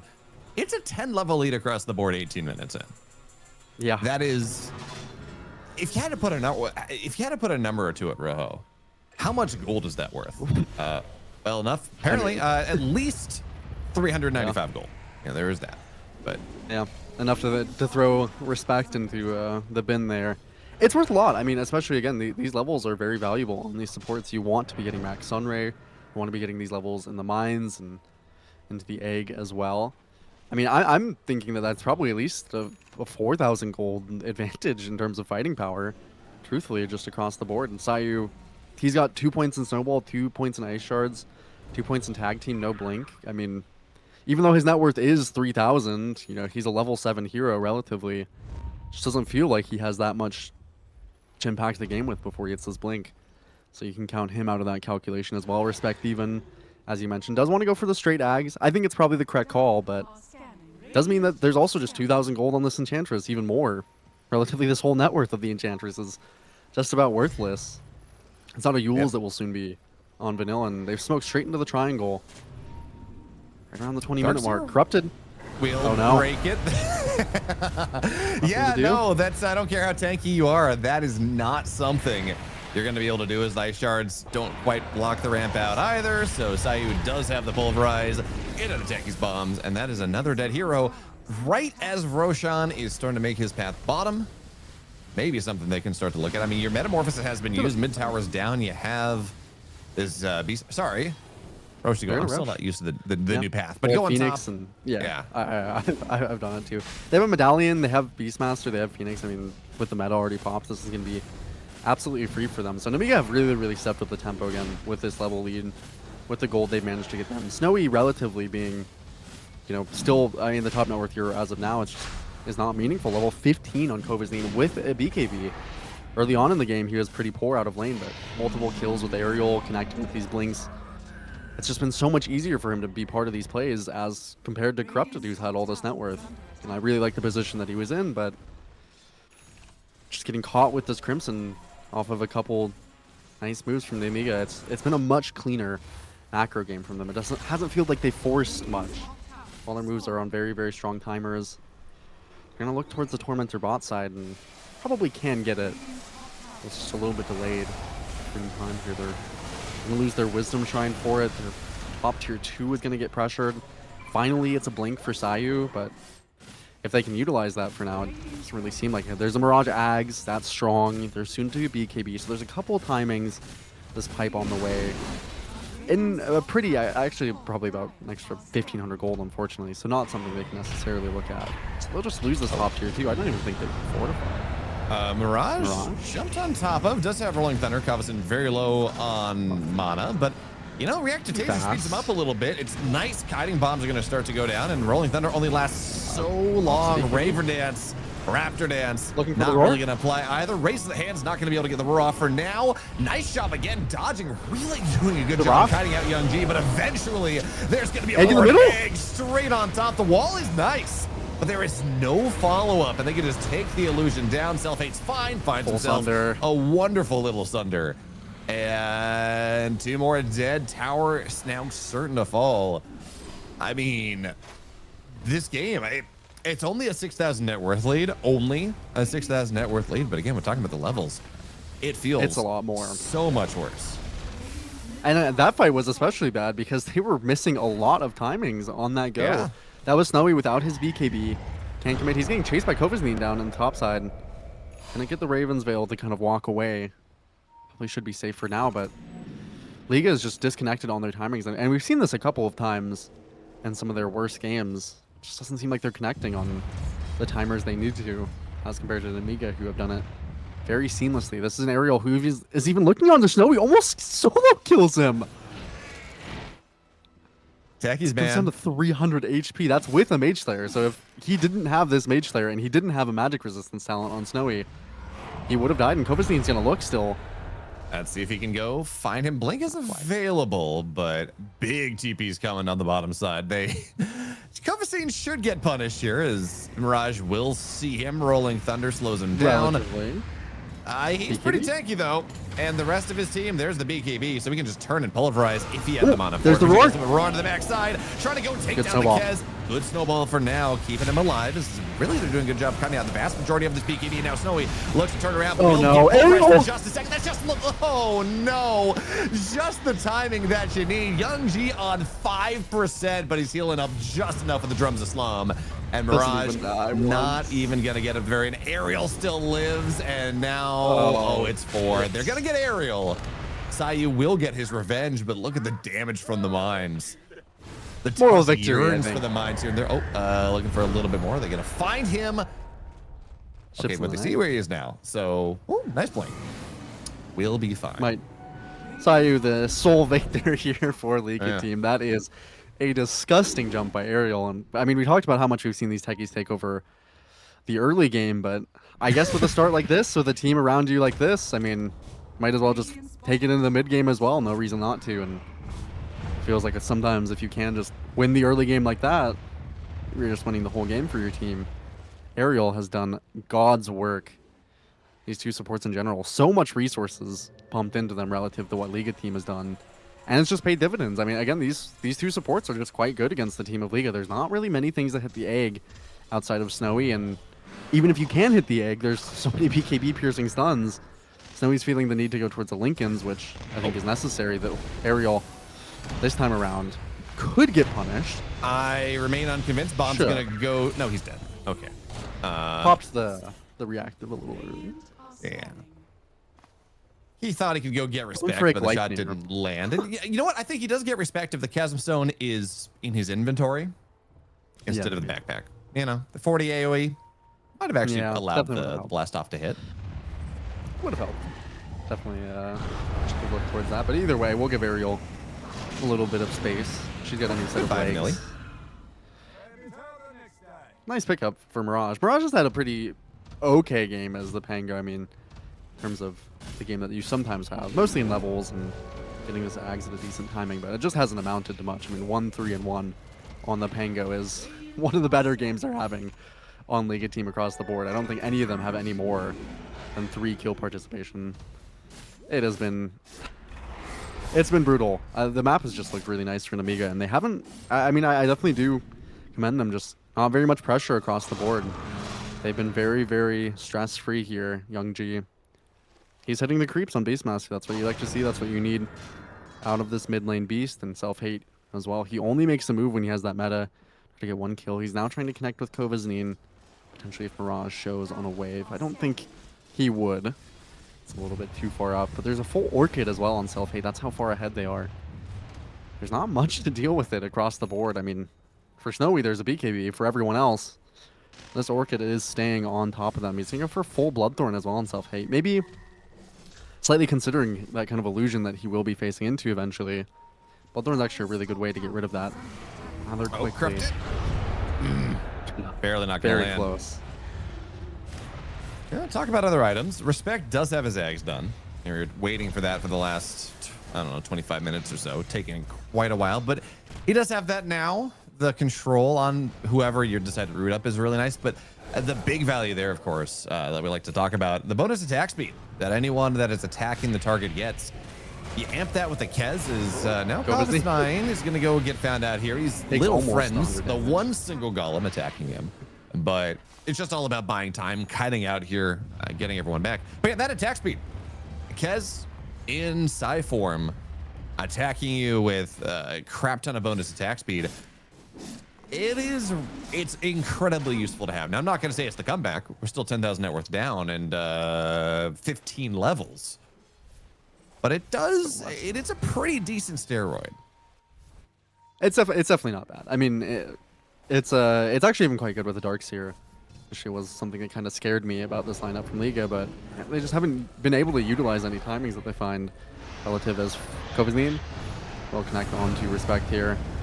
Should be an easy pickup eventually. Self-Hate is just by himself, fully in the triangle. Just now he's trying to slow farm, but let's pop the meta. Should be safe, so at least they get that for the time being. It's a very small win, but relatively how aggressive Self-Hate can play without getting punished is an omen enough. His build is so tanky as well that he's gone for all those extra points and stats. He has this Orchid, but he's still about 3,000 HP. They haven't... I don't even know if a singular wall has landed on this Terrorblade yet. 30 minutes into the game. One. Yeah. Okay. That's a... I mean, that's a lot more than 0, actually. So we'll take our small victories for Liga, but there's not many of them. Again, not more than 3 kill participation across any. I guess Sayu has now been a part of 5, so those 2 pickoffs, they kind of put him above. The 28-minute Bloodthorn, by the way. Yeah, just ridiculous. And again, there's no real way for them to get rid of it except for Snowy for the time being. Sayu's going to look towards the Lotus eventually. It's going to take a decent while to get to. I mean, they're smoking up again, which isn't really much on the timing either. There's no Blink for Corrupted, and there's no Lincolns for Snowy. They're just hoping to get some kind of vision out. I don't mind that if this is a smoke for vision. Try to set up for this top. Roche eventually is Mirage. Crazy place for him to be playing. He's been back there. They have a really nice ward that Sayuch put on the right side when he was trying to run away from Corrupted 5 minutes ago. That has been giving him a decent amount of safety as he tries to go run away from the gang squad of this Beastmaster that was trying to go take him down. So yeah, he's been farming. What's the thing they say? The safest part of the map sometimes is the enemy's side of the map, and that's where he's been. This move is scary though. 5-man smoke coming out of Nemiga, beelining straight to where Snowy is.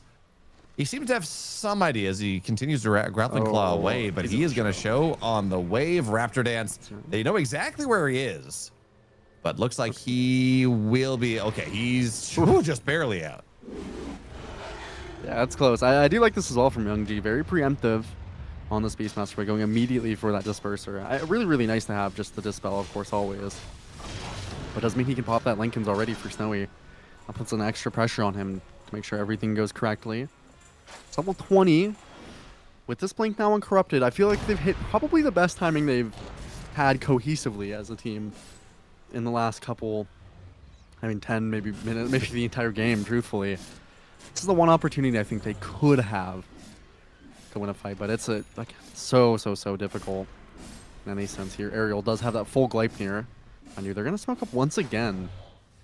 Haven't had to use that many. A full jam on Vanilla, level 20 on Primal Beast. I don't think they're stronger by any means on Liga, but this is kind of the do or die moment for them. It's got to go perfect. They're well positioned on the high ground to break this smoke. Is okay? Smoke on the Beastmaster. Now down. They know someone is up on the high ground. They'd love to get Snowy if they can go connect on top end, but you got to be careful about the snowball moves in onslaughts. doesn't quite. spend his pulverize just yet. Now looking for the roar. Here comes everyone. Decent snowball? And it's a really Not good enough. snowball. Holds to alive, but right back into the egg.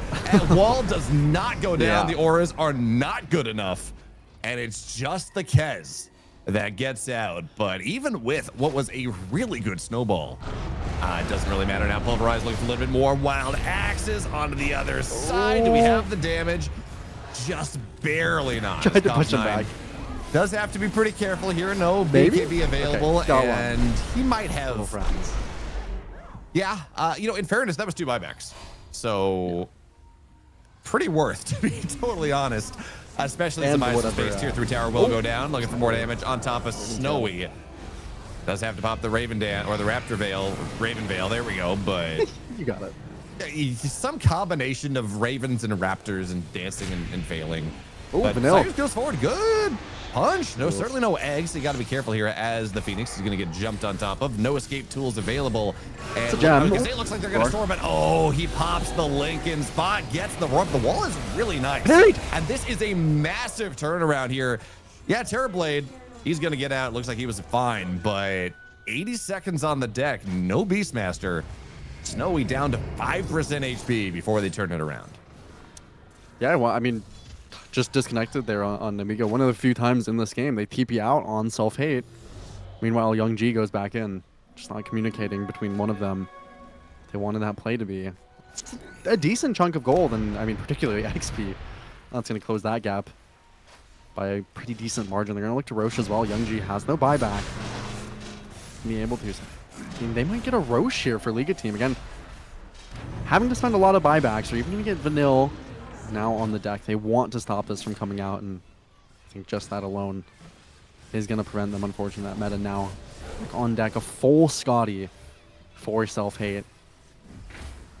Oh, great. Corrupted, Better illusions. Corrupted had such a good game, but yeah, he's not even level 18 yet, so unfortunately, doesn't have that wall available even for 30 seconds.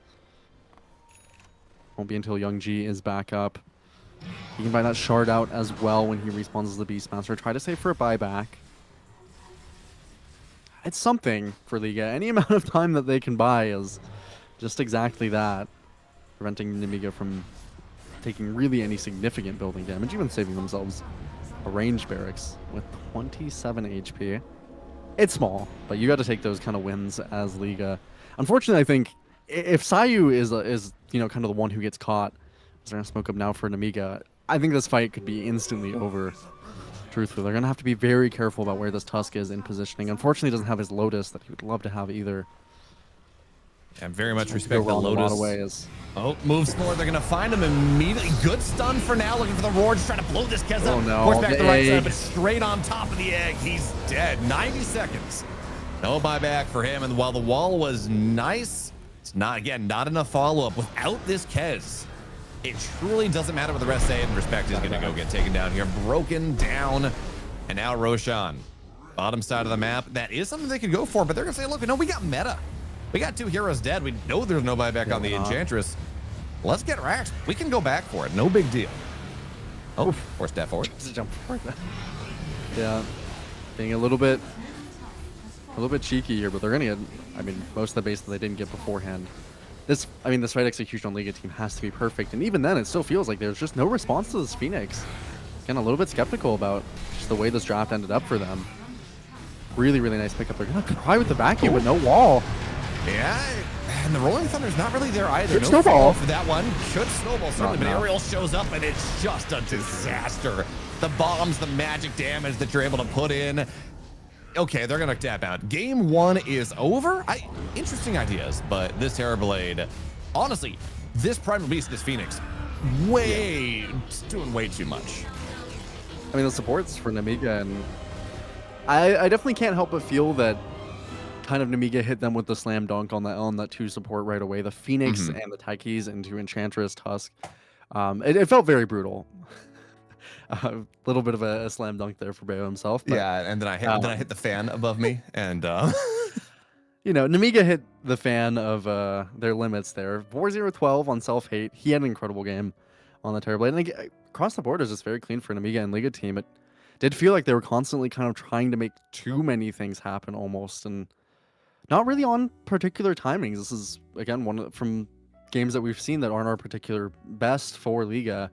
Does seem like they just kind of have that disconnect. Even Snowy Kez relatively was a little bit underwhelming this game. It was a very hard game, mind you, for the Kez, but just kind of begs the question of how much of this was draft and how much of this was Liga team kind of looking to force things with the draft they had. Particularly, I mean, respect on that Enchantress again. His net worth was so low for such an early portion of that game, and then he started farming kind of mid to late game, never joining a part of things, which kind of the direct opposite of what you want from your Enchantress. So it's overall just went really, really poorly for Liga team Nemiga Gaming.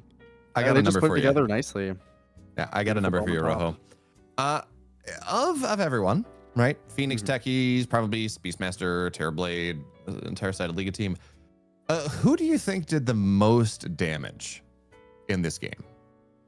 I mean, I would maybe guess that it was Kovasnine, but it might be Ariel. I would put those two. It was by about 3,000 damage. Most damage in the game. And that's ignoring the magic weakness that you get from the mines. That is doing even more. The 15, 20, 25 for Primal, well, for a Beast, the Primal, and a Phoenix. It came up nicely. It really did. They put, again, a nice little maraschino on top, a little cherry to finish everything together. And Nemiga Gaming, game 1 here, they are going to take it away. Of course, Liga team, it's a lower bracket, their lives on the line. Potentially 2 more games they can bring it together. We'll have that for you just about 10 minutes.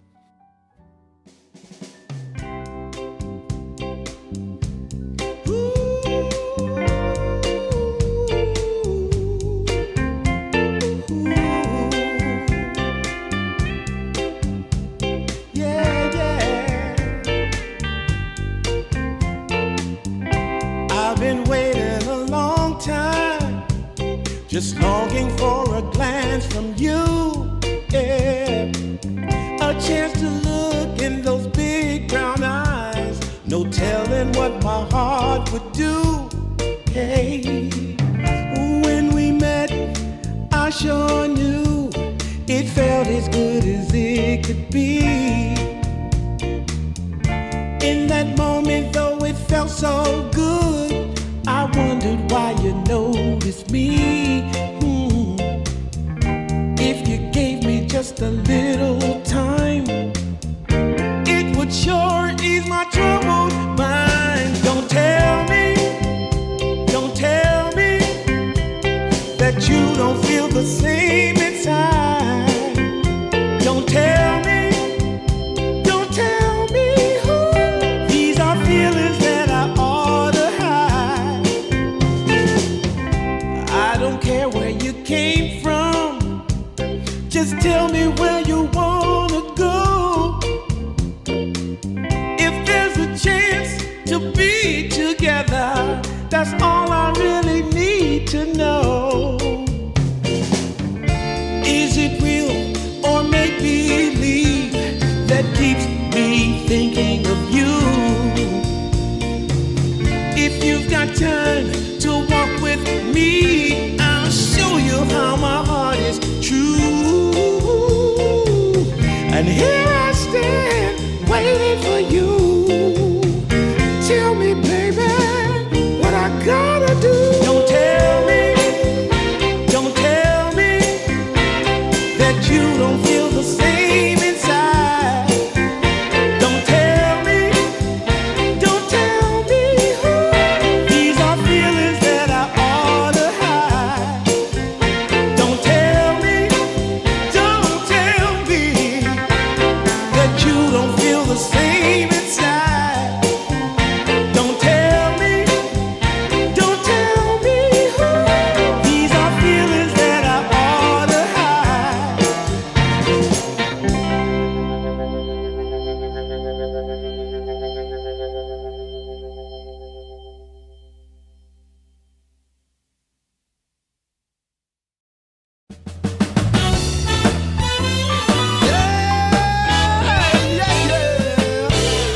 Oh, yeah. Take away my bag of bud, my camels and jack.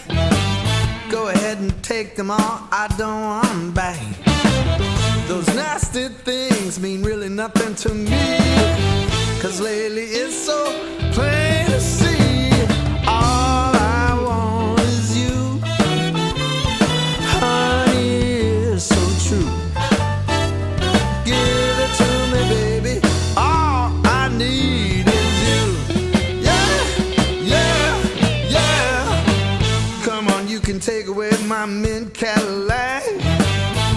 my Harley too.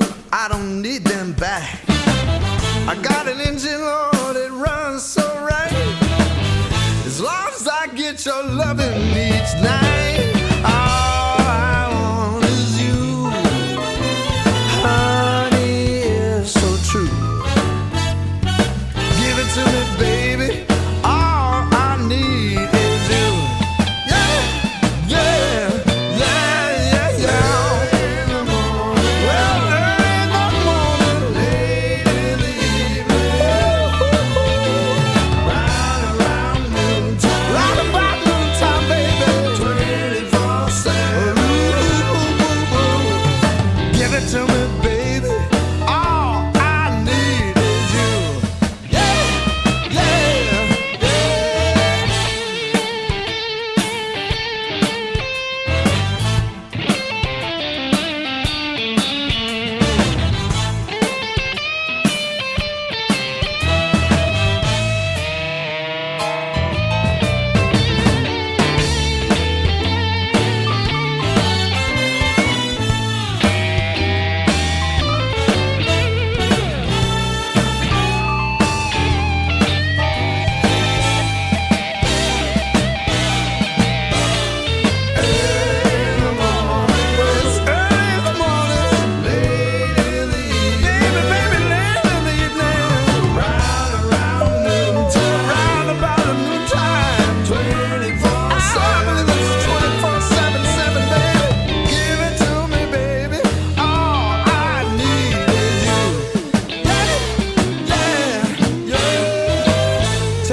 Camels and Jack.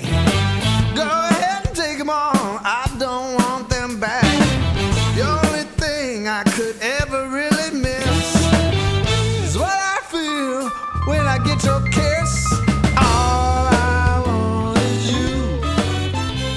Honey, it's Welcome back to DreamLeague Division 2 as game number 1, Rojo. You know, we weren't sure if it was more of a draft issue, more of a play supports. At a certain point, that's a lack of team optimization that really needs to get solved. Yeah, I mean, the picks were great from Nemiga. I think they set themselves up very nicely in terms of the draft, but I think there were opportunities and timings for Liga team that they just weren't able to find, again, partially because of those levels. I mean, Vanilla and Ariel got level 6 extremely early in the game, level 10 or so. On a Phoenix and a Techies, they're able to turn that into multiple kills.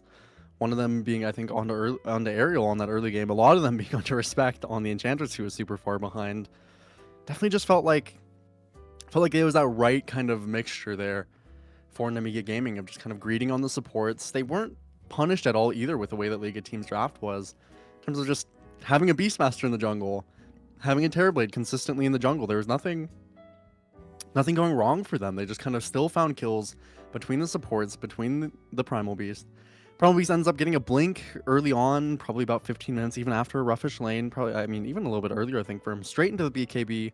All the timings just fell in place. And yeah, Liga team, again, I think there's opportunities, but they kept smoking, you know, while Corrupted was a full Crimson. And it was a full Crimson into this Techies who had the most damage in the game. And so as we head into this Game 2 draft here, I think you are not misled here by Liga team, by Snowy as the captain to ban out Beastmaster Techies. I mean, maybe those are heroes that you could have first picked for yourself, but they looked really great on Nemiga. I mean, I can't blame them for dropping the ego a little bit here and just getting rid of those heroes. They dominated the game. Yeah, thank goodness. This Techies hero, I know we talked about how if the game goes late enough, maybe it's not quite as overpowered, but first 20 minutes, it does so freaking much. The Dispel on the Taser, and actually this was kind of interesting because this was a Techies that we saw from Ariel that actually got a point in sticky bombs. Generally, we're seeing like 0-2-1 type of build, 0-2-2, just really focusing on blast off, really focusing on reactive Taser and just taking the power. But you know, even with that, a little bit of a different build from Ariel, able to do everything he wanted to do. This Bat Rider though from Liga team, decent hero, certainly. Most likely we're going to see that going to be the Corrupted hero. This is kind of a hero that has fallen down the pick order quite a bit ever since the patch dropped. Yeah, it's not. It definitely has kind of lost a little bit of its luster in terms of just how much it can actually do in the early game. But we've seen it do some pretty decent things still. It's definitely not.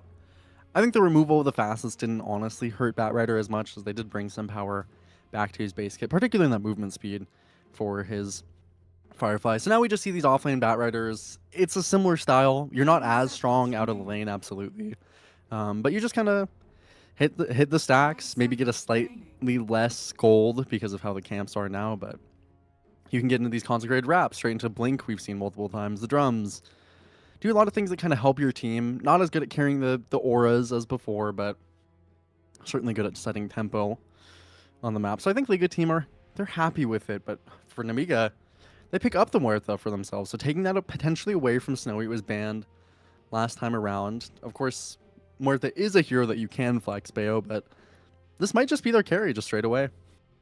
I don't mind it. You might have to worry about Batrider Lasso, but I mean, realistically, every carry does, right? You can build a Lincoln's.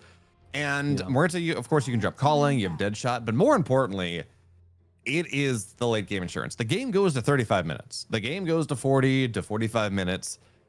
There is maybe one carry that has a good core-to-core matchup. That's the Faceless Void because, well, you can't fight back. But other than that, Muerta is probably the strongest, just does the most damage of any carry in the game right now. Yeah, any matchup. She can win any matchup too as well, even into things like Faceless. A lot of times it is just can we burst the Muerta as a team, or can we full kite her ulti? And we've seen the full kiting not typically come to fruition, unfortunately. We've seen even teams build multiple blade mails and just attempt to deal with her that way, but it's a hero that's very comfortable farming. It's a hero that's comfortable showing up to early fights with the dead shot. Kind of really just do it all on this hero. So I definitely like it as the potential for the carry. They'll keep it again open, I'm sure, as a potential flex. I don't think they necessarily will, but if they feel that there's something that's significantly better. Time being, though, still looks great. They banned out a Silencer on Liga team and a Disruptor. Definitely the Silencer ban a little bit more unique. That hero has gotten a very small amount of play. Maybe they're trying to indicate that they want to pick up a Primal Beast at some point for themselves, or I'm not exactly sure what the Silencer ban would be in for specifically. I guess maybe the Batrider initiation.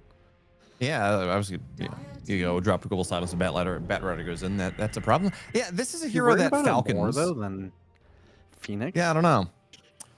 Falcons really like it, certainly. It has been seeing a decent amount of play in PGL, but it's also one of those things that's that you can expose pretty badly. And I don't know if Coffus 9's a Lycan guy, but we saw Bet Boom just brutalize a Silencer the other day. The new shard gives you a third wolf. It gives it level old like alpha wolves almost. Yeah, so I'm not convinced by the Silencer pick. Oh, sorry, go ahead. Wasn't it? The Hoodwink, it was ignored last game, right? Yeah, it was. I don't think much of it.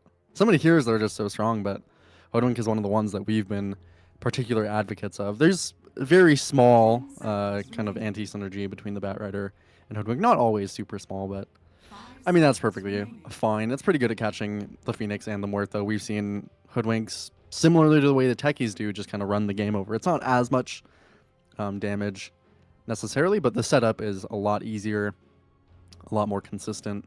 We've seen heroes, we've seen players like Schofield just take this squirrel across every lane, land bushwhack after bushwhack.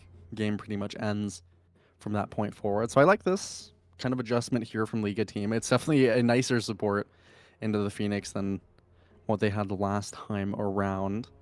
Now, do they pick up some form of core here is the better question. I think they're really thinking on it. There still is Pango open, but maybe the Pango into a Muerta Phoenix, maybe they're just kind of second guessing it after that last game. I mean, that egg never died in the previous game. That was just a full continental breakfast all day around, except I guess those were kind of raw eggs. They'll pick up the Rubik for themselves, which is a support, but perfectly reasonable one. I think probably the best of their options. Yep, no bad spells and no bad steals this stage in the game. Deadshot, the calling, anything even from the bird. Some value at times. Yeah, especially with New Curiosity giving you base damage. So I know we talked about this in another game, but Rubik late game Pierce the Veil can, theoretically, depending on when you cast it, give you a lot of bonus damage, but I really like this Slardar pick. Yeah, it's not the best synergy with Muerta, right? Because Muerta's damage turns all magical and Pierce the Veil, but let me tell you how much Rubik enjoys a Slardar jumping on his face. Because it's not a lot, Rojo. Yeah, Hoodwink Batrider aren't much either.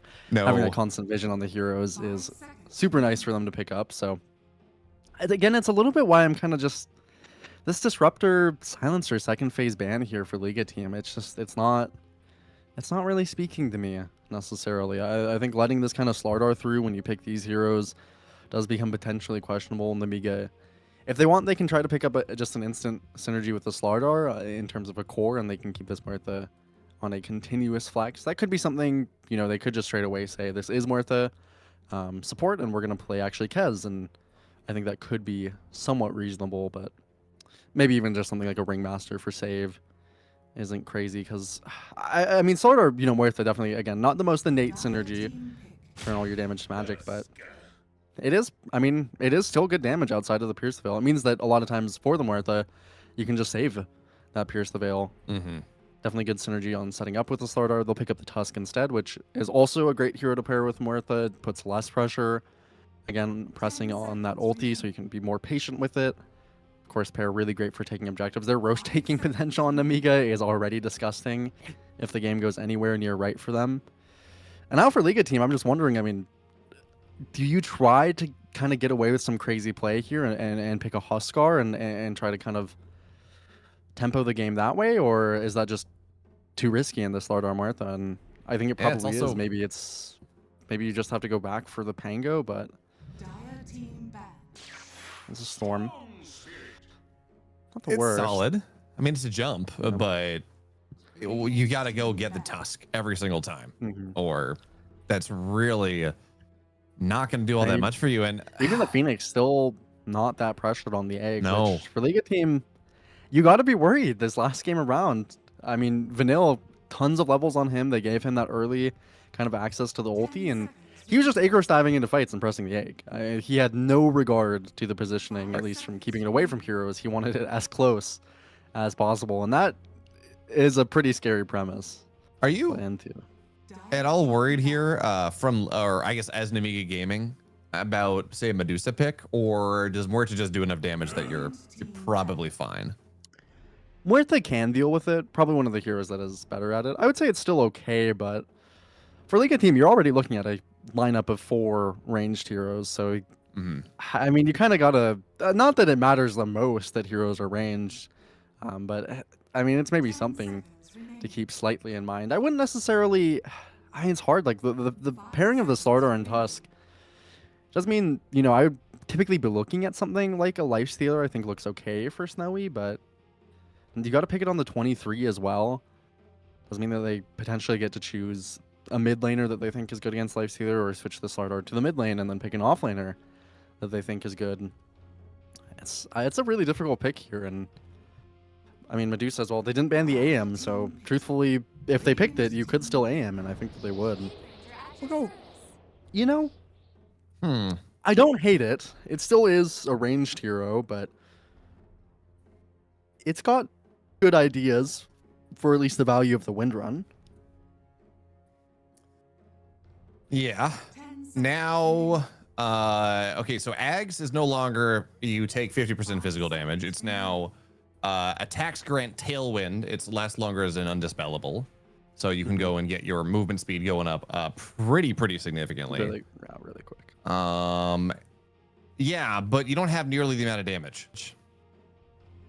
I'm really curious here. I mean, I wouldn't honestly hate if they went back towards the Primal, but the Pango's pretty solid. It's just give them that extra bit of control. It pairs nicely with the Slardar. They didn't necessarily, tailor their draft to the Muerta, but I think that's honestly very good. They ended up with 4 heroes that have very solid synergy and independence between them. And Liga team, again, I think they have just ended up with a lineup that's just a little bit more specific in terms of what execution needs to happen across the board. And honestly, for Liga team, Beo, when we were watching the group stage, I really kind of questioned their Rubik. I believe it was Sayu when they were playing it, but I'm a little bit scared for them in this game too. Nemiga's lineup just looks solid across kind of every portion of the game. Laning, I think, should be fine. I don't think anything will go so horribly that the game kind of flips on its head. I think that mid game, of course, is going to be super strong. Pango, Slardar with a blink, Martha can connect, and the two supports that they've been pretty, freeing of in terms of giving that XP. And then late game is very, very solid as well. I mean, always have that kind of on the relative lockdown with Martha. So for Liga team, again, I just think the margins that they have to find things are just a little bit more difficult. Sayu is going to have to maybe make some really nice bushwhacks in this early game. That's possible. Land some good, maybe an early shackle shot, or just pair up with Snowy in the early game to try and shut down. Actually, the Kova's Neen Pango in the offlane. So it'll be that Slardar mid. I mean, it's just, yeah, I don't know. Nemiga just, their lineup just kind of does it all. I think I like them just a slight bit more, again, heading into this game too. Yeah, so as we take a look at the setup, all right, L1GA and Kovsneen were spending a lot of time figuring out who was going to play mid, who was going to be, or at least selecting. They probably knew off the draft, but given these are two heroes that both can go and play mid, and both can play off lane, do you prefer the Pangolier matchup into Wind Ranger Rubik, or do you think this is just more of a, Kovsneen's more comfortable on the Pango, L1GA's more comfortable on the Rubik, something like that?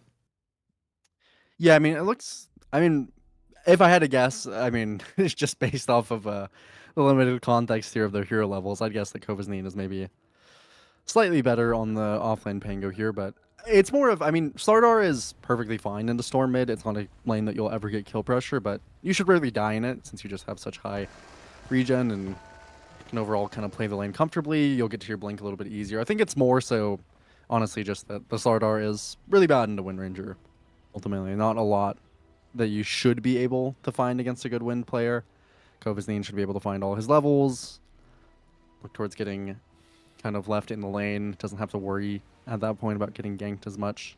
I like the switch up relatively. I think it makes their lanes more stable, which, by turn kind of makes their mid game more stable if L1GA can get to that blink timing pretty reasonably. We have seen before Bayo the Slardar go pretty south, so if L1GA is not a particularly prolific Slardar player, then maybe there's some level of disconnect that could happen between them. But like I said, I think their draft just looks normal. It looks nice, easy to execute. Like, your team don't really have anything wrong about theirs. It's like kind of a lot of heavy committal on the one target. There's a snowball to throw you off. In any kind of long fight, L1GA is getting multiple corrosive hazes, which you have no way to dispel. You have to be very quick on these jumps. It feels like you're a lot more pressured to jump. Have to see what they can accomplish. It's already going to look for an early fight here. Yeah, I like this one. You got more stuns early, so interesting idea. But now I got to back on out of here, and Bounty Runes are going to go self-hate. Actually has to be careful. Has to TP straight to base. It's a long TP. 8 stacks. Oh, he's gonna burn down under the tower. No, he doesn't. Just 2 ticks, thankfully, for the smoldering resin. But he TPs through the tower with only Tangos coming on the way, 100 HP. That's a great start for Corrupted. This lane could be pretty good for him. I will say that he's got a lot of capability in this game to make things happen. If he can get to his early levels, he can get to his blink. I think that's where he can most mess with the timings of Nemiga. So that's already an incredible start for him. Rojo, as Selfie continues to save, he ate a tango, but it was a pooled tango, so it's only half as efficient. Is now Kovsneen dodges the power shot. He was dead if that was gonna land.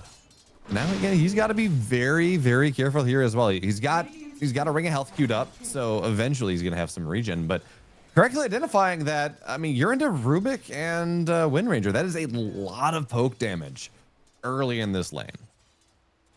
Yeah, gonna need that ring of health coming up. Probably gonna want raindrops as well. Ariel's gonna, of course, take the wave away. Fortunately, you can take the Slardar out of this offlane here, but they decided to keep the Tusk up here and decided to go for the tag team. That means that punishing this Wind Ranger is not gonna be easy. Definitely not the best support matchups relatively, but not much you can do about it. I think they have responded better this time around to the support duo. kind of interesting as well as you see what Ariel has decided to go for. A lot of these 4 Tusks are just going to get boots first. You know, play as a Vanilli 8 stacks, but he's under tower. They're going to go for boots first. They're going to drag the wave as Snowy does take this Pangolier down, locks him in place. Oh, man. But this Tusk is not doing that. He's going full stats. He's got a blood grenade, healing style in the backpack. Itemizing as if he wanted to actually contest the lane, which again, as we're seeing here, doesn't really seem all that possible. No, it doesn't really seem so. I'm surprised that he went for the tag team earlier for Ariel. I thought he was just going to go for the ice shards and they try and commit on an early kill, but didn't quite feel comfortable. Now you're level 3 as Snowy. Zero's damage is still good. I mean, you don't have that kind of shackle shot to play around, but that does mean you're typically putting more points in the power shot. Ariel is going to try to trade with the tag team, but it's just not really feasible. This top side could be an issue for them. I definitely foresee Snowy having a potentially very, very good game on this Wind Ranger.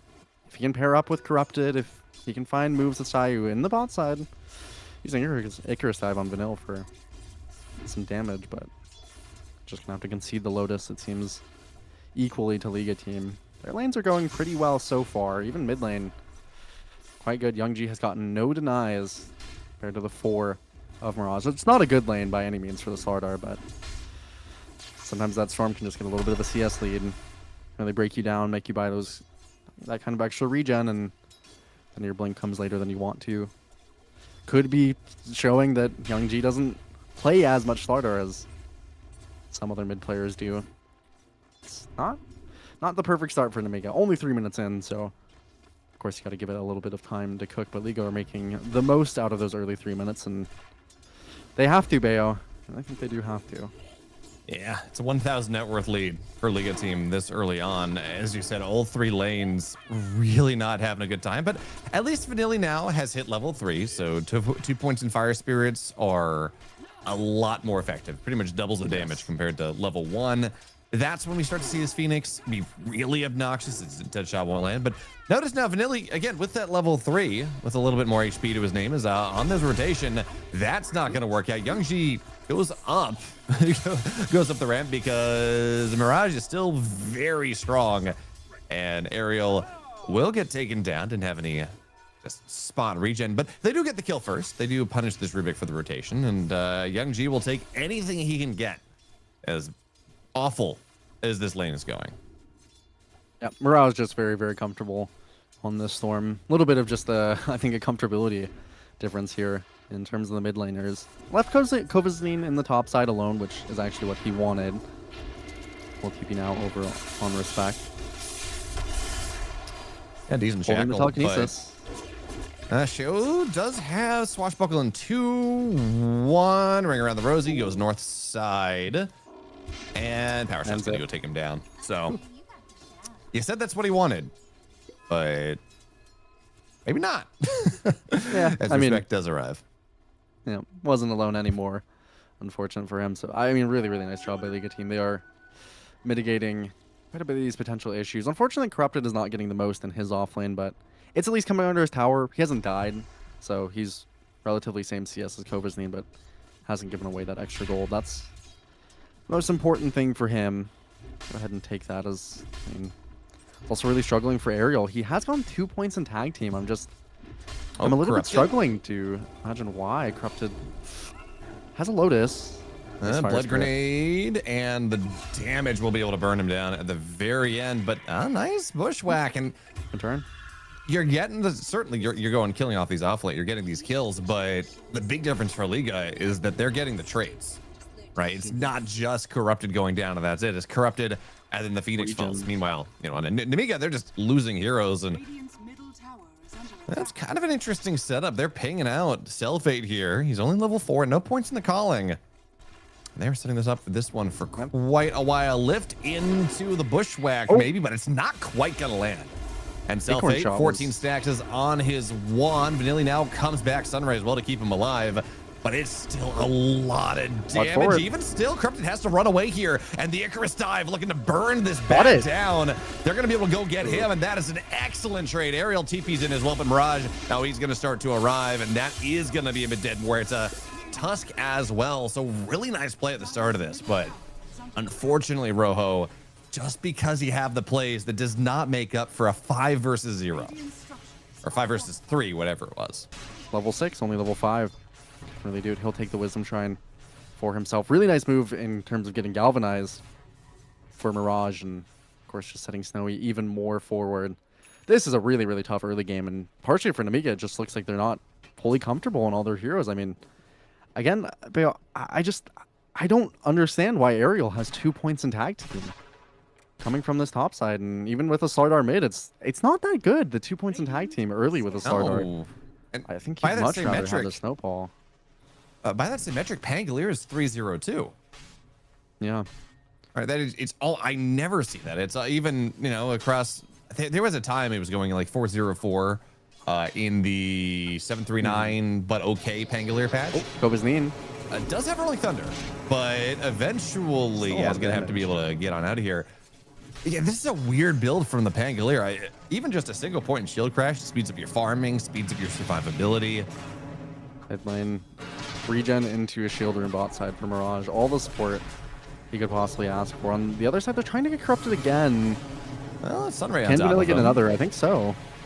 Nicely Yep, done. he's dead.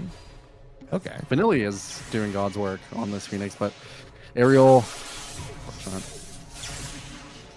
trying to go on Vanilli too. I was going to say you are trading core for support, but as Vanilli falls, not really quite the same. And now there's Muerta. Is that?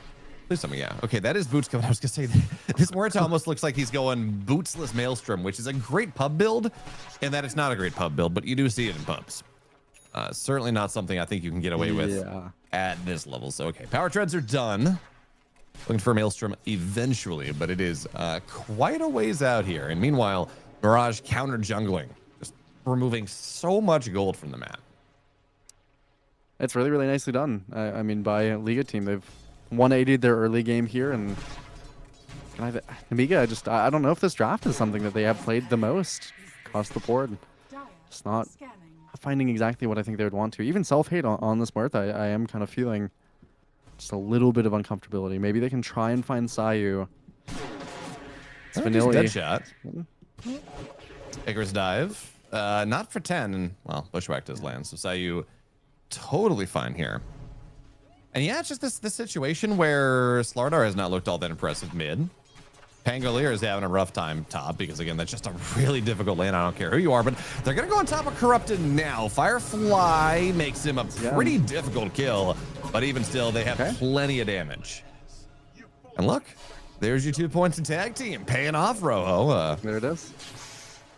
Meanwhile, Cubs9 did have to go spend Rolling Thunder topside to get away from this Wind Ranger once again.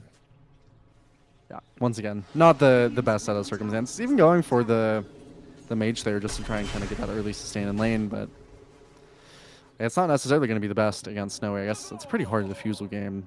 It's kind of forced to relatively, but it'll take a little while to get there. At least Corrupted is struggling too on the off lane. Probably, I mean, actually more so far than Kovazneen, especially in terms of levels. But does have slightly better recovery mechanics. Snowy's level 9, has that Maelstrom finish already. 6k net worth at 10 for this Ranger, and they're just sitting bot. I mean, they have no presence on L1GA, who has presence from the enemy supports. Sayu is sitting around, Respect is sitting around. I do think maybe they should kind of focus on getting these supports level 6 sometime soon here for League, rather than just soaking Mirage's waves, but they're going to try and get the mid tower with Snowy connecting. I like that they're bringing everyone to these moves. Very South American rejects. Rolling Thunder. 5 heroes that come around. Yeah. Rolling Thunder not for 25, so you really don't have your team fight tools. It seems like this tower's just going to go down to Snowy, actually. You'd like to see if he can find a little bit more. Not going to find it, because Corrupted does play... Kovazneen does play pretty far back, but invading the triangle, same deal, mid lane tower on this 10-minute cart timing. And the map just gets smaller. 3,000 net worth lead now. And for the first time this game, if you're paying attention to Gabe, it does now solidly go into Liga's favor. 55-45. I mean, can't complain about that. 3k gold. I mean, these galvanized stacks early on Mirage, he is so farmed on the Storm. That is part of the issue. And when they'll be getting this blink for L1GA, it's not really matched by much. Not any other timings to speak of on the core. Not yet this Mage Slayer.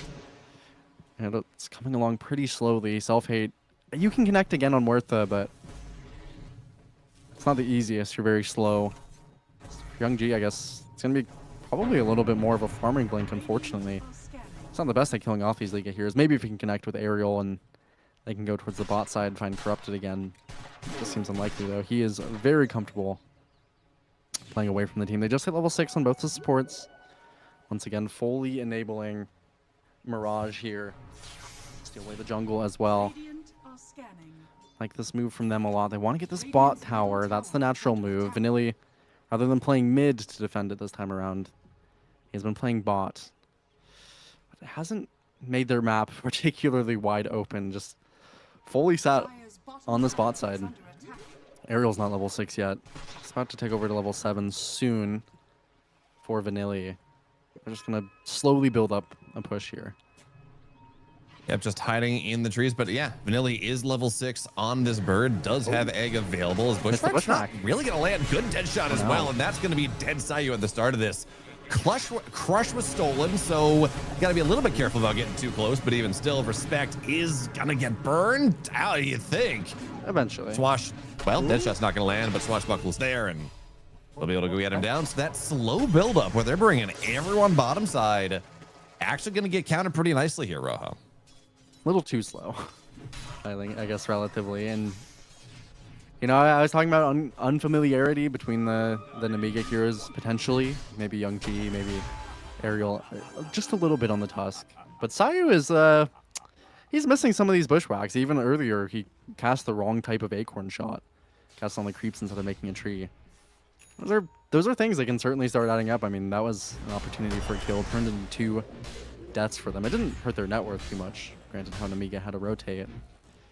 It does hurt their map control a little more than they wanted. Corrupted. His first item, by the way, this game, he did go for the Boots of Bearing.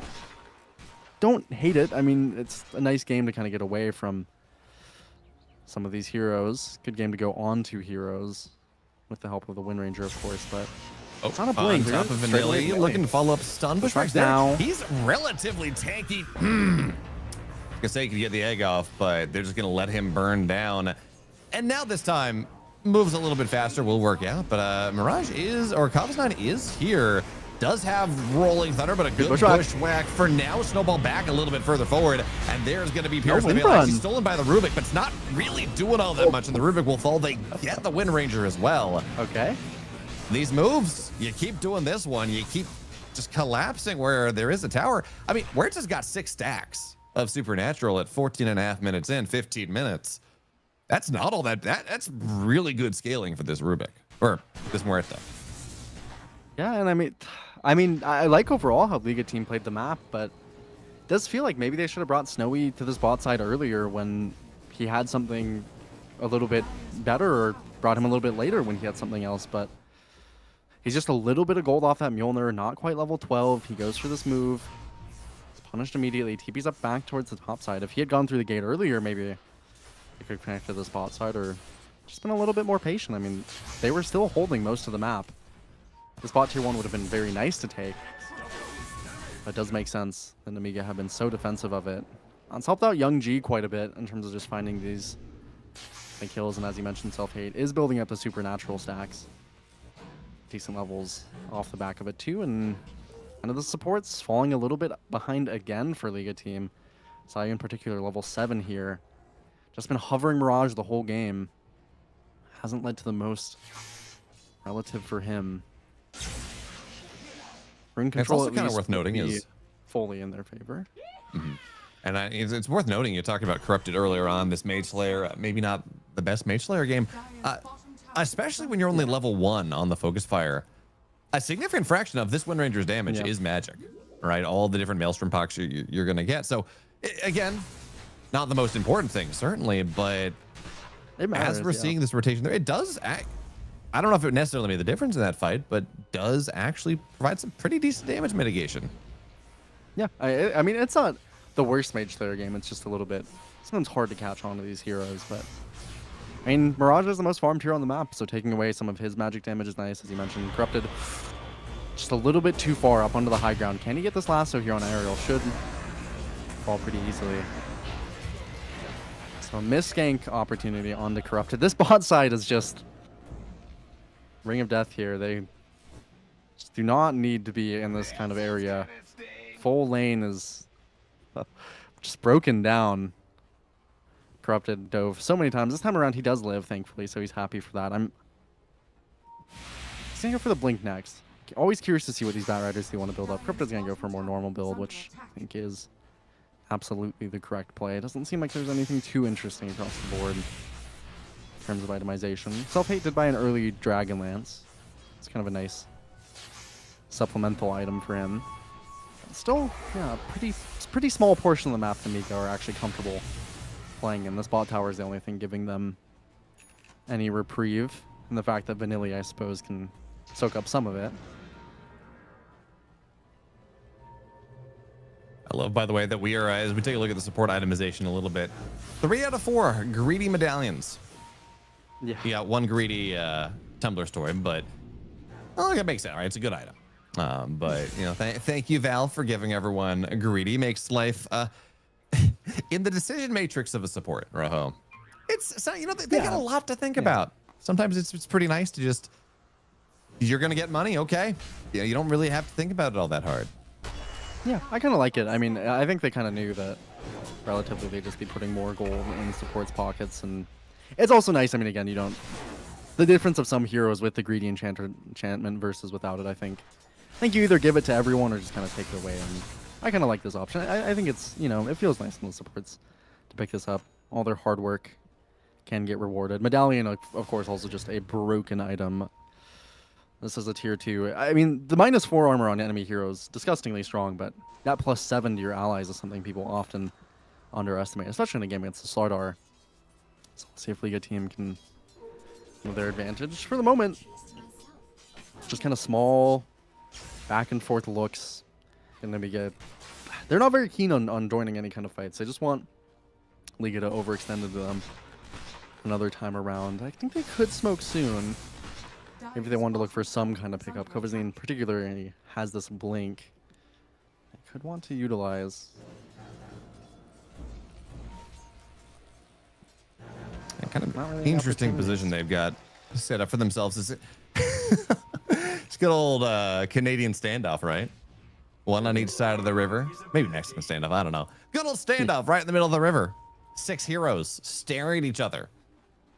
But now this is a smoke. Now this is going to be something where we're going to get a little aggressive, as you were talking about with that blink. But L1GA is in a pretty solid position. Ariel as well to go break the smoke. Kavas9's here as well. Everyone but the Muerta, but she could TP in if she needs to. As now they're going to go see everyone, but goes, nice job there. They break the lasso. It's not going to find a target. And now Rolling Thunder on the backside, but Respected steal one of his own. Now trying to go on top of the egg, but they don't have the attack speed. And Muerta is here, but can't actually go and get on top of anyone. So Snowy's going to have to kite out. They lose the Batrider. Ariel dead as well. And Mirage goes straight back in. But the damage mitigation coming in from this Mage Slayer means that at the very least, well, Phoenix wasn't going to die for a while, and now Respect going to get chased down, will eventually die. So that is not a smoke that works out well for Liga team whatsoever. Yeah, I mean, that jump from Corrupted was just not what they wanted. He did live, but didn't get that immediate pickoff they wanted. Good vision as, Mirage might get self-hate though. Not bad. And L1GA catching Sayu on that top side, so everything explodes in a moment, but that helps a lot. The Mirage little pickup at the end there. I think otherwise that fight was an utter disaster. Straight into the vision of Nemiga, one that they placed straight before that. Straight into the Muerta. Corrupted. Would love to get Vanilli down here with Mirage. Good. Yeah, he is pretty dead. 54 seconds, no eggs, so no real way to get out of that one. And that, you know, you talk about that kill on, well, first of all, we're finally going to get this tier 1. We've collapsed on it 5 times now. It eventually, it was going to fall down.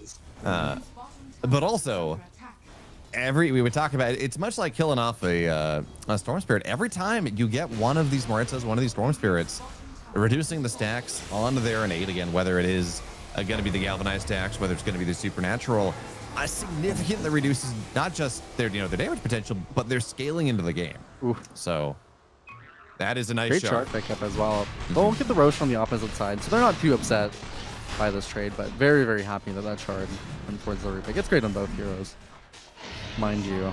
Selfhate will pick up the Aegis. Selfhate in particular definitely doesn't have the most XP, and you're kind of talking about it losing the stacks on the Muerta, but even before Muerta had any kind of stacks that you could lose, and just dying on this hero is extremely punishing, and I think Selfhate is probably a little bit frustrated that so many of these kills near him have just been assist. Hasn't actually, again, benefited that much in terms of particular XP, level 13 on the Muerta. Sometimes we see this hero pretty far above the curve on those levels if you can get maybe just a singular solo kill with the Pierce Veil. Not how this game is played out. So Snowy's level 15 for himself, a little bit ahead of where that Muerta is. Got some decent timings for themselves. And again, this Rubik Shard, we definitely talk about this hero being a lot more solid. They're going to look on to him. It might not save him here. No, I do believe that he is in fact dead. Yeah. Give me the 2-1 going down as well. This yeah, one that up. is the big problem, I guess, here for Selfhate. You talk about how he's now 1-2-9, 9 assists, only 1 kill. They have been doing, Liga team has been doing a very good job of kiting out of his ultimate. Because, man, Huerta is one of these heroes, Rojo, that he's not mobile. He's going to sit where he is and hopefully do enough damage as that turret, but he doesn't really chase you all that well whatsoever. Yeah, part of the reason Selfhate also went for this kind of Dragon Lance, try to just have that bit of extra range. But yeah, Liga team has been good about it. I mean, the drums or the boots of bearing definitely helping a little bit in that regard. Mirage finishes his BKB. It's it as well on Snowy. It's a good timing for them to play for. I'd like Liga again last game around and even this game a little bit. They've kind of been going on mismatch timings. I think this time around, yeah, smoke immediately from the supports. They want to connect to these cores. Even though there's an Aegis for Selfhate, it's not that impactful. I mean, the Muerta Aegis, I'm almost surprised that they did give it over to Selfhate.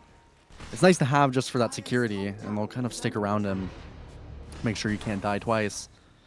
But Muerta is one of those heroes where it is a transformation hero.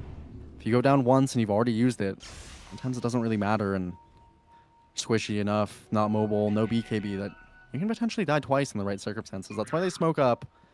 I actually like this positioning by Nemiga. They're really strong on Liga. Oh, they're going to go find Vanilli on the backside, though, but they get Wind Ranger at the very start. Now you just got to run. Phoenix would have been a great pick if they'd been able to get it. Is now Rolling Thunder. No, just barely. Not going to go find the Hoodwink, but at the very least, we have Rubik going down as well. So I feel like this is just the story we're telling, Rojo.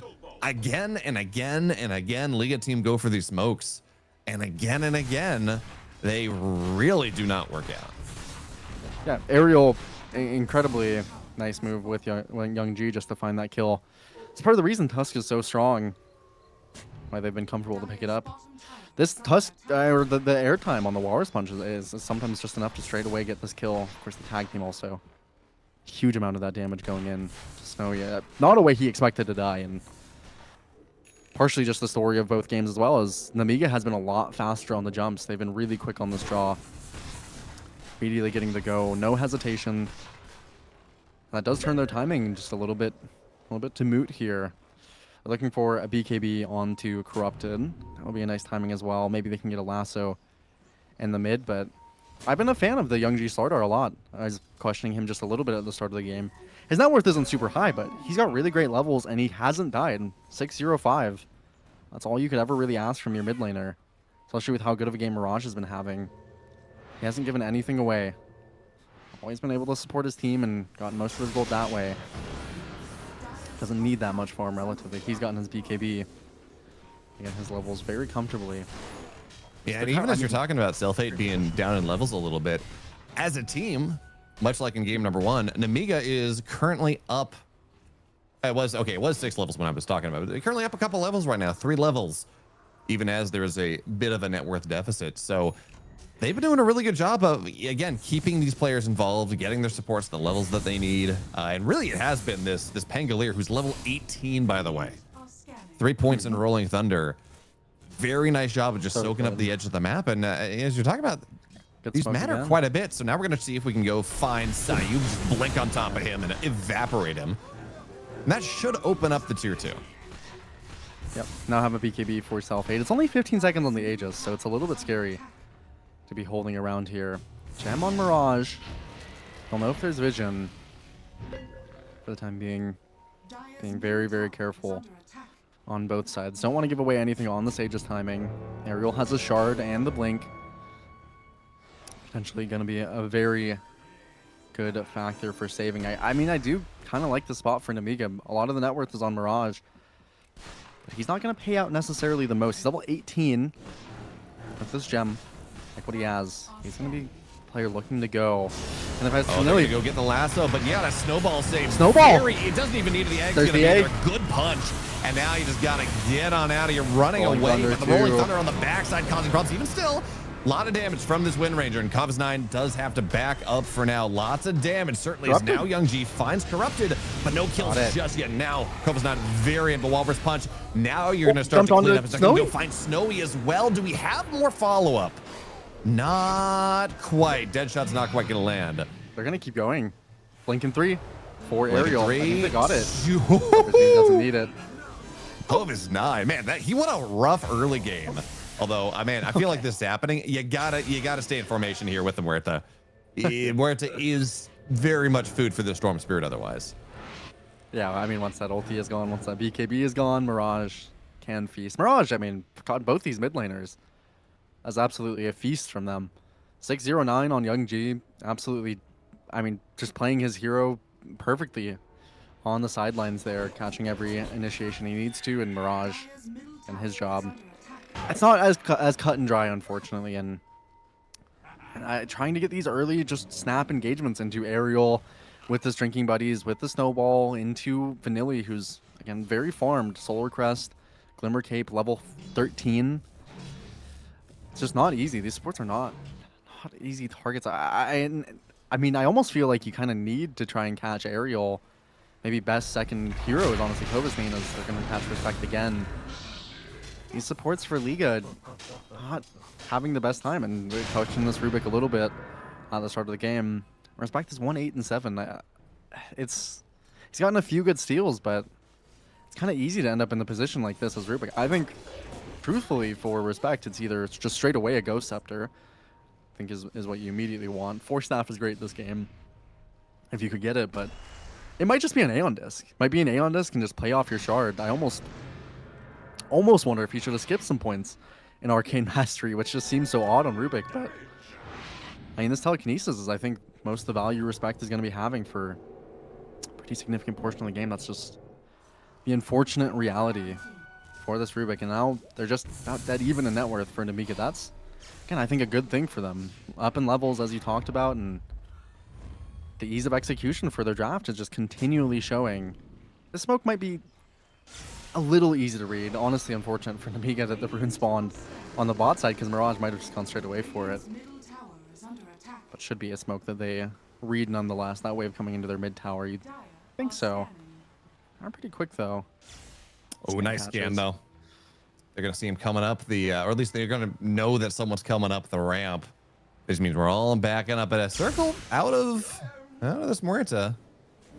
Let's even find someone. But okay, they're gonna get Respect. That's something. Again, you would rather get one of these cores. Is what a steal from Respect. He's like, "Up, I see you. You see me. Don't know how much it matters, but we'll eventually get that." Unfortunately, no real resources on the map. Tormentor's not up for a minute. Same to Roche. So doesn't really do all that much for him.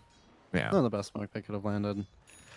I'm looking towards Snowy, and he is close to a Daedalus, actually. That could make the difference here, particularly in that last fight. He almost killed off Kovasnine in that duration of the focus fire. It was very, very close, honestly. That extra damage reduction at level 20 as well. Could be the margin they need to play off of. Unfortunately for Mirage, he hit level 25 or level 20 on the Storm, but it's level 25 on the Storm that you need to be really, really punching your weight here. It's not a timing that most heroes need to play for. It's so strong on Storm if you can get to it. It's just so far away as well.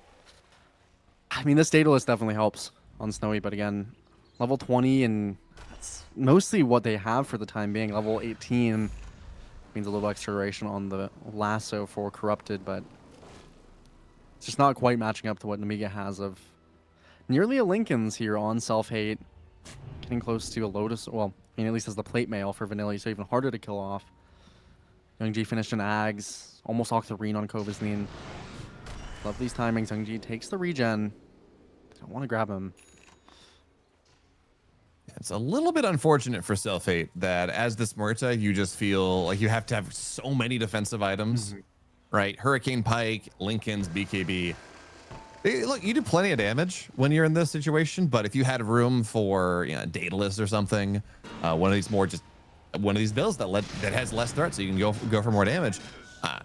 Again, we would start to see Muerta melt on the people a little aerial bit more, but that is not a great lasso. Pops the BKB way late, so the crush goes in and breaks everything up. And now Snowy gets on top of Young. He's trying to find his way out of here for now, but it's a really, really good egg rush. Did they get the Click it down. No, they're going to be able to kill it. And now buyback comes in from Aerial. Young G's dead. Self-G by himself trying to do what he can. But I think he's just got to get on out of here. They did get the Wind Ranger at the end, dodges the bushwhack, and Aerial with the buyback. They should be able to go get this Hoodwink as well. That egg looked so good, but Mirage just zipped straight on top of it and had just enough attack speed to get it down. Yeah, Respect also hitting there as well. Does unfortunately have to use his buyback on the Rubik. It's not the worst circumstance. They're looking on to Mirage. Maybe with Self-Hate, they actually can get this kill. Aerial straight away. Has lift. Dead shot. Missed. Follow-up stun. Zips out of there. Okay, but No Cover's name looks for a little bit more. Mirage. Whew. Now we're just looking for a Corrupted. Dead shot and the slows, but he can't chase him. That's the problem. Lift. The Rubik save. Very nicely done. Now the lasso, bring him up onto the other side into the trees. Snowball trying to kill him, but bunch of heroes almost dead. No heroes actually dead. So scary here for the team. Anything could have gone really, really tough there. I do kind of hope Respect here does not finish for this blink, but either way, really nice lifts there at the end. Definitely see the value of that shard when he gets it. Roshan is up, and for Liga team, he's contesting it really even possible. It'll roar, but Kovasnin is just back with essentially everything. That Octarine, getting him Rolling Thunder again, playing in these fights so nicely. They'll use Pierce the Veil immediately. It's dead. I mean, they smoked up, but it's not quick enough. It is. But now you're potentially looking at a fight with no Pierce the Veil. Kovasnin gonna jump onto him. Roll up. Oh, that's a big pick if they can get a really nice roll up. Now that's gonna get stolen. A little bit of safety for the Rubik. Not quite the spell that you were looking for. But they're looking to look for a little bit more blink forward. Corrupted can't click his R button. No. I would really love to see him just be that much quicker on the move as Self-Hate close to catching. Corrupted, they have to get out. That's just completely wasted smoke. The idea was decent, but it's just, I mean, that Roche just died instantly. Oh, I love the broken stun animations. Oh yeah, that's a good one. Muertes is really good. Yeah, she needs a lot of care. She needs a good amount of help. This is the just flailing every which way. This is the Conor McGregor entrance. All right. Do you know what I'm talking about? You know, I can pretend I do, so we don't get caught on it too long. No, it is really funny though. I mean, Self-Hate, maybe he'll the enemy see it. Maybe he can try and confuse them just a little. Probably not though, but I mean, for the Nemiga team, they might as well have a little bit of fun here. As Self-Hate is, they're gonna look at the high ground a little bit early, but there's not much to do for Liga team. Again, I mean, Corrupted lassos. He does finish Ags, which is nice, but they've been playing really nicely to kind of avoid getting caught by them. And in particular, I don't think Corrupted has had as much of that killer instinct as I really would have wanted on this Batrider. A couple times where I feel like he maybe had the lasso and didn't get it. And with his Ags, by the way, as well, he doesn't have a way to break this Linken's. He needs someone else to do it, and it's mostly Respect who's gonna try. Has that blink available, but here we go.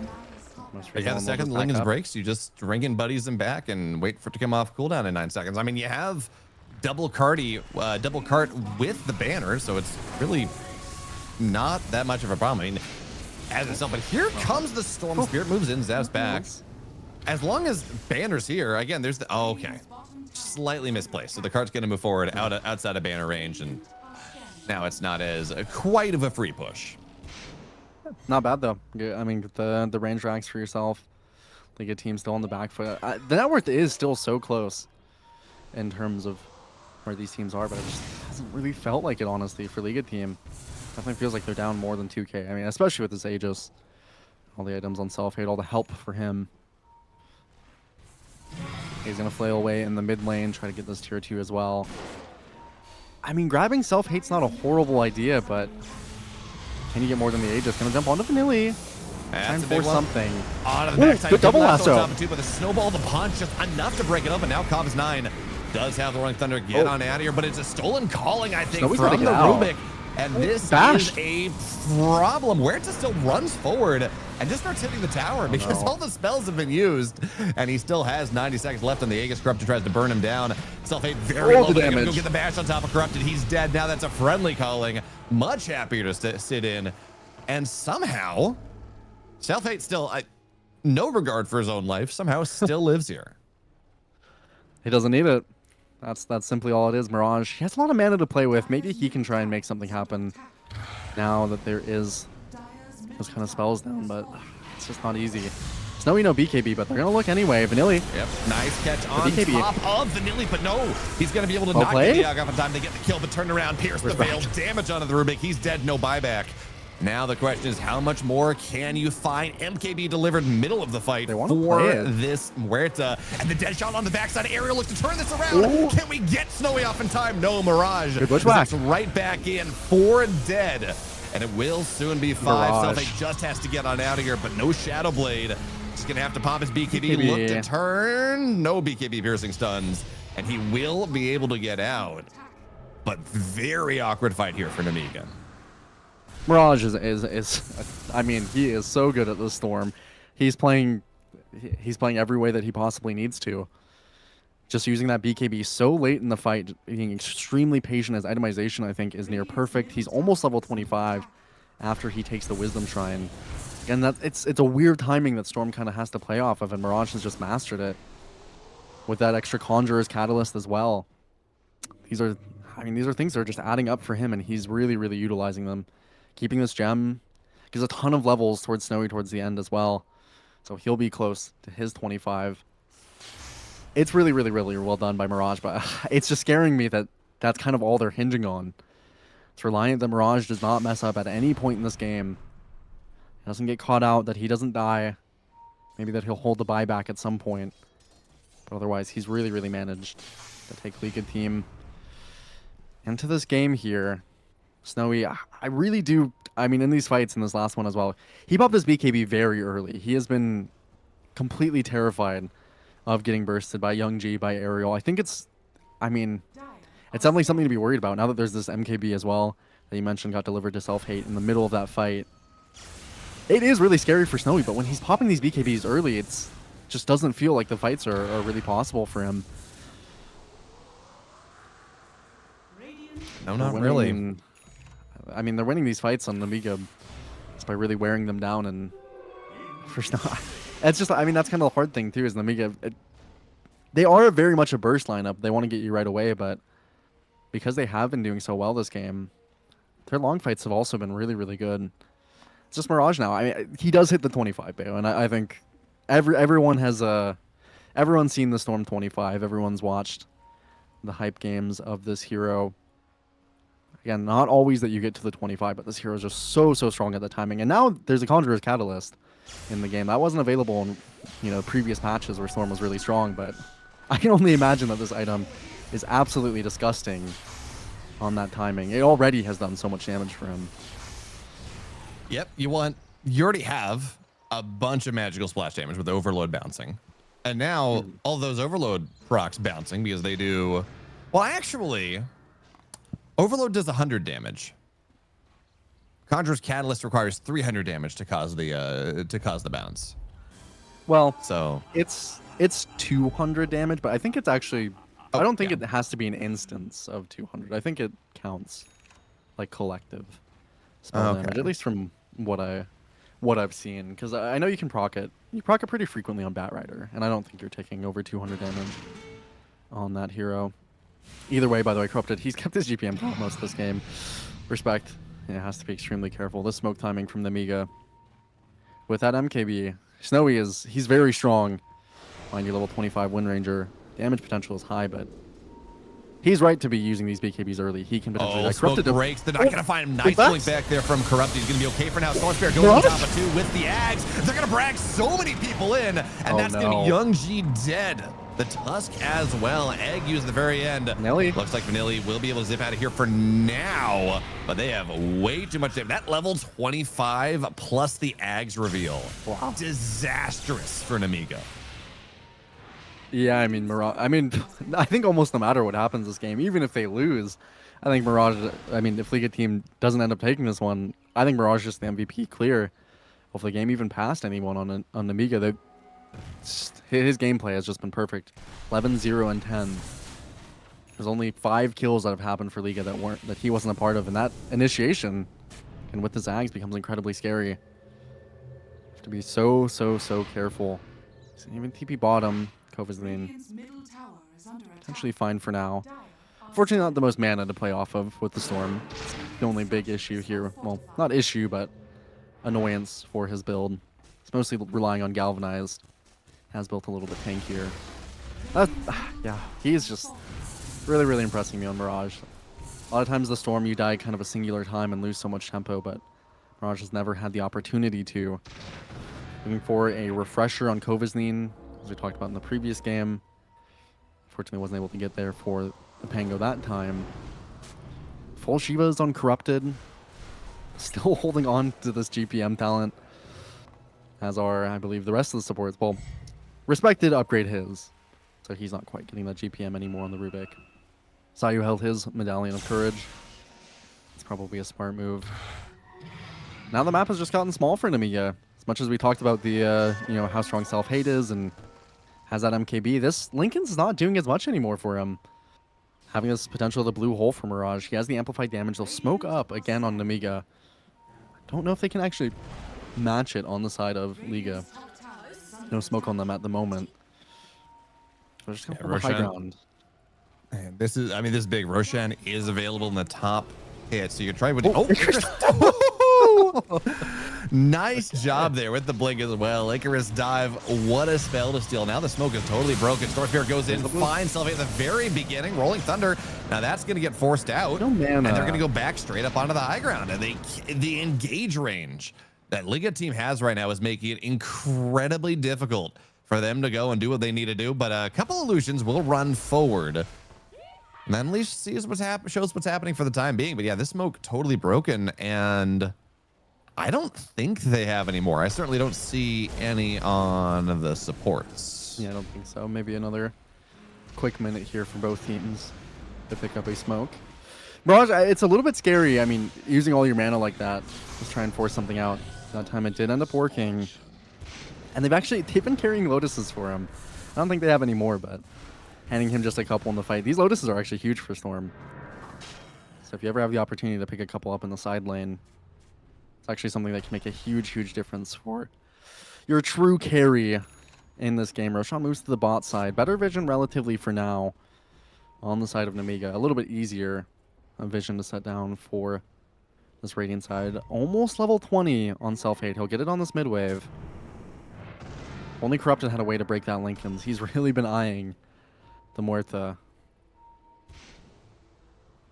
You do have crazy cast range on this Rubik. So again, if you are really on top of it, if you are working as a team, you can get a Linken's pop pretty quickly. But again, the question is now whether you're able to do that, then go get the lasso, and then not get saved by the snowball, which has really been a bit of a problem this game. And now, yeah, as you said, level 25 on self-hate, 20% gunslinger chance. You thought he was doing a lot of damage already, Rojo. Yeah, I mean, it goes up a lot. You're absolutely right, but I mean, self-hate just hasn't had the opportunity to do the damage a lot of these fights. That's kind of the issue that we see sometimes with Mortha. Very strong late game here on Mirage. He's a decent bit of his mana. Chunk out some vision. There's a regen on the top side. If they could check that rune, that's pretty much a fight won, realistically. I mean, it obviously takes a lot more execution beyond that, as there's no scythe for L1GA, and that's the particularly scary part. Now these heroes of Snowy, Mirage, they're going to have to be watched a lot more carefully. supports are going to be easier to bring down as well. Snowy finishes as a Titanic, so he's relatively more tanky than he was, but I like this itemization a lot from Young G. He kind of hit a plateau for a couple minutes there on the Slardar mid, not actually finding anything, but he just saves all that net worth, puts it towards the Scythe, has the buyback. It's a scary prospect as well for him. But the Scythe could be game-winning if they land it. There's no A on this, no Lincolns, no Lotuses. When you get that down, you get that down. It's all about 4 staffs and lifts from Respect. Respect is, I mean, as much as he is on this Rubik, he is definitely the player to watch on these engagements. Can he break Lincolns? Can he get that telekinesis away? Does he get jumped? His positioning is really, really difficult in these fights, and his spell casting is too, but he can absolutely just, I mean, a single telekinesis on his teammates can just completely win a fight. Even just some kind of, even, I mean, if a fight goes long, by the way, he did take this level 20 talent. He now has 36% damage reduction across the board on what hero he lands that Fade Bolt onto. It's not something you always think about, but nowadays with this new Rubik, it's a pretty big, pretty significant amount. And perhaps the Arcane Mirage jumps in. Young G. Oh, nice job there, but here comes Mirage on the backside. Good control on Vanilli, trying to force he this dead? gap, but we'll be able to Icarus dive out in time. Storm so low. And Covis9 now chasing on his lonesome, but they're going to lasso him up with the Focus Fire. Covis9 is going to go down here. Does have buyback if that's something they want to spend.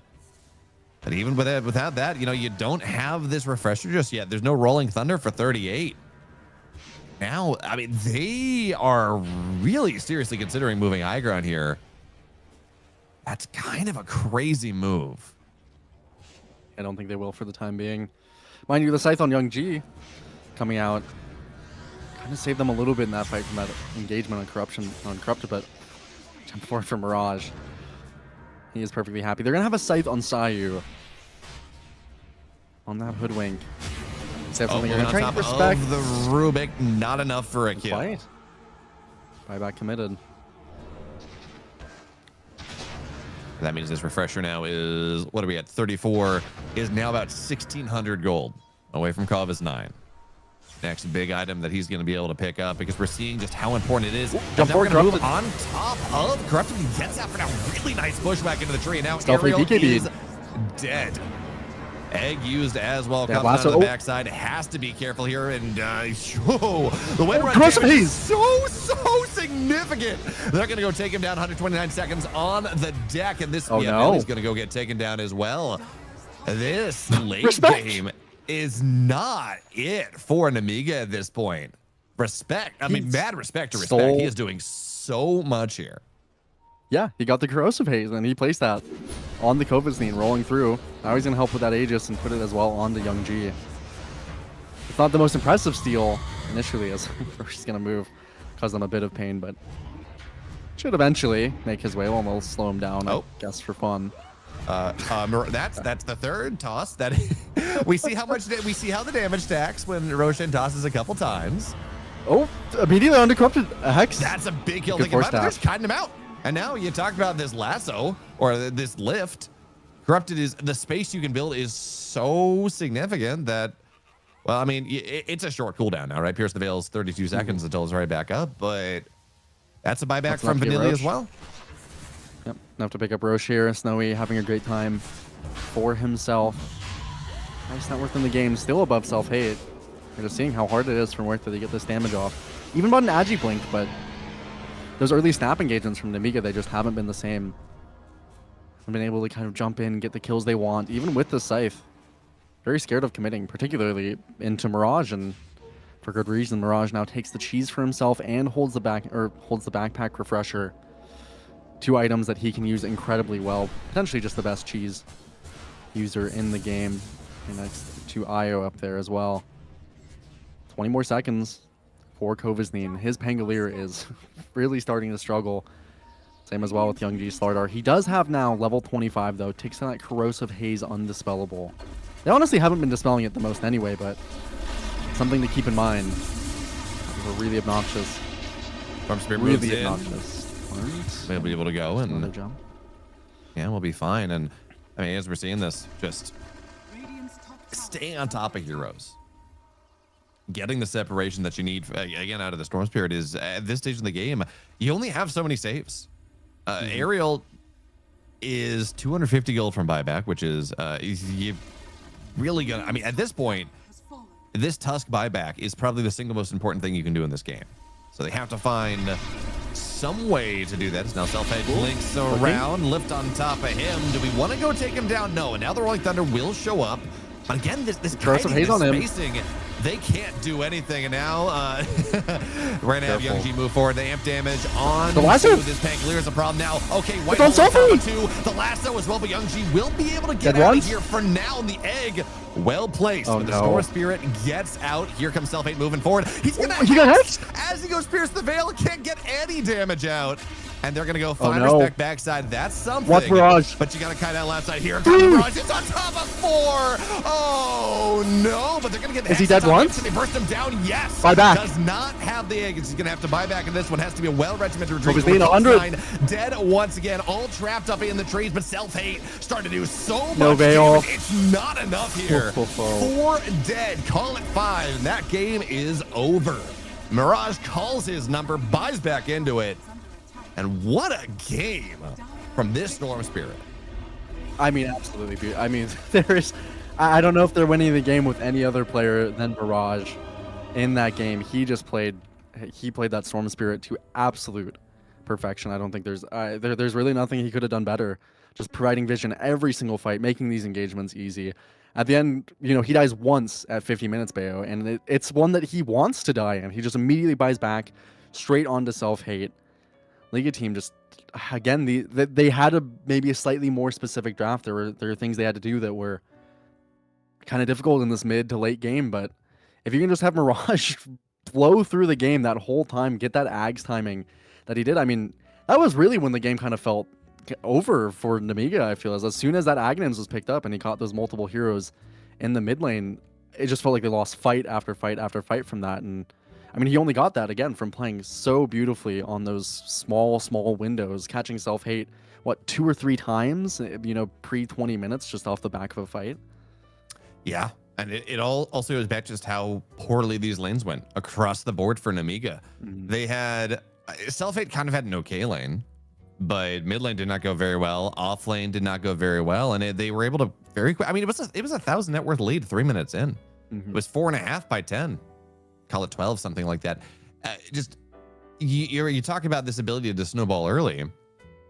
The fact that it was not just Mirage having a good lane, but they could go and kind of bring other heroes that were also having a good time together, did a lot to go and enable him. And as you said, yeah, at the end, these Ags pulls on top of 2, on top of 4, just breaking the game wide open for Liga team. So now the question becomes, as we look to move on to our next game in this lower bracket. Remember, you lose this next game, you're going home. You're done out of the tournament. Are we going to let the Storm Spirit through? That is the really big question, and we're going to have to answer that one in just about 7 minutes.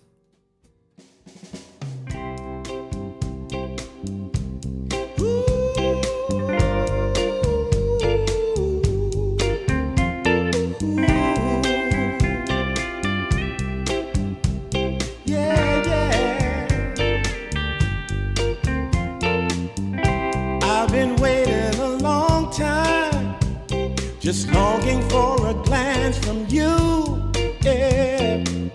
A chance to look in those big brown eyes. No telling what my heart would do, hey. When we met, I sure knew it felt as good as it could be. In that moment, though it felt so good, I wondered why you noticed me. If you gave me just a little time, it would sure ease my troubled mind. Don't tell me that you don't feel the same inside. Don't tell me. These are feelings that I ought to hide. I don't care where you came from, just tell me where you wanna go. If there's a chance to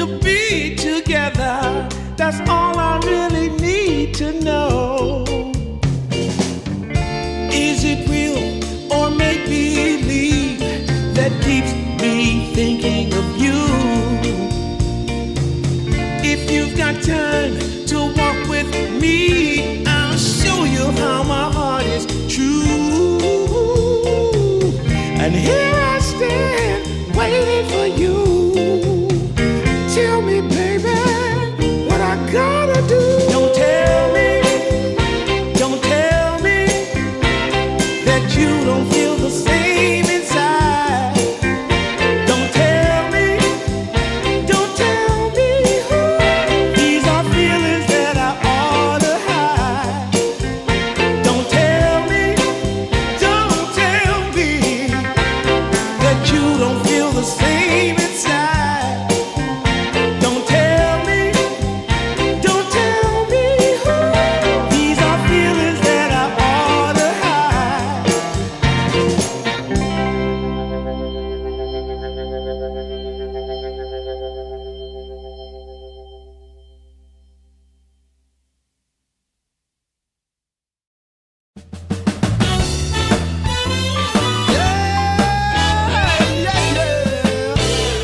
Oh, yeah. Take away my bag of bud, my camels and jack. Go ahead and take them all, I don't want them back. Those nasty things mean really nothing to me. Cause lately it's so plain to see. All I want is you. Honey, it's so true. Give it to me, baby. All I need is you. Yeah. Come on, you can take away my mint Cadillac. Take my Harley too, I don't need them back. I got an engine, Lord, it runs so right. As long as I get your loving each night. All I want is you. Honey, it's so true. Give it to me, baby. All I need is you. Yeah. In the morning, well, early in the morning, late in the evening, right around noontime, right about noontime, baby, 24/7. Give it to me, baby. All I need is you. Yeah.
Camels and jack.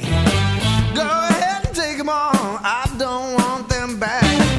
The only thing I could ever really miss is what I feel when I get your kiss. All I want is you. Honey, it's so true. Give it to me, baby. All I need is you. Yeah. Oh, yeah. Early in the morning, late in the evening. Well, it's about late in the evening, baby. Right around noontime, 24/7. Give it to me, baby. All I need is you. Welcome back to Game 3, guaranteed. Last game of the day here at Dream League Division 2 as we are in the lower bracket Liga team and Nemiga Gaming Rojo tied at 1 game apiece. Game 1, very much Ligas, or very much Nemigas. Liga not really able to do what they needed to do. That changed. Game 2, Liga team much better laning stage, and that Mirage Storm Spirit, just get rid of it. I mean, What an incredible 13, 1, and 18. Most damage in the game. What an incredible pick for Liga. Yeah, and mind you, again, that one death was a calculated one. He just he knew he was going to and utilized as the buyback. Basically, just an Aegis at that point. He utilized. So I mean, yeah, Mirage, beautiful, beautiful game. I think it can't be understated enough how much he carried Liga team across the finish line there, and that's got to feel really good for them. Again, facing your tournament lives here, Nemiga Gaming, they did drop from that upper bracket earlier. It's been a long day for them. Liga team themselves got a little bit more stamina, you know, in theory here, and heading into a game 3, kind of fixing a lot of those kind of early or a decent amount of those mistakes again, as you mentioned. The laning phase going better. I think they do need to look at that kind of 15-20 minute mark they had in the previous game, where they did kind of run bottom a couple times, give away a decent amount of lead, kind of made the game awkward from that point. But other than that, I think giving the levels over to the supports a bit more, try to get maybe the support something they're slightly more comfortable on, but Respect, I think, in the end, totally carried his weight as the Rubik. Did come up a lot better for Liga team. And now, mind you, I think, obviously Mirage, beautiful, beautiful game on the Storm. But, I mean, L1GA, for the Slardar, he did do a lot in that very early portion of the game. And not even early, I mean, up until about 25 minutes. He really was matching or almost exceeding the kind of value of that Mirage Storm. Just couldn't push it all the way across the finish line. Self-hate. Kind of awkward finishing at Muerta as we head into this game 3 draft. I don't know for Nemiga that this Muerta is a first pick, not to discredit Self-hate any bit, but yeah, they end up banning it. He played fine, but it just wasn't what I think you need out of your Muerta necessarily to kind of really carry the game late in that stage. They did a great job of making it difficult for Self-hate, absolutely. It just wasn't where they needed to be. So now they have the opportunity of first pick here. Phoenix has looked reliable for them, and for Vanilli, there's that Hoodwink. There's still, we haven't seen any Alchemist, any Doom, any Tidehunter Bayo. Just some interesting heroes the series has been skipping over. Yeah, and going back to this, obviously Muerta was banned by Nemiga this game, but I don't think it was Self-hate's fault. I think it is a large portion about how Liga team did a really nice job of picking a ton of kite and just not letting Muerta, just not playing within Muerta's zone of control, which is, again, if you can't force that zone of control as the Muerta, it's really hard to get the damage in. So Nemiga's going to go for Techies. They had they ran over the game with Techies in game number 1. So I can't really I can't really complain about that. It does, of course, you talk about the Phoenix, it leaves the Phoenix open, leaves the Hoodwink open, if that's what you want to go for. Yeah, I also don't mind having a hero that is good against the Techies, honestly. I don't, Rubik is a hero that can lift it out of the blast off. He can steal the mines. I mean, maybe I'm not the most favorite of Liga teams, Rubik, but Respect ended up, I think, at the end of the game, definitely holding as much of the weight as he possibly could for his hero. They pick up a Hoodwink. We're never upset. Does this hero? It can interrupt the Techies, and it does play pretty far range to not get caught by this hero. But I mean, looking forward in the draft, I don't mind. One in particular I've seen that's kind of interesting is having the Tiny into Techies. Having that extra status resistance is really nice against the hero. You don't need too many hits relatively in order to actually get a kill off, so the reactive taser is less punishing. There's nothing to purge usually from you.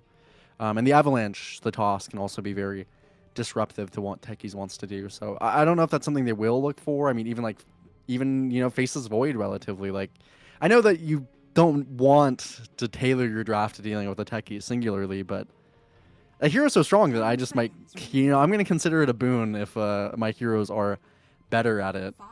Absolutely. I don't want Ariel to have the same game he did game 1. Again, highest damage in the game as the Techies that first time around. So getting answers to it immediately, I think, probably not a bad idea. Yeah, although I hear you listing these heroes that are pretty good into the Techies, and I hear a couple of them that really don't like to be tasered. So, yeah, especially like a Tiny, the attack speed you have, missing out on attacks because of reactive taser for how long? Well, I guess actually the other way to look at that is as bad for because it takes you longer to hit anyways. you lose out on less damage, maybe over the duration of the also reactive burst. taser duration. So yeah. Yeah, it's definitely not as bad for Tiny. It's bad for any right clicker. So it's unfortunately that's the life you got to live into the techies. But yeah, it's just a super annoying hero, and I don't want to see them get ran over in the same way they did game 1. I think their bans are probably perfectly in line, but I maybe almost would have rather let that Bat Rider through than the techies. We'll see if that ends up being true for them. They'll ban out the Terrorblade from the game 1 as well. Maybe they pick up a Slardar for themselves. I mean, it did look pretty good for L1GA, and it's a good pairing with the Hoodwink. Ooh. 80 Ember response. If this is a mid Slardar, isn't this just an awful matchup for the Ember? It's usually pretty good for the Slardar. Yeah, I do think that there are ways to make it okay for Ember. You can dodge the Crush in early levels and kind of make him waste mana, and then of course Slardar has no way to break your Flame Guard. So there's small opportunities for the Ember, but yeah, in general, Slardar should have a little damage advantage over you. Should definitely have regen advantage over you. You really have to win in very specific ways on Ember in comparison to just getting a couple good right clicks in onto the Ember, stealing most of his HP. It's a lot harder, relatively. But L1GA, I mean, he really likes playing the Ember. I suppose he'll doesn't mind picking that up. It's a decent pairing as well with the techies. I mean, that reactive taser gives you a lot of reliability and a Jakiro. Interesting. Immediately for them. I mean, Jakiro's still fine. I think we're on that same page, but I do think there is a reason people have kind of gone away from the hero in the sense of, yeah.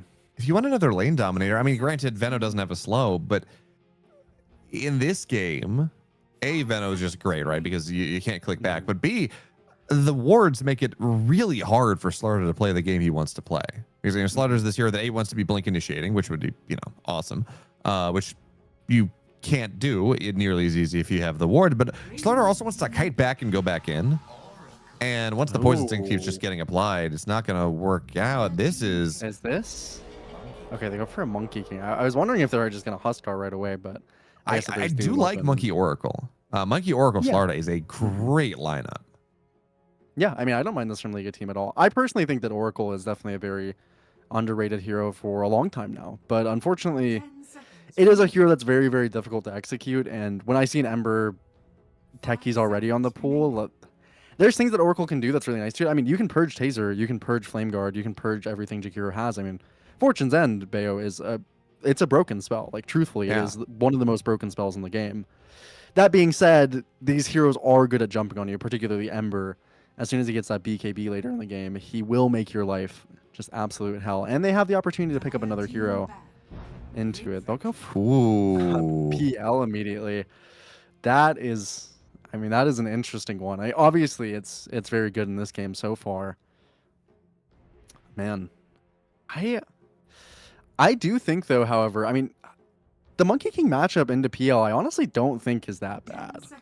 Which, you maybe call me crazy a bit, but if you go for a tempo Echo Saber Deso build, play off the Slardar, maybe more typical to kind of like what Wits does. You have the potential to burst the PL, absolutely, I think, if you just capped onto him early. But there's also, I mean, Monkey King can go a couple of their variations of build. If you can go Mjolnir, you can build up a lot of damage in your ulti. PL can't really fight you in your ulti. But you can also go like an Ags Battle Fury build, and I really don't hate something like that. The Phantom Lancer is never able to fight you in your ulti once you go for a build like that. So it's good, I think, but I'm a little bit worried that it won't be as practical. So why are a Liga team banning out an Axe in a game? I mean, you would never want to call the Monkey King. Jingu says hello. Or very rarely want to call the Monkey King. You do have Oracle Save, which is not something you can dunk through. You can if they're below. Oh, can you? But I thought it was Shallow Grave you can, but Oracle you can't. Yeah, you just can't deal the damage to dunk them if it's above the threshold. But that's part of the reason. I mean, it's also just a hero that catches onto Oracle. I don't know if it would have been good, but I do know Kovasnine has been playing it. The question is, I mean, he could pick up Primal here if he wanted for himself. He played it really nicely game 1. I don't know if it's my favorite, but I mean, like, into Liga's team necessarily, but it is very good with the techies. I think it does give you opportunities to kill the Monkey King, catch the Oracle. I really want something that's annoying for the Oracle if it's not easy to tell.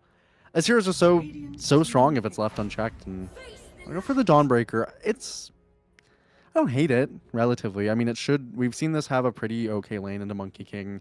There's not a lot of things to purge. You have some catch onto Oracle, especially if you go like a Harpoon build. Maybe not my completely preferred. Okay. They'll pick up the Mirage. Good game, well played. Liga team on into the next round. Yeah, I mean, it could be Mirage.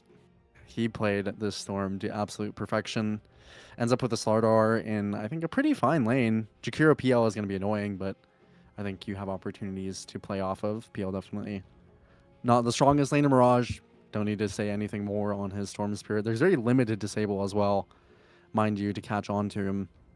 Especially once he gets a BKB. I mean, he can play really, really carefully in these fights. He can probably hold getting off a BKB for some time, and he would even go for that kind of Kayasha Mantha build into this Ember Spirit, just be really, really unleashed in terms of that kind of Manta, or that kind of mana that he had previously, especially with an Oracle behind him as well. And yeah, I mean, Ember Spirit techies are quite good at jumping on the Oracle, but otherwise, relatively, I think if Respect has really good positioning, and his positioning was pretty good as the game went forward in that last game. And I do like League of Teams draft. I think it just looks a little more coherent to me. I think this Self-Hate Phantom Lancer is a decent question mark for me. I don't think this is one of those games where you can just like kind of be happy scaling and go really, really late and you'll just always win the late game. It's not one of those PL games. I think it's more so if you can get some early items and kind of hit like an Ags, maybe Butterfly timing, you could be very, very strong, and they can look to play off of that. But it's not some free win off of just scaling. I'm sure those games still exist, but it feels like those games are not as common for the PL anymore with all the changes that they've made. And that's even with removing all of the bonus damage that Mjolnir and Maelstrom and Shiva's and I think those were the three, but all this bonus damage, right, that a bunch of items do to your illusions. In part because, well, you're not getting Diffusal Disperser anymore, and yes, that's an early game item, but PL's ability to just remove the mana from these heroes that were supposed to deal with him in the late game as his illusions start to scale more was kind of a big part of the hero. So more about damage now in comparison, which is just not quite as strong in long fights. This hero's definitely more timings based, and again, I'm just a little bit worried about that. I think if Self-Hate has 1 to 2 bad deaths, I know we saw it, I think it was a Zip Zap in that kind of group stage that we watched. He had a PL game that seemed pretty good, but 2 deaths just set him behind the entire game. Never was able to hit his timings. Again, Snowy, I think he has a pretty large variety of builds. I think going the Deso build is super reliable into the entirety of Nemiga. But if he did want to kind of scale with that Battle Fury, I don't think it's unreasonable. Just a lot of great options, and I think Respect has potential to just completely warp this game. Lots of really, really good things from to purge off of heroes, and I mean, his enemies. In theory, it's a really great response to the techies, and I was kind of hoping they would have that. So if Respect can live up to doing so, I'd be quite glad.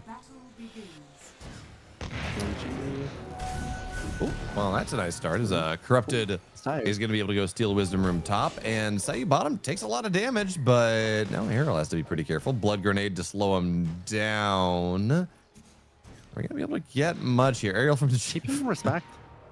This might be a Kovasing here. Fortune's End. It's a good Starbreaker, but looking for the body block now. Kovasing nowhere really to go. Will eat the tower, and at the very least doesn't give first blood.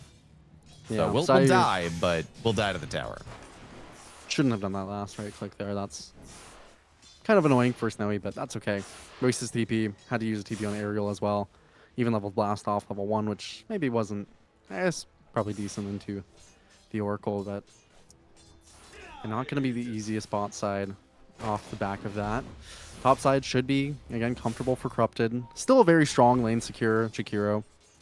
Not quite as much as previously in PL. Yeah, not as much as he used to have in terms of just the Spirit Lance shenanigans. Mid lane, expecting Mirage to do well.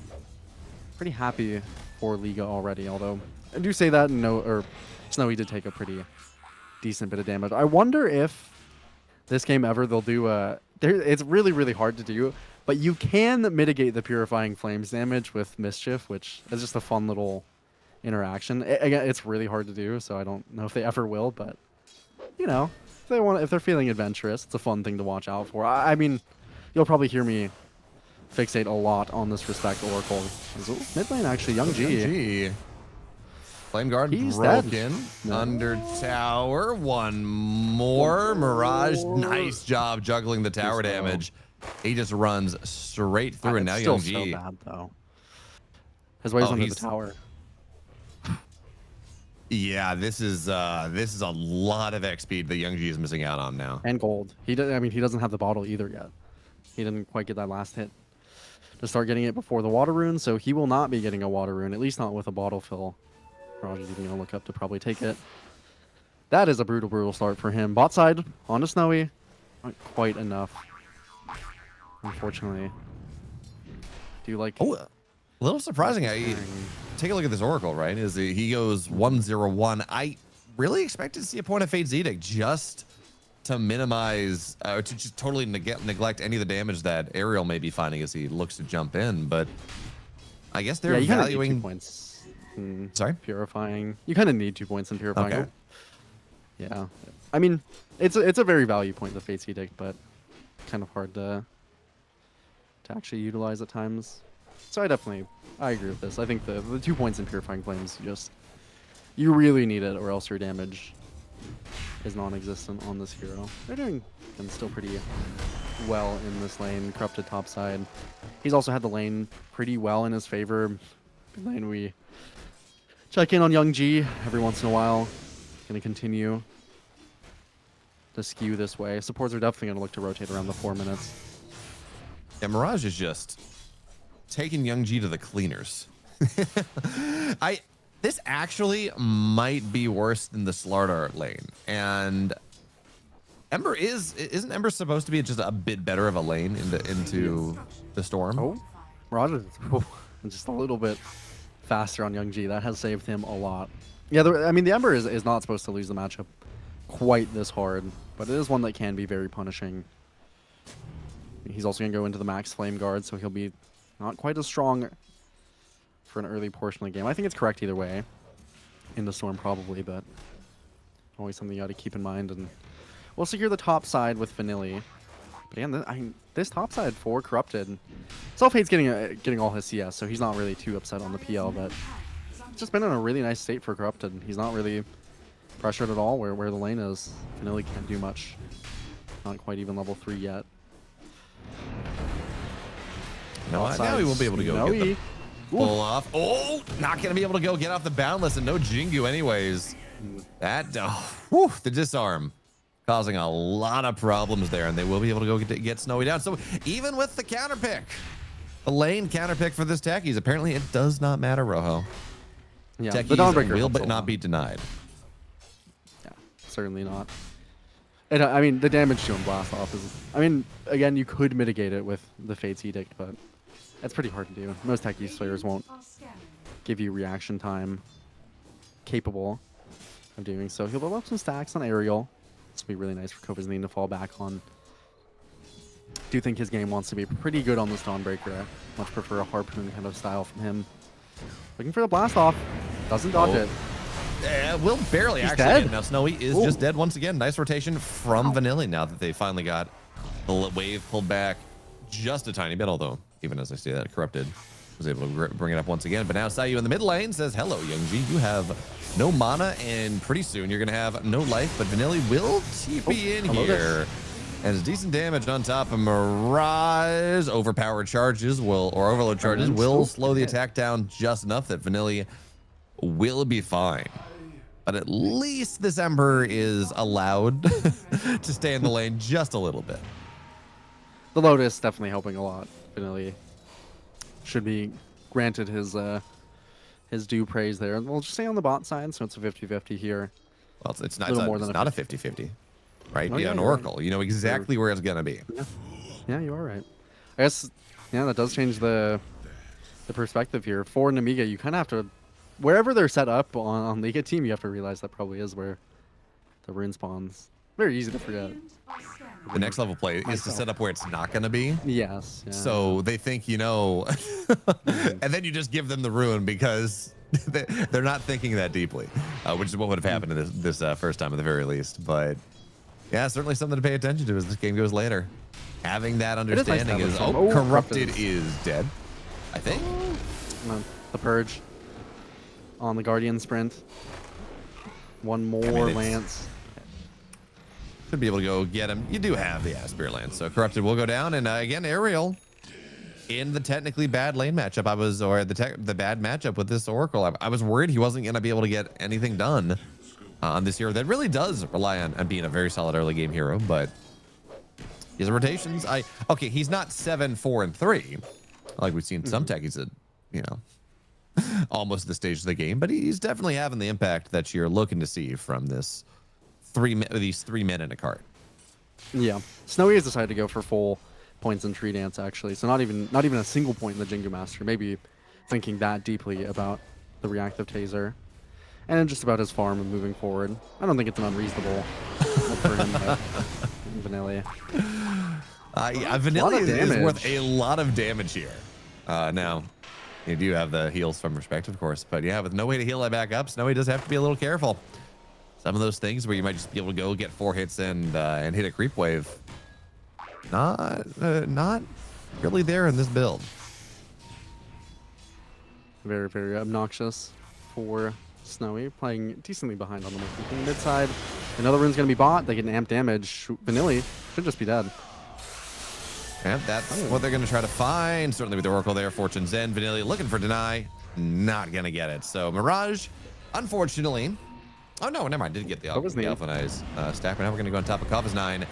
Does stay on the tower for now. Wukong's is gonna get spent. Kava's 9 is gonna be low enough, so 2 stacks now on this Galvanized early on.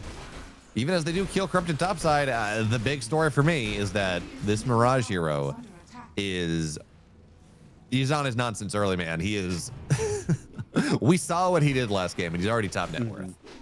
Yep, and he knows every rune. That's really, really nice for a mid player. For Storm specifically, I'll play off that nicely. Now, Selfhate having a good game again, I do think, very, very important. He's not gonna want to go super late game as this PL. Snowy certainly won't be matching any of his timings.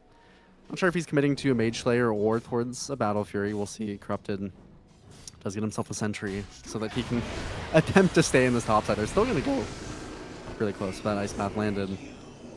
Corrupted is definitely struggling, but similarly in terms of net worth to Kova's 9 and even the L1GA as well. This Ember is off to a slow start. Probably won't be giving up mid too soon either. To prioritize himself. 6 Snowy is going for that Mage Slayer. More typical build, the pair with the Slardar. Don't mind it, but I am a little bit worried that the Mage Slayer actually isn't going to have as much value as he wants. It's obviously very good in the techies, very good in the Ember hero, but actually applying Mage Slayer to these heroes can be kind of hard. A lot of times when you die to techies, I feel like it's really only the innate kind of base magic resistance that it actually does give you. Goes past.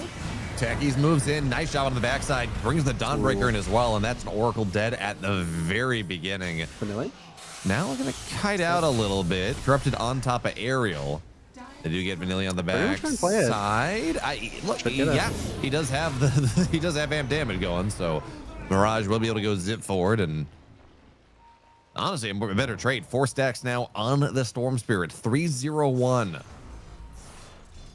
And yeah, he's reading it really nicely on Mirage. He's jumping past these ice paths, still getting the rune. His timing, giving him the Storm on that kind of last phase of the game could be costing Nemiga their tournament lives. Of course, it's so early in the game. You're thinking so, but we saw what Mirage did last game. I have no doubts he can do it again. And of course, you know, this late game scaling for Mirage, it's so far down the road, this level 25, but last game he hit it at a very reasonable time. That's something they can just deal with self-hate. As they're gonna have to look towards potential answers to him as the game moves on. He is doing very well on this top side. I mean, look, Raho, if you think about it, he's level 9 at 10 minutes. That means he's level 18 at 20 minutes, which means he's Yeah, he's gonna hit level 25 in 25 minutes. That's how the math works. Very easy. If you said it was this Mirage Storm, I might be inclined to believe you. Snowy. It's another setup with Covers9 and Aerial. Those bombs. Do get a kill onto him. He is struggling. His net worth is slight. I mean, it's okay because he does have that tree dance. Again, max, and he's close to the Mage Slayer, but this is my worry that Covers9, he's going straight away for this Echo Saber. I really like this build from him. He's going to have a ton of physical damage to be pumping into Snowy. Just on top of that, do you actually apply the Mage Slayer debuff to Aerial before you die? Seemingly no, a lot of these times. Looking on the bot rune, L1GA die? He can. Dope. I was going to say Ice Path for now might give him room out, but yeah, no, that is a lot of damage off the Sharpshooter. And now this is a 4-0-1 Storm with 5 stacks of Galvanize in the jungle, stealing some stacks away. And now it comes on an Aerial. Start it. They're trying They're gonna with the bombs, but all of it. Oh, Respect got so much. Mirage got even more. I think he got 3, or at least 3 or 4 creeps there. I think 2 of the big creeps at least. Clean up the dragon at the end. That was an interesting idea to try and start it there. I don't think he necessarily needed to. In the mid side, Zayu, he didn't get his levels. At level 6, I like that Corrupted has been kind of active walking towards the mid lane. As it's literally just a hoodwink killing this mid tower, by the way. Zayu is just right-clicking down the mid tower. No response from MG or anything. It's not much, but it's honest work. Someone's got to do it. Mirage is going this game again for kind of the build he had last time. The Sange and Kaya is better now relatively with Oracle. That was a decent buff that this hero received.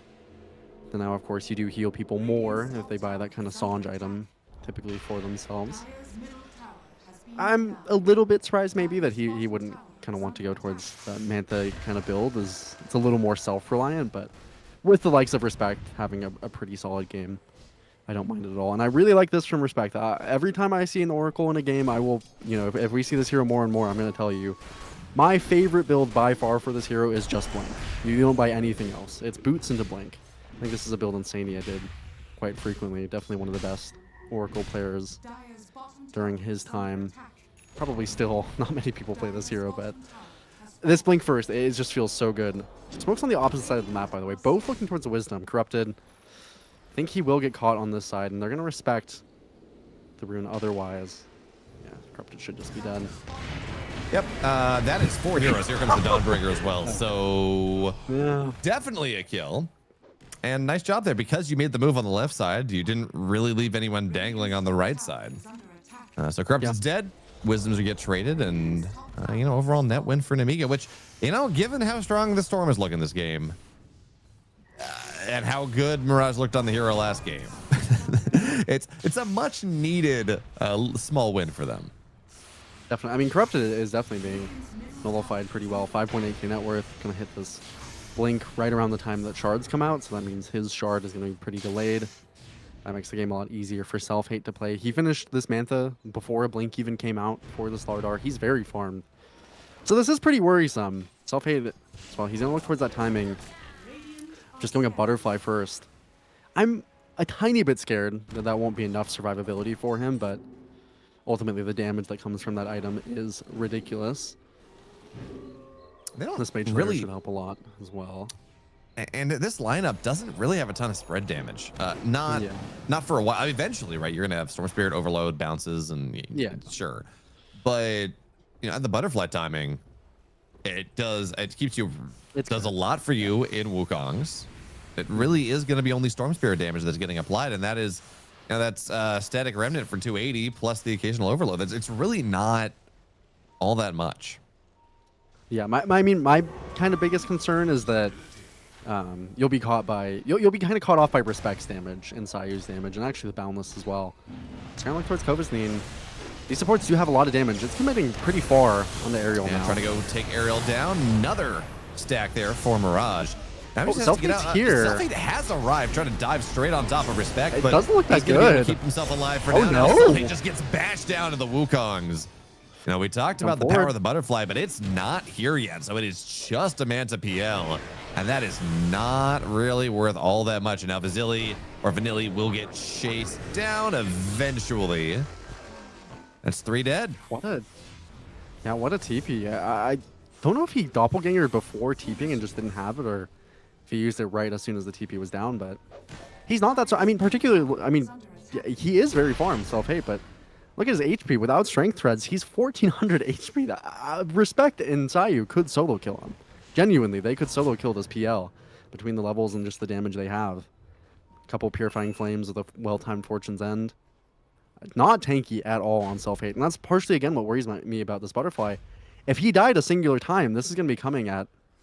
I mean, it's going to be coming at a good time, but I don't know if it's actually going to protect you as much as he's kind of thinking, at least. Especially if you're not careful in these fights again. I don't think he kind of entered that either without his Mantha or his Doppelganger, potentially even both.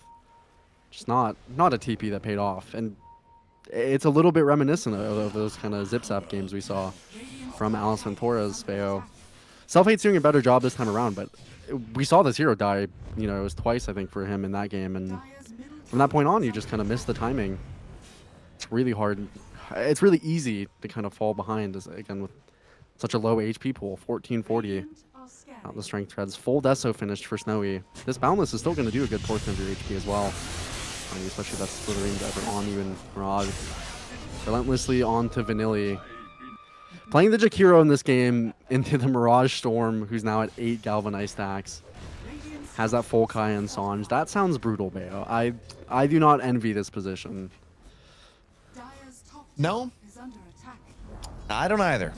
That is a rather rough time. But talking back about this PL, you say, okay, well, not a Butterfly. Where would you like to see? I know there was a time when we were seeing these casual hoods, back when Hood was an item that PLs were getting in kind of heavy magic damage games. Is it something where like it makes sense to get a value consecrated wraps to try to tank up early, or does that just sell your damage too hard?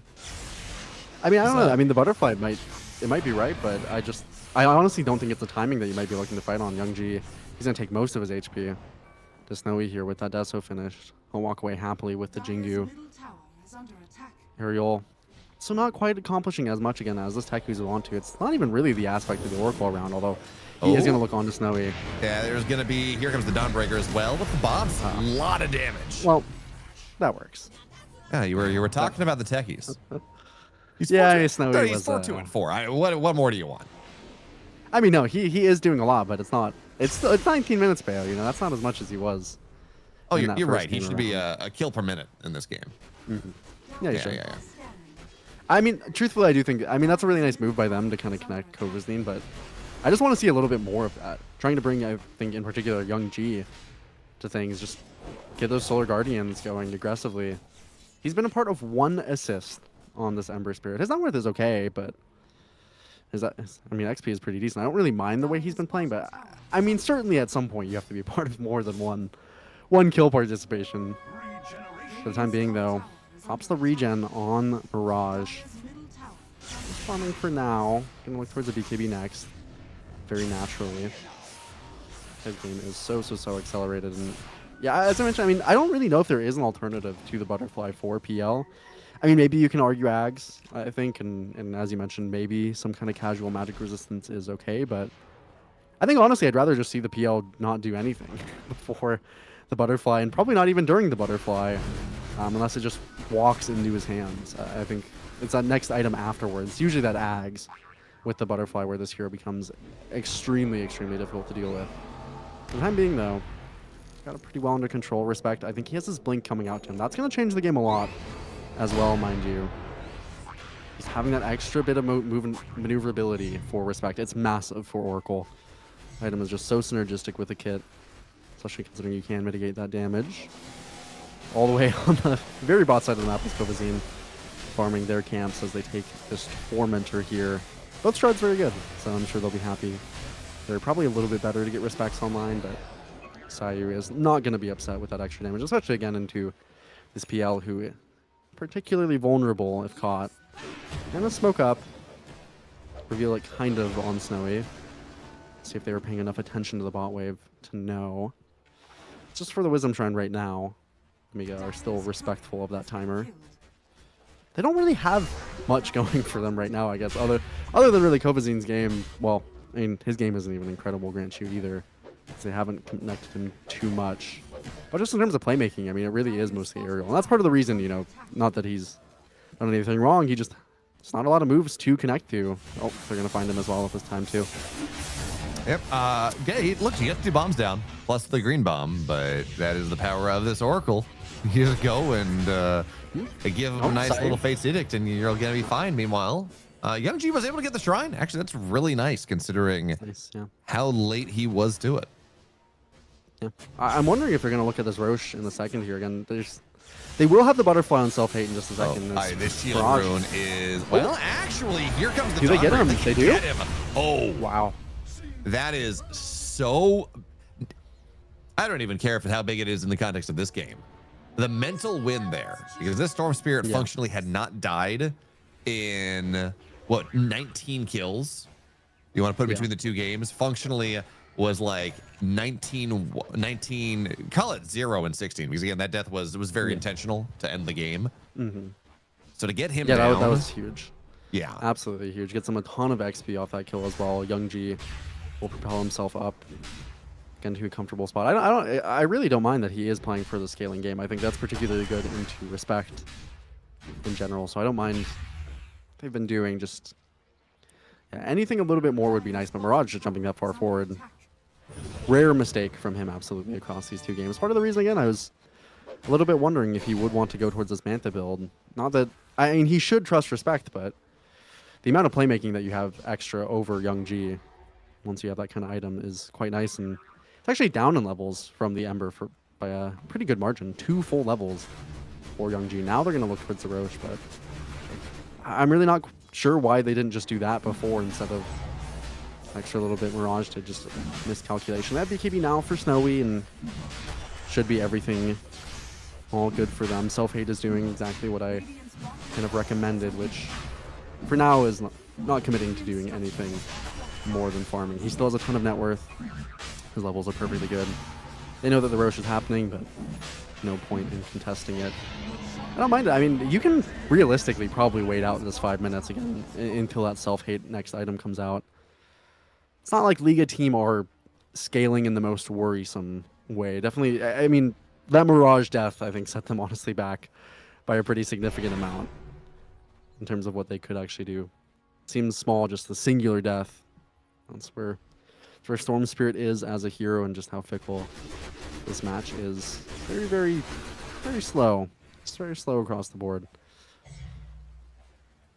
Yeah, a bit unfortunate for Self-Hate. Now, he does have his butterfly now, but he lost his courier when he was about 500 gold or so away from the butterfly, which means that, again, I don't know that it's much of a timing, but it does speed your farm up by quite a bit to complete the full butterfly. So he was about a minute behind where he actually had the money to buy it. So, as you look at now, butterfly's done. Looking at an Ags behind that one, which he's only about 3,000 gold away from. So, 2,000 gold away from. Yeah, gonna feel very nice for him. Not the highest level in regard, but that's, again, okay. He'll have the opportunity to get those in fights. Kind of eyeing this bot side. There's just, not really much to worry about for Nemiga for the time being. I do think the state of Young-G's game, he's not the most farmed, not as farmed as Mirage, but he's level 18 with Ashivas. I mean, not connecting to any of these moves, just full farming. I respect at least the commitment to it, and again, this hero scales very, very well, and particularly I think scales very well into this Oracle. Respect's game is so important to their success, and as it moves forward, it's only going to get more and more and more difficult against PL and Ember. So they kind of need to utilize the time now to get at least a single kill here. Maybe kind of push into a tower aerial. Crack the taser, walk away fast. Nice position, tries to go on top. The boundless is really nice, but even still, Ice Path is going to hold him back for now. And do you really want to go into the... Okay, yeah, apparently you do. Because they just annihilate these two supports. The damage coming in from Sayu with the sharpshooter, and of course the storm as well. That looked like a pretty well regimented retreat, but this corrosive haze just it changes the calculus so much. Now they're going to go on top of Kovacin. Blink Bash stun looks for a little bit more. There's a Fortune's End. What? Are you kidding me? That was funny. I mean, I love Oracle. Truly, I do. This hero has so many fun little tricks you can do. You can do that on couriers as well, by the way, just for everyone at home. what a close way to almost kind of get that kill. And they did force the BKB and the Dawnbreaker ulti. Okay, how did that? Because that was applied to Kavis9. No. It was applied to Corrupted. Oh, was it? Applied to Corrupted. Yeah. Okay. I thought it stopped running to Kavis9. I'm like, Kavis9 didn't TV down. Like, he was down here the entire time. He was not. That would be a little more concerning. And okay, that makes a little bit more sense. Mm-hmm. Yeah, what is this madness that I'm seeing right now? Just a little bit more silly than it is mad. Self-Hate does finish the Axe. So again, you get so many illusions here. Has that illusion Spirit Lance damage. So the extra potential for the hero to kind of pop off here is pretty high, but I don't mind again if you just farm till another item. Again, I think late game, again, you're still worried and potentially about the way that PL could be, but 4 items is not a bad kind of game to be looking towards, especially again since L1GA is going to be able to supplement a lot of that decent damage. Even Kavis9 again. BKB, Harpoon. Don't mind this build at all. They're kind of all gearing up at some point in the game to just make it Respect's life absolute hell. I think that's quite proper. Don't want to walk into this Aegis for Mirage. Has a BKB finish as well. Illusion Rune will clear the bomb site. Yeah, that's another reason why I'm a little surprised we're not seeing, maybe not even from the Storm Spirit, but not seeing a Manta in this game. It is probably nice. the single best hero or single best item against techies. Certainly as the game goes later, just this ability to go in and clear bombs. It's really nice. Really nice to have a little squad to go in, catch it for you, sniff it out a little bit. Snowy, he is finishing an MKB, so this is just kind of going all out in his build. I honestly like the decision. Again, I think this build is really good against the entirety of Nemiga and is kind of respecting that his team will be able to deal with the PL as the game progresses and just that extra damage. MKB will be that sole option to deal with Self-Hate. It's very necessary, and now that you get that extra evasion as well off the Phantom Rush. And it's a little bit of a small thing, but they added extra attack range for melee heroes onto this MKB. It's not that small of a thing for Monkey King. Particularly, again, the Wukong's command. Extra range on these units is absolutely broken, and big reason why they had to remove it from neutral items or neutral items connecting onto the Wukong's command. It's just, it was too much. I'm glad they took that away. But now having it on MKB, sometimes it just gets you an extra couple hits in that Wukong. That's all you sometimes need to ask for. Sayu, he's alone on the top side, but not under vision. There's a whole team eyeing him. Not able to actually find anything, though. Be very quiet. We're hunting squirrels. Actually, apparently not, because they're going to back up for now. Yeah. Somehow, by the way, this tier 1 tower is still up 30 minutes into this game, in a game that it has been pretty even. Oh my God! Look at that! Here comes the Wukong's command. What the hell have I just witnessed? L1GA is now going to get chased down. Storm Spirit on top of the top side, and Vanilli is going to get taken down here. They were smoked up. I just from the top rope. What was that, Rojo? The way the two teams just ran into each other. I mean, that was kind of a Looney Tunes bit. Look at this damage. Yeah, that is absurd. Yeah, that's part of the reason I like Snowy's build. Just I do think Battle Fury, these kind of items, they are a good idea, but it doesn't feel necessary. That was Self-Hate with 2,800 HP, mind you. Got caught in that Wukong for just a second. That's the hero's hit by a singular Boundless.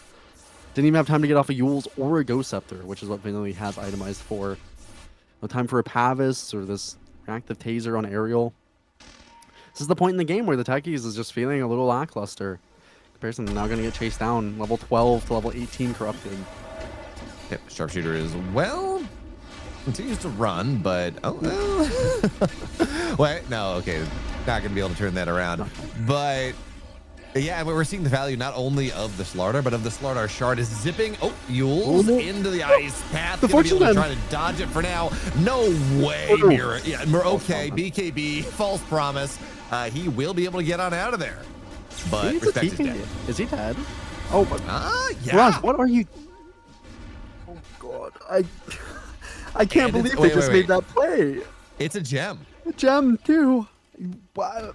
That is an insane thing to be going for, and they played it nice. I mean, the Fortune's End and ending with that false promise there, but Mirage he could have TP'd while he was zipping, and he just didn't. I have no clue why.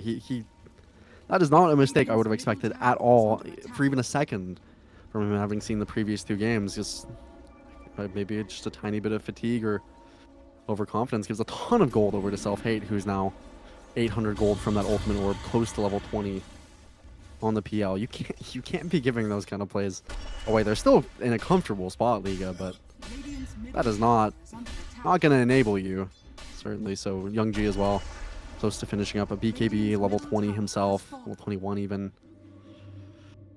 It's I can't believe it. Since when has, or is it the water? Has Mischief broken the move speed cap for Monkey King? Or does the water do it? Probably Because was the water. I think it's probably the water. Yeah. I thought the water just made you move fast. I didn't realize it broke movement cap because we had a Monkey King moving around at 575 movement speed in the Mischief. The water does. I've seen it before on a hero that I didn't think could. At least I believe. Either way, I don't think Snowy will. Probably can't take that one too much to victory. It is nice for him though. Not always the best talent. I mean, most people don't take it by any means, but Snowy this game, Jingu Mastery undispellable. Actually quite good. I mean, particularly into the reactive taser. Part of the reason he didn't level it in that early portion of the game. He's going to look towards an Abyssal. That's definitely one way that he could deal with Self-Hate. Just those continuous stuns. Soon level 20 for Corrupted. Still have a lot of things going for them. Nothing to cry home about. Even Mirage, level 20, looking towards the Shivas. Nothing insane for them, but it is a full Scotty. It is full level 20 for Self-Hate. This is the timing in the game where he should be the strongest, even down by a 10k deficit. If he's not full caught by these spells, if he doesn't get Corrosive Haze on him without Mantha or Doppelganger, both unlikely, his damage potential is extremely high. Not to mention just this, finally has access to some healing reduction, which could really mess with Snowy. So that BKB as well. Not something that we see, or I mean we kind of talked about, is just a lot less available in this current patch. That health restoration reduction. It's got to be one of those few options left, and does go through the BKB as well. Snowy finish the Abyssal. Fortunately, their jump is not very good on Nemiga. That is one thing that is making this lineup pretty difficult for them. These fights are, I think it's just gonna be on L1GA. I think he just needs to take a Mirage kind of lesson quickly. I think there's an Ember Spirit voice line about that, where he just pops the Shivas and goes in and goes out and forces as much as he possibly can. He's not quite tanky enough, maybe, at the moment. So this Oracle, by the way, you know, you're talking about build. He does have Blink, does have Heals. He's looking at an Ags. The Diviner's deck. The